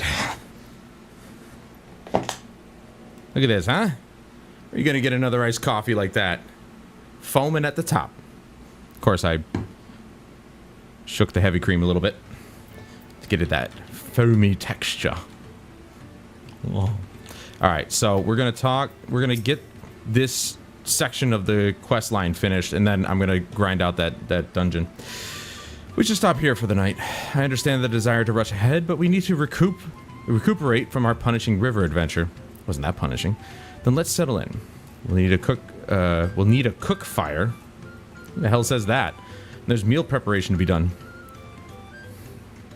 Always the Boy Scout, hey, Aaronville.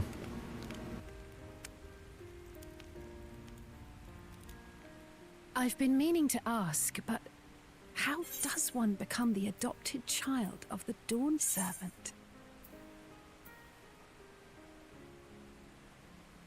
Applied to all dialogue. Applied to voice dialogue only. Oh my god, they've changed it, thank god.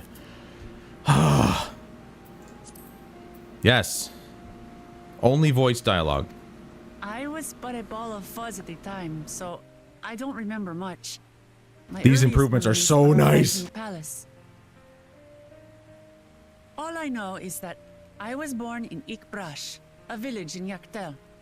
But I've never bothered to return there. As far as I'm concerned, Ulul Jaja is my only parent. I quite understand. I have no memories of my birth parents either. For a while, I wanted to learn who they were. But over time, that curiosity waned.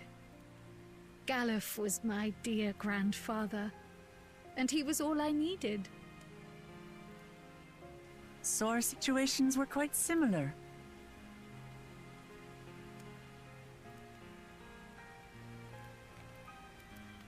Even though Papa already had a trueborn son, he raised me and Kona with no less love. One time, I'd wandered off alone into the forest and gotten lost. Before I became a meal for some beast, Papa dropped everything and came to my rescue. I was scared and sobbing and ready for a scolding, but the head of resolve praised me for surviving the ordeal. I did get my lecture from the head of reason, though. He went on and on about the dangers of the jungle and all the horrible ways I could have died. Growing up, Papa was kind and patient, but a tyrant when it came to training. Now, of course, I realize he was preparing me for my duties as a promise. For all the good it did. There's so much I failed to learn about my own country. Whether it's alpacas or Ihihana, I hardly know anything. I've lived such a sheltered life, yet convinced myself I understood Tural and its people.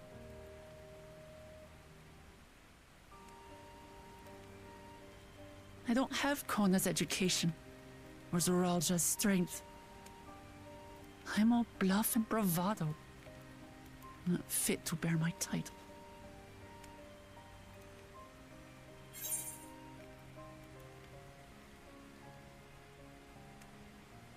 It's the second time it's given me that option. You can't measure your worth by the success of others. Oh, good lord.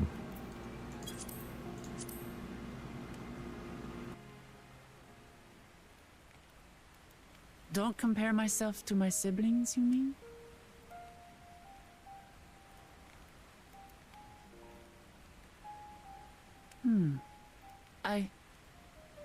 I think I see what you're saying.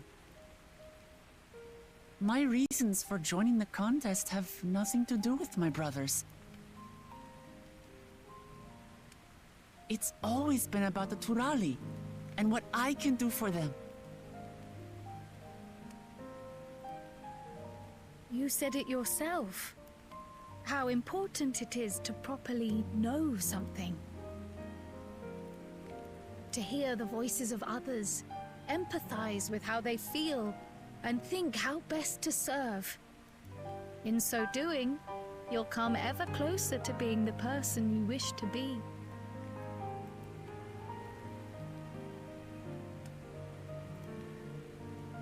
I'm sorry, everyone. I've been a fool. From this moment on, I'll stop trying to be the promise I'm not. I won't feign strength to hide my weaknesses. Step by step, I'll learn all there is to know and love about Tuliyollal and my fellow Turali.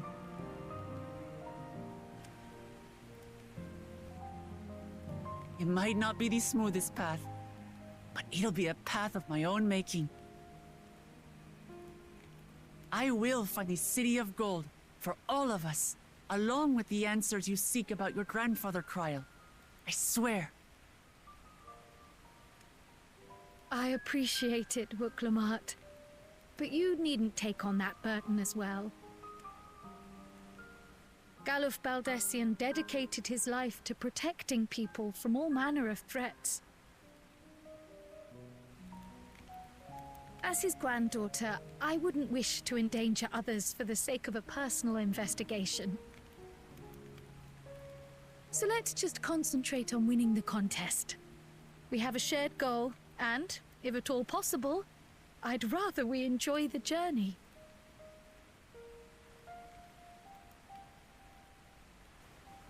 Hear, hear. We are companions on the same road, bound for the same destination. With our combined talents, nothing will stop us from reaching the Golden City. Thank you. Thank you all. I am proud to call you my friends.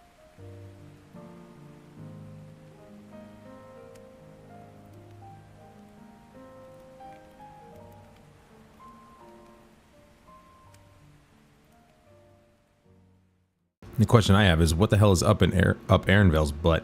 Meanwhile, in the Second Promises camp.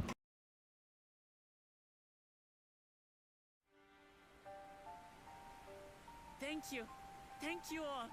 I am proud to call you my friends. They were sitting right next to us. They seem to be enjoying themselves. Are you sure you don't want to go and say a word to your sister? Nay, there is no need for that. But what of you two? Wuklamat's allies are your comrades. It must feel strange to be rivals. Helping you has made us rivals, aye. But we're not about to break into fisticuffs over it. Unless, of course, it is a matter of winning or losing the contest. Then I'll have no qualms about putting Alizé on her rear.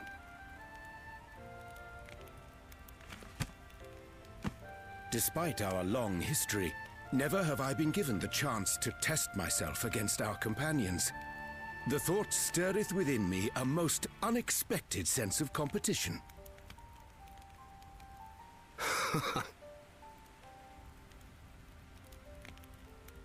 Lamachi has surrounded herself with distinguished figures indeed.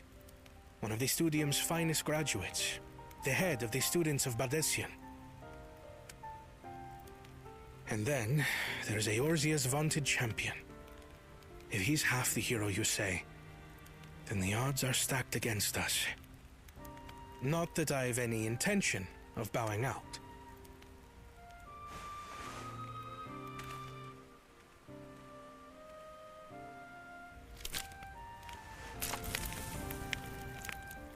Our time in Urkelpacha only served to strengthen my resolve. We saw how a single storm cut off the alpaca roots and threw my people's lives into disarray.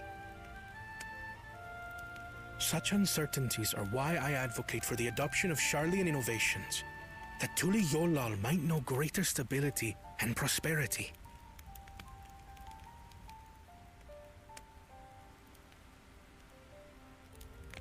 Our nation can change for the better, and I will be the man to change it. Well, it's a start. I imagine your experiences on this journey, all the things you'll hear and feel and think, will help you refine that approach.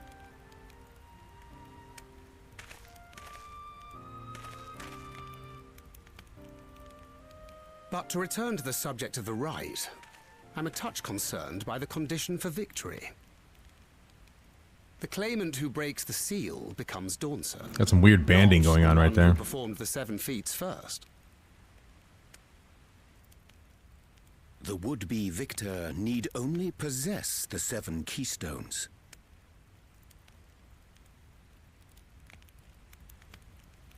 That is correct.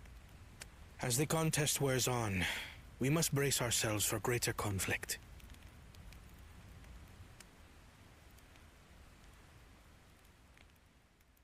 How much you guys want to bet that the entirety of the expansion is us doing this contest? Meanwhile, with the first promise.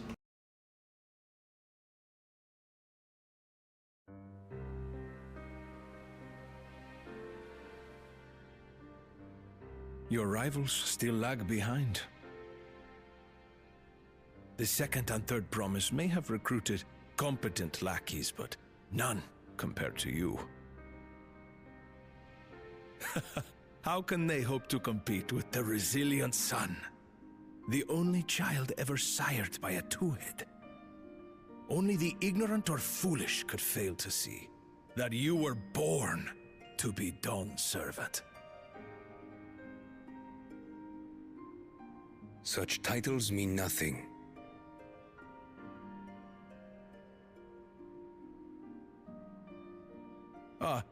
I neglected to mention, when I first heard the rumors that the contest involved the Golden City, I spoke in confidence with Gulul Jaja's inner circle. They all agreed on one thing.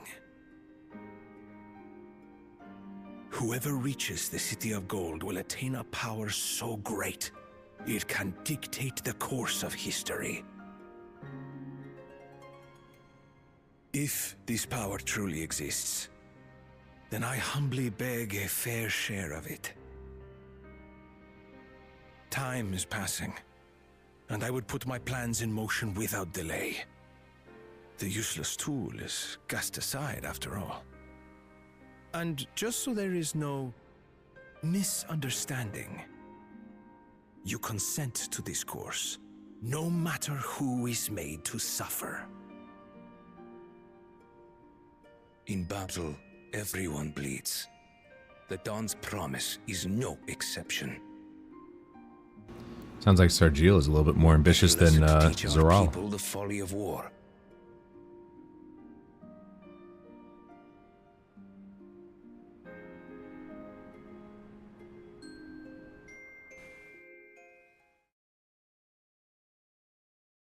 Earlier with Bokul Jaja.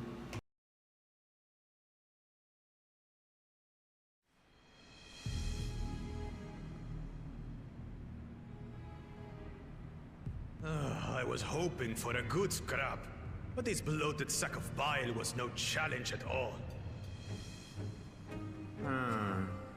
I wonder if the house cat is dead yet. Be ashamed to lose a plaything, but we'd still have 2 more. If I may ask, Chosen One, what are your plans for Tuliyollal after you take the throne? Plans? What makes you think we care about all that?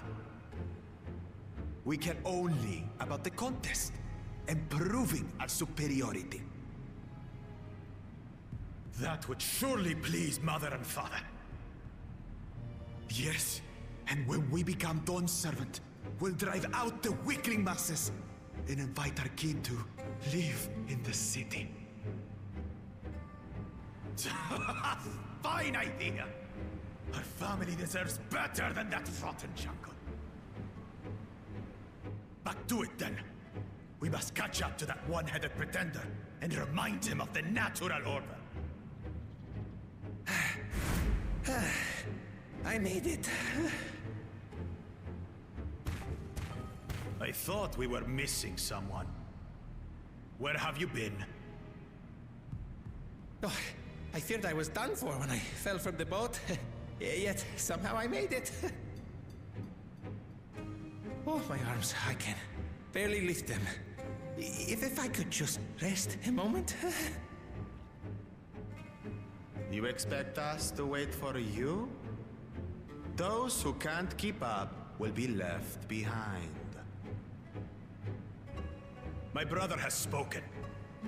March, or be fodder for the beasts. But I followed the teachings. Everything I've done, everything I've sacrificed, all has been for the blessed seedlings. Wait. Don't leave me behind! I'm begging you!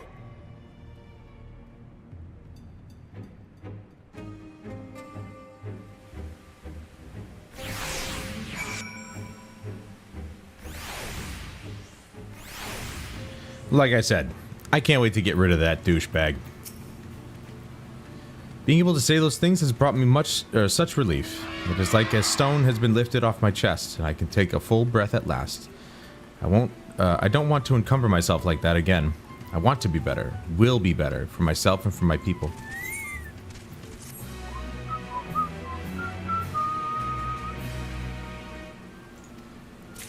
I guarantee you... Hey, look at that. Ooh. That means that's the end of the main...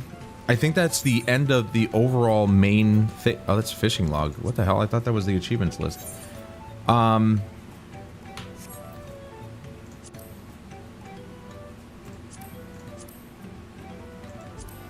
That first set of quests.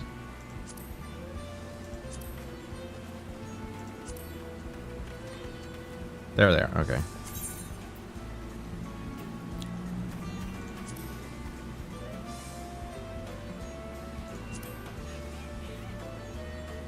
Complete the main scenario quest for all to Raleigh.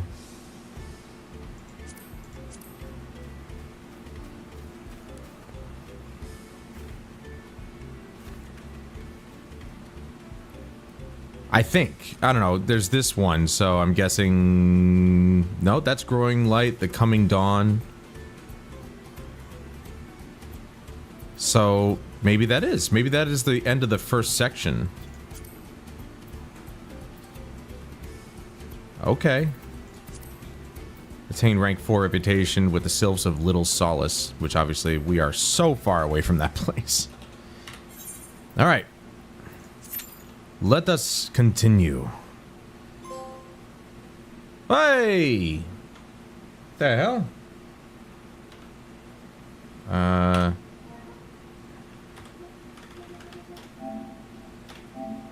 Complete the Labyrinth of the Ancients. Why did that just pop? Didn't I just do that? Oh, actually, hold on. I'm gonna go to the bathroom real quick. BRB.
It's definitely a bit warm out in the living room.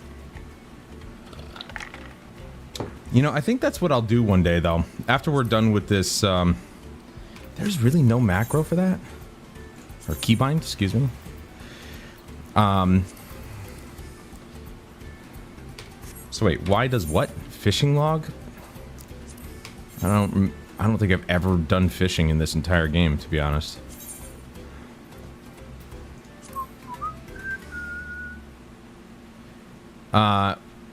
One day after we're done with this main expansion, yes, we'll go ahead and do this. We'll do, you know, we'll just stick to the recommended page. It'll probably just keep going, you know, sifting through stuff. And we'll kind of just, you know, go through shit. That'll be fun. But since we're not actually trying to rush to be ready for the next expansion, because it's going to be like another 2 years before that happens, even it'll be quite a while before the first patch. I'm not going to try and rush through this story. Obviously, we're going to do it, but as of right now, I would like, since we have a dungeon unlocked, to do the dungeon. I want to finish getting this gear set at least.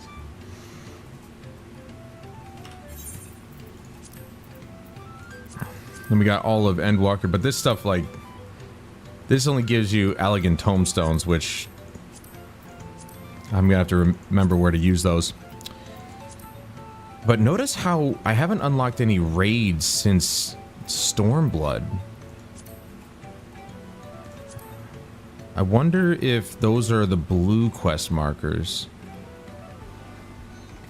Did I attune to this? I don't know. I didn't. Oh, yes, I did.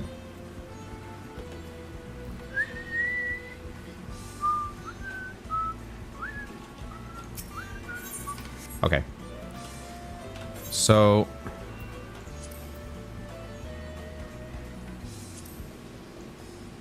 there was a blue quest marker there. There's one in Ulda.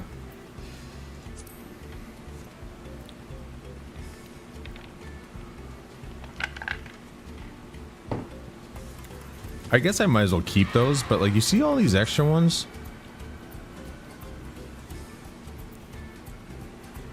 The Swallow's Compass.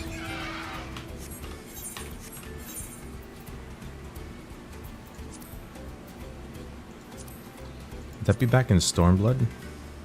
Yeah, there it is. Have I not done that one? Oh my god, there's actually a dungeon I haven't done. Holy crap. Alright. We can do that. But we'll do that after I'm done with this.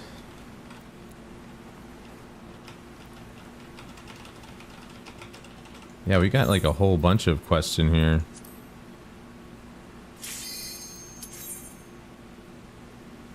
I'm gonna do terribly with this, with the keyboard and mouse, but we'll give it a try anyway.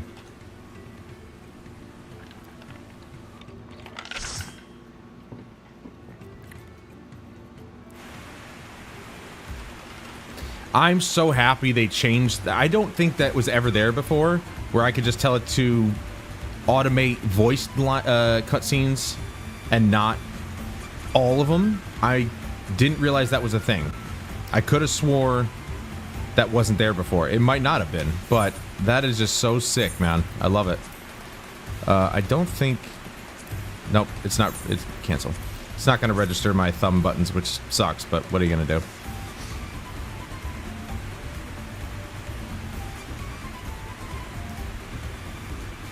I wish there was a way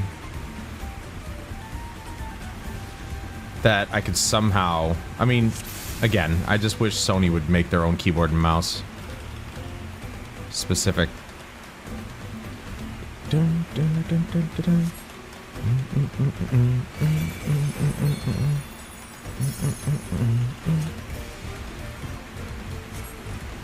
What was that?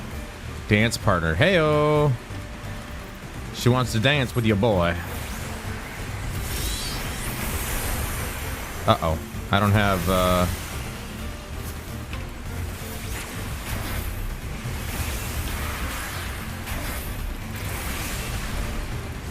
I don't have the AoE attack, but that's okay.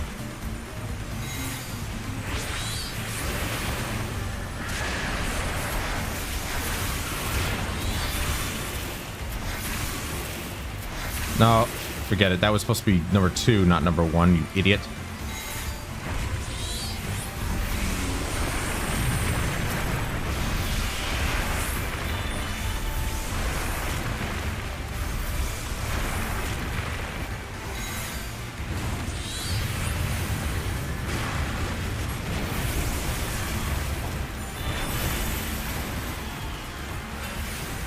Right, because I put this on 3 because it's easier to reach.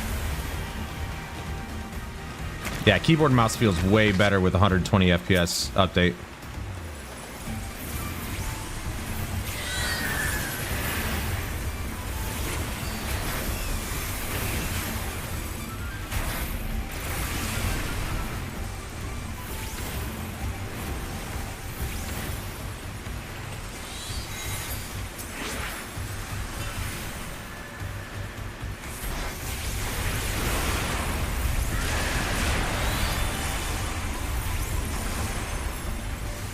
Oh, I hit the wrong one.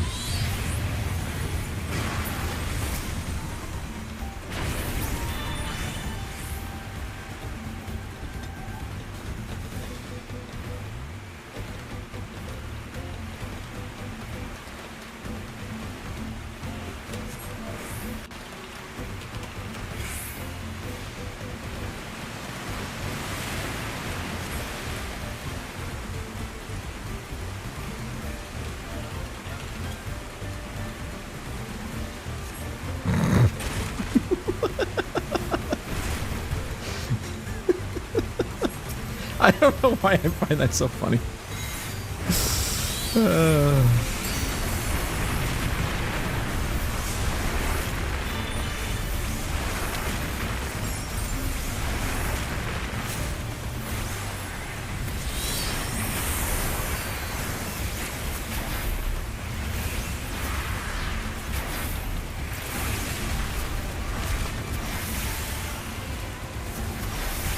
I guess I figure I'm not going to be...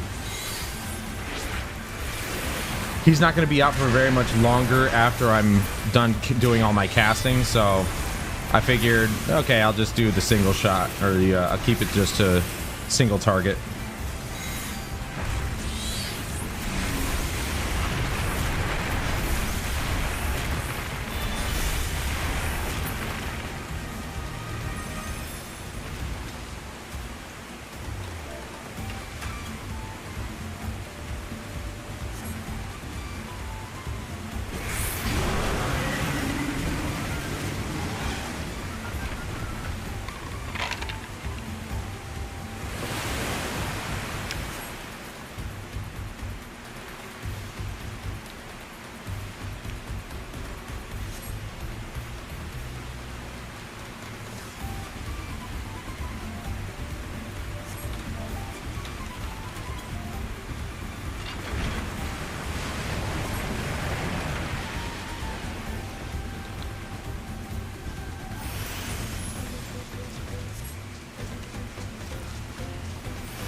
I mean, hell, in Final Fantasy XI, I used to play with just keyboard because honestly, you could, and you can still do it here.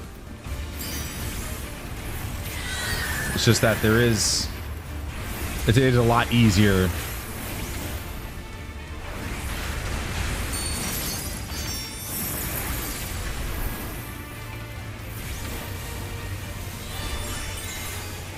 It is a lot easier to just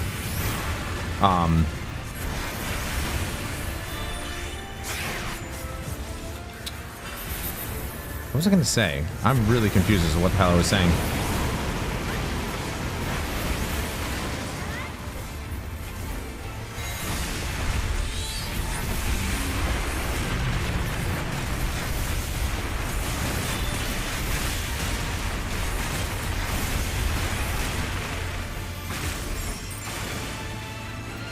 No, I don't have his,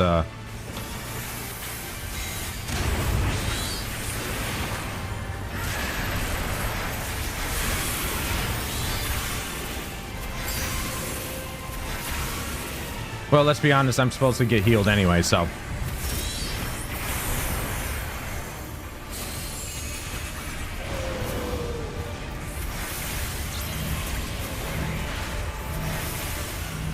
Dude, why are you running at me, man? That one dude was just constantly, he was just running right at me, or running in my direction. Like, go away.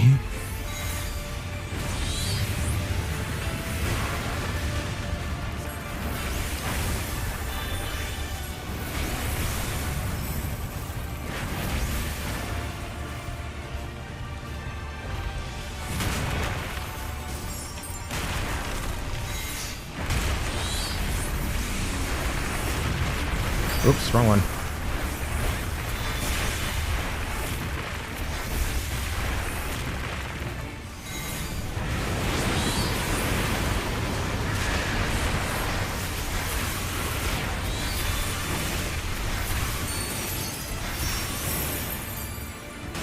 Ow.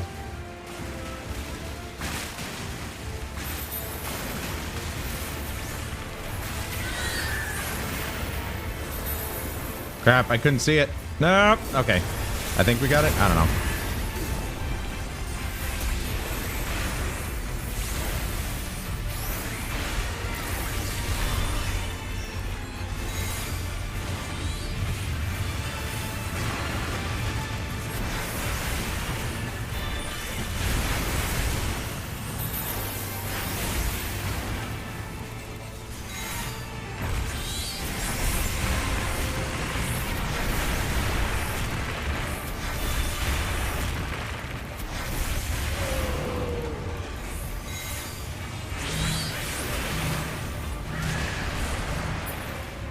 Got him. Nice. I thought I had Carbuncle's, I could have swore I had his thing on. Agreed. His shield on my palette here. I don't have it here for some reason.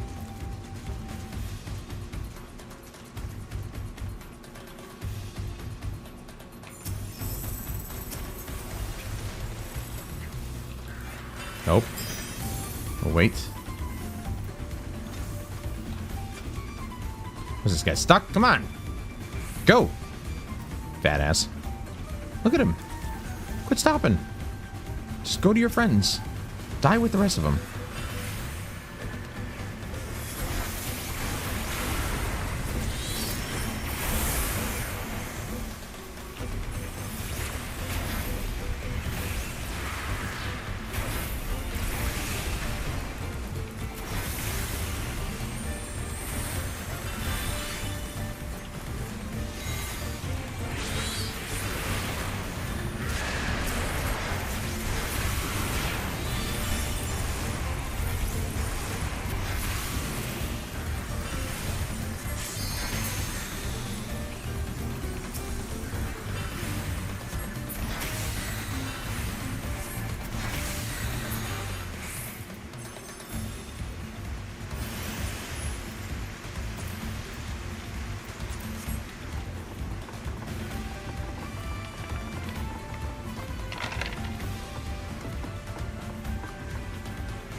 I never noticed that before. That was Urianger.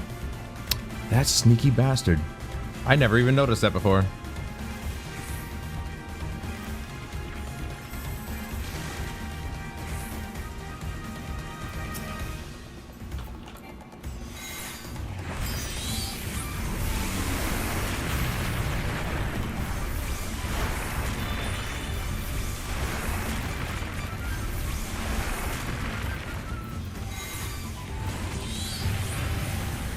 Oops.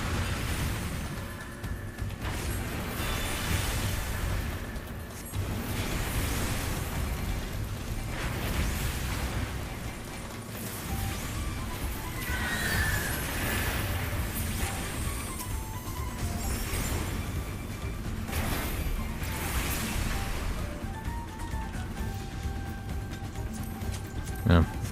I'm not getting as lucky on this run, but that's why we grind, baby. That's why we grind.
That's weird.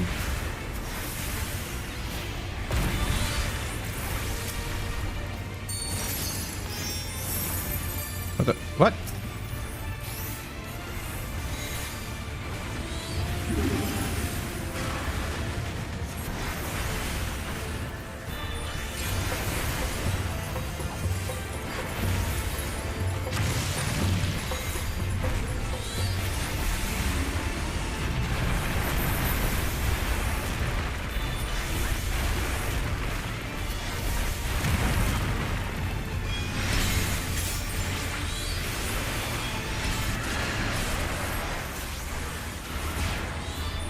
I got something.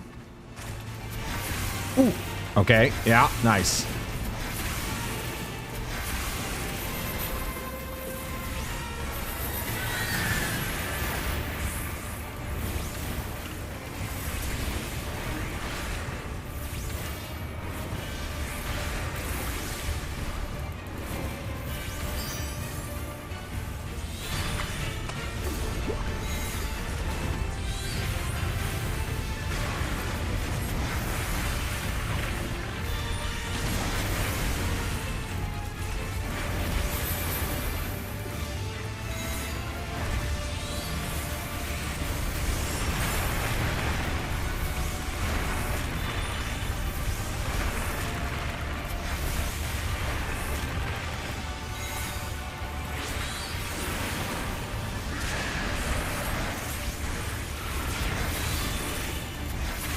I was second for a second there.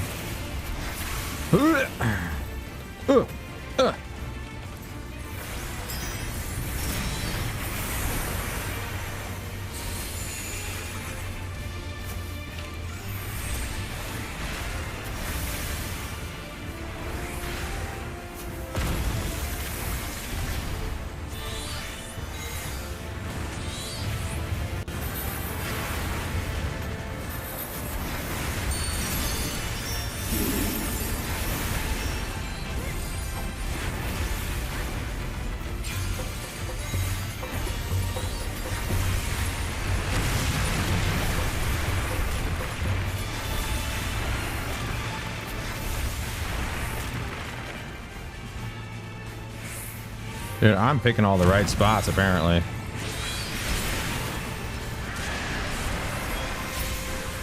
Boom. Healing.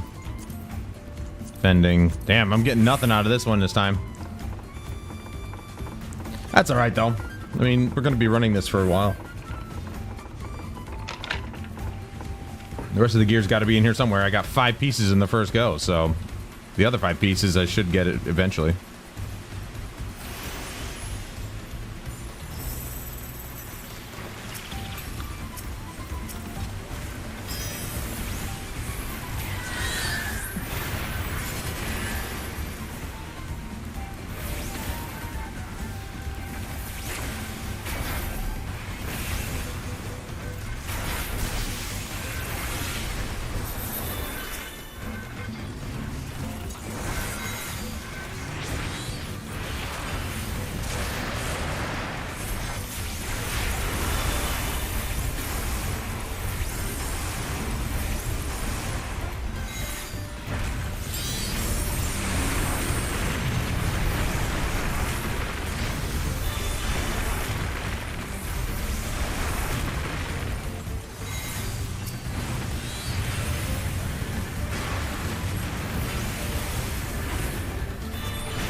Didn't I greed on these?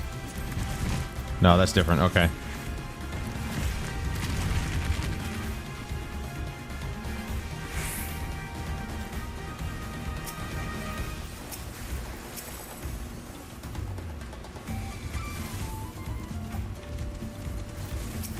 Go for the big guy.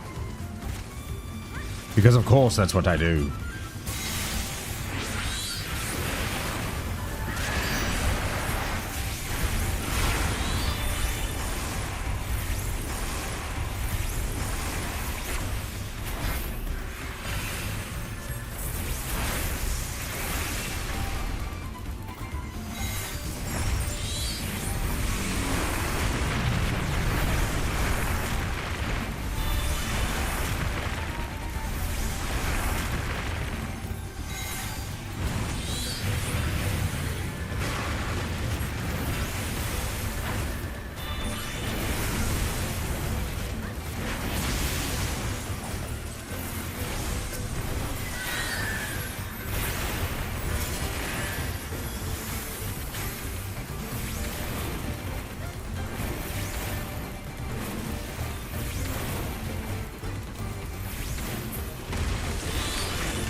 Oh, that was a mistake. I missed the last bit. That's right, though.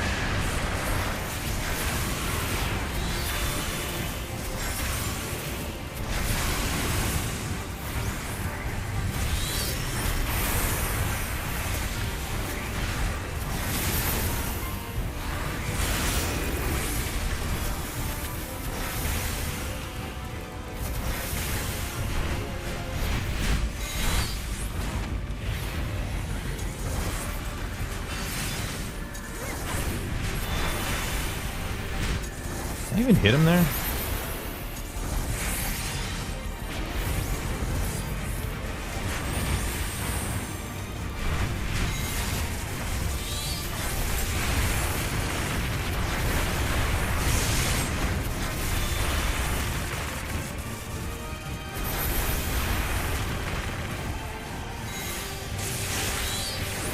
Oh, right here.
Damn it. That wind thing got me. This. Uh-oh.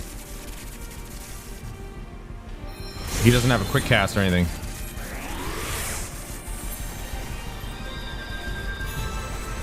But I do. Uh-oh. Oh, you got him up. Never mind. We're good.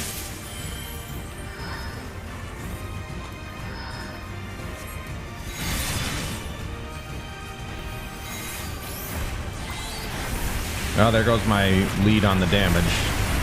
But I think it was both DPS that died there, so I have a chance to actually gain it back. Maybe. I don't know. We'll see.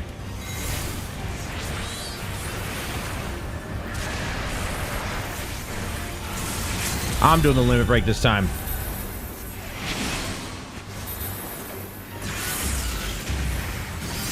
Dude, that was actually pretty massive, I'm not gonna lie.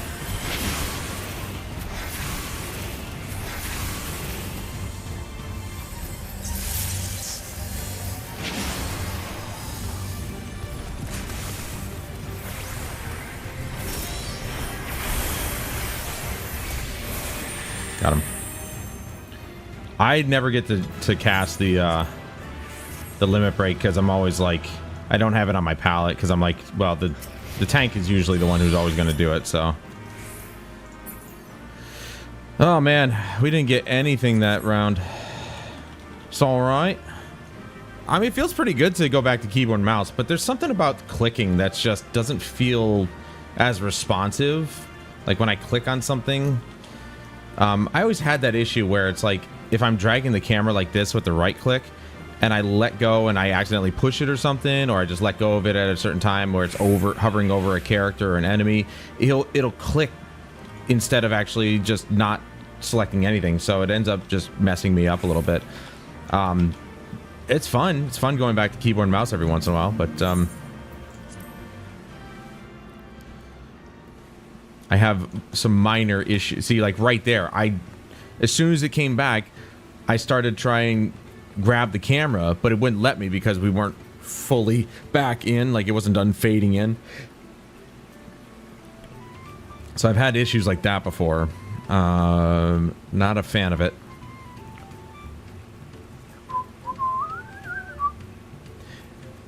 You know, I might actually... I did say I wanted to take that away. Take away the AoE attack of Bahamut and Phoenix, just because by the time I'm done doing my whole combo, they're only going to be there for another 2 shots, and I might as well just make it a direct hit instead of, like, you know, try and get an AoE. So that could open up a slot for whatever the upgrade is for Searing Light.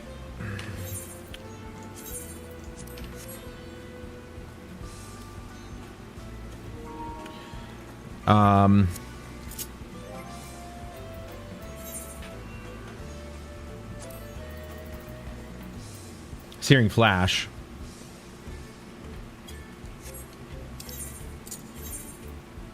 Get rid of that.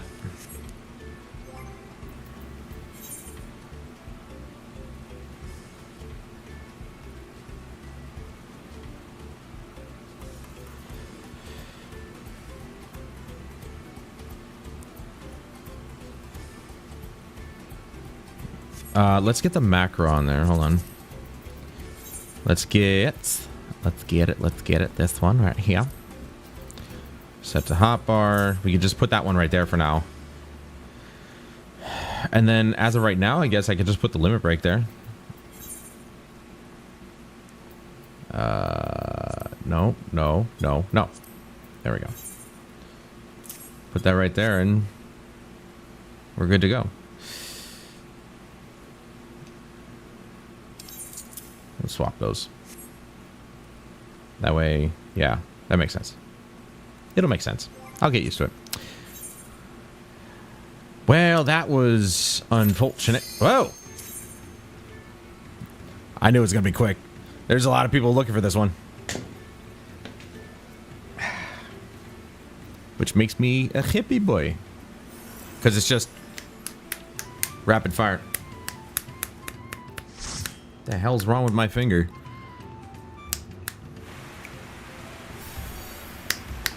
I don't know. Whatever.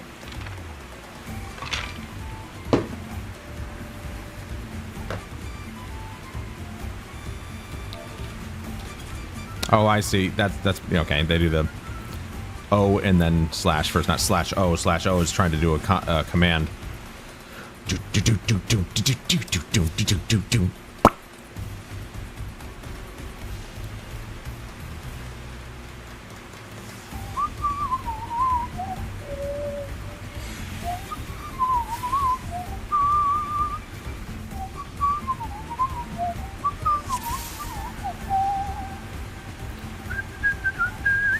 So we got a red mage as the other DPS.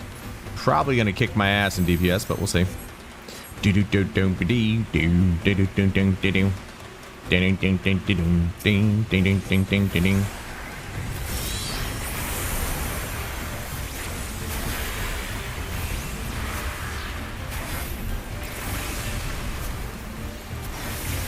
So I get like 1 second hit, and then that's it. See? So it's completely useless for me to have their AoE on the spot.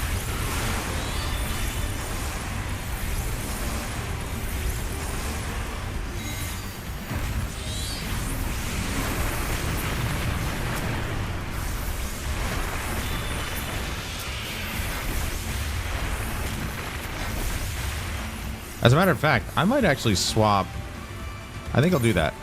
Swap those two. That way that's right there.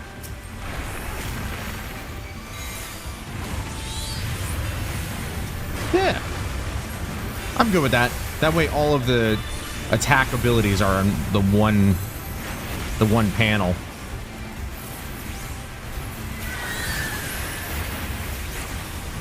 Well, most of the main attack abilities, obviously Ruin 4 is over here. But that's okay. It's in line with the others.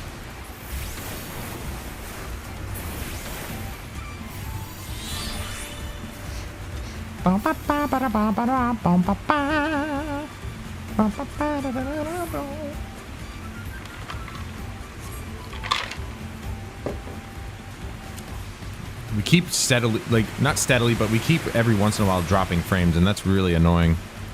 That annoys me greatly.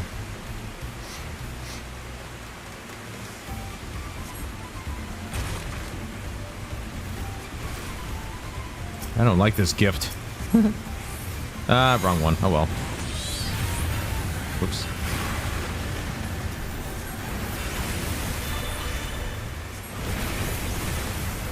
Usually I get fumbled around when I do something like change my my palette abilities around, but I'm getting used to it pretty quickly, actually. I'm not gonna lie. I didn't realize I was gonna latch onto that change that quickly, but it works.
Wrong one, Adam, you moron. Oh my god.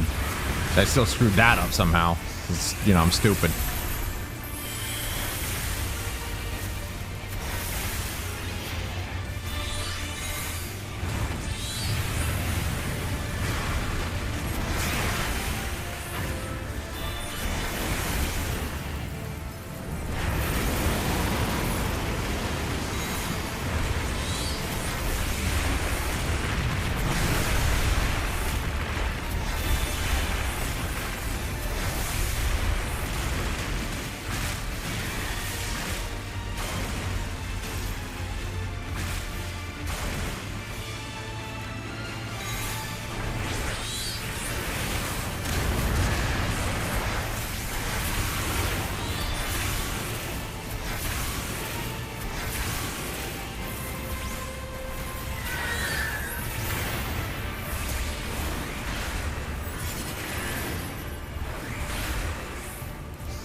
I only got hit by his flops, essentially. Oh. Yes, we need this. Right? Oh, yeah. Oh, yeah. New piece. There you go. Hell yeah, dude. Wait, I didn't have those on? Yo, let's go! I didn't even know I got those. Let's go! Bruh. We have the gloves to replace, the ring, one ring, and the earrings, and that's it. Ooh, I didn't even know I got the new, like, some of the new stuff there. That's sick.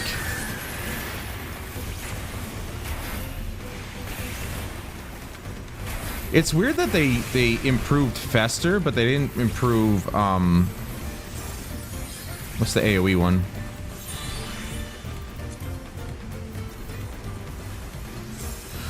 Pain Flare. How could I forget that name?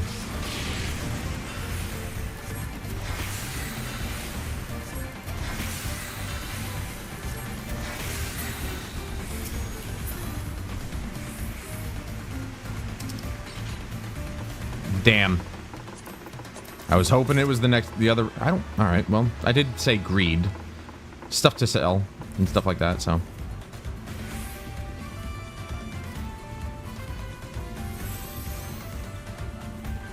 Why the hell did he say ladder? What?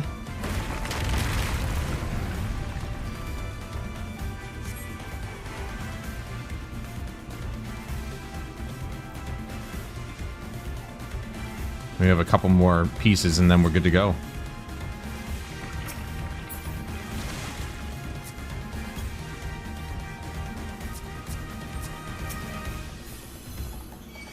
Ah, why is he attacking me? What'd I do?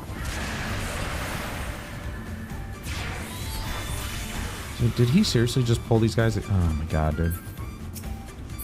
Everybody else was fighting with... Wait, I already have the pants, don't I? Yeah. Unless these are better. No, they're the same. Oh yeah, I already have that, so it's fine. That.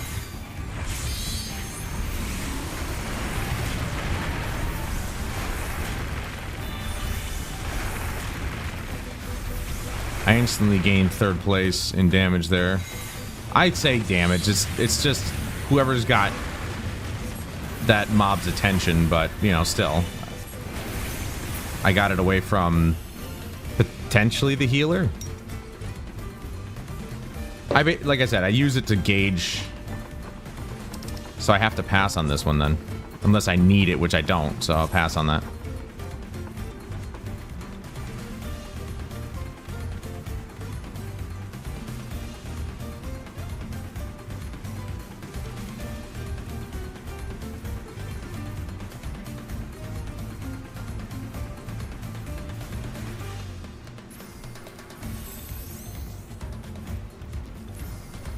It's too bad I can't get another pair of them just to sell, but yeah, you can't do that.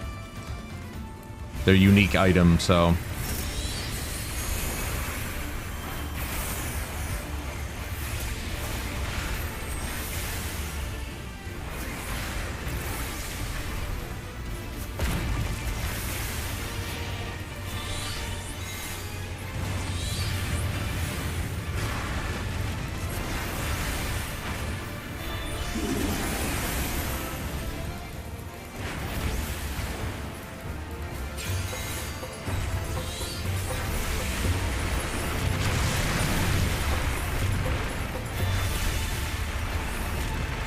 It looks like it's the same every single time. I'm always over here, and I'm always avoiding those hits.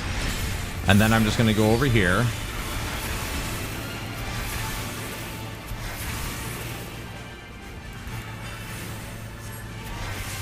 And there you go. And I avoid it again.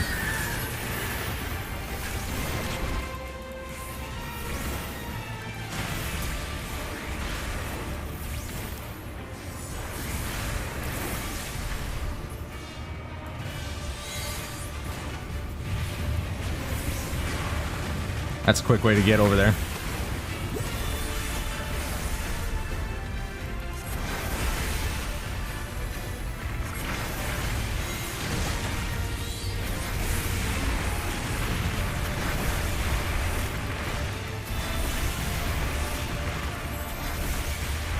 Nope, leave me alone.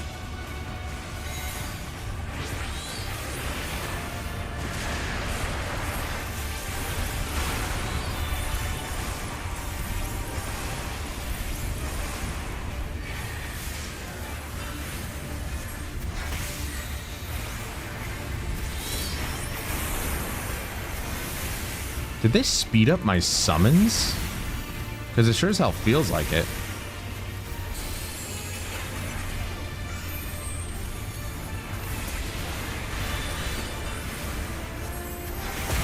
I'm getting through all my rotation a lot faster than things can cool down.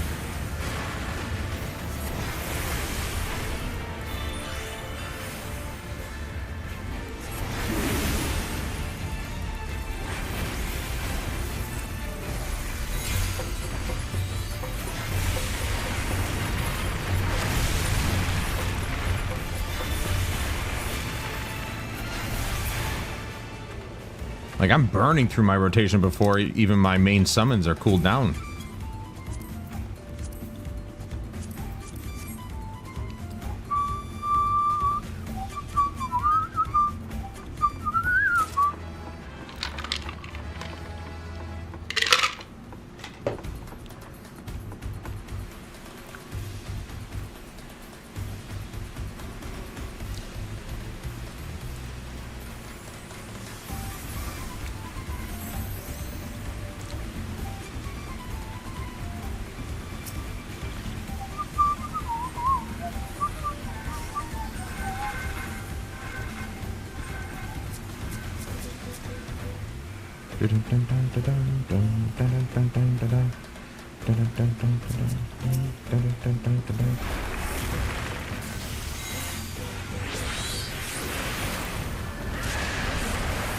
I'm gonna be leveling after this.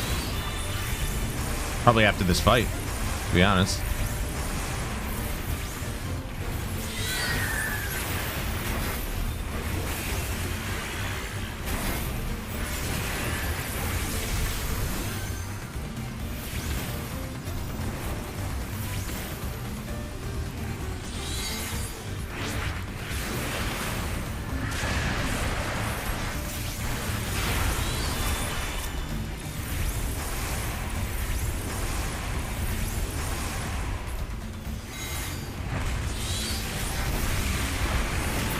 I don't know, man. I think they sped up my cooldowns. Because, like, Bahamut's at 20 seconds. I probably would have been just done before he was available again.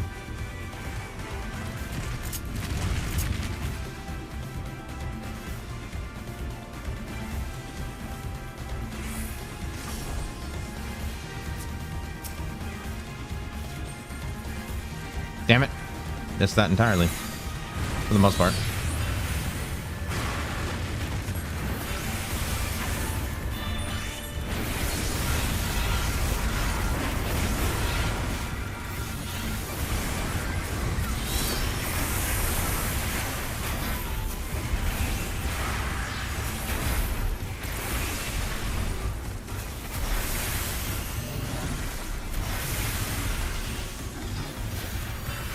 They're all dead, so I'm just gonna do Ruin.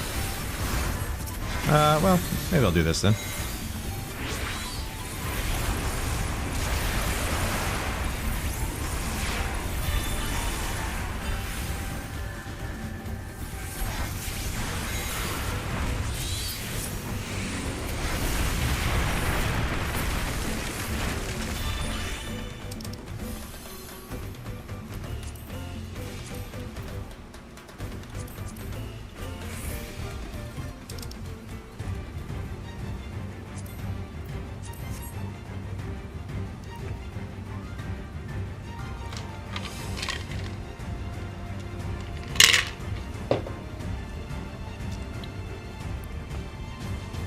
I love having Limit Break on my panel again. I rarely ever get the chance to cast it. First non-adorable boss.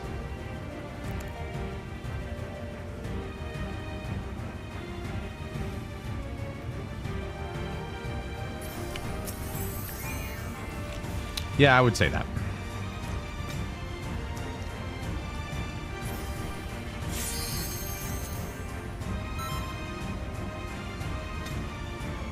I like this tank. Making sure we're on a ready check and everything. You interrupt my cast, you douchebag.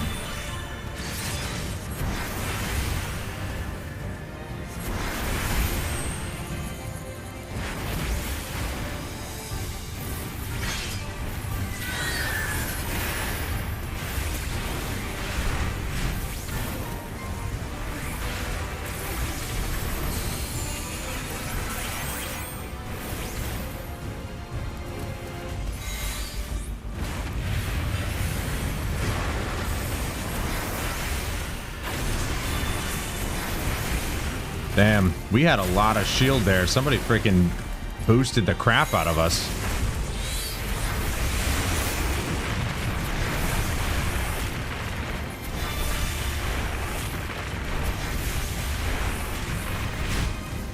Uh-oh. I think I might have just saved my own ass with that one. Potentially.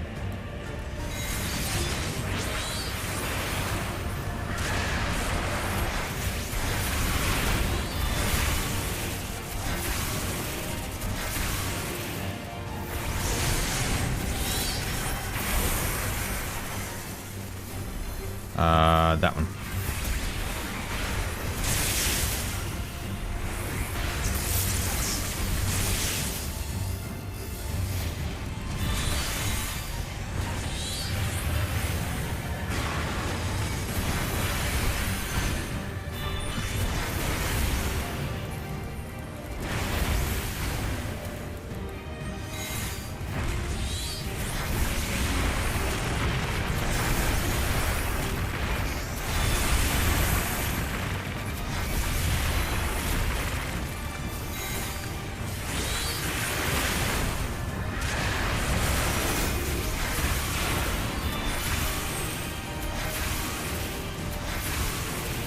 I finished. I've got 5 seconds still.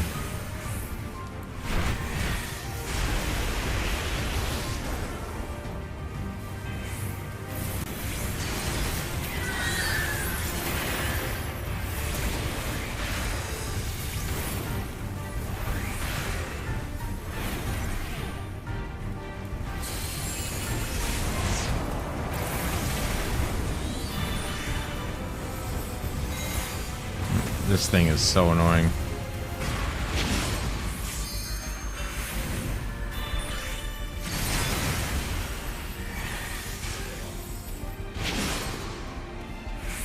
So you want to be just where I thought. You want to be somewhere in between these things. And it's too close. You bitch.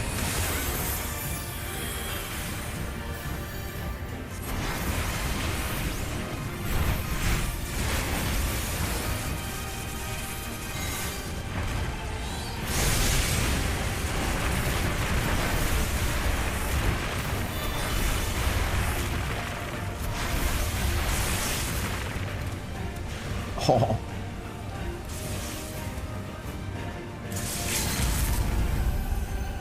Do it. Hey.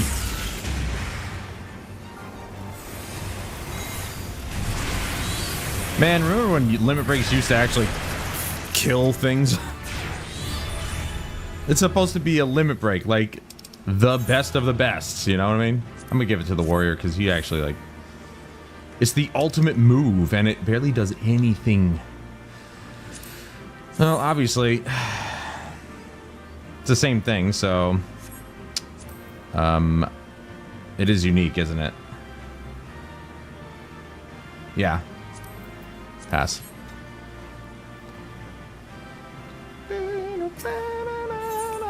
Because I can't take more than one unique, so... the same thing. That's out. Water?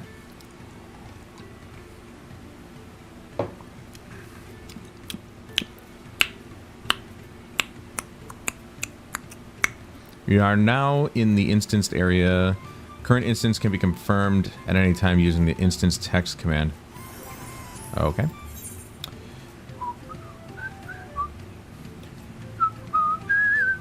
Alright, so we just need the gloves, the earrings, and one ring. That's it. That's all we need is one ring, the earrings, and the gloves. And then we've got this full gear set.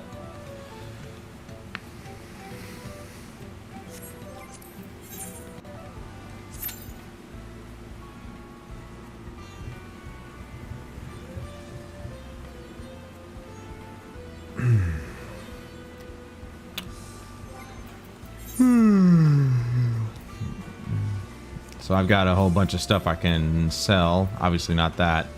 Can I lock this so I don't accidentally sell it?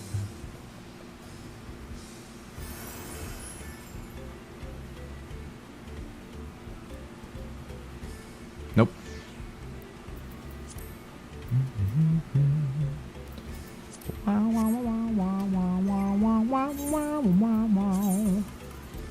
Oh, I do have the gloves. What? When did I get those? Seriously, I'm curious. When the hell did I get those? All right, so I just need the earrings and one ring, and that's it. To rule them all. Let's get rid of this one. And we're good to go. Just the earrings and one ring. Is there a mender? Yes, there is. Yes, there is. Come on. Go, go, go. Go. Oops. Repair all. What are you selling?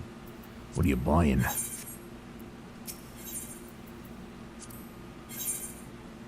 Oh, same thing as the other guy.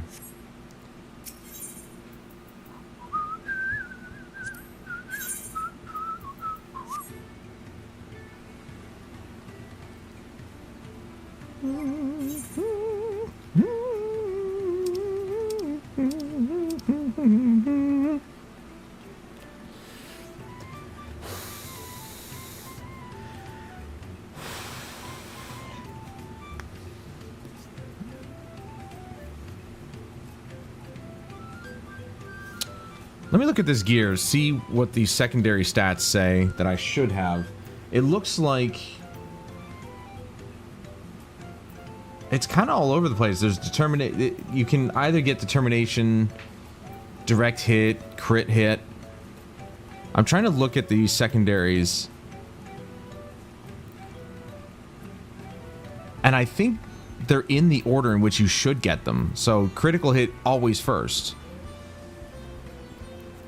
Determination second, which affect the amount of damage dealt by both physical and magical attacks, as well as the amount of HP restored by healing spells. Affects the rate at which your physical and magical attacks land direct hits, dealing slightly more damage than normal hits. The higher the value, the higher the frequency with which you hit your hits will be direct. Higher values will also result in greater damage for actions, which guarantee direct hits. I do recall looking up online, it said critical hit first.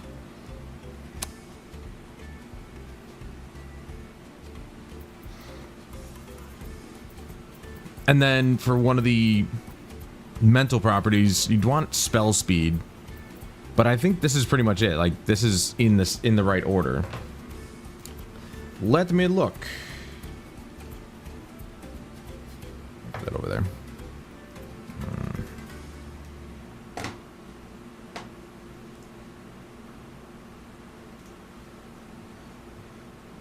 What secondary stats on or summoner? 14. Always favor critical hit as a secondary stat.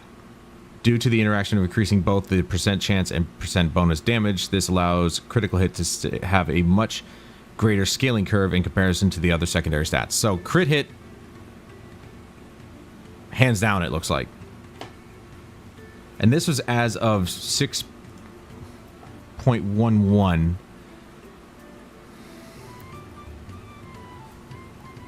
So obviously, I think WD means weapon damage. Okay, so yeah, this was during Endwalker. The section is due to do a rewrite because of Endwalker's summon rework. The stat situation is now more complex with spell speed affecting the core rotation cycle. Oh, that makes sense. And as such, there can be merits for going much faster instead of keeping SPS, whatever that is, as low as possible. Or spell speed. Sorry, there you go.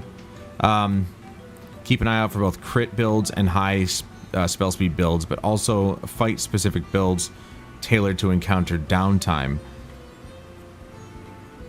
The scaling curve can then be amplified further due to the various critical hit party buffs that exist, such as Battle Litany, Chain Stratagem, and Devilment. Following crit will come direct hit and then determination. So technically, you swap these two here. In the simplified order above, however, we labeled direct hit as slightly greater than or equal to determination. This is due to the fact that both direct hit and determination have very similar scaling curves to each other, which means there's not a significant difference in expecting damage output between these two and will generally come down to which stat can reach an additional tier compared to the other. Spell speed is labeled at the end of the priority order due to the fact that roughly half of your damage output as a summoner is completely unaffected by spell speed, as this portion comes from something global cooldowns. It has a lowercase o in front of it, so OGCDs. This results in spell speed simply being a weak stat for summoner and will be minimized as much as possible. However, in very specific situations, small amounts can be useful for global cooldown alignment. So really just go crit, direct hit. That's, I mean, I've got more determination right now, but if I was to choose one, I'd probably want to go direct hit mostly. Is Noxic still a thing?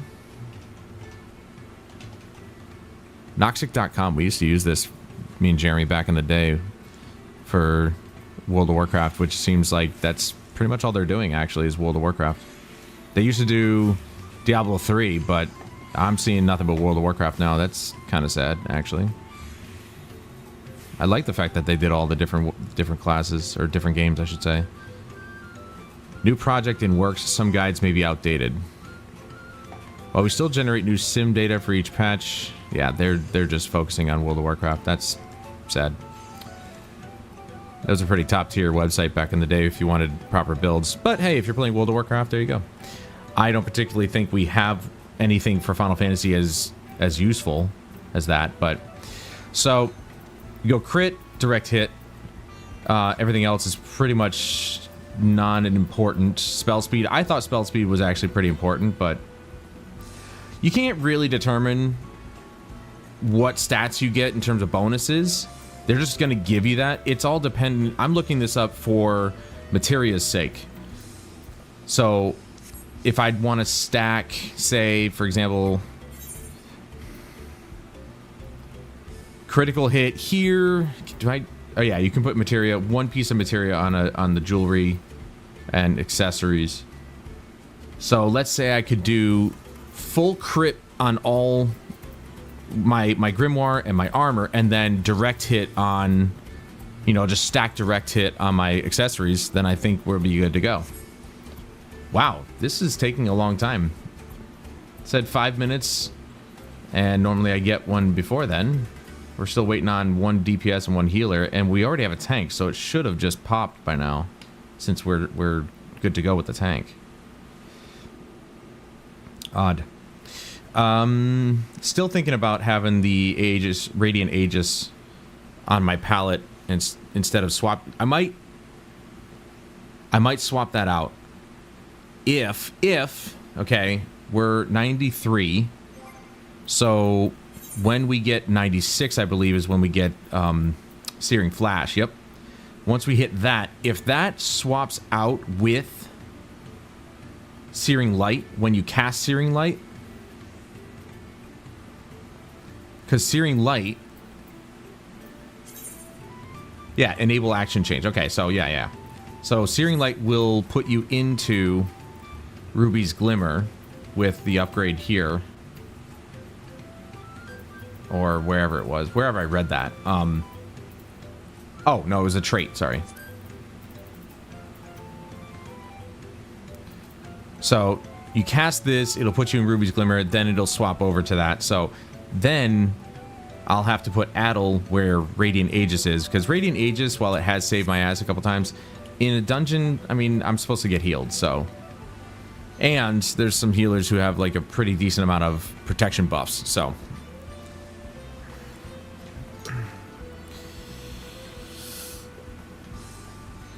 Oh, man.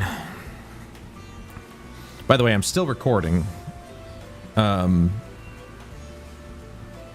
was planning on going maybe just under 12 hours. I don't know if I want to stop playing though, so it's like I might go past 12 hours. We'll see. We'll see what happens. I might go past it, but if I do, then I'll put the live stream. I'll either delete the live stream or I'll put it in private, so that way people don't go and watch it, because it's like whatever, it cuts off at 12, and I'll just cut out the part where I'm cooking and then just upload the stream as that. It'll be a long stream, or long video I should say, but it'll be there finally. Holy crap, dude.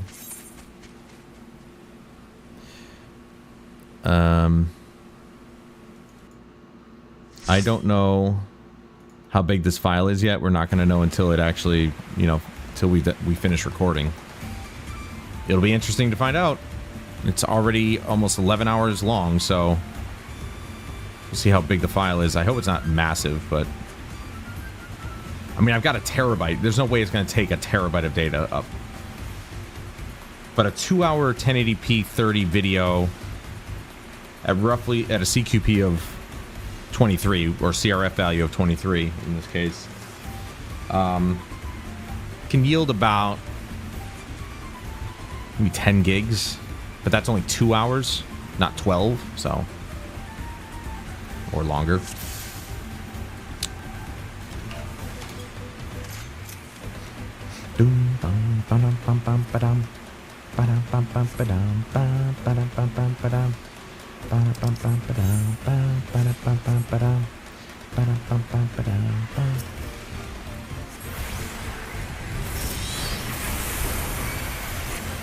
Whoops! Pulled everybody immediately.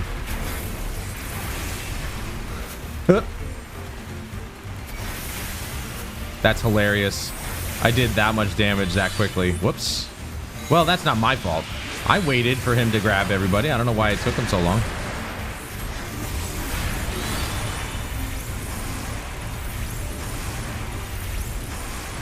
Kind of a massive amount of burst damage right there.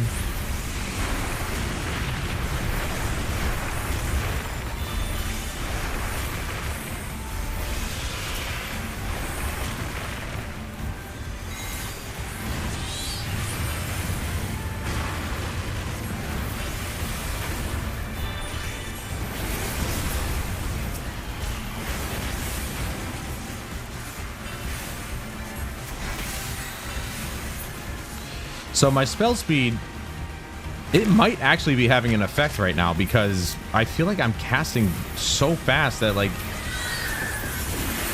well, like I said, I'm done with my rotation completely, and either Phoenix or Bahamut is not ready yet, so I think my spell speed might be a bit up there at the moment. It was like 800. It wasn't super high, but you guys are seeing it right here. I'm blazing through my rotation.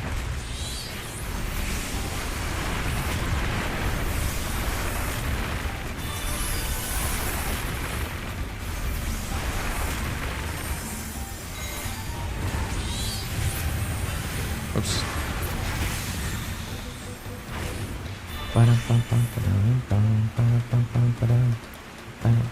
Well, this is going to be wasted. All of Ifrit's abilities are just about to be wasted right here.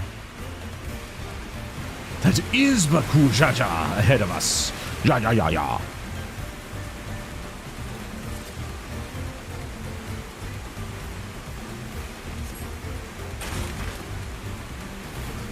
Except for his, I always like the fact that their specialty ability is never really, you can't waste it.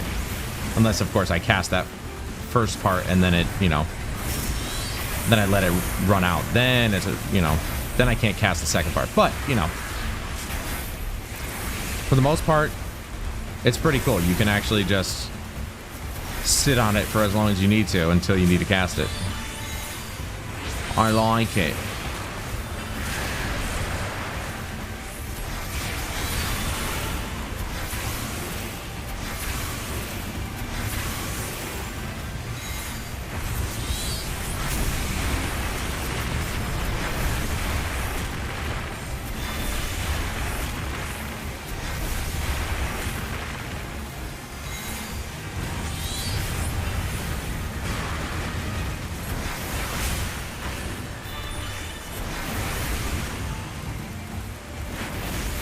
Dude, I am killing it in the damage department right now.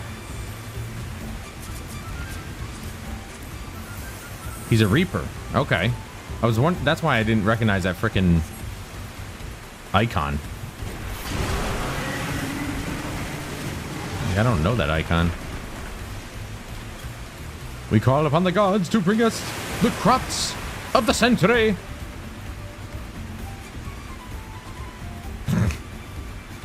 Oh, M dance, the Manderville dance. This is so stupid. Look at me.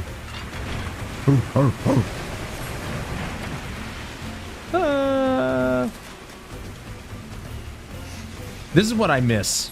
I'm not gonna lie. I miss actually like having to go through a dungeon multiple times, not only to get the gear, but also you just know the dungeon like the back of your hand. You know, but there's, like, say, for example, there's a lot of earlier dungeons, like, back in The Realm Reborn that I remember some to this day, but then most of the other ones I just don't. That's how long it's been, you know?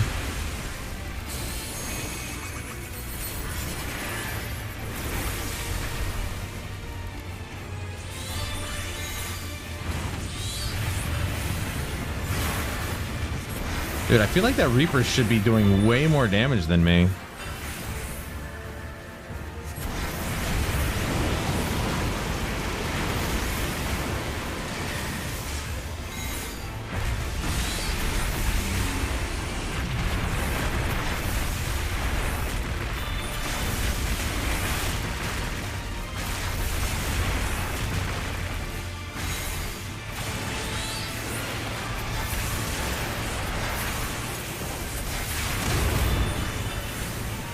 Oh, and he's dead.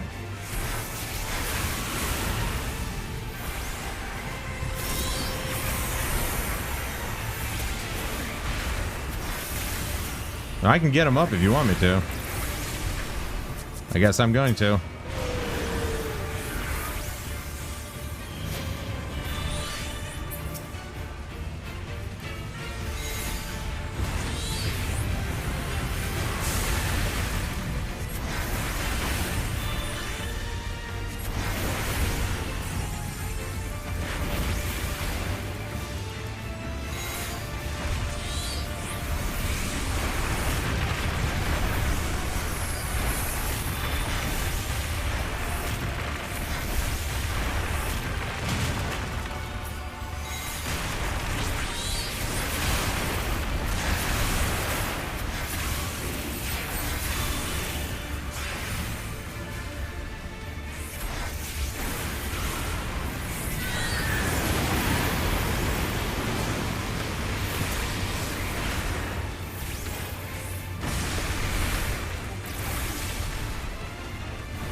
Oh, and I landed right next to it too. Look at that.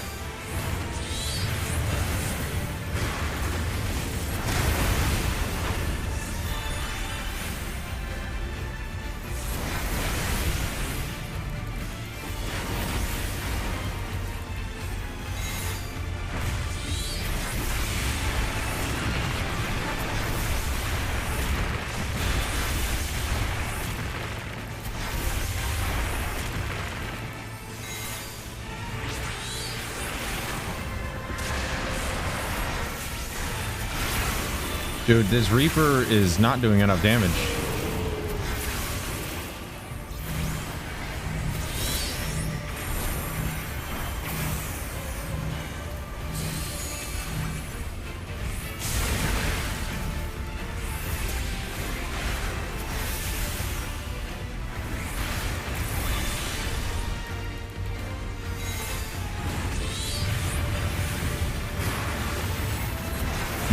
My only guess is that this guy, he's a new player, but he didn't like actually go through it. He just skipped ahead to 90, which is something you can do now, which I don't agree with personally. I mean, if you don't care to do the story, you can at least skip the cutscenes. You don't have to sit there and watch them, but at least go through the work of learning the class first. By level 90, you should know your class inside and out. This dude doesn't look like he knows what he's doing at all. See what I mean? My combos, or my one macro's not ready. It's gotta be my spell speed. Gotta be my spell speed just being a little too fast. We shouldn't be having this guy cast this, or go through this many times.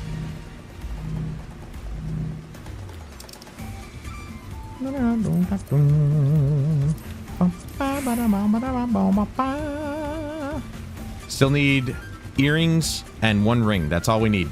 And then we got this full gear set.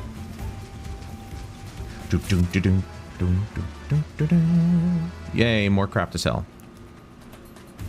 I say crap. That's what I want. I want to be able to sell more stuff, get more money. I had over 600,000 and I wasted it on buying that gear when I was just going to get new stuff anyway. Oh well, it was worth it because I didn't want to wear that stupid outfit.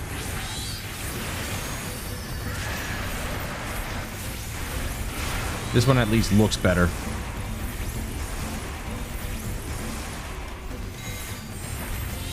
And I'm talking about the one that makes me look like a painter. Not the one that wraps my head. That one's actually really cool. I think that'll make that my Halloween getup.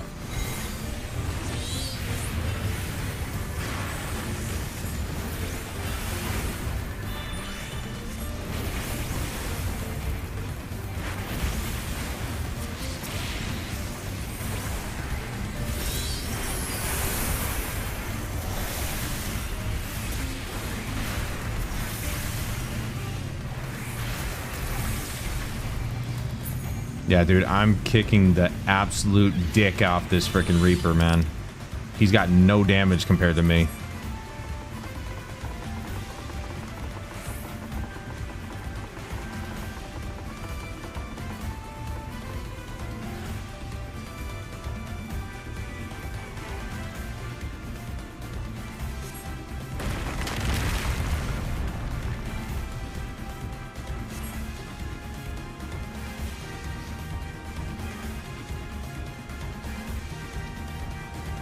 Plus, this will be the first time in a long time that I've actually got a full gear set from grinding it out, rather than just like, you know, I bought it or something. No, not the treasure coffer. For God's sake, get the green guy. Oh my god, I had him. Oh my god, I had him. Alright, forget it. Jeez. That's healing. Damn it.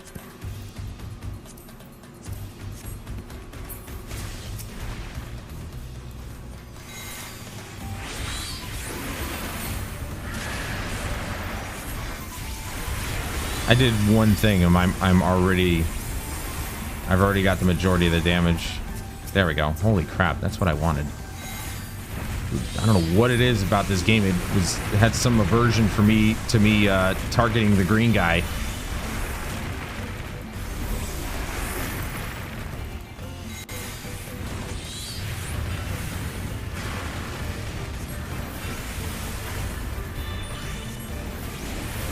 Now, obviously, I don't know if I've got the most damage on the entirety of the group, but the entirety of the group of the enemies, but, you know, like I said, it's a pretty decent barometer to tell whether I'm doing the most damage or not.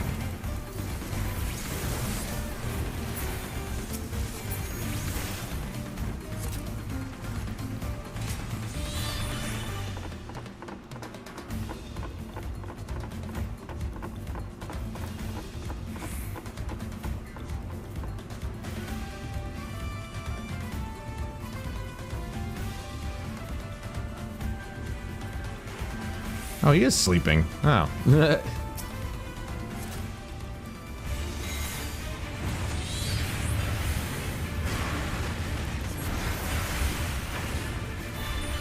It's so cute. Kill it.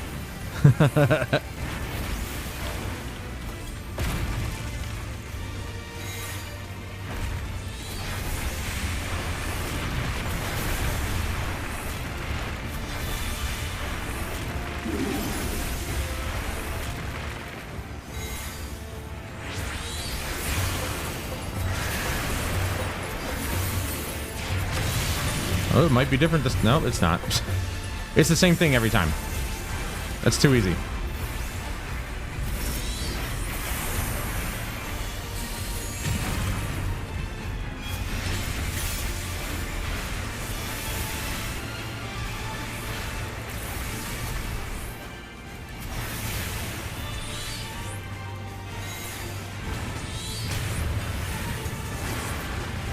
I thought it'd be random every time you come in, but it's literally the same thing every single time, so... Okay. That works for me.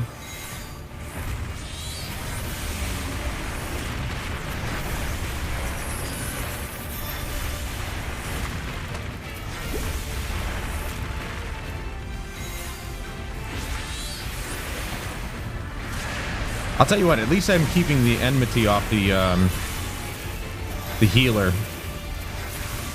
At least I'm trying to, anyway. Looks like the enemies have a different thought on that part.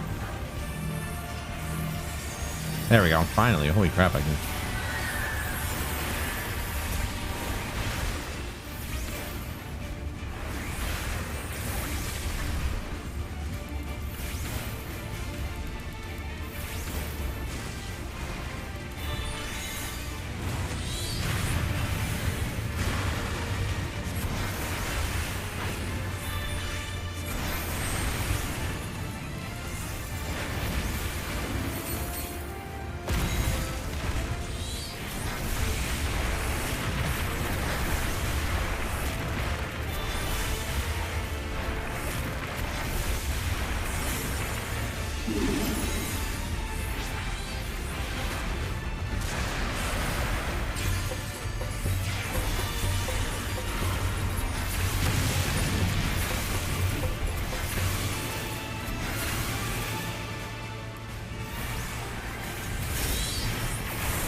Damn it.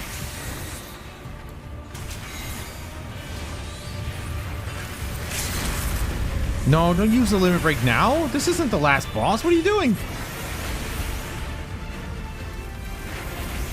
Okay, he didn't. I think he canceled it. Holy crap. Hey, don't burn our limit break now, bro. I don't know if the tank was doing it or if it was the Reaper, but...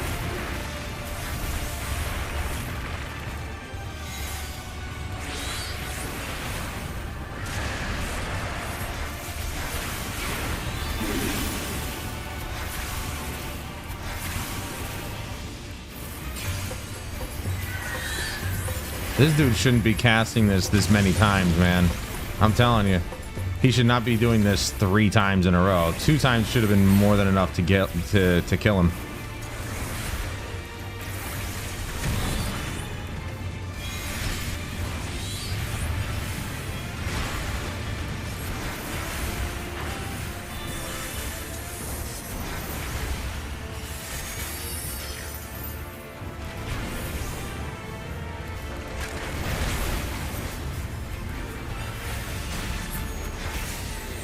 This Reaper's not doing enough damage by any stretch of the imagination. We did it! We got the earrings. We don't need that, obviously. That's the healing. Oh, man. Let's go. Let's get it, bro. Let's get it, bro. Let's go. Oh, come on. While jumping. I'm not jumping. I'm climbing. Yes! Now we just need 1 ring to rule them all. I know I said that. I made that joke earlier. I know, but it's still funny. Shut your mouths. No. Go. Go. Hello? He's not going to move forward? Weird. All right. Thought he'd hold a group. Big time.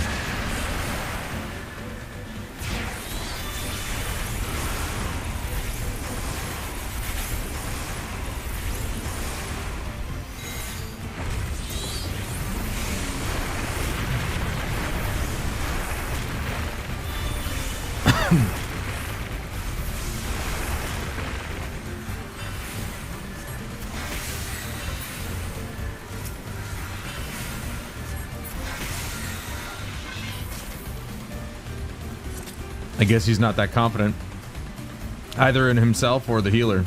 I think the healer's doing pretty well, but the Reaper is not. Damn, that would have been the one ring I needed right there.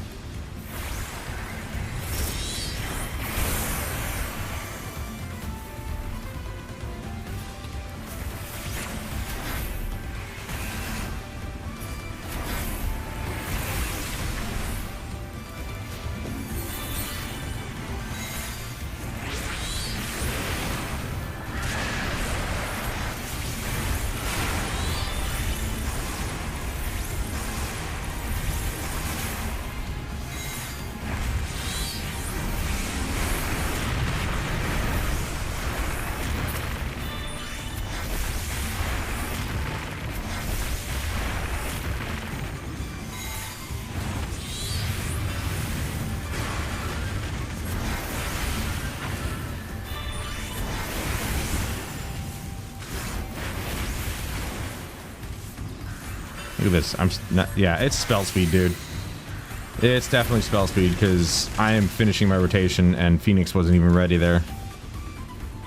Where it used to be almost perfectly timed.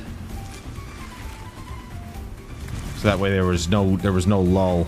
I don't know what the spell speed number was at though. That's the problem. I'd really like to know.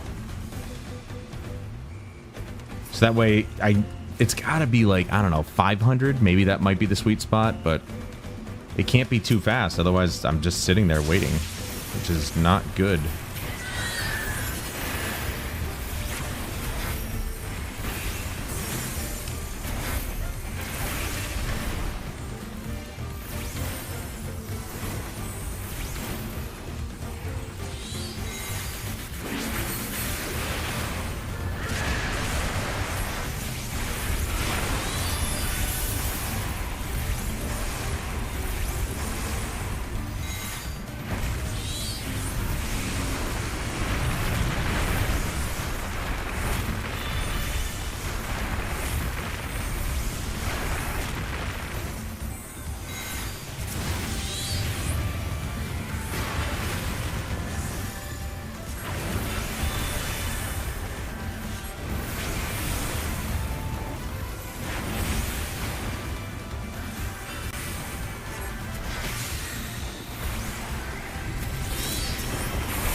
That's a necklace.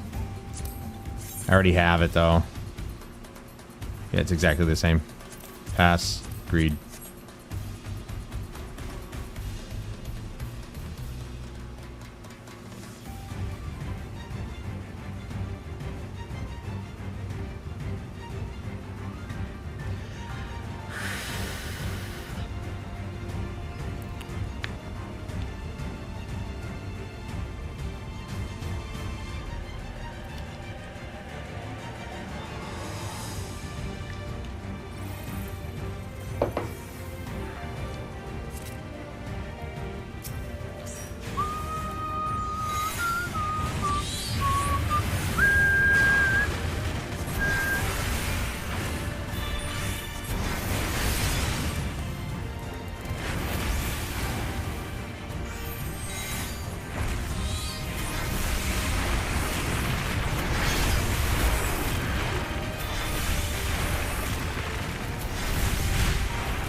Oh, crap. Bastard. He got me that time.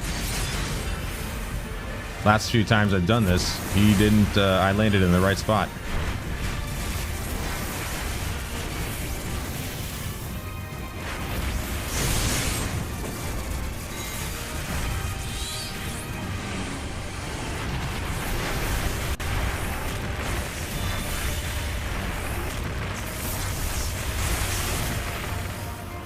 That was not the right spot. I was in the wrong spot.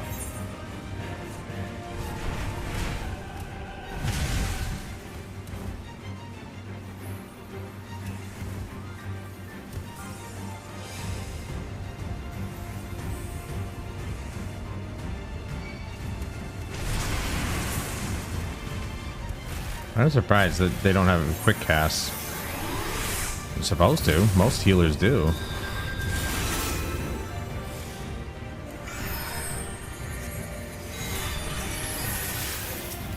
Well, there goes my damage. Maybe. We'll see. The healer didn't even heal me, dude. Now I get why the tank was hesitating. The healer, not very good. Look, I mean, the tank's almost dead. The healer's really behind. She rezzed me and then didn't heal me once. Oh, this is going to be tough. This is going to be a real tough one. I probably should have waited before, you know, for this thing to be done. I'll go right here. Hold on. There we go.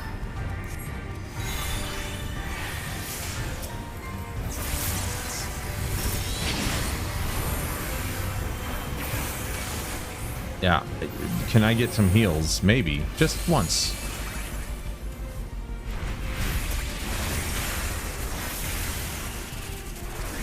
No, I get it, tank. I understand now. Alright, here's this.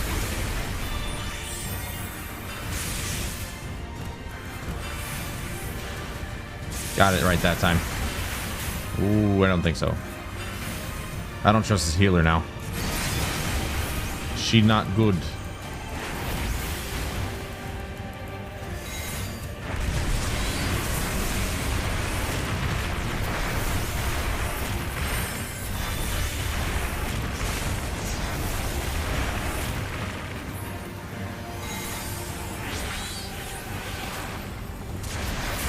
Dude, don't do it. Yep, okay, good. I'm gonna go back this way. Ah! You rat.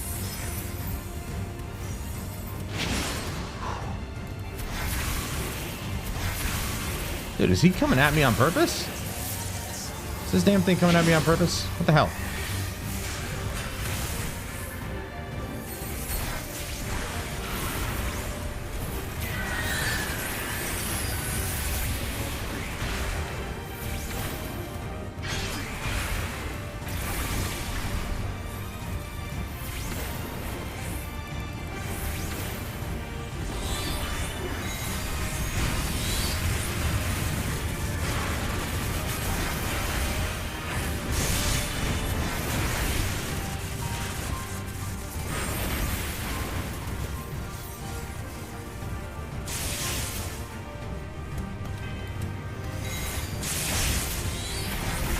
I'm still in third for damage. What does that tell you? I may not have second. That's usually the healer anyway, but that means I'm the better DPS still. And I've died twice now.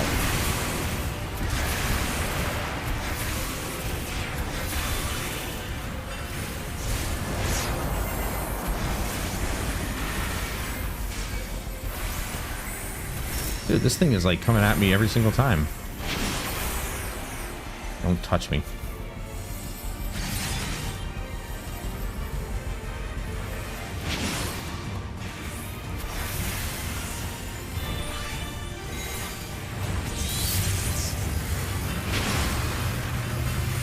Luckily, it only does 3 times. Now I'm back up to second. I've died twice. I'm still doing more damage than this Reaper. What the hell, bro? Melee is usually a lot better than magic, or at least you know, summoners anyway.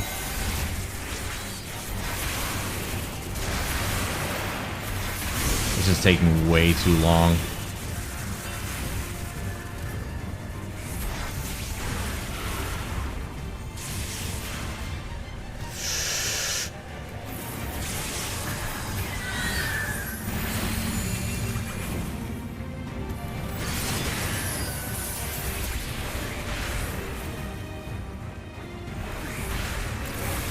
Weird. Some weird delay right there. Might have been a network lag or something like that. Do it. Damn it. Somehow I completely dodged that. I didn't even move. Boom. Good lord, dude. I'm not giving that to any... The tank. I'm giving it to the tank. The healer and the other DPS sucked. Ballsack, bro. No thanks. They were not good. Hey, Jeremy. This is actually the first dungeon. I've been grinding it a couple times. I only need one more piece and I got the full gear set from this dungeon, but I reached this dungeon...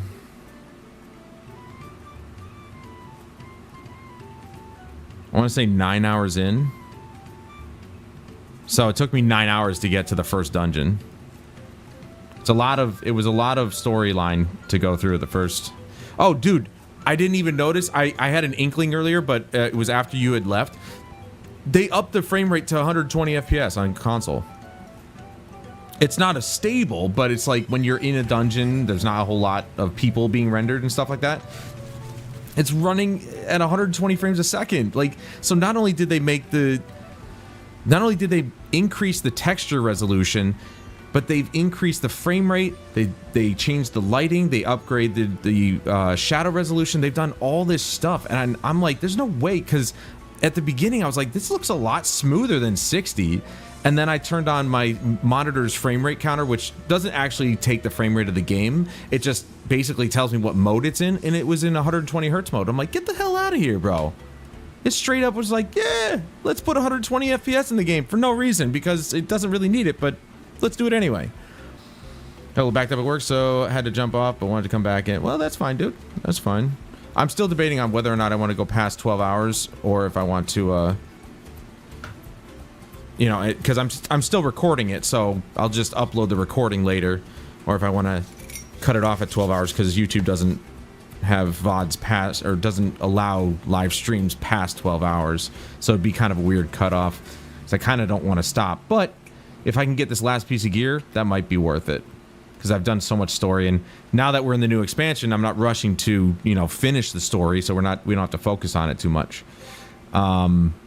I just need one more piece. I just need one more ring right here. I need another River's Breath, a ring of casting, and then we're good to go. I do have some crap that I want to sell, though. So let's get to selling that first. Doesn't really matter where it is.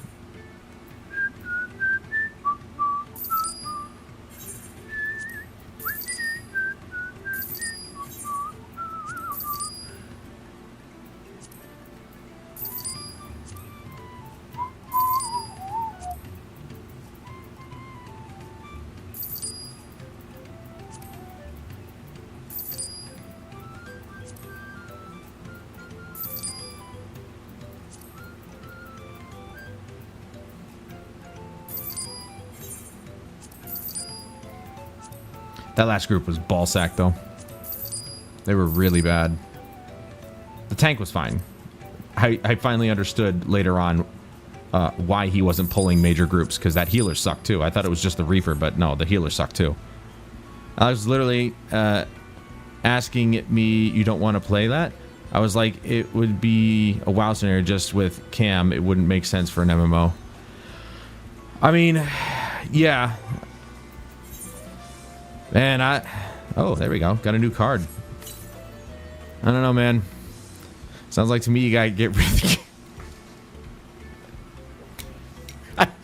couldn't get through that with a straight face. That's dark. That got dark. Oh, man. It got real dark real fast there.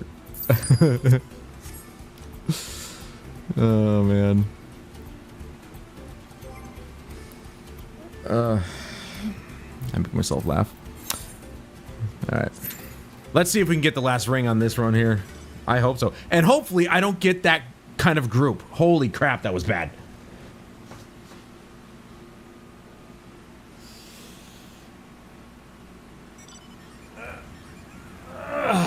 Man, this has been a blast, man. I am so happy about being able to do this today.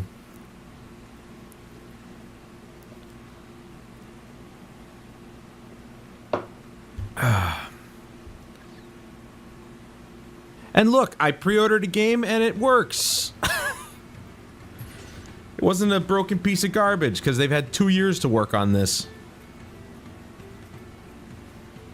But I think I actually ended up finishing the first major section of quests because I got an achievement for when I finished it. I think. Hold on, where is it? There it is.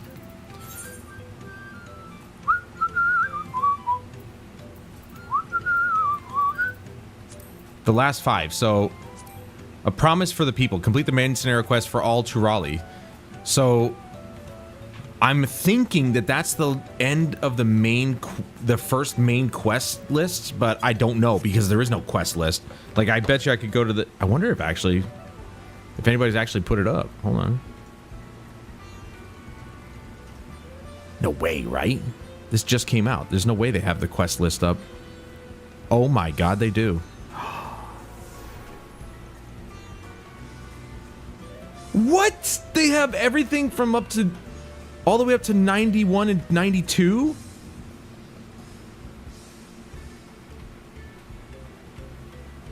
What? Well, I know I finished those. So, okay, so, no, never mind. I already finished all of... So, I'm in level 91 to 92 territory. I've only finished the second quest. Why did I get an achievement for that quest, though? Anyway, it's the second quest in the main quest chain of 91 to 92. I didn't realize they would have the quest lists up already. I was telling you, I said, yeah, dude, it's awesome, man. It's the first time I've actually been able to be a part of a expansion launch for this game. Like, I might have been part of the expansion launch for Heaven's Word, but I didn't actually... At the time, I probably wasn't able to take a day off to do it. This is the first time I've ever actually done something like this. And I'm so happy I did because I didn't get... You know, I didn't get the unlucky opportunity to, you know, be in a queue of 1,000 or so people waiting to get in. I bought, you know, I pre-ordered it. I get it in 3 days early. And maybe that won't happen on July 2nd when the expansion officially comes out.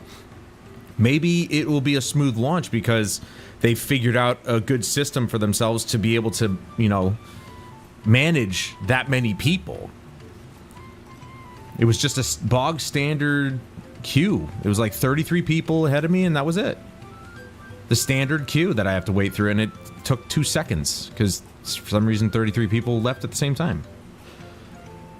All right, I'm gonna go repair before I get into the next one because those guys screwed my... Well, okay. It's fine, but I like to keep it topped off. Repair it for cheap before it gets too bad. There we go. You know, I'm gonna be honest, man. I do wish I was still into World of Warcraft because I know you love that. I know recently you tried to get back into it because of Cam, it's difficult. So I get it.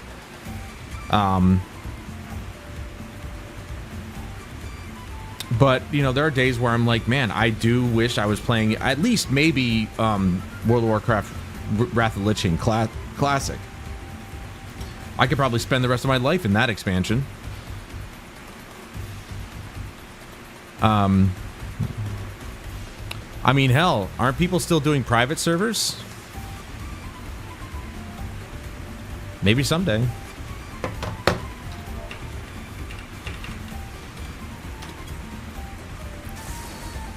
Maybe someday I'll just download and play a private server instead of paying for it. You know, we could play a private server or something. A normal one. You know, not one that just boosts you to the top level. That'd be stupid. Of course, Nostalrius was like the best private server. And Blizzard was like, no, we're not going to allow this because we're going to do it. Except you're going to have to pay for it. Though, to be fair to them, they don't charge any extra, at least for the classic servers, so I'll give them that much. But you know, it's kind of hard for me to think about actually even playing World of Warcraft, having played this for so long, and what they're doing with this game is unbelievable. All of the improvements with patch 7.0 that they brought out today, I've been nothing but just giddy all day with everything that they've improved. I mean, even down to the smallest thing where I can actually set it up so that it doesn't actually... It only... During a voiced cutscene is when it auto loops through the dialogue for me, so I don't have to actually like keep pushing the button. I didn't realize... I don't know if it just came out with this patch or not, but there was a little cogwheel in the options, and it said either do it for all cutscenes or just voice dialogue. And I'm like, when did this come out? So now, I don't ever have to worry about swapping it back and forth ever again. Because they've already done the work for me. And I'm like, it's about damn time. That was one of my biggest pet peeves, is the fact that I had to keep turning auto advance on text, on dialogue on and off. Based on whether it was a voice cutscene or not. And they just did it for me. And I'm like, awesome. That makes it so much easier. So I don't have to keep worrying about that. I feel like we beat WoW into the ground. Playing Classic WoW was cool, but I feel like if I ever went back, I would play retail. Yeah, I mean, you know. I don't know. Retail might be cool. I don't know. Everybody says Dragonflight was quite good, but I just have no desire. Because then I'd have to buy the expansion. I'd have to spend more money, and I already put enough time and money into this. I don't think I've ever... Actually, yeah, I don't think I've never gotten the collector's edition. I just looked at, like, when I was registering my expansion, when I fired this up today, it showed me everything that I owned, and it was even listing the Windows versions of everything. I hadn't realized I don't think I missed a collector's edition once of any of the expansions, and I don't remember actually buying some of them. So that was according to their list. I'm pretty sure I missed a couple, but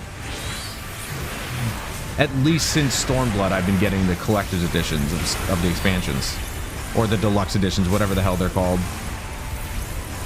This one specifically because it released 3 days early. If I pre-ordered it, and it landed right on a Friday for Final Fantasy XIV Fridays. So there you go. That's why I did it, for mostly. And I wanted to be a part of it, so. I wanted to be ahead of everybody else. I wanted to be one of those people. Wanted to be the one! I'm not sure about private servers. I mean, you know, again, Nostalrius was like the best one. There are some really good ones out there, but you'd have to dig. I'm stoked I grabbed Battlefield so we can play something. Yeah, word, dude. I mean, that's just like you hop in, play a few games, hop out, and no big deal. It's perfect. I will say I have to like jump off a lot, so sorry if I can't play for long. It was a perfect storm. Yeah.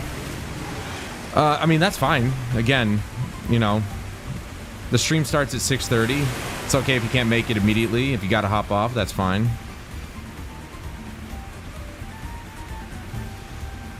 Wax is from Hungary though. Though he actually has me join a game first, and then he'll join in on my game, so that way we're playing on our servers, so you don't have to worry about that.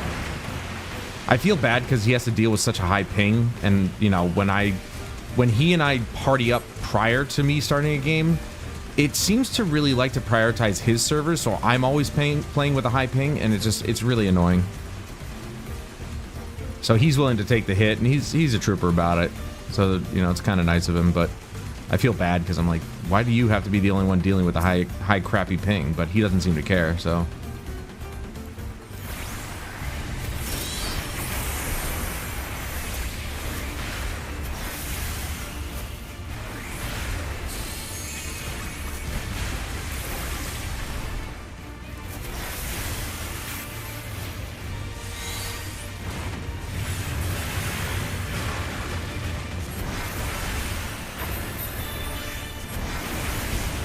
Yeah, I'm back on top of the damage again.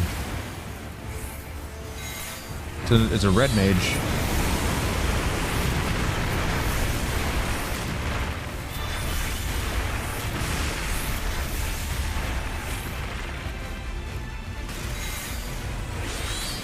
We're gonna get hit. Oh my god. I didn't get hit. Holy crap. Thought I was gonna get hit. Just in case I miss. No, we're good.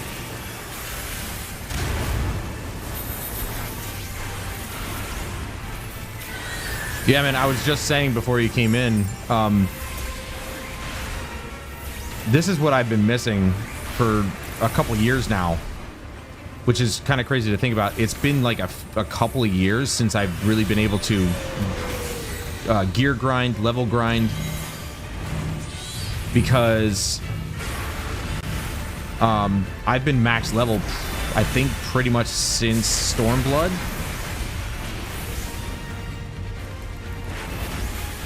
Which was 4 years ago, so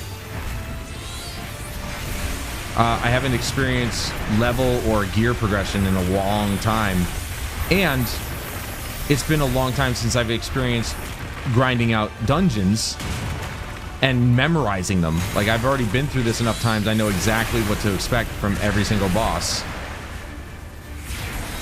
But it's been so long since I've even touched like a Realm Reborn dungeons that I remember some of them, but not all of them. Where I used to remember all of them.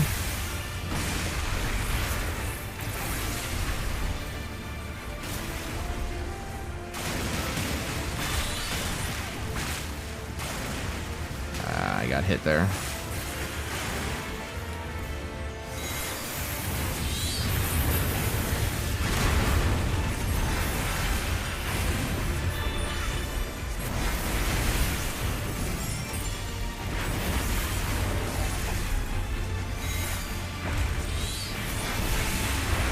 Alright, the red mage finally, he took damage lead. Oh, we're kind of swapping back and forth, actually, depending on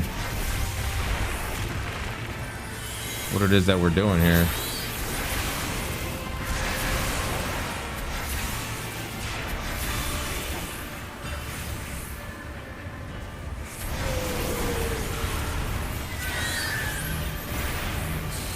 I'm just like, thank you. Jeez. I wasted that. Oh well. Come on, give me my ring. No.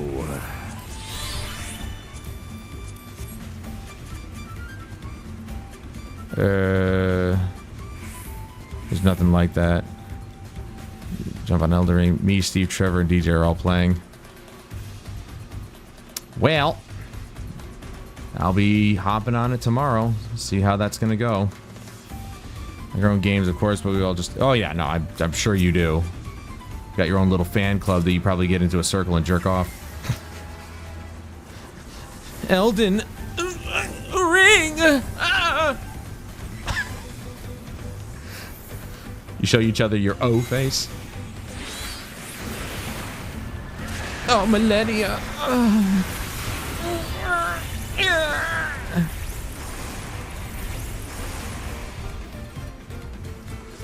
The blade of what? Mikula!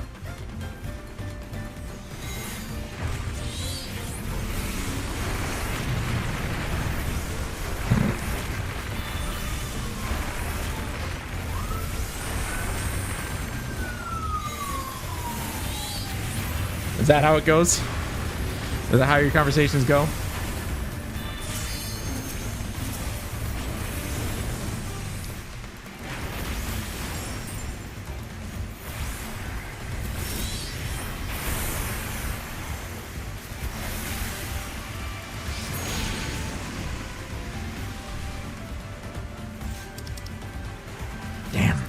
Come on, ring.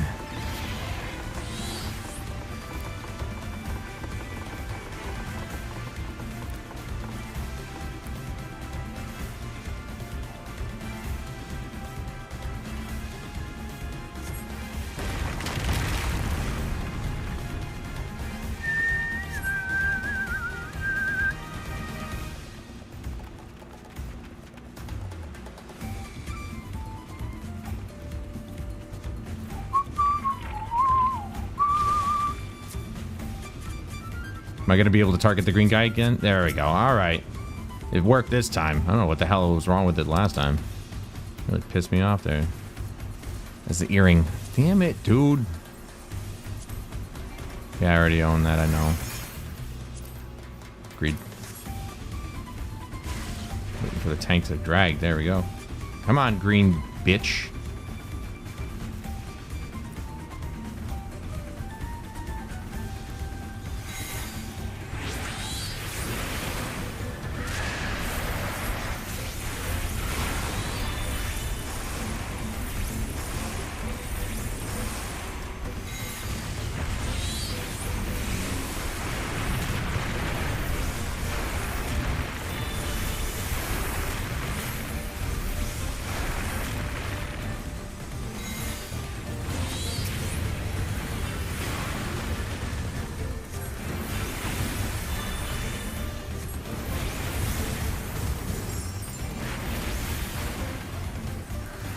Not gonna waste my Phoenix on that. All right, this is a much better group. Thank God. That last group just... want to kill myself. Not really YouTube, all right? Not really. It's a joke. God. No need to flag me or anything.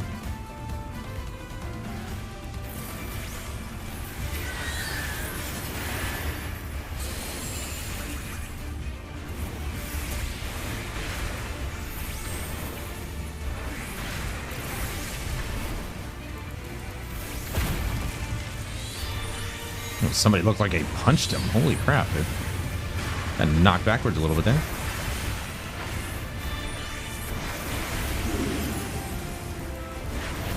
Okay, I'm definitely out damaging the red mage now.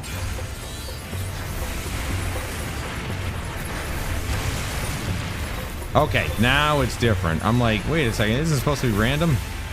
Dude, I straight up like was able to dodge it the many times that I've been doing this.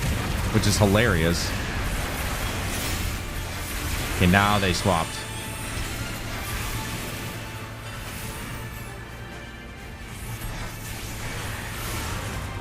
Boom.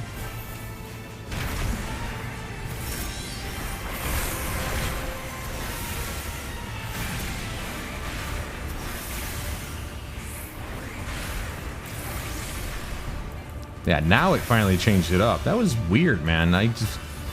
It seemed like it was the same every single time.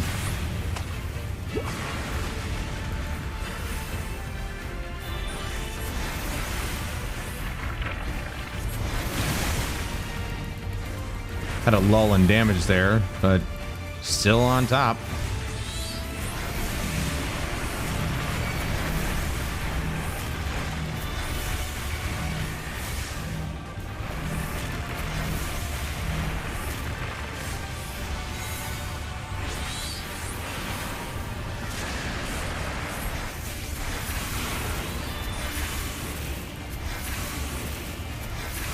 Little heals there, healer. Maybe, just maybe. Possibly, iffy.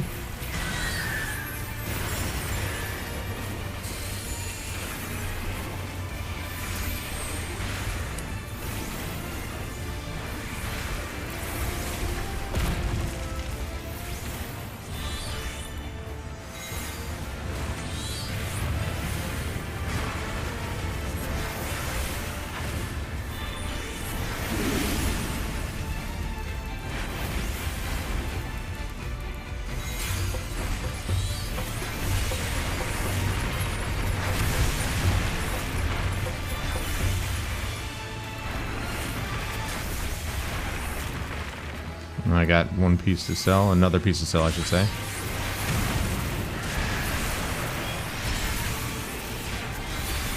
I found the sweet spot. I think. I hope.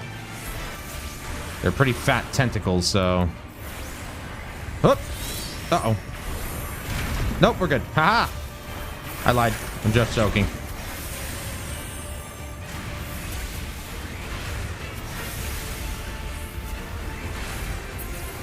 Damn. I almost used my Rune 4 there. That would have been nice. To know that I finished him. Agreed. Agreed. Bum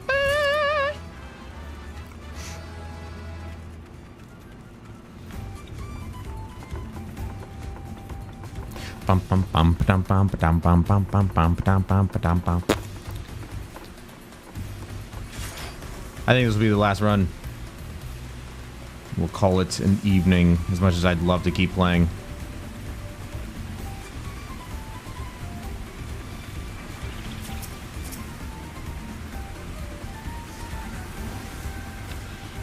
Like I said, the recording was just for posterity's sake, just in case I needed to wait to get into the game.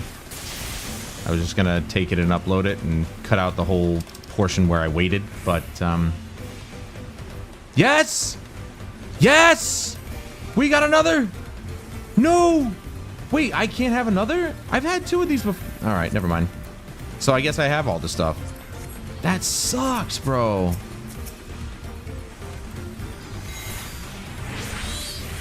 You can have 2 rings. Why did...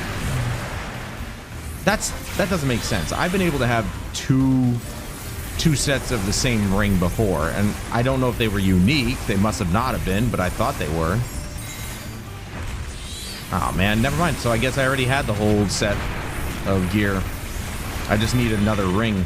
I need something different, and I'm not going to get it from here.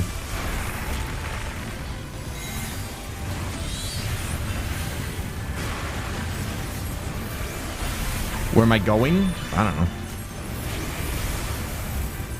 I'm not going anywhere. If you want to play some Battlefield, we can play some Battlefield if you got time.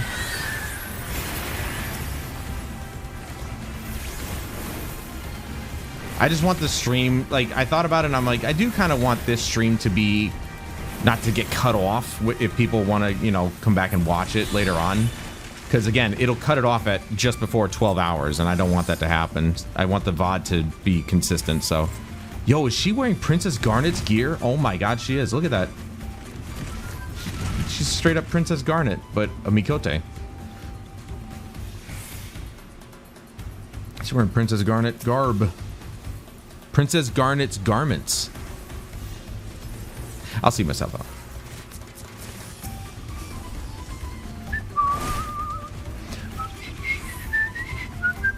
Oh, don't touch me.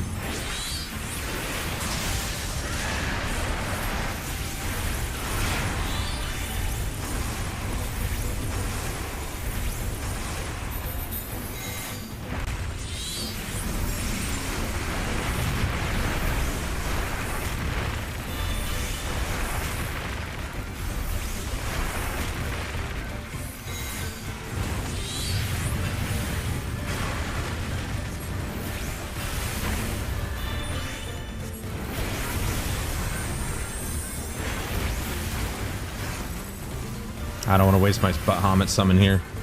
I'm gonna go with Ruin.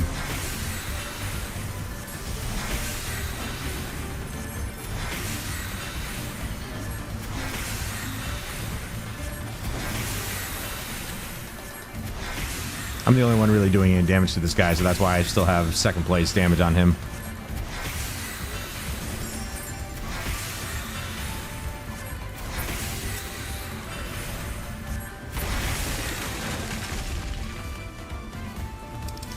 Damn, that is so disappointing.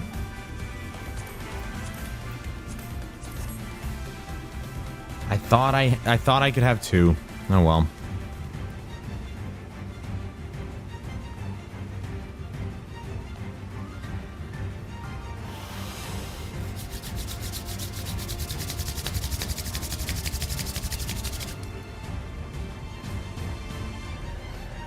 Going for boobies. I have no idea which ones I was going for. There's none on the screen, but my imagination went wild.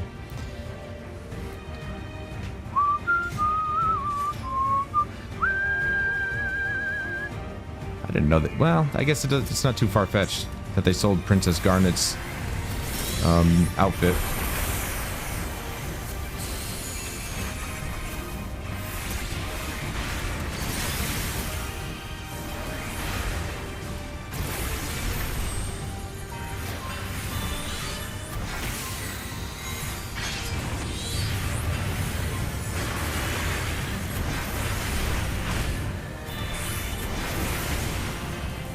Dude, I am beating this red mage so easily in damage. What the hell?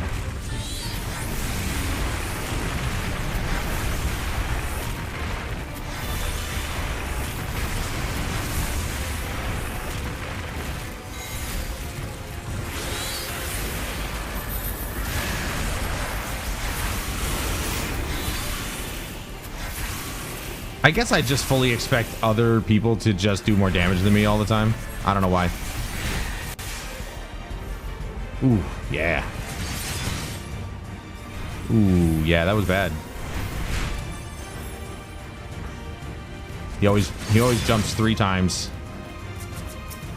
Nope. Okay, he's got him. He's got him.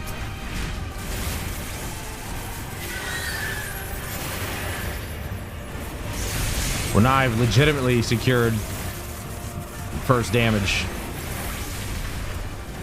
It's not really that important in this game. Not a lot of people really pay attention to who's doing the most damage, but... Uh-oh. Uh-oh. Uh-oh. Woo! Too late on that one, but I'm okay. I'm good.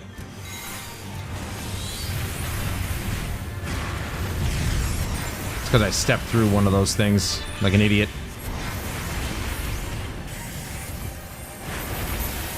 Let's say hello, heals. Maybe. Maybe today.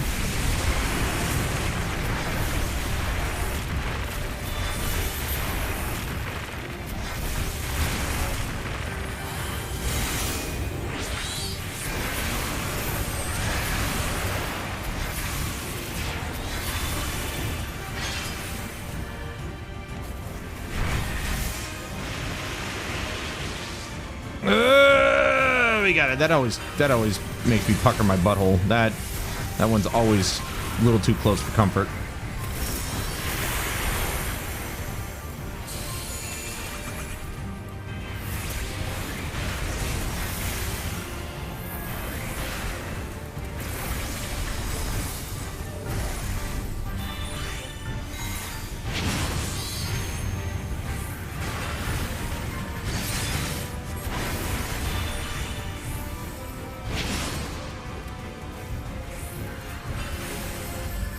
Stay away from me.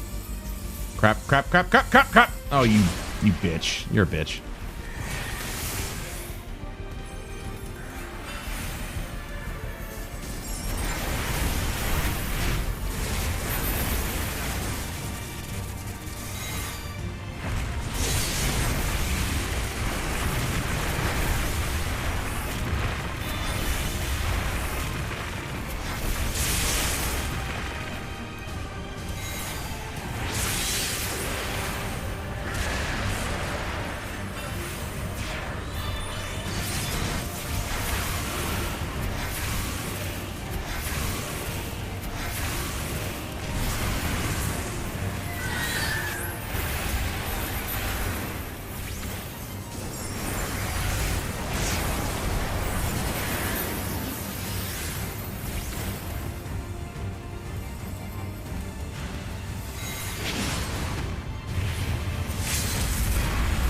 I burned the freaking limit break. I wanted to do that. I always want to do it now that I've got it on my palette.